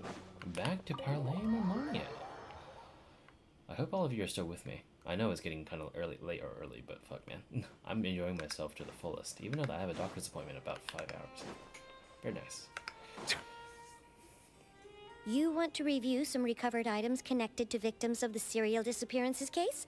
But, that case has been closed for quite a while now. Oh shit, it's Sadine. Still, since you were the ones who discovered and submitted the evidence in the first place, you don't actually have to submit an application. Okay, please hold on. I'll have someone dig them out. I fucking love this Melusine, dude. She's so well voice acted. Why the fuck is she so well voice acted? So, this is all O'Reilly left behind. Just whatever she was carrying on her person and this tattered old notebook. Hey, it's full of script lines and sketches too. Looks like they show where the different props should be placed on stage. Let me take a look. Maybe there's something in here from after she was kidnapped. Aha! I found something. To whoever discovers this diary. Let's see. Looks like she kept a detailed record of her captor's actions. She even mentions the truth behind the experiments on dissolving young women. If we'd had the chance to examine this notebook carefully back then, it would have been a conclusive piece of evidence proving Vacher's guilt. Vacher took so many lives. It's still so unthinkable how many victims he had. I guess O'Reilly must have written all of this down in the hope that her records would one day be of use to investigators. Wait, it cuts off. Is something wrong? Her handwriting here gets patchier and more illegible by the line. She probably didn't have much strength left. Her final words are... I'll let you read them for yourselves. Someone else was taken. That makes 6. Or was it the 7th? Someone tried to escape yesterday but was caught. She has not been seen since. Was that yesterday? Maybe not. I long since lost track of time. Sorry, I don't know if writing this is any use or how much longer I could do it for. I can already see my fate approaching, but what terrifies me is even more is the thought of seeing others from the troop here. Have I truly protected them? I'm so sorry, I can write no more. I think I have a fever and my old stomach troubles have returned, but nobody has given me any medicine. I suppose I'm more fortunate than Creasy. The pain keeps her awake all night. I suppose they think that anything goes as long as the experimental subjects can be used up before they die. It is so damp here. I have given her my blanket. So cold. As long as one persists, all things will pass. There will be a reward for hard work. I like to tell them such things, but it is I who am losing my grip. If anyone sees this, troop safe, I them important. Please farewell, apologize, life perform future, regret, Cleo. This page is an absolute mess, and the writer's pen seems to have wandered its surface at random. Only some words can be made out, and barely at that. From this page onwards, the diary stops to be replaced with lyrics from musicals. Some are in the form of newspaper clippings, others are handwritten with many crossing out and changes. It is apparent that the reference often that this was a personal notebook of artistic director Aurelia. She was so terrified. She watched a girl get dissolved right in front of her and had to wait for her own death in silence. She may have been a mighty hero in the eyes of her troop, but at the end of the day, she was only human. I can't bear to think how painful and lonely her final days must have been. Wait. This part on the last page sounds strangely familiar. Flipping through the notebook, the letters continue, however. One page has been torn out, folded up, and placed next to the last blank page. At the bottom of the folded note are 2 new lines Aurelia has written, in handwriting much more legible than before, but it seems like they took a great effort and a great deal of time to write. If you can become human, you can reveal your secret to no one. You will face suffering and loneliness. Is this what you want? Because I am an older sister to them. I love them. If you become human, you can reveal your secret to no one. You will face suffering and loneliness. Is this still what you want? Isn't that the most important line in the little Oceanid? Because I am an older sister to them. Oh. So she didn't regret her decision. Even as she sat in silence, waiting for death to come. I'm sure this is what the troop would have hoped to hear as well. She had their utmost trust, admiration, and love, and she truly deserved it. Let's go. It's time for them to learn Director O'Reilly's final thoughts. Does this mean I can I could legally enter Furina's room now? I mean, I guess? Although, technically, you never get to go inside our house. It would have just been filled with macaroni boxes anyway. I'm looking for fan art of that. I'm gonna wait about like 2 weeks. I want to see her just eating fucking macaroni with different sauces, dude. That sounds like the dream. Until like you get sick of it for the second week.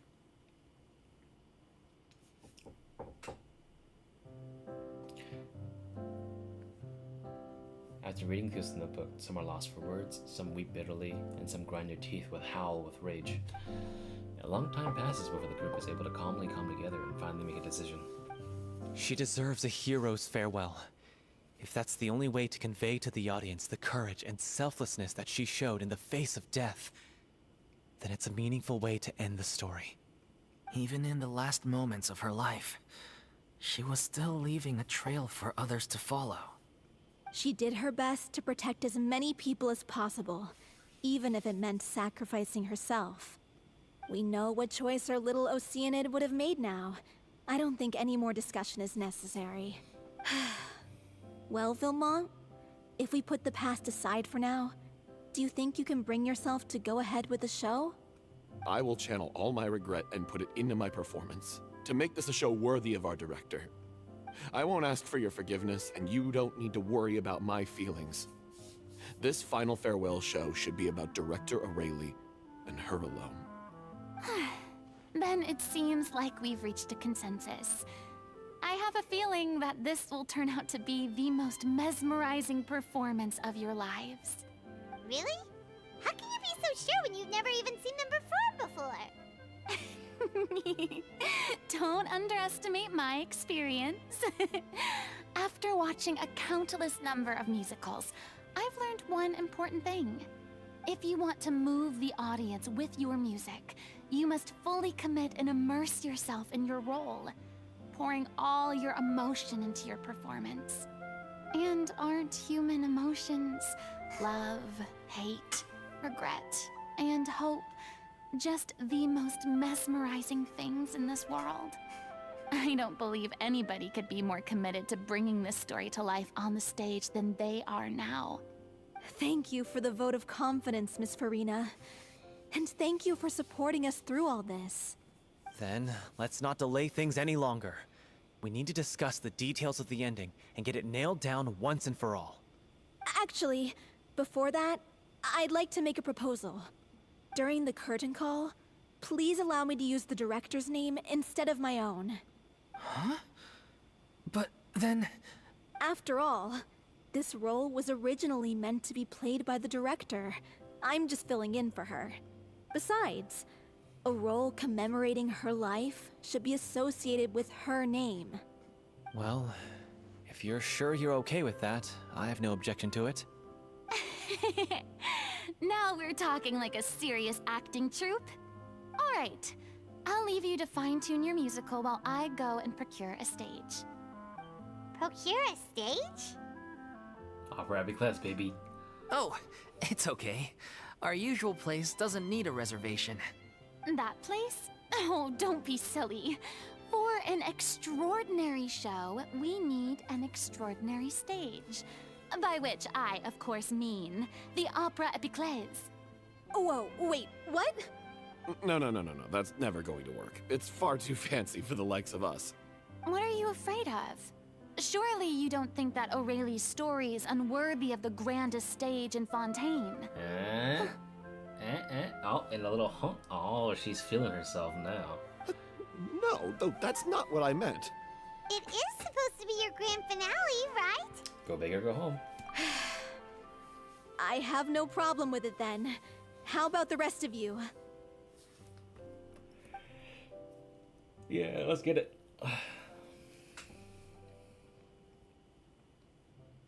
I'll take your silence as a yes. Thank you for giving us this opportunity. It really is a dream come true. Well, then don't disappoint me. Aw, she's back in her shoes. If you mess this up, it'll reflect poorly on me too. Come on. We'll need to get the go-ahead from Nervilette. I know just where to find him. You mean in the opera class? Let's talk with everybody. Come on, guys. Oh, no talk. Best of luck to you. Thanks, I guess. How about you, bro? Nope, nothing. First Miss Furina, now the opera epiclese? If only the director was still with us. Hey, come on. There's no point in dwelling on that now. We have a lot of work to do. Yeah, you're right. Now's not the time to get all melancholy.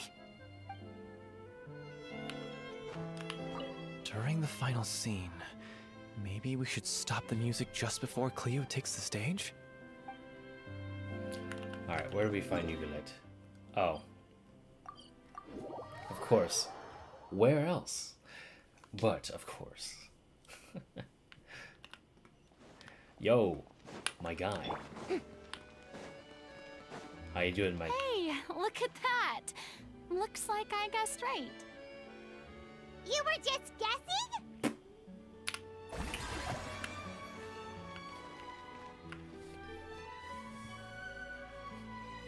I knew you'd be here. Aww. I'm here merely for a short break. It has been a while, Miss Furina.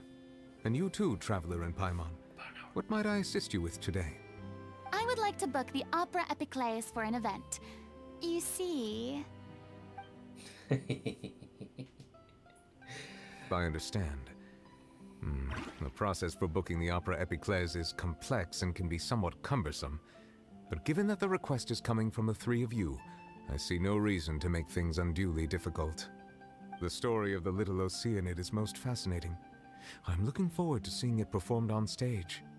I will say, however, that I am surprised to see your passion for the performing arts rekindled after all that has happened. Huh? What do you mean?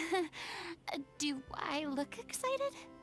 Yes, and this is the first time that I've seen you like this since your departure from deityhood. At first, I just felt bad about rejecting them. So I wanted to learn a little bit more about their situation. But one thing led to another, and... well, here we are. In the past, we sat in our high chairs in the court, giving our opinions on isolated cases, all while knowing very little about the human stories behind each and every one. Maybe it's because I finally become an ordinary person and gained my freedom, but I've developed a great sense of curiosity about their lives. I am truly delighted to see you find a new lease on life. Now that you've regained some confidence, have you had any thoughts regarding a return to the stage? Why would you suddenly ask a question like that? Well, if the Little Oceanid turns out to be a great success, it will no doubt become a classic. Many theater companies are certain to add it to their repertoire. The experiences and decisions of the protagonist, Cleo, are all modeled after your own. Naturally, this makes you eminently suited to playing the leading role. It would truly be a shame if you did not take this opportunity to allow audiences to enjoy your outstanding acting talents once more. It's gonna flare up. Haven't I already made myself clear? I won't act or perform in any role ever again. No exceptions. Nor do I think it is any great shame. There is no lack of fine actors or inspirational stories, either on or off the stage. This experience is a case in point. I feel like I've learned a lot, and it has already been well worth the price of admission. I must admit, though, I'm a little envious. They're quite fortunate to be able to bid farewell to their past in such a magnificent manner. I see. Well, I'm glad to learn that you have found a role to play that you enjoy, be it on the stage or not. I sincerely hope the show will serve as the grandest of finales. I will have my staff book the date and mail the relevant paperwork to the troupe once the details are confirmed. Thanks, Nervalette. You are very welcome. He sounds so tired here. Many people were once enthralled by Lady Furina's performances, myself included. I hope that one day she'll be able to understand that our appreciation was always sincere. He does sound very different. He sounds like he's on the verge of tears. What's up with you, man? You okay? You good, man? Did you notice that? Like this, I feel like he recorded that like coming out of bed. He's tired as fuck. It's like he only got more tired ever since he got given green light to become these Hydro Sovereign.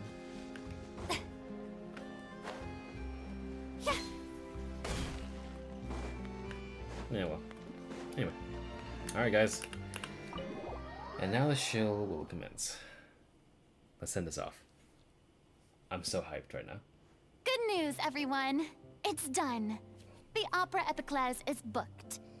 Thanks to my eloquent and impassioned speech, Monsieur Neuvillette was moved to provide us with a fitting stage for this special performance. We've had to fight every step of the way for this opportunity, but we now have all of the ingredients necessary to stage a truly spectacular performance. I'm gonna predict that this girl's shit will flare up, and Furina will have to take the leading role. A touching story, a magnificent venue, and last but not least, a passionate and dedicated cast. Now, let's work together and make this show the best it can be. If not, let's do it. This is truly wonderful. The sooner we can finalize the ending, the more time we'll have to rehearse.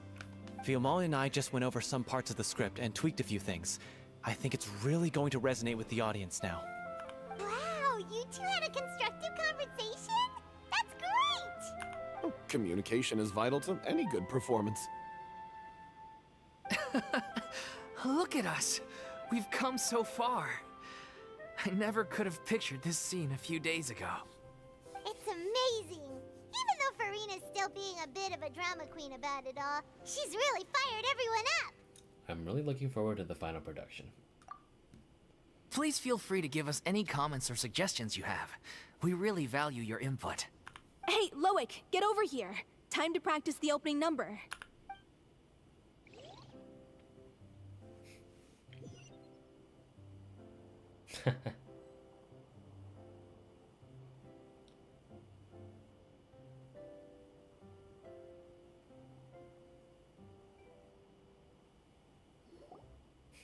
Cursed Cleo.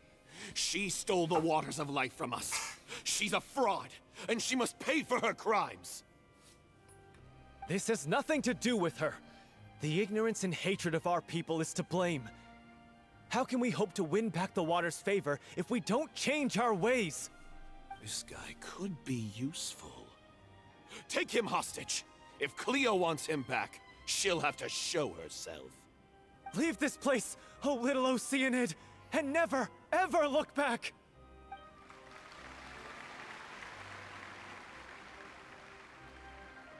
Shit's gonna flare. I knew it. I fucking knew it. Everyone's really throwing themselves into their roles. I haven't seen such a fine performance in a long time. If only... What should we do? It's almost time for her to take the stage! Why? Why does it have to be now? Hey, what's going on? You're due on stage any second now. Oh no, not again. But why? What about your new meds? Did they stop working? They've been getting less and less effective over time. I've had to keep increasing my dose. What? I thought they cure it. So they were only managing your symptoms? I figured whatever it took to get me through this final performance. How could you do this to yourself? And after that lecture you gave me about not looking after my health. I'm sorry. I've let everyone down. You... This is a conversation for another time. How can the show go on without its star performer? Miss Furina, I'd like to make a request of you. Say no more. If you're sick, you need to rest. I know what you're going to ask. Loic, your character has no more scenes, correct? Oh, yeah. I think my scenes are all done. Although, I do have one more line. But I guess another guy in the troupe with a similar voice register could take it. Why? Please take Delphi back to her place to rest. I'll sing the finale. From the sublime to the ridiculous. After all that. everything's come full circle. Thank you, Miss Furina. I'm so sorry to put you in this position after everything you said. Never mind. What's done is done. It's really my own fault for getting in too deep. No one likes regrets, myself included. Leave it to me. I've watched you rehearse so many times that I've learned Cleo's part by heart. I do not doubt your acting skills, but please allow me to ask just one more question. After all, this show is dedicated to the life and legacy of our director. What, in your opinion, is the reason Cleo shines so brightly? It's her pure heart. Despite all the pain and loneliness she had to endure, she never once stopped believing in the beauty in this world. Well said. I leave Director O'Reilly in your hands.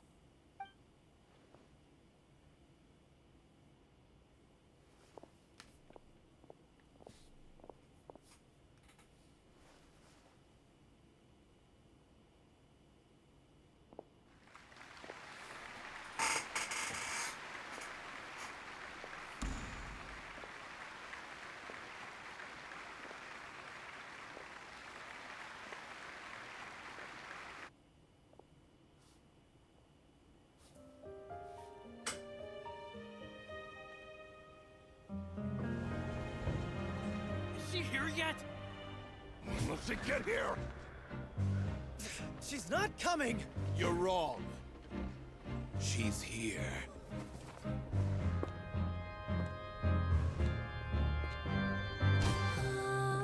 Si je pouvais vivre dans l'eau, le monde serait-il plus beau? Me pardonneras-tu, ô chère mère? L'eau dans son courant fait danser nos vies, et la cité elle nourrit, ainsi que toi, mon doux amour. But what about your wish? My wish.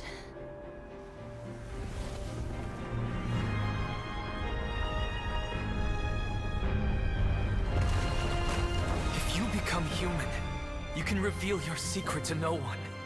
You will face suffering and loneliness. Is this truly what you want? Le grand amour ne suffit pas, seul un adieu fleurira. C'est notre histoire de vie, douce et amère. Moi, je serai toujours là, à voir le monde et sa beauté, et ça ne changera jamais, jamais.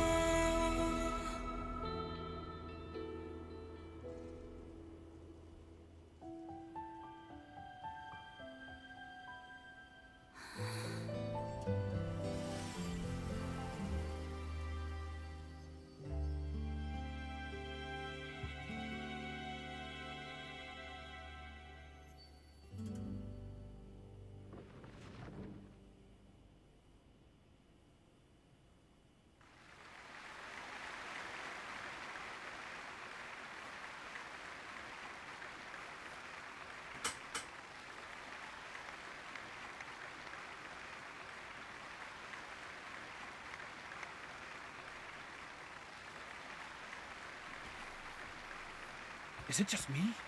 Or was that Lady Furina on the stage just now? Did she have a vision before this? No. Her little ribbon right here was just a fake gemstone. There was no hydro symbol on it. She gains her vision here. This is her vision story. She hasn't been seen for a while now, and she just appears out of nowhere? Gotta say, though, her acting skills are as superb as ever. The little Oceanid, Cleo, played by Aurélie Fumont.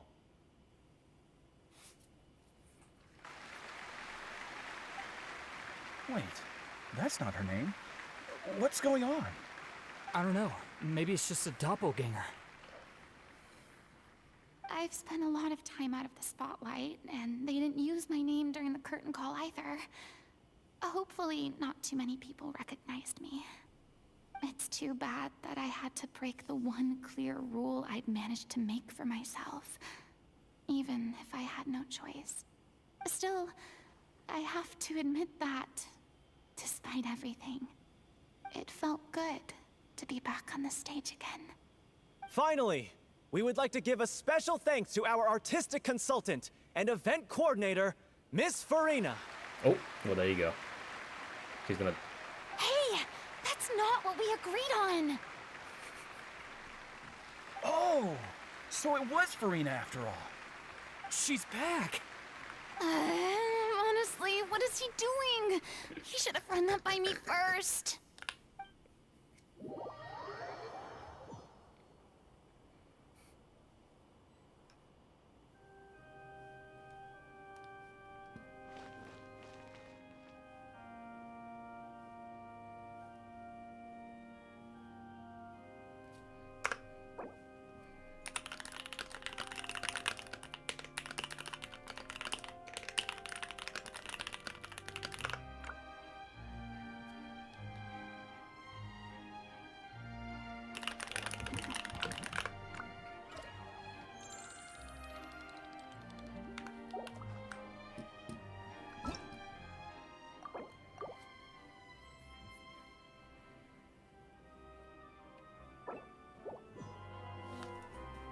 Cursed Cleo. Oh my god. She What stole the the fuck? waters of life from us. I knew it. She's a I knew fraud, it. I knew and it she must ruined pay something. for her I knew it. crimes. And this fucking rando will ruin this fucking thing for me. However, I can disable my shit. We can witness that cutscene one more time. I'm so happy about that actually. Let me turn off my webcam.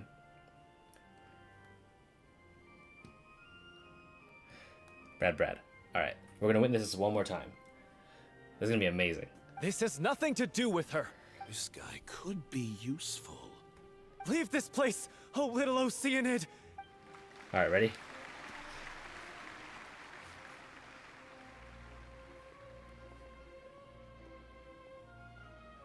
Red. Everyone's really throwing themselves into their roles. If only... What should we do? It's almost time for her to take the stage! Hey, what's going on? Oh no, not again. They've... What? I figured... How could you do this to yourself? I'm sorry. You... Miss Furina? Say no more. Loic, your character has no more scenes, correct? Oh, yeah. I think my scenes are all done. Please take Delphi back to her place to rest. From the sublime to the ridiculous. Thank you, Miss Furina. Never mind. No one likes regrets. Myself included. Leave it to me. I've watched you rehearse so many times that I've learned Cleo's part by heart. I do not doubt your acting skills, but please allow me to ask just one more question. After all, this show is dedicated to the life and legacy of our director. What, in your opinion? It's her pure heart, despite all the pain and loneliness she had to endure. Well said. I leave Director O'Reilly in your hands.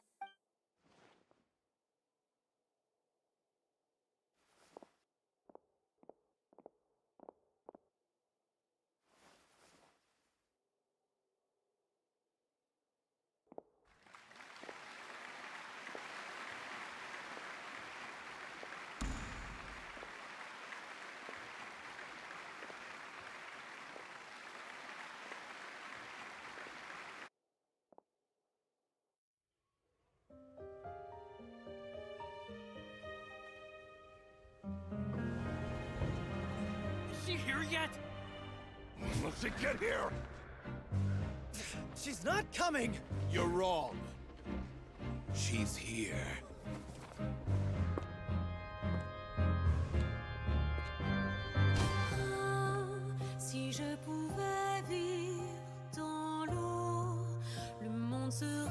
sentir plus beau. Me pardonneras-tu, ô chère mère? L'eau dans son courant fait danser nos vies et la cité elle nourrit ainsi que toi mon doux amour. But what about your wish? My wish.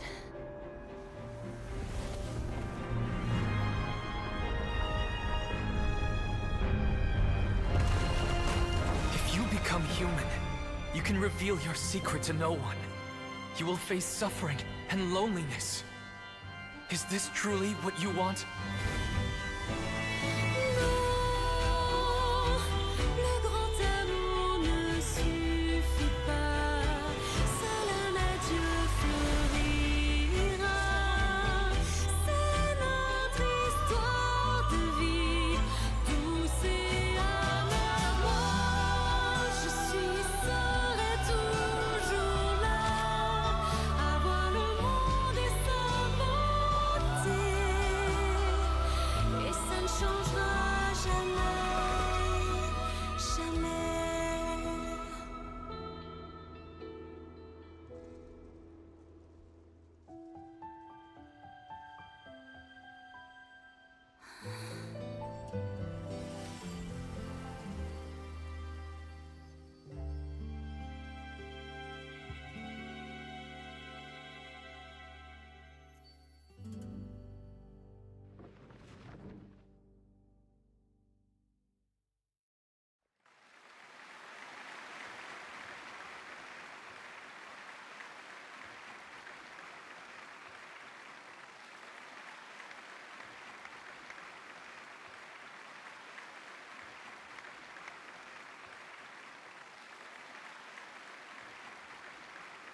Is it just me?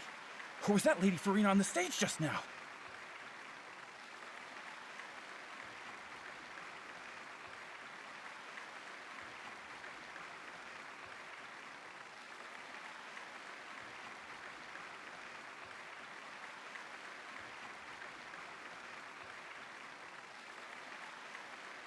She hasn't been seen for a while now, and she just appears out of nowhere?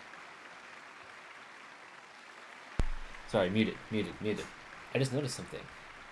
When the guy joined me in co-op, the props on stage didn't actually spawn off or despawn. So it actually looked like they were still there. That's cool. It actually fit the scene better, in my opinion, when the props were still there and she was kind of hiding behind the fountain. Honestly, that's kind of sick. Gotta say, though, her acting skills are as superb as ever. The little Oceanid, Cleo, played by Aurélie Fumont.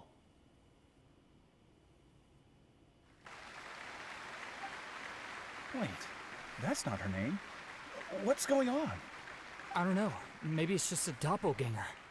I've spent a lot of time out of the spotlight, and they didn't use my name during the curtain call either. It's too bad that I had to break the one clear rule I'd managed to make for myself. Still, I have to admit that, despite everything, it felt good to be back on the stage again. Finally, we would like to give a special thanks to our artistic consultant and event coordinator, Miss Furina. Hey, that's not what we agreed on. Oh, so it was Furina after all. She's back. Honestly, what is he doing? He should have run that by me first. Cute. All right, calm down. Don't be mad. This was a group decision. We just didn't want your contributions to go unacknowledged. After all, it's been the rule in Fontaine since ancient times that everyone's work, visible or invisible, is equally deserving of recognition. Yes, I know the rule, but it should still be applied on a case-by-case basis. I wasn't ready for this yet. It's no big deal. What's the worst that could happen? At most, you might be asked to sign a few autographs later. Oh, yeah? Well, since you think it's so easy, you can sign them for me. This was a great chat and all, but can we talk about that crazy thing that happened during the show? It nearly gave Paimon a heart attack. Paimon flew over to where she was supposed to be and was about to drop the prop vision, and then suddenly, a real one popped out of thin air! Oh, that. I've got no idea what happened there either. But hey, it worked pretty well, didn't it? I'll bet the audience has never seen such a realistic prop. Wait, what about Dolphy? I wonder how she's doing. Oh, let's go check on her as soon as we finish clearing the stage. Yes. Plus, she'll definitely want to hear how the end of the show went. If nothing else, we can safely say that we accomplished what we set out to do.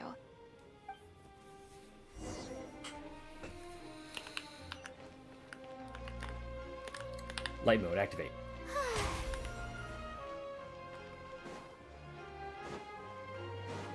I'm a medic. Durfee. I'm the medic now. Come over here. Oh wait, where are we supposed to go? Oh, okay. Dude, imagine I had to run all the way back. That would have been hilarious. Okay, let's not waste our time. It's almost 5 a.m. for me. Let's go.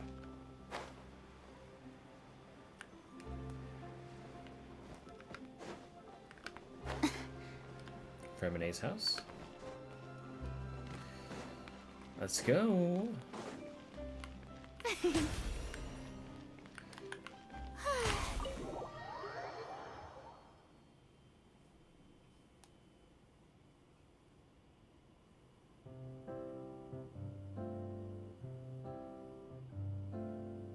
Ah, you're back. She's doing okay. Her condition stabilized after taking some of her original medication. From experience, though, I'd say she still needs a few more days of rest. How did the performance go? Was it a success? Did the audience like it? You'll be glad to know it was fantastic! Also, you're not gonna believe what happened while Furina was on the stage. You'll probably be able to read all about it in the Steambird first thing tomorrow morning. That's wonderful. I'm so sorry I failed to see it through to the end. I guess I was wrong to try and tough it out to begin with. Oh, don't worry about it. Like they told me after announcing my name during the curtain call, everyone's work deserves recognition. Even though you couldn't see it through to the final scene, the audience was very impressed by your performance. It's safe to say that you made your mark on this memorial show. Well, one way or another, we did it. I've had bad luck ever since I was born, so I never expect things to go smoothly in life. I'm just happy to know that we went out on a high note. That's all that matters. Blaming your bad luck again, are we? Maybe if you didn't push yourself past your limits so much, your illness wouldn't be flaring up all the time. Shut the fuck up, fat ass. Oh, don't you start. I don't have the energy to argue with you right now. Aw, you two clearly care a lot about each other. I don't know what you're talking about. Oh, shit. You mean we never stop arguing with each other?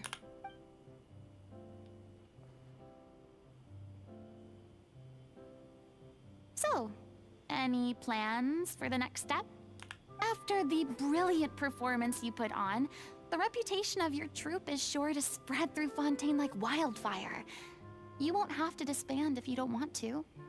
You could capitalize on the rave reviews and license out the little Oceanid to the bigger theater troupes out there. That would do wonders for your financial situation. No, we should still disband. Yeah, it's what we all agreed to. After all that's happened, I should give you guys some space. But maybe our paths will cross again one day. Hey, don't just walk off! I still want to keep performing, so I might join another troupe. After watching Miss Furina's performance, I think I'm starting to understand our director's infatuation with musicals. You should do it. It suits you. I'd originally hoped to keep performing too, but I don't know if my health will allow me to. Oh, so now you finally got your priorities in order. I guess I'll hold off until you've properly recovered as well. What about you, Miss Furina? Any future plans? Well, frankly, I think a return to obscurity is no longer an option for me. I'm sure a slew of consultancy requests will hound me wherever I go, until I finally acquiesce. You rather sealed my fate there with your special thanks at the end of the show. Sorry. It's quite all right. No need to apologize. What I meant to say is that this whole experience has shown me that perhaps I'm not as averse to a return to the stage as I'd previously imagined. Maybe Nervilette was right. Maybe Cleo is the right role for me.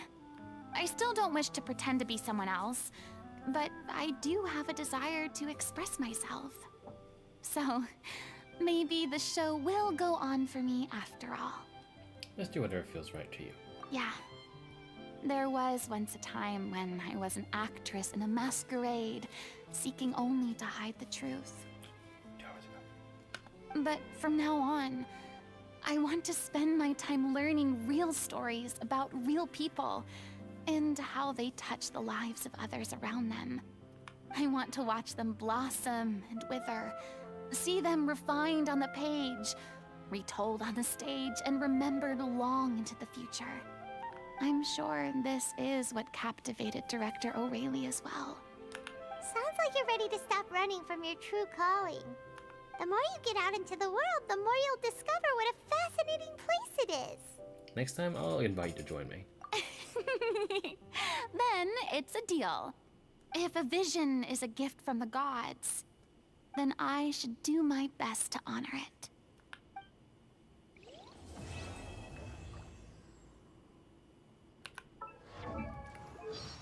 Vision, Hydro.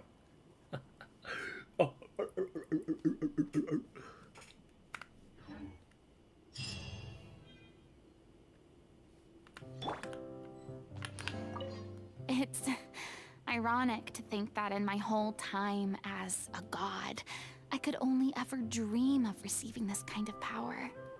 And now that the gods have given me their blessing, it actually feels more like I'm finally able to take my fate in my own hands. Is that how humans feel about it as well?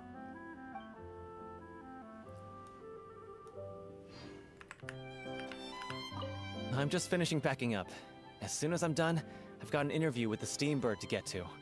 Thanks to all your help, this show was more perfect than we ever could have hoped for. But most of all, I want to thank you for giving me the chance to finally say farewell to O'Reilly. I wonder if we go back to that one spot, we'll be able to find that one guy.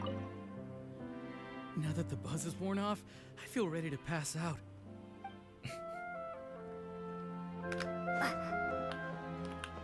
Thank you so much. I feel like I've rekindled the passion I had when I first joined the troupe. It might turn out to be too little, too late for me. But still, this has been the experience of a lifetime. What do you mean by the round is -2 on not your side? You mean like you watched it enough times? My bad, dude. I mean, of course I have some regrets, but... There'll be plenty of opportunities in the future for us to tell the stories that we want on stage.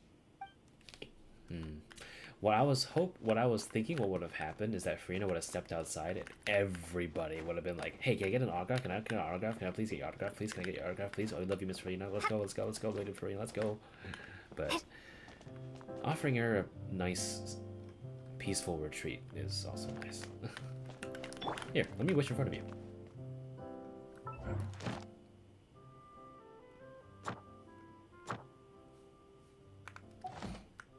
Do I have enough gems? I do.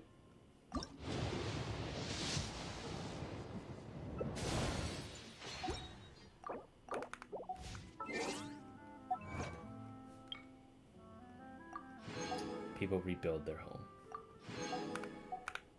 One more wish. Oh, I'm 5 short. Oh god. I'm 5 short. Wait, what?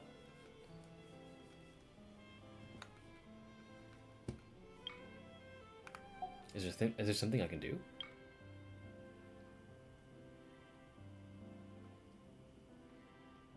Meet a mysterious fairy on Arrhenius.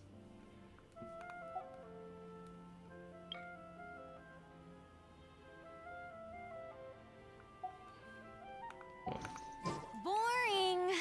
Isn't there anything else more interesting to do?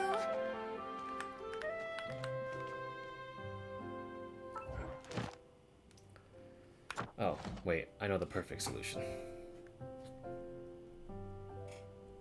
Hold on, let me go on my alt account.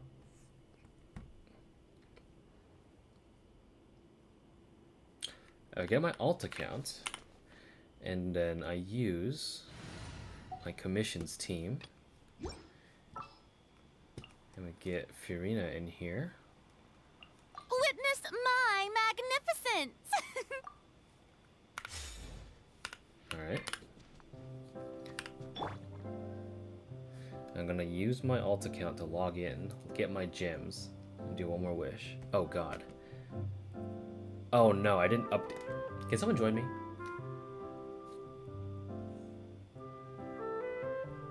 I did not update this on my laptop.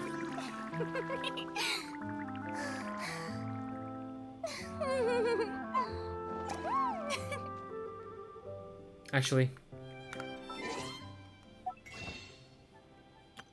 give me a sec.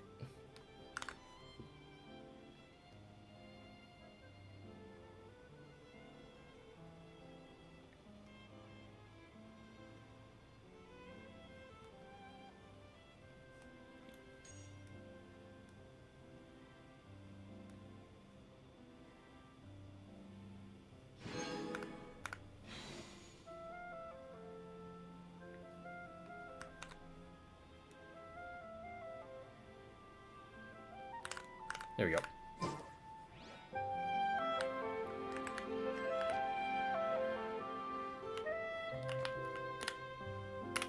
Yoo-hoo! Ah.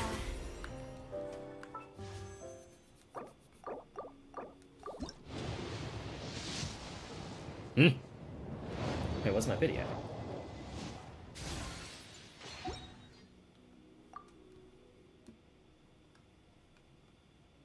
Oh. Well, in that case. Whoopsie daisy. Another $5, why not?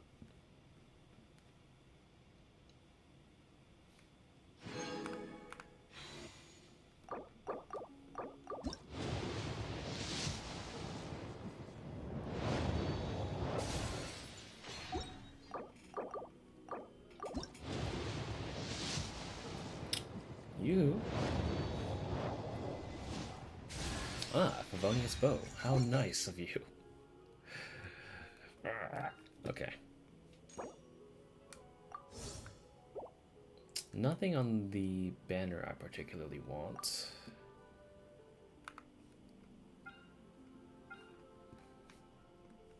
Let's just use the rest. Why not?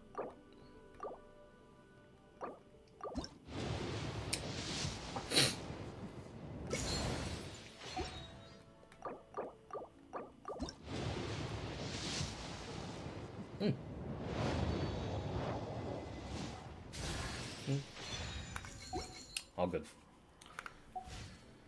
Alright, that should conclude Furina's quest. Actually, let's listen to her in Chinese.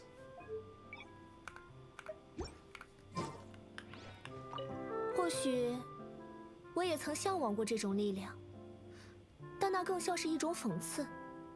现在，虽然还是神的馈赠，我却有将命运握在自己手中的感觉。人类也是如此吗？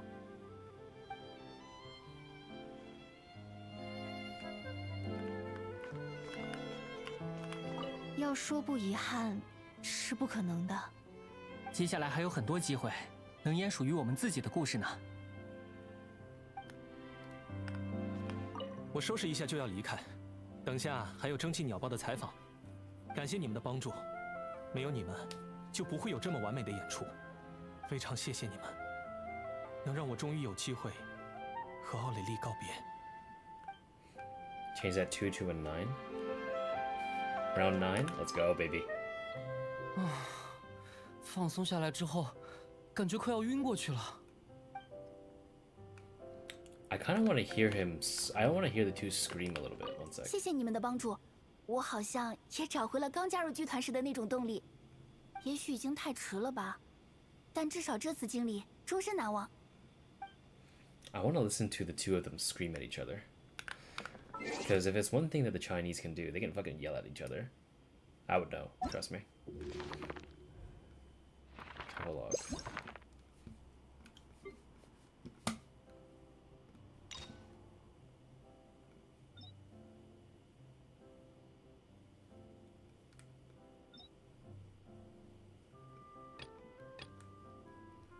Let's see here. 怎么样？我害死了奥蕾丽，你满意了吗？喂，你别这样说。你这个混蛋！你明知道奥蕾丽有危险，你为什么不告诉我们？都已经是那种情况了，你在怕什么？你该让我们去救她！你知道你做了多荒唐的事吗？别触怒，别触怒啊！我要怎么冷静？就是这家伙，害死了奥蕾丽，我最心爱的人，还大言不惭说什么为了演出，根本就是不敢承担责任。对不起，我一直想对剧团的每个人道歉，但团长已经不在了，这种歉意还有用吗？我就是个懦夫，犯下了无可挽回的错误。要打就来吧，杀了我也无所谓。送我去见团长，在那个世界当面向他道歉吧。滚！给我滚！永远不要再让我看见你！行了，你们两个吵死了，给我停下来！不要把舞台演出和剧团里的关系混为一谈，行吗？口口声声说想用最后的演出纪念团长，但实际上不还是在宣泄你们自己的感情吗？ Wow, they altered that script. Furina says, "Oh my god, enough. You guys are so goddamn loud. Please quiet down." They changed that script, dude. Wow. They actually swapped that shit up so hard. Also, I will say though, damn, that sent shivers down my spine. The way that they fucking like just such a guttural scream. Oh my god. That's concrete, baby. Fucking the Chinese VO, dude. Fuck. 怎么了？我没说什么可笑的话吧？没有，抱歉。只是有个瞬间，我觉得团长他就站在这里。要是他目睹了刚刚的那一幕，一定也会像这样厉声训斥的。真的吗？我还以为他是个很……说的轻松，那你来帮我签吧。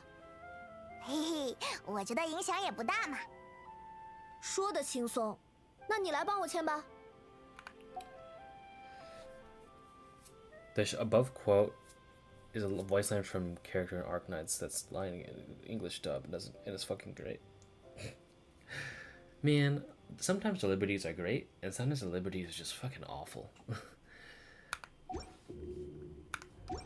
But I guess it wasn't this. It would not have been the same portrayal of the character if. Ooh.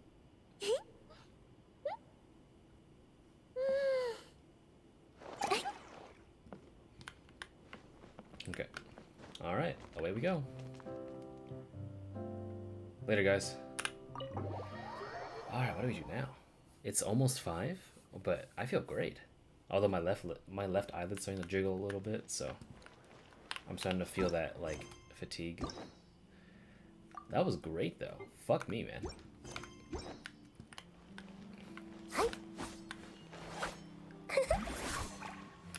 亮相了。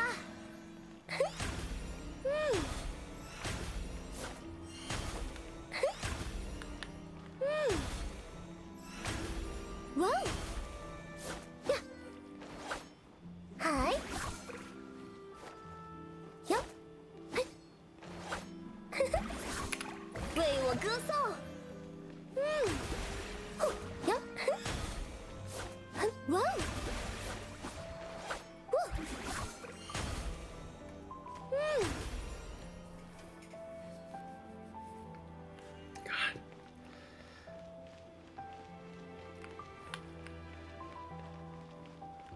没什么好担心的，因为该发生的事情总会发生的嘛。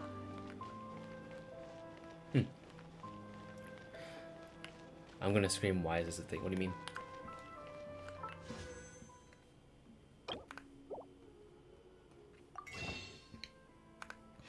Alright. Well.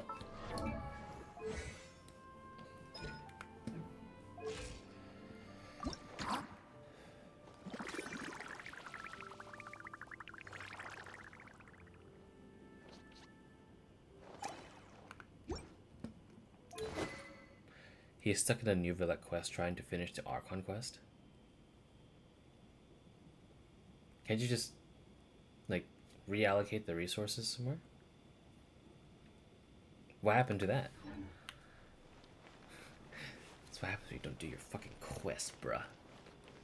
Trying to start? Oh, okay. Sorry, mate. Hope you get that fixed sooner or later. Alright, 40 days for this patch. All good. It's a rerun patch, isn't it?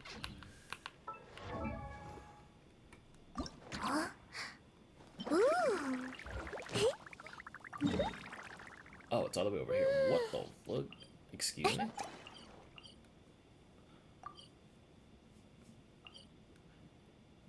Oh, I know what this is.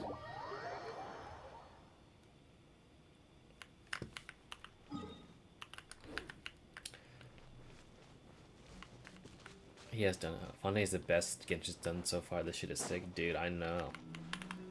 Would you also believe that the English VA for Furina is actually, like, awesome as fuck?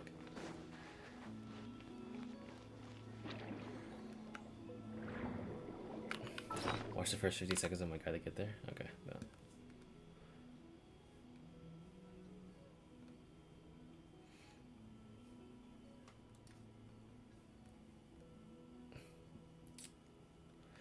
One moment.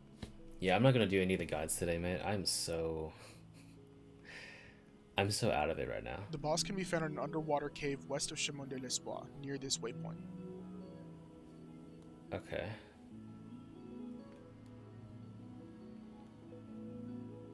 Oh, this is the cave that I tried going into a while ago, but you just couldn't fucking do it. Oh no, you could though. Wait, wow, I'm stupid. Hold on. So you're telling me that...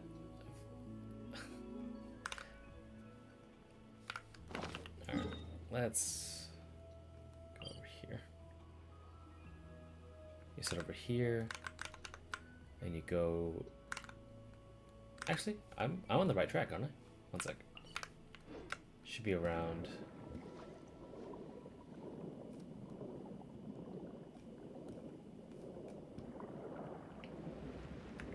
Yeah, I want to level her up. I want to level her up to level 50 at least. I just finished her quest too, so. Oh, I see it. It's over there.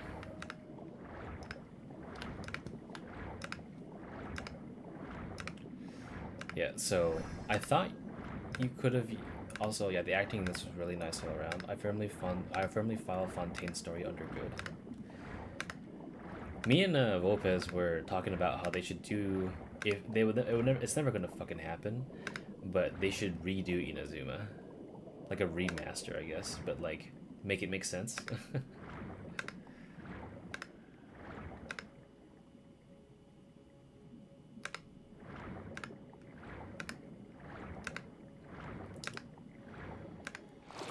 Give Sara a hangout, make Kokomi shit make sense. Because of Inazuma, though, we got Sumeru and Fontaine.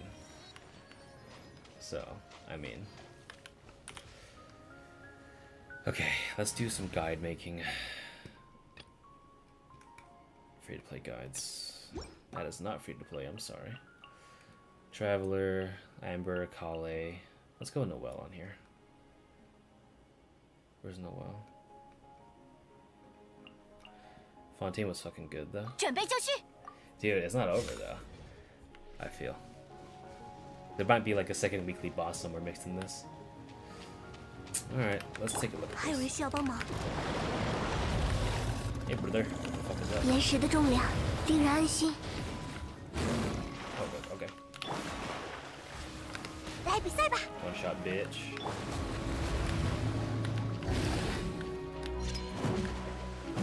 There you go.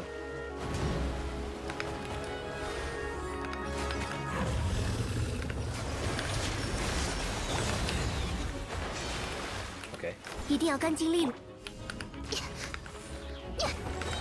真诚吧，我会注意女仆的礼仪。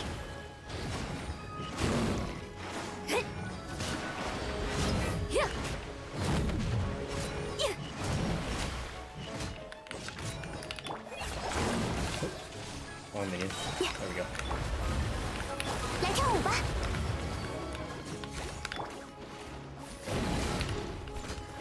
Oh, it just takes any damage. That's cool.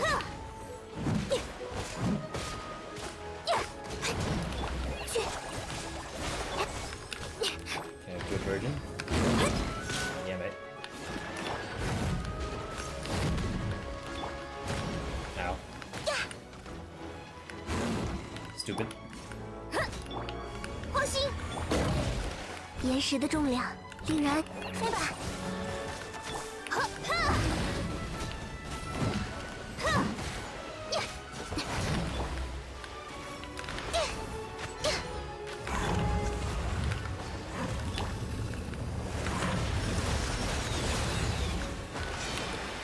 Minion again?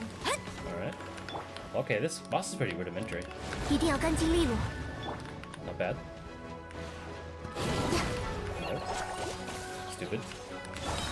No. 拜托了，克里安巴，你没有退路了。 Stupid. Don't you know? I dodge for it. Even with the... 火星， No. 真诚吧。岩石的重量令人安心，该打扫战场了。 Nice. Sorry, Amber, you had to eat that shit a little bit. Okay. Next boss is Arlecchino's half-eaten cheesecake. Next weekly boss is probably Arlecchino, and then they'll focus primarily on her lore. It'll be tied into an interlude quest, so it'll have more lore than the story quest Act 2, but I'll still have much. There's no leaks, just my guessing. Devalin Andreas, Child Signora, Raiden, Shoko no Kami, and then Apep. No, one weekly boss is always a Fatui. Oh, my ass forgot H-Daha. It's always a Fatui Dragon LMAO. That's true.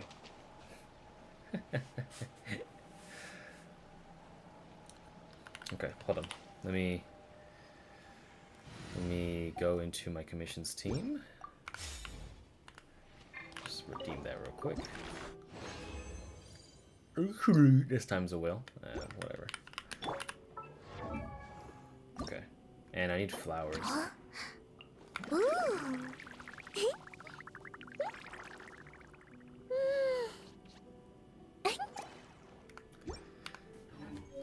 I do love this whole thing though. The whole, okay, so this is my damage. But then you have the medic. So you can literally, it's like all kits in one. That's so good, mate. That's so fun. And it lasts for 30 seconds, so it's 100% uptime. So be like, alright guys, I don't feel like I want to heal anymore. Let me just swap rack real quick. And then, but you can just refresh them. It's so good. Damn.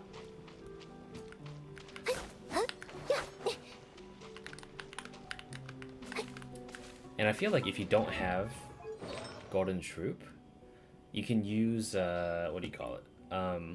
Fucking,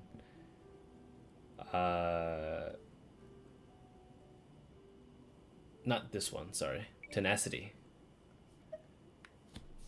Because Tenacity also works too.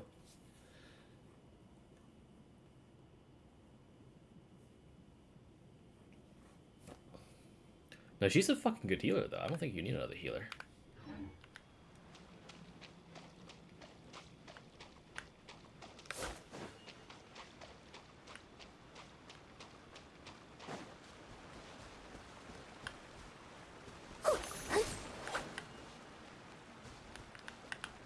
this fucking nerd.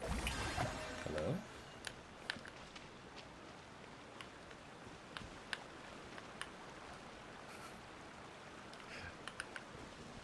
Oh, is that it is a maid outfit. Or something like that. I don't know. Little top hat.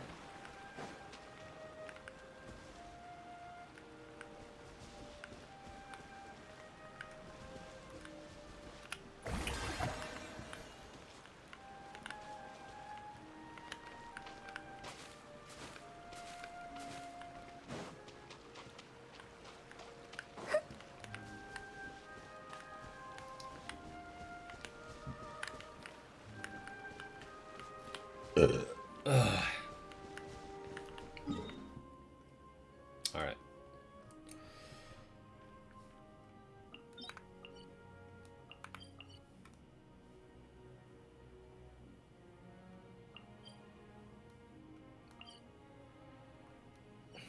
Let's get to this one real quick. Let's unlock that teleporter first. Also, defeat the having to get the heal you want to be 50% for your other changer. I guess so. I'm too wasted right now to fucking even think about it right now. But thanks for the food for thought.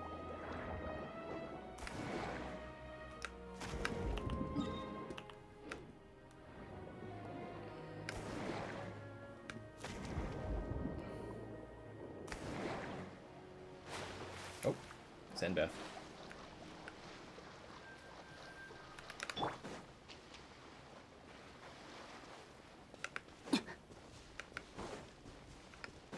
Saber, what? I mean, you. Oh shit. You're being silenced? What do you mean?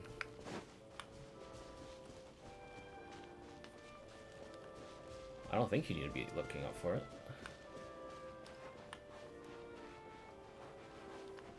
Do you have to be looking up to it? Let me see. I sent what Saber... I sent what before a Saber did, but it didn't send?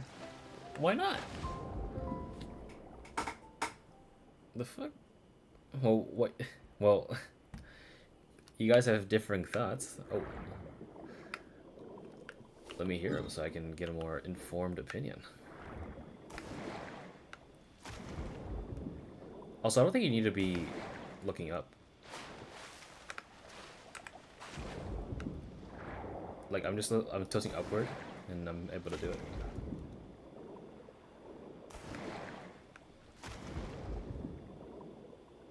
You have to be sprinting though, but like I'm literally just holding W and shift. No, I'm not holding space at all. Just W. Because then I can also go, if you want to go space, press shift. If you press shift space and up, and you'll fly upward. Oh, hold on, my bad. I must not be doing that right. There we go. Yeah, holding space, I think. Let's see what happens if I press space. Let's see. No, I'm still getting it, so maybe something's conflicting with you. Hold, shift W space. Oh, shift W space. Oh, I'm still getting it.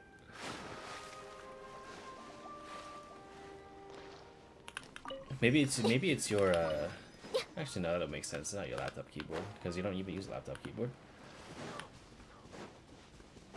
Oh.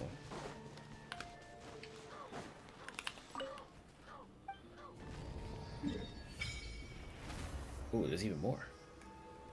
There's another statue of the Seven just sitting right there. Alright. Let's unlock that one too. Teleport currently disabled. Oh. Wait, who are you guys saying what to? You guys saying what to me? Or what to... I can't comprehend anything right now. I am like... I'm sitting here like, oh my god. Furina.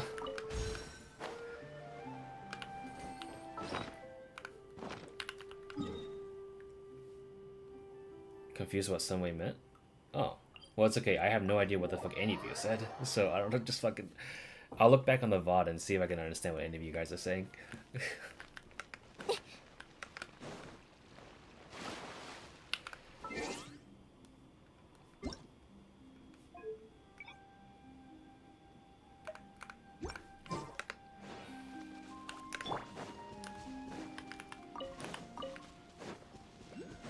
Oh, Jesus. What the hell is that? What are you? Hello? Oh! What?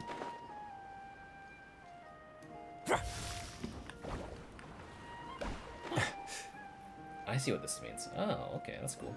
Thanks for introducing me to that mechanic.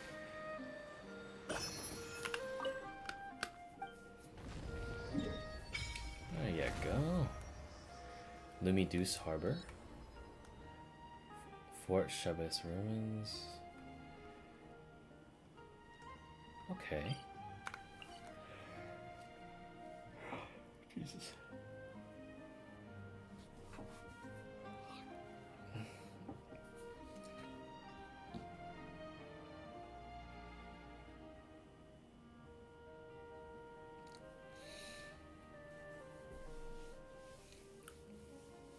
Maybe because you're trying to use it with Fontaine characters so that, like, if you drain your aura, get your HP.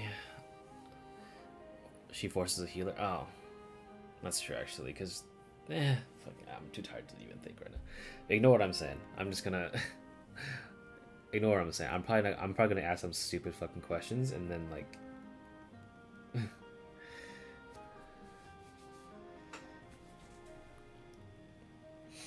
It's okay. We're Dodge Masters. It's okay. It's okay. We're Dodge Masters. We're good.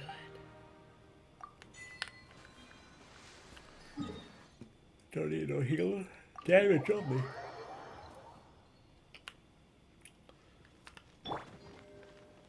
You hate how bad her healer side is? It's because her healer side's fucking dead.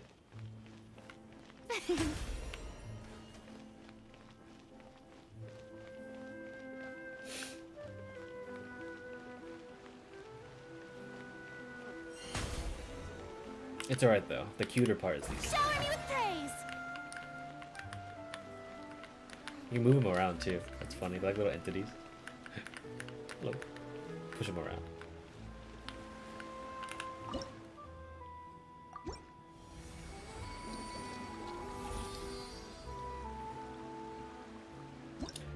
I think maybe it just makes her a very flexible unit in general. Maybe like, you know, overworld, you don't have to like get any food, just fucking hold charge and then heal your party. How brilliant!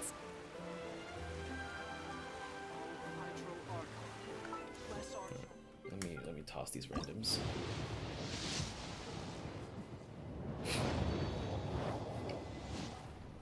Another.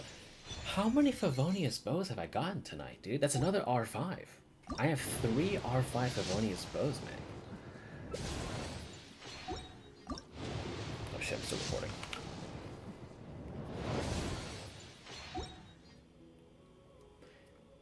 High value single unit to pull, yeah. And you can use a bunch of sets on her too. Like, I feel like if you don't have Golden Troop and you don't want to farm it, you can use Tenacity. Tenacity works just fine.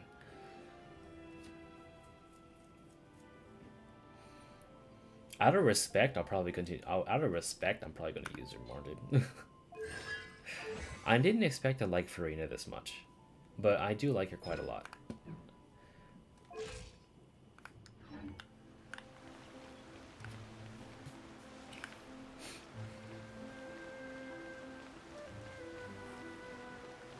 Oh, do we hear the? We don't hear the cries anymore, huh?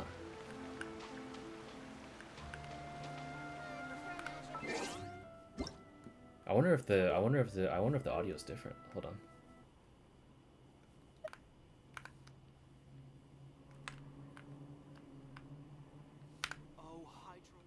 Shut up.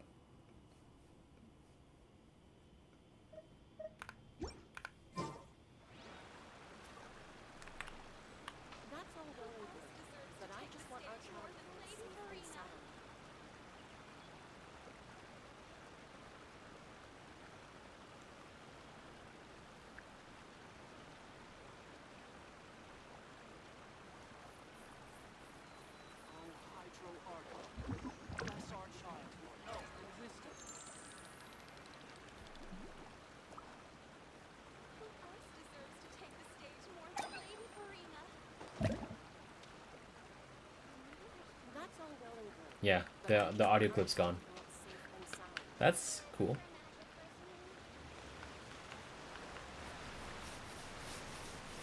Okay, cool. She no longer does that anymore. Cool.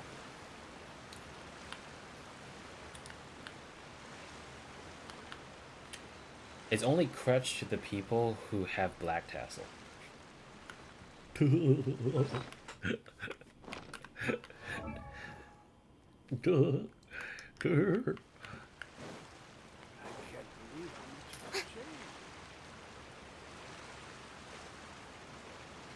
I'm kidding. If you weren't telling, if you couldn't tell, he's definitely my crutch, or rather, just like the turn brain off and just have CC on demand. Like straight up, I just whip this guy out, dude. Like, remember, my Zhongli is so weird that even though it's in the top 5% of hybrid Zhonglis, they don't know how to categorize my Zhongli because he uses the catch.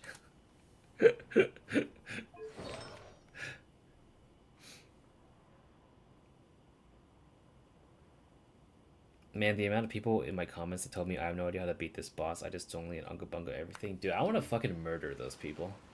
I made this guide for the sake of you learning how to be a better player, and you just go, yeah, never mind. Even though that this video is only about 3 minutes long, I'm going to just straight up ignore everything that you said and just state the fact that I used a shield and didn't watch a video because it was too much effort for me to pay attention to. Man, fuck you. Fuck you. This is why, honestly, at this rate, I've been dodging with Zhongli's shield out of spite. Like, I hate getting hit in general now. I'm allergic to getting fucking hit when I don't need to. This boss is easy, just I get the 60th comments. Free interaction, man. Free money. Humongous hat jellyfish. But yeah, I'm pissed off too. Trust me. Every time I read those fucking comments, I'm like, dude, is there a way to just fucking, like, kill myself mentally? Oh, it is. It's called reading these fucking comments. Maybe that's why I've stopped making guides. At least in a timely manner. But yeah, I have... Let me see. Okay. Well, I'll probably continue to build Furina, because Furina is actually a huge priority right now to get my teapot video out. So I'll probably get my shit updated and like do a mass farm tomorrow. Because I think right now I'm at oh, I'm not at 160. Wow, that's slow actually. Oh no, I was at 160, never mind, yeah. So I'm probably gonna hard farm that boss and then ask someone to join me for all the weekly bosses. Because I'll be burning all my resin. And then see how fast I can get yeah. This 75% damage boost goes fucking hard.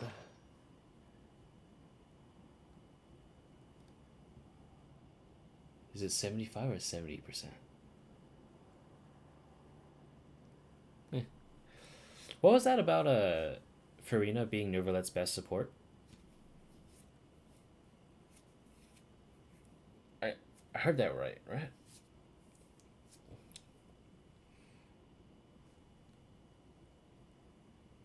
Max level 10 stacks. Let the people rejoice.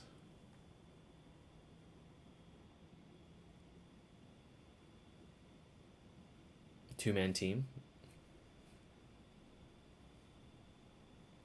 You might. Oh, wait, that's cool. I just noticed something. Look at her now.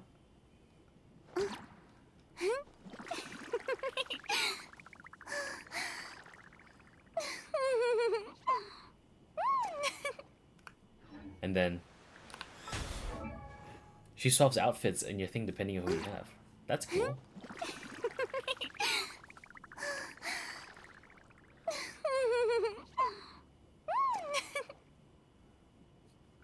New Valet unironically maxes her buff in one charge attack. Because how many ticks he ticks down, right? And then you just fucking considering you have like 3 charge attacks at the ready every time.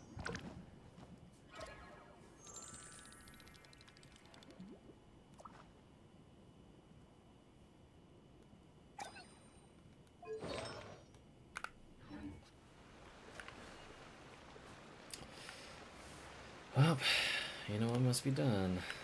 I need to go find the fucking flowers, though. I need to... where's Irenaeus again?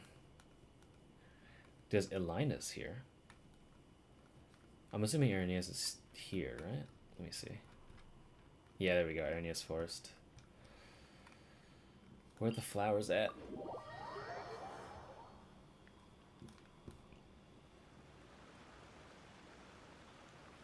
Actually, let me just get Lenny out. What the fuck am I doing? Where's Lenny? Ah, we'll be a traveling magic troupe. Oh, I see a specialty.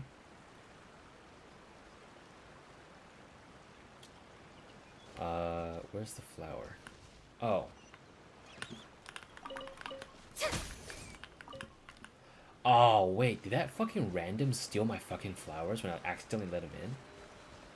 Oh, fuck, that rat bastard.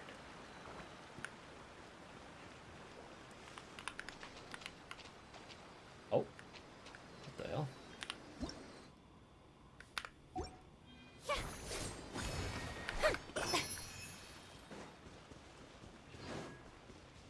He can max it at 1 C at Furina C2. He needs 2 to do it at C0.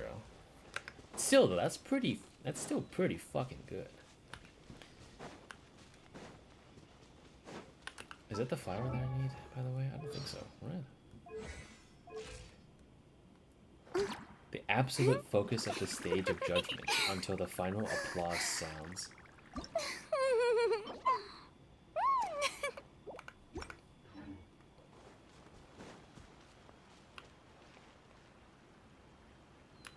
Strike a pose. Okay, that's not the flower.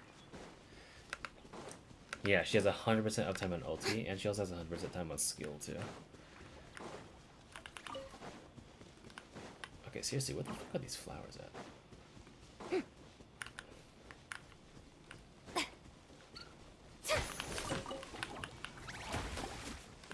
Oh. Oh, here we go, that's one.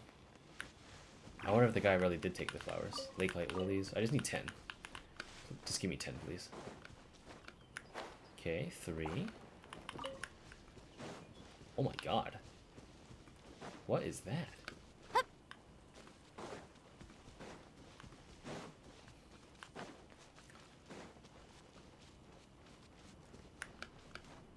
What in the world? Lock Urani?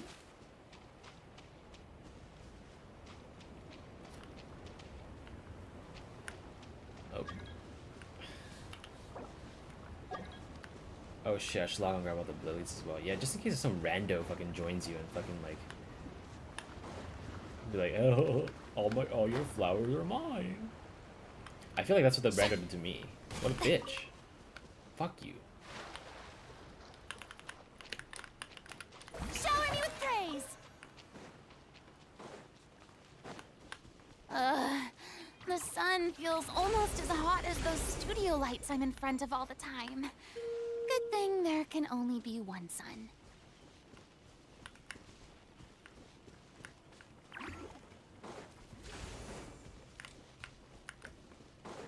I turned off auto join because I realized there's no friends only option. Oh, that's true. Yeah, I don't know why there's no friends only option.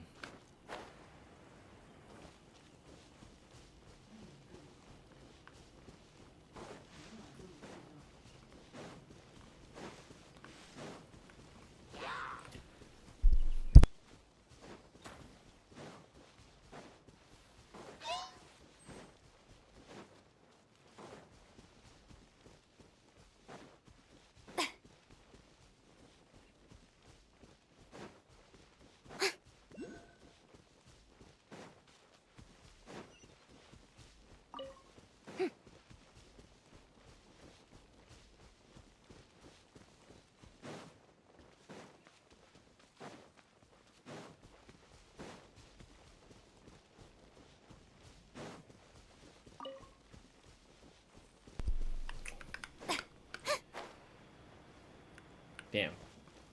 Should have continued to lock my doors. Guess who fucking woke up to do fucking nothing.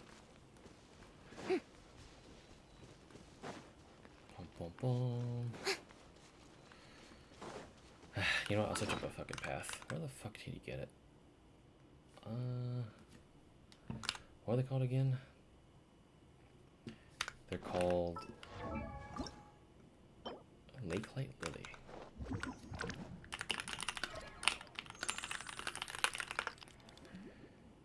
One hour ago. Okay.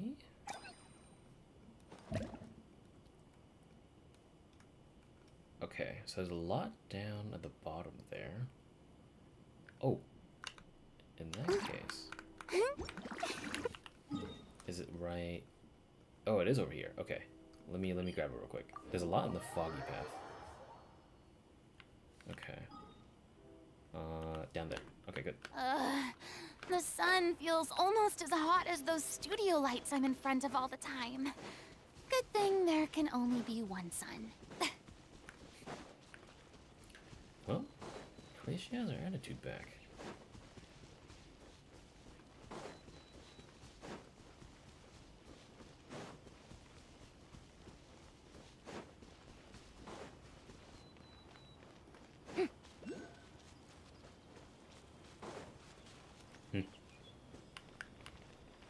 Is it? Hold on, let me check. Oh. Oh, it's sick. Awesome. Okay, so this should be another spot, right? Just let me get to level 50, man.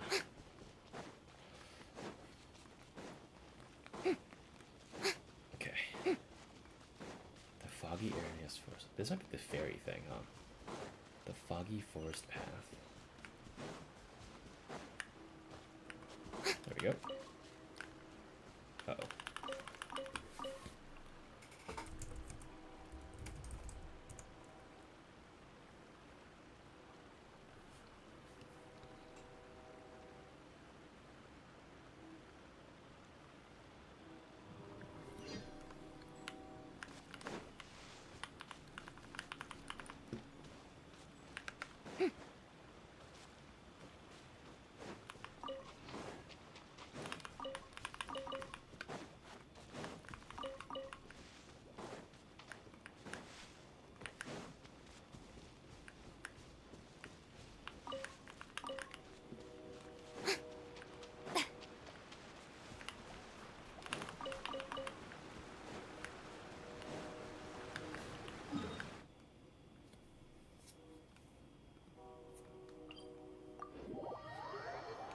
Sorry, I just realized the music was off. That was actually really bad on my part. I was wondering where the fuck the music went. Okay. Remember when Nihita went being from being depressed about her 500-year solitude to everybody hold hands? I remember being caught off guard by that. Also her stalking? What do you mean her stalking? You mean fucking sentencing Skarma should do homework for the rest of his life?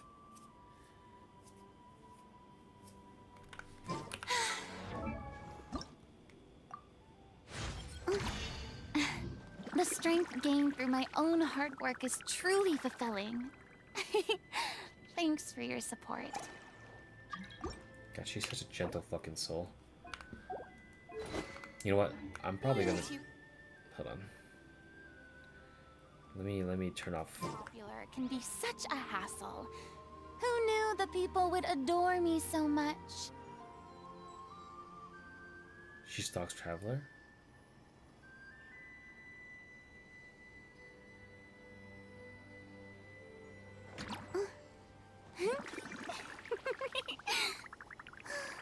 Oh, and her voice lines. I was like, wait a minute. I'm like, what the fuck?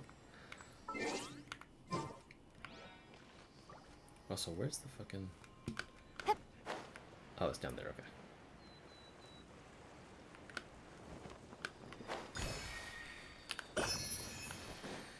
Okay, let me get to the fucking... Alright, this might be the last thing I do for a while. We did do a lot today, though. Furina's quest.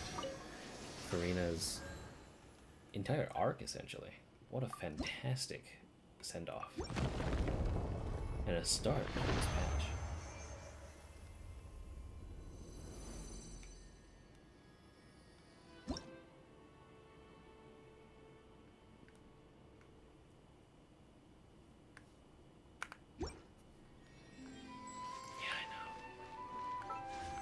I know that she knows, and whatever.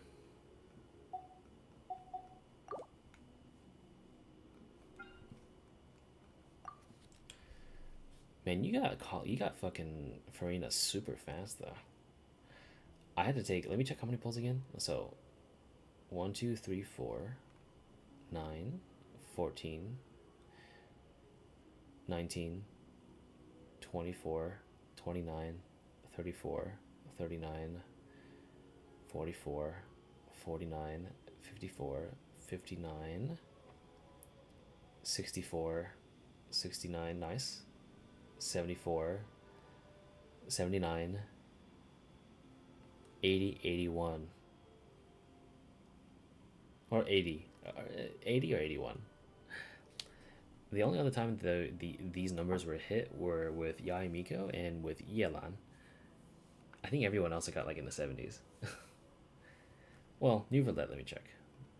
Did I get New Roulette in a relatively good manner? 1, 2, 7, 12, 17, 22, 27, 32, 37, 42, 47, 52, 57, 62, 67, 73, or 72. No, wow, he took less than I thought. Interesting. Okay. Alright, lads. I am fully spent. That was a 10-hour stream. 10 and a half if you consider the fact that, like, I had internet issues. It's 10. Yeah, I've been streaming for exactly 10 hours. Oh my god. And you know what? I loved every single moment of this. I just feel bad that, like, I feel the worst when, like, the internet, like, hits up. I'm streaming at 1500 bit rate. Could you tell? Yeah. So, anyways. Fucking. Appreciate y'all. I don't know when's the next time I'll do this again. I might do Kave's Hangout, maybe. But I have so much fun when I, like, say, when I read the lines, and, like, just, I think the camera, I'm gonna keep it. It makes me look like shit, but I don't really care. But I love everything about this. It's fun. Like,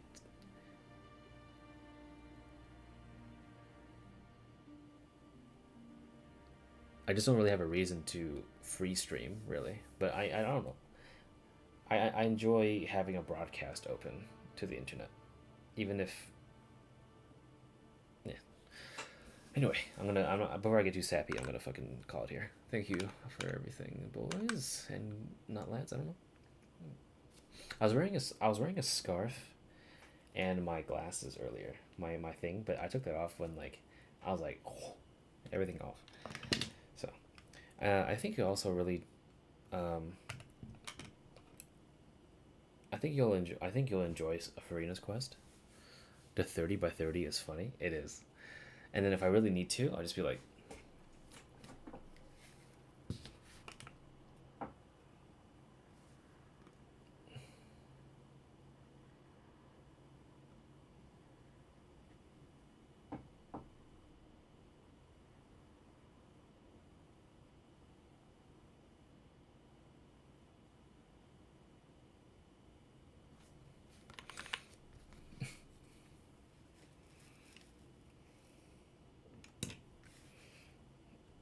not the most flattering angle, because, like, it should be I should be more like, I hate this angle. I much prefer if you look at me from this way, because it's like, I prefer this angle up here, like up here. But this kind of makes you look like a but beggars can't be choosers.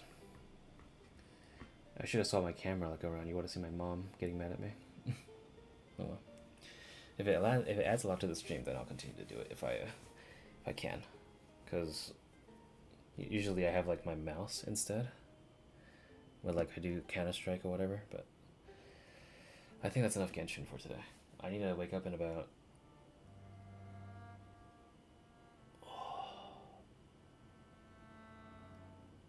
3.5 hours to go see the doctor. So, all right. Appreciate it. Thanks for coming by and sticking with me for 10 hours, Fox. This is half your day gone. All right. Peace.